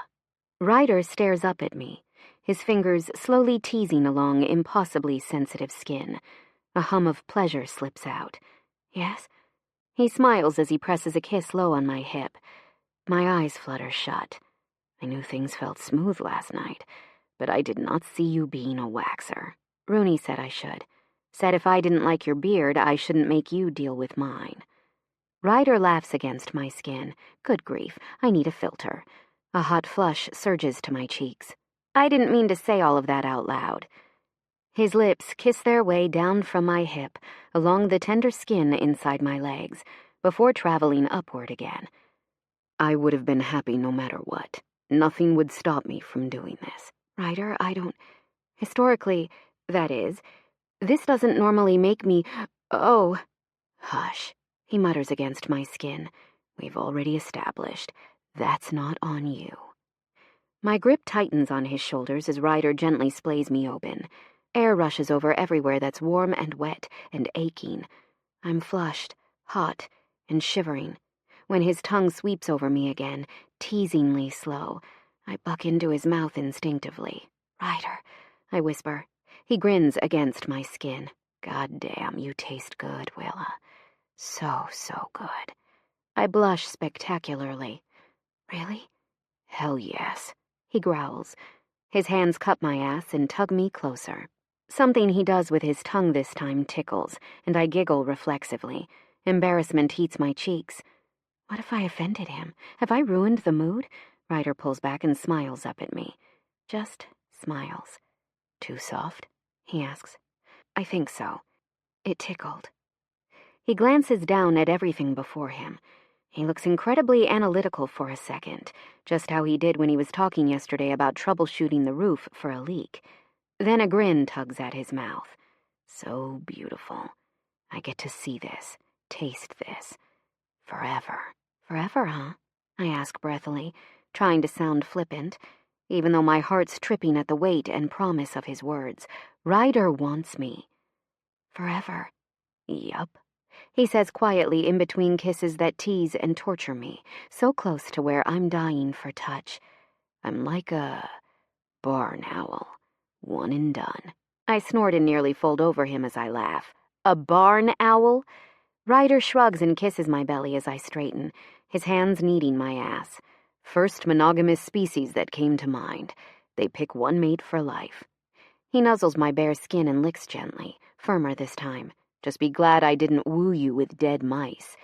You'd have to be very polite about it since you'd, of course, accept my offer. His lips whisper over my pelvic bone.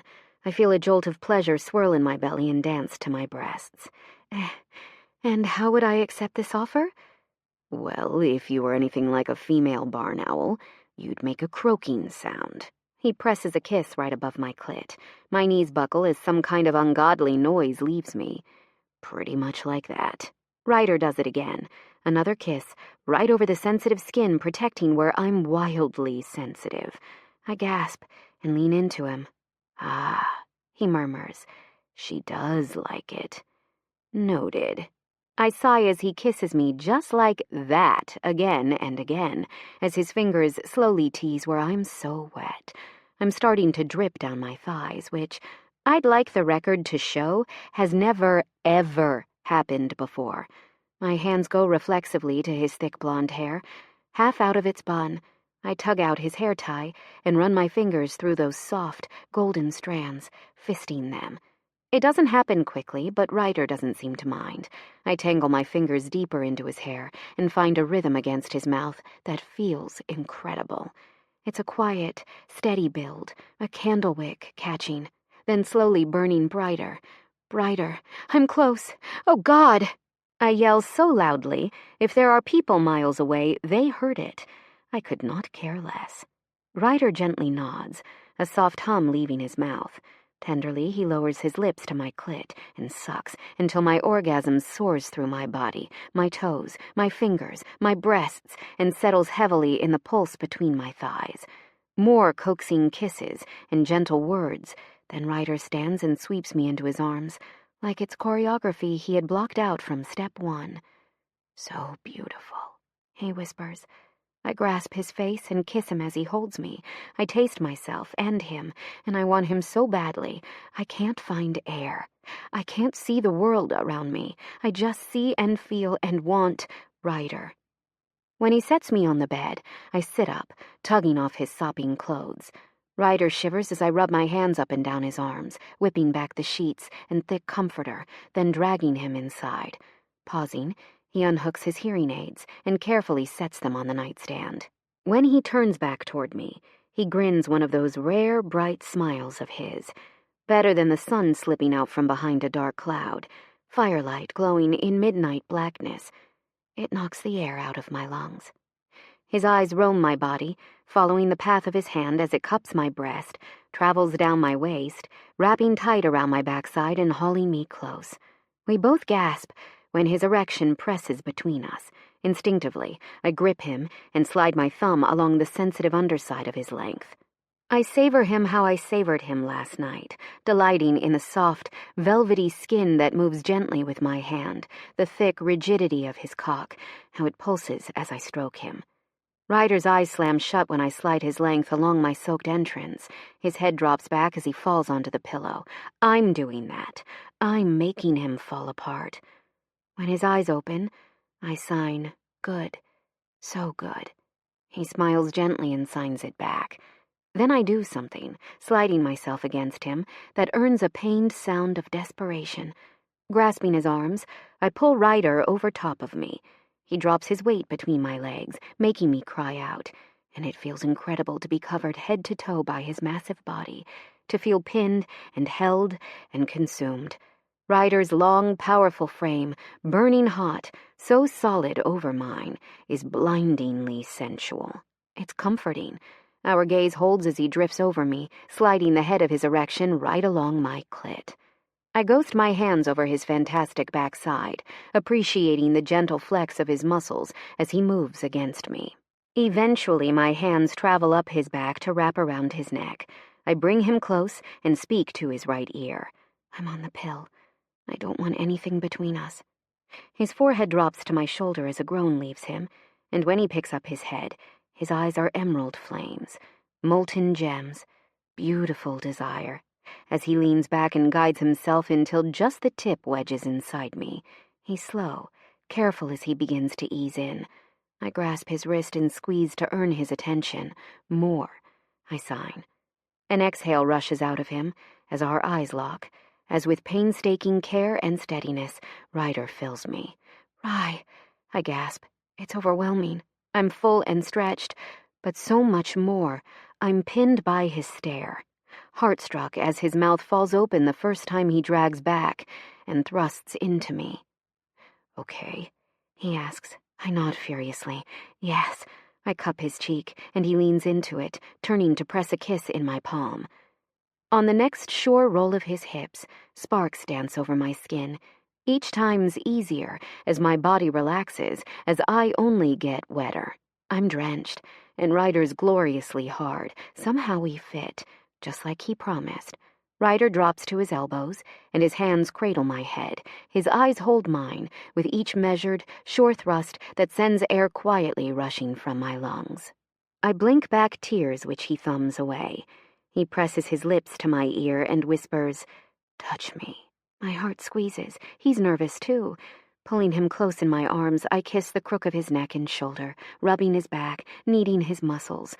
Ryder leans back enough to watch me again. He nudges my legs with his thighs and presses them wider, grinding his pelvis against mine. It rubs my clit, just how his tongue did before. Steady, soft circles as he swirls his hips. His cock is thicker, his breathing is labored. Sweat beads his temple, and a gust of air leaves him when I clench myself around his length. His rhythm falters when I do it again, but Ryder's eyes never leave mine. Tender, aching need grows inside me. a tightening knot about to snap. It's harsh, urgent. Each time Ryder drifts out, then drives into me, I'm more desperate, more frantic. My toes curl, my hands groping the sheets, anything to anchor myself. Ryder dips his head and whispers in my ear, "Let go." My body tightens, release impossibly close. I don't want this terrifying, beautiful bliss to end. Each stroke, my body coils harder. Tension builds. Let go and fall, Willa. He grabs my hands and locks our fingers. I'll catch you. His voice stutters as his movement grows quicker. Tears stream down my face. My whole body shakes.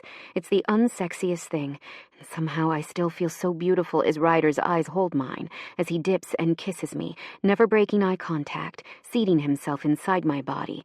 Ryder thrusts his hips into mine. I'm sorry, he mouths against my lips. His brow pinches. His mouth falls open as he spills, hot and long inside me. I watch his face tighten, his arms tremor, but his eyes never leave mine. I know he didn't want to come before me, but it's what I need. Once again, Ryder bravely goes ahead, showing me it's safe, so I know I can trust to follow him. I cry his name as the first crushing wave hits me. I'm clawing at Ryder, gasping for air. The next wave crests, and I scream. His hips roll into mine. He thrusts deeper, giving me the still powerful feel of his length inside me. Another wave, then another. I shake and sob, arching into him as I smash onto shore, obliterated. It's the most frightening, stunning, raw moment of my life. I wish it never had to end. With one last tender roll of his hips, Ryder falls over me, then to the side, his arms scooping me to him and cradling me against his chest. Our breaths are ragged and loud, our bodies heave. My hands are everywhere, his hair, his cheeks, his jaw, his arms. I kiss him whenever I can, making him laugh quietly. Soon Ryder's hands caress my body, kneading and stroking until they find my thigh. With one swift motion, my legs thrown over his hip, and I'm being poked in the stomach by... Already? My eyes widen as he slides the hard tip of his length between my thighs. Ryder laughs. Yeah, Willa. Already. Another shiver of happiness whispers through me. I just came in like 3 minutes. That was the prequel. Now it's time for the main act. I snuggle closer to him, but still show him my face so he can read my lips. It was perfect. I came fast, too. Ryder grins as I kiss him. True. But now I have to show off. Wow you with my stamina and lumberjacked moves. Oh, yes, please. Reaching past his waist, I cup his butt and squeeze it affectionately. Holy wonder buns. I've wanted to do this for a lot of months. Ryder slips inside me and we both gasp. Me too, sunshine. My lips find his right ear and press the faintest kiss before I tell him, I love you. He sighs happily and nods. His hand tips his lips, a fist across his heart to mine. I love you. We don't leave that bed for a very, very long time.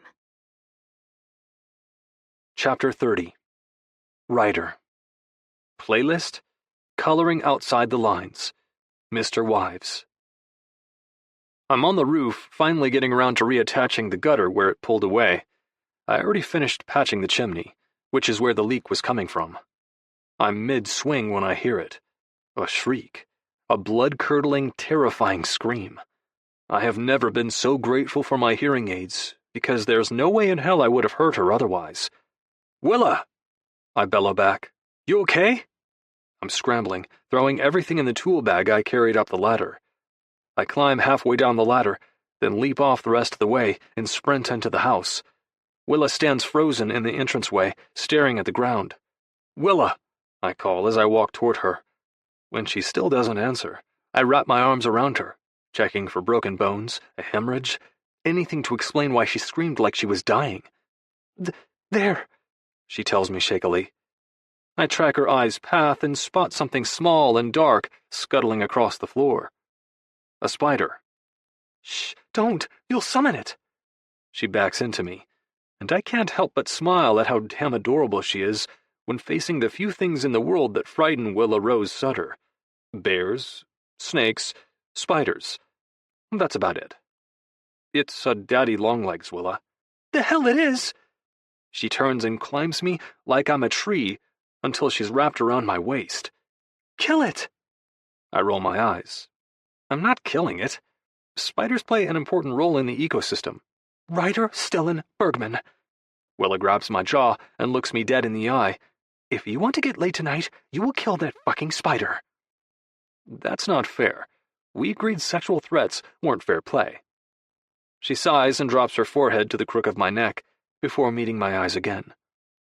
Fine. Please. Just pretty please kill it. If it's alive, I won't be able to sleep, or eat, or think about anything else. Willa. I press a kiss to her temple and walk toward the spider and feel her cling tighter to me. I'm not killing a harmless... I stop, staring closely at it. Willa glances at the floor, too, and shudders. Okay, never mind. I hike her up higher. That's a black widow. Willa shrieks right as my boot lands on it. Once my ear stops ringing, I deposit Willa on the floor and clean up the damage. When I straighten from that task, Willa's staring at me. Her eyes are chocolate brown, turning butterscotch. I know those eyes now. Horny eyes.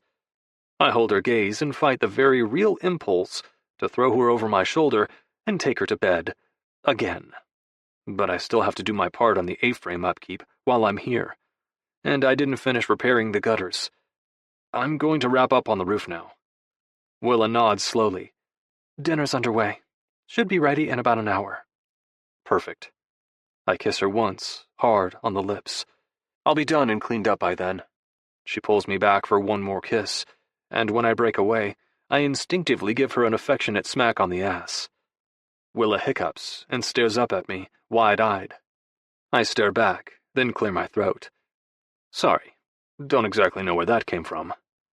Like hell you don't, she says. Willa bites her lip and leans into me. And don't be sorry. I didn't dislike it, for the record. I didn't dislike it at all. My unease dissipates, and I tug her close, kissing her slowly. When we pull apart, her smile is warm, so impossibly trusting and affectionate. I can't get over watching those full lips part. That wide, dazzling smile, I've only ever seen her give me. Now get out of here, slayer of spiders. Willa swats my ass. And come back hungry. Shit. I suck my finger into my mouth. Second time I've stabbed myself with a paring knife in the last 5 minutes. That's what I get for trying to hull strawberries, while watching Willa dance around in only one of my flannel shirts. Fucking hell. She bends over the dining room table, finishing setting it. Proper silverware, big wine glasses. She even went on a walk for some wildflowers and stuck them in a vase. Everything looks and smells great, Willa. Straightening, she turns and smiles at me. Thank you. I wanted to make it nice, give you a big feast. All you've done is cook and take care of me. She walks my way and wraps her arms around my waist. Now it's my turn. I've liked taking care of Willa. Now I'm starting to not mind when she wants to take care of me, too. Though I'll always enjoy cooking for her, drawing her a hot bath, telling her to put her feet up and relax. It felt weirdly comfortable to finish my to-do list on the house earlier, then come inside to the view of her holding a bodice ripper in one hand while stirring au jus for the beef finishing in the oven. Willa kisses me, and her wild hair tickles my arms. I pull her close and breathe her in. Sunscreen and flowers, a hint of herbs and red wine from cooking. After one more kiss, I let her go. Willa sweeps up the bodice ripper off the counter, which she took from the A-Frame's hodgepodge library. I watch her walk to the other side of the counter, turn a page, and absently sip her wine. Her hair's the biggest it's ever been because I literally cannot keep my hands off her. I keep dragging her back to bed, shoving my fingers into those gorgeous curly waves, tugging, nodding, breathing them in. And I'm hard now. I glance down at my dick, insistently tinting my sweatpants. Chill out, dude. You talking to your logjammer, lumberjack? I startle and drop the paring knife before I stab myself again. A blush creeps up my cheeks. Maybe. Willa sachets around the rest of the island and drops onto a stool. The beef just has to rest in the oven. Dinner's ready. I'm making dessert. Willa seems content to sit in the quiet of the kitchen and read. It makes my heart tumble as I watch her reading, and a blush tingeing her cheeks. That is some vintage smut you found, Sunshine. Willa snorts and drops the book just enough to meet my eyes. It's so good. This Duke is my kind of asshole. Isn't that stuff pretty misogynistic? Aren't they all damsels in distress, in need of a good plundering? I toss the strawberries into a bowl and add the sambuca, Grand Marnier, and sugar. Willa loves peppered strawberries, so I'm making them happen. Some of it is, yeah, but others aren't. Like this one. Willa turns the page and takes a sip of her wine. It's feminist, even though there's plundering, because she wants to be plundered. It's feminist as hell, claiming your sexual preferences, whether or not they include manhandling. I freeze with the cream in my hand, spoon in the other. Pardon? My voice breaks. Great, I sound like a blushing teenager. Willa lowers the book again. Her cheeks are bright pink. You smacked my ass earlier. Jesus. I did. And I liked it. Willa sips her wine and gives me a once-over. You remember that text you sent? I pour cream over the strawberries and start stirring. I've sent you a lot of texts, Willa. She rolls her eyes. When I was on the road for playoffs, I threatened to shave your beard when I got back, and you told me that if I laid a hand on your facial hair, you wouldn't be able to sit for days. I clear my throat as heat floods my cheeks. Yeah, that was inappropriate of me.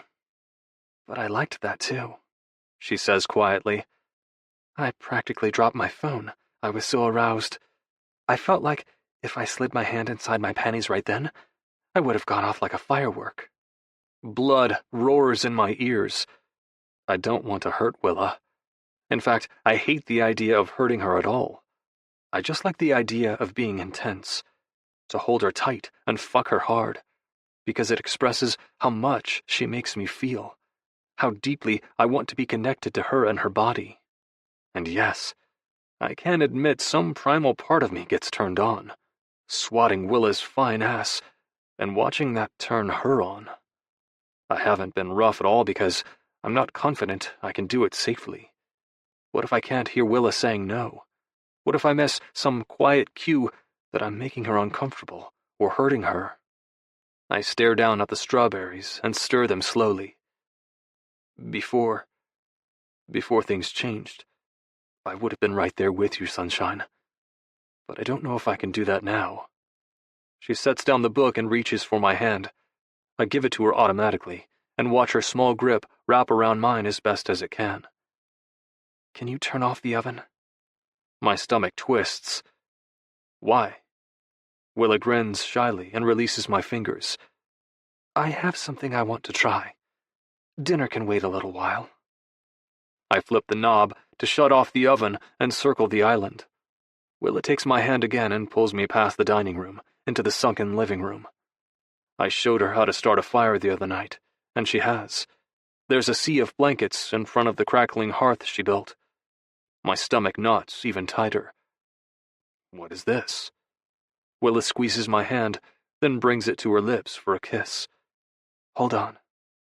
Stepping to the side of the bookshelf, she pulls out a mirror that I recognize belongs to one of the bedrooms. It's an oversized rectangle that is usually propped against the wall to function like a full-body mirror. Willa drags it carefully, a blanket underneath its side. Then she tips it and props it against the end of the sofa. She turns and smiles at me.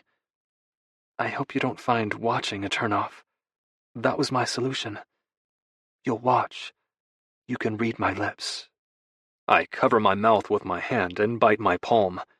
I feel stupidly close to crying. God, Willa.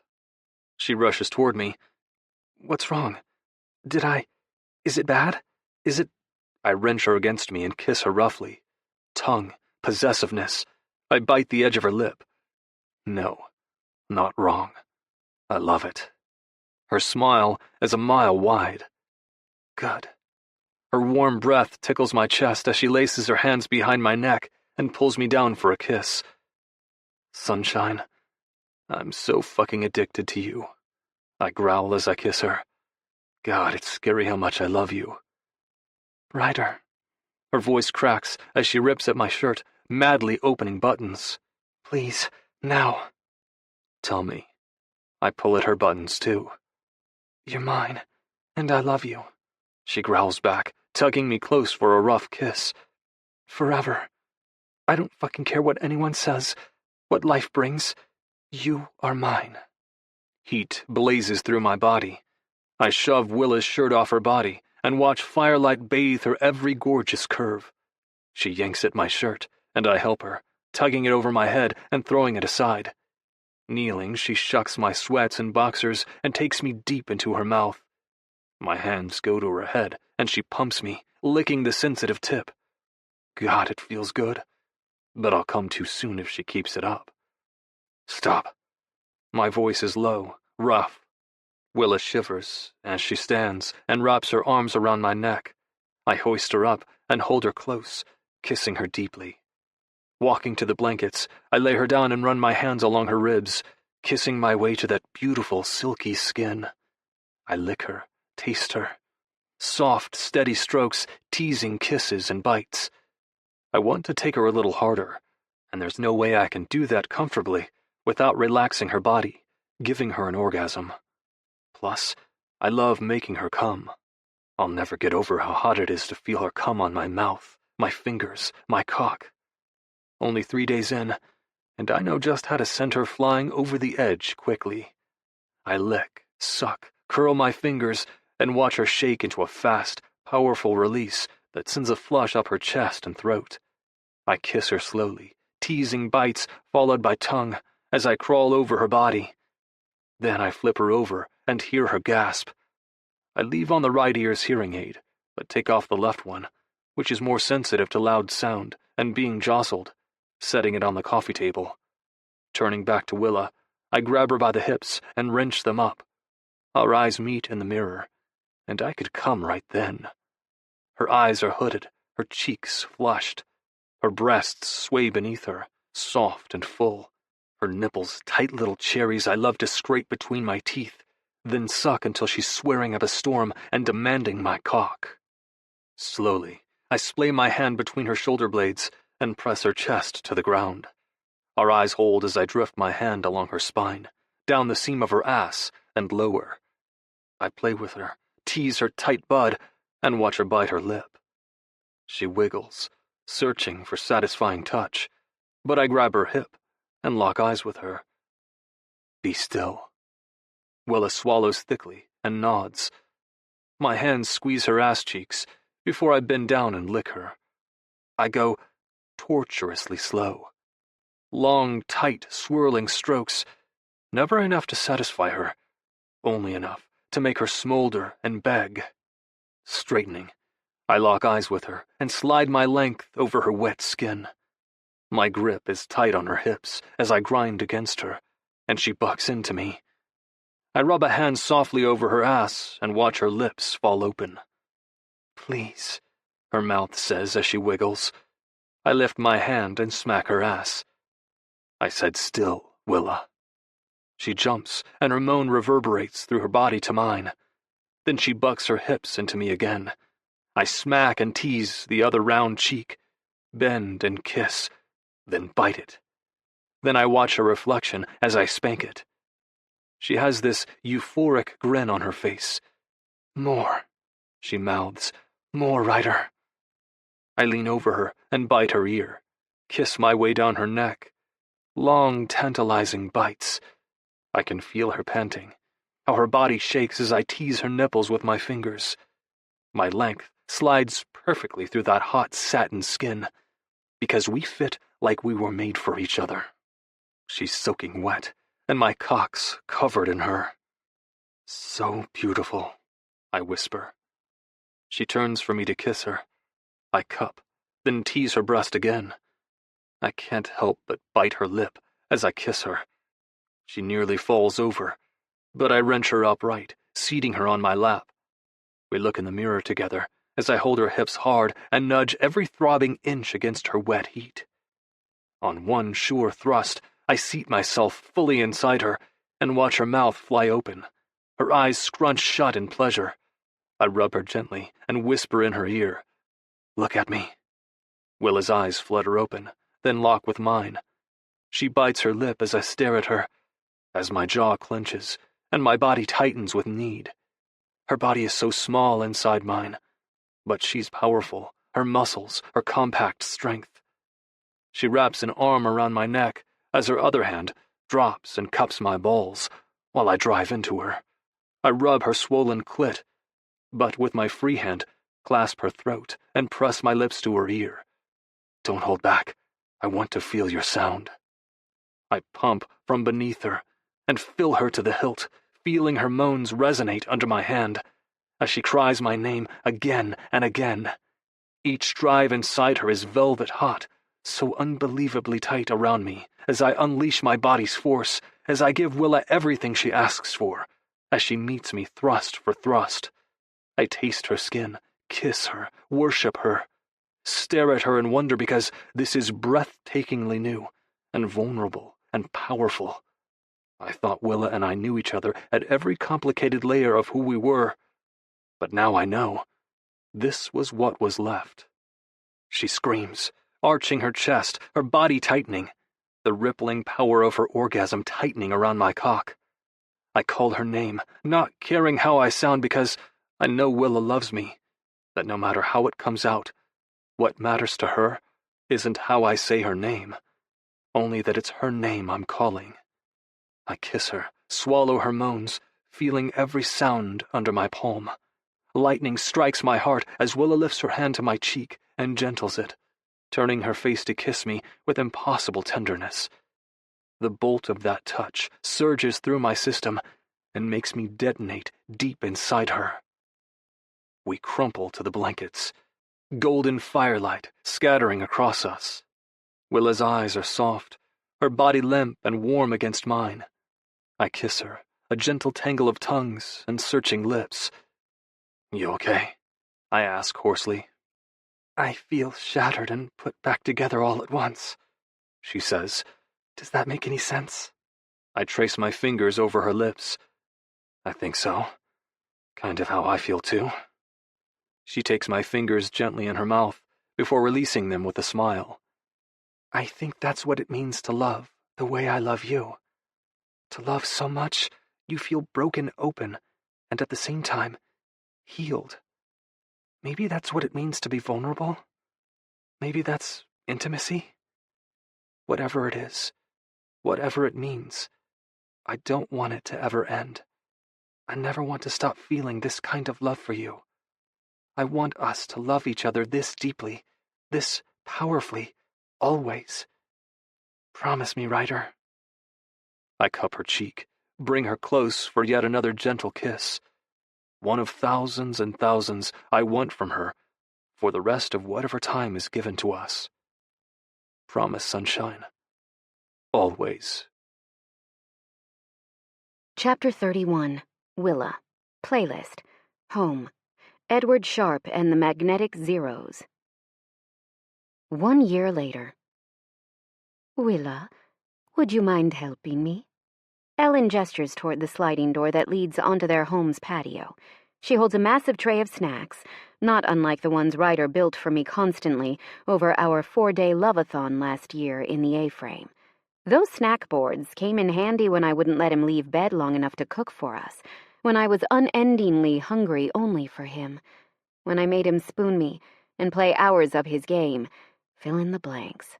I rush over, yanking open the door for her and clearing space on the table. "Thank you." She smiles as she straightens from setting down the tray. Over the past year, I've gotten to know and love Ryder's mom. She's quiet, like Ryder, and she's kind and affectionate, but not over the top, which makes it manageable for me to receive.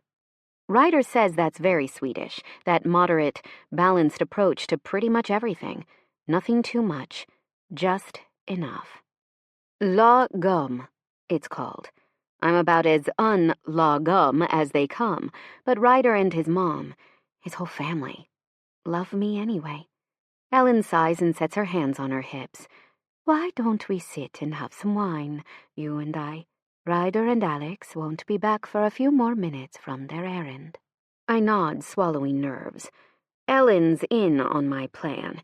It's the reason I asked her to keep it just the four of us tonight, knowing that was a big ask. Ellen always wants all the kids together, and having spent a year's worth of birthdays and holidays with them, I get it. Yes, I need breaks and escapes to Ryder's room from the chaos, but the siblings are all pretty good to each other. They're kind and funny, they like board games and pick up soccer, and they make amazing food. They play old music and watch tearjerker movies that make me feel my feelings. I understand why she loves having her family together, but today, I need it to be just us. Ryder and I graduated yesterday, him with honors, and me with enough honor that while I was not a top marks student, I was proud of earning decent grades while busting my ass playing Division I sports. We're celebrating with his parents, as I sit on a daunting piece of information and an even more daunting question. I'll get the wine, I tell her. Why don't you have a seat and relax? Ellen smiles as she sits. Thank you, Willa. Slipping inside, I pull a chilled bottle of white from the refrigerator and grab 2 glasses. When I slide the door shut behind me, Ellen is staring into the grove of trees, a sad look on her face. What's the matter? She turns back toward me. Oh, I was thinking about death and heartbreak, and I was thinking about your mother. Air rushes out of me. I drop slowly into my seat. Be careful what you ask a Swede, Ryder's told me. They'll tell you exactly the truth and nothing less. Job loss, dying relatives, affairs. I'm not kidding. I thought he was kidding. Clearing my throat, I uncork the wine and pour her a glass. Then me. What about her? Ellen tips her glass to mine in quiet cheers. Life's balancing act, birth and death, the cycle of existence, is unavoidable, of course. But it is sad, too. I grieve for you, and I'm sorry she's not here. After a beat, she says, Joy would be very proud of you. I blink away tears. Each day since Mama's death, I feel like I can breathe a little better, but the dull ache in my heart hasn't even begun to abate. Ryder holds me lots of nights in bed and lets me cry. I cry more now than I ever used to. Opening my heart to loving someone how I love Ryder means cracking open my heart to all other feelings. Ryder's never impatient, never resentful, even if it breaks up lovemaking or interrupts dinner. He just holds me and stays right there with me in his quiet way. I hope so. I miss her. Ellen smiles gently. I see so much of her in you. You always have her with you, Willa. I smiled back at her. That's what she said, too. Quiet descends between us for a minute as we sip our wine and the sun lowers in the sky. Their gardens, an explosion of flowers, the grass as deep green as Ryder's eyes. Butterflies take flight in my stomach as I think about him. I'm still in that crazy in love phase. I'm not exactly sure I ever won't be. Every morning that I wake up next to him feels too good to be true. Ellen clasps my hand. I have something to say to you. What about? She squeezes my hand, then sits back, her pale blue eyes locked with mine. Ryder will die one day. I choke on my wine. Jesus, Ellen. What? She shrugs. He will. He will also hurt your heart in tiny, very human ways over the years. He might even break it. Well, I sit back and take a giant swill of wine. The mystery of where Ryder gets his blunt streak is now solved.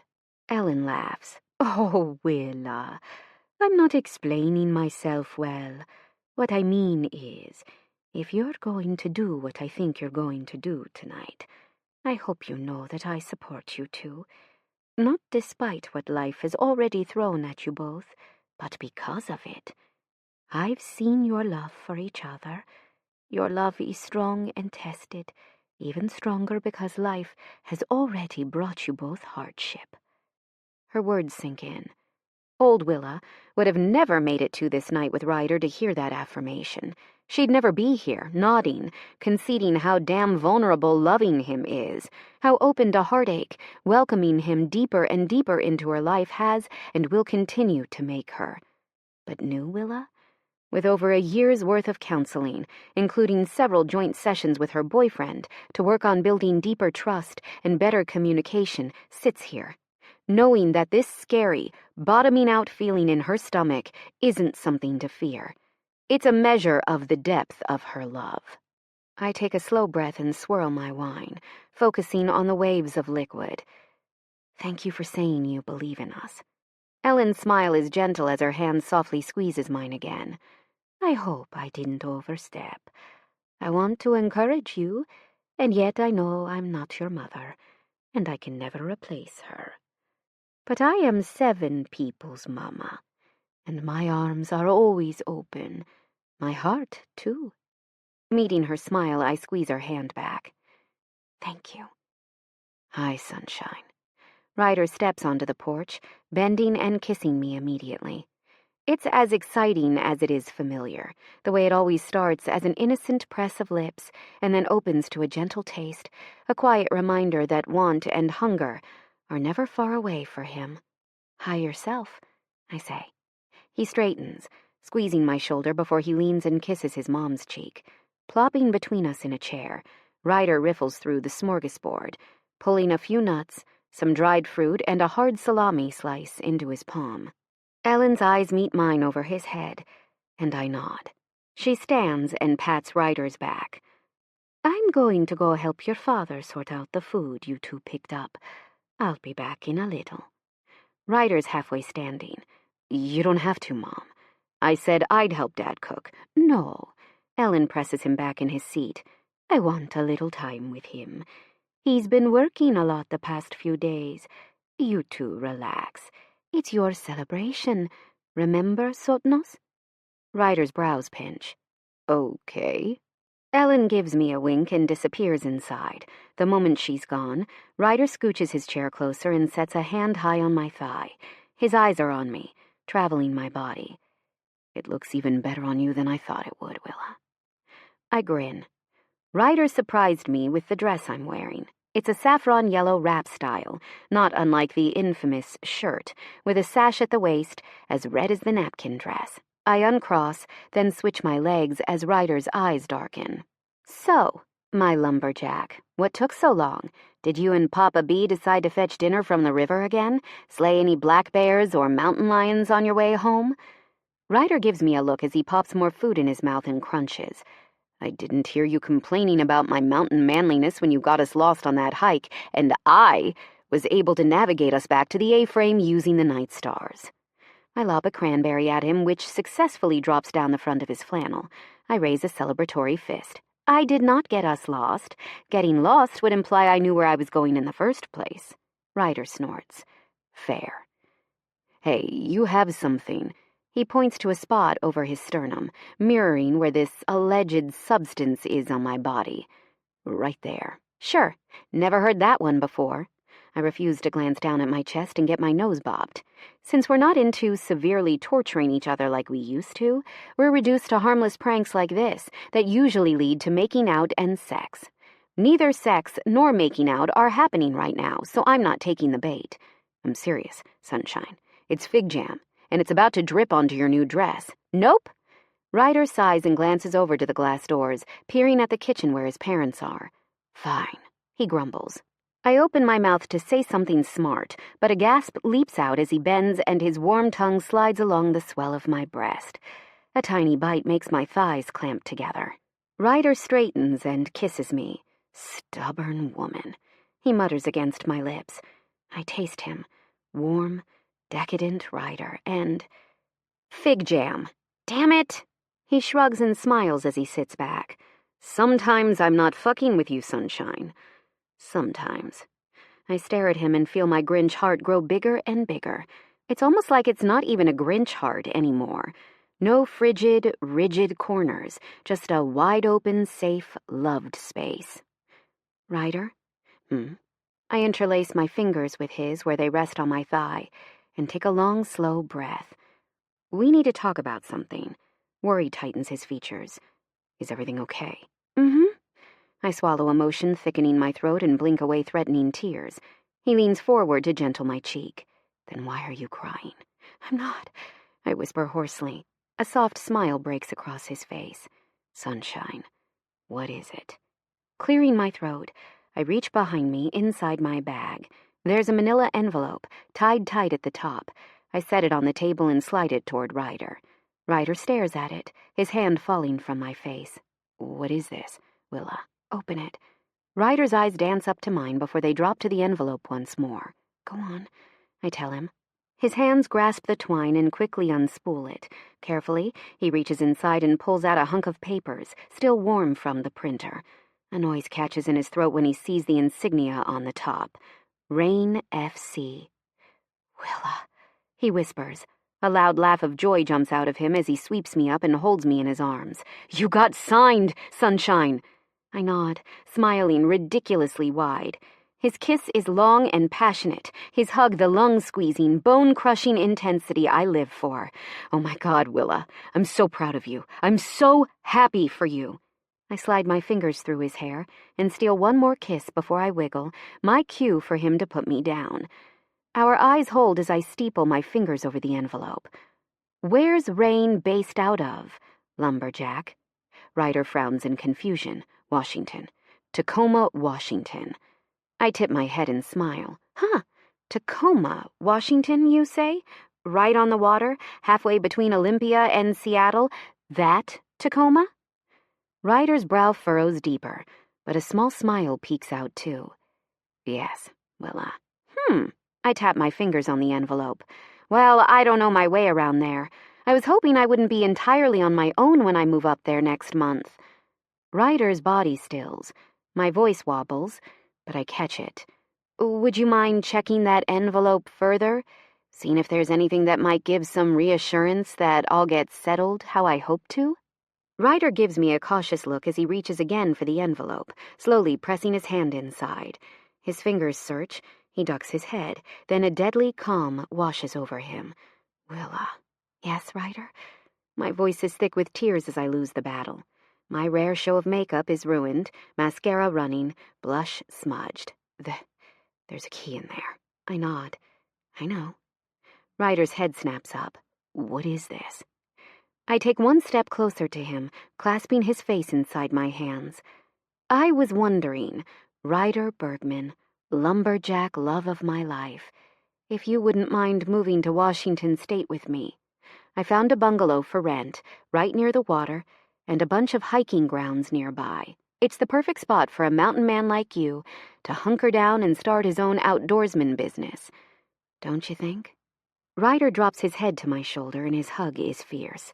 His lips press softly against my neck, my cheeks, my lips. Is that a yes? Ryder pulls away, his smile 1,000 times more brilliant than the sunset behind it. It's a hell yes, Willa. It's the best yes of my life.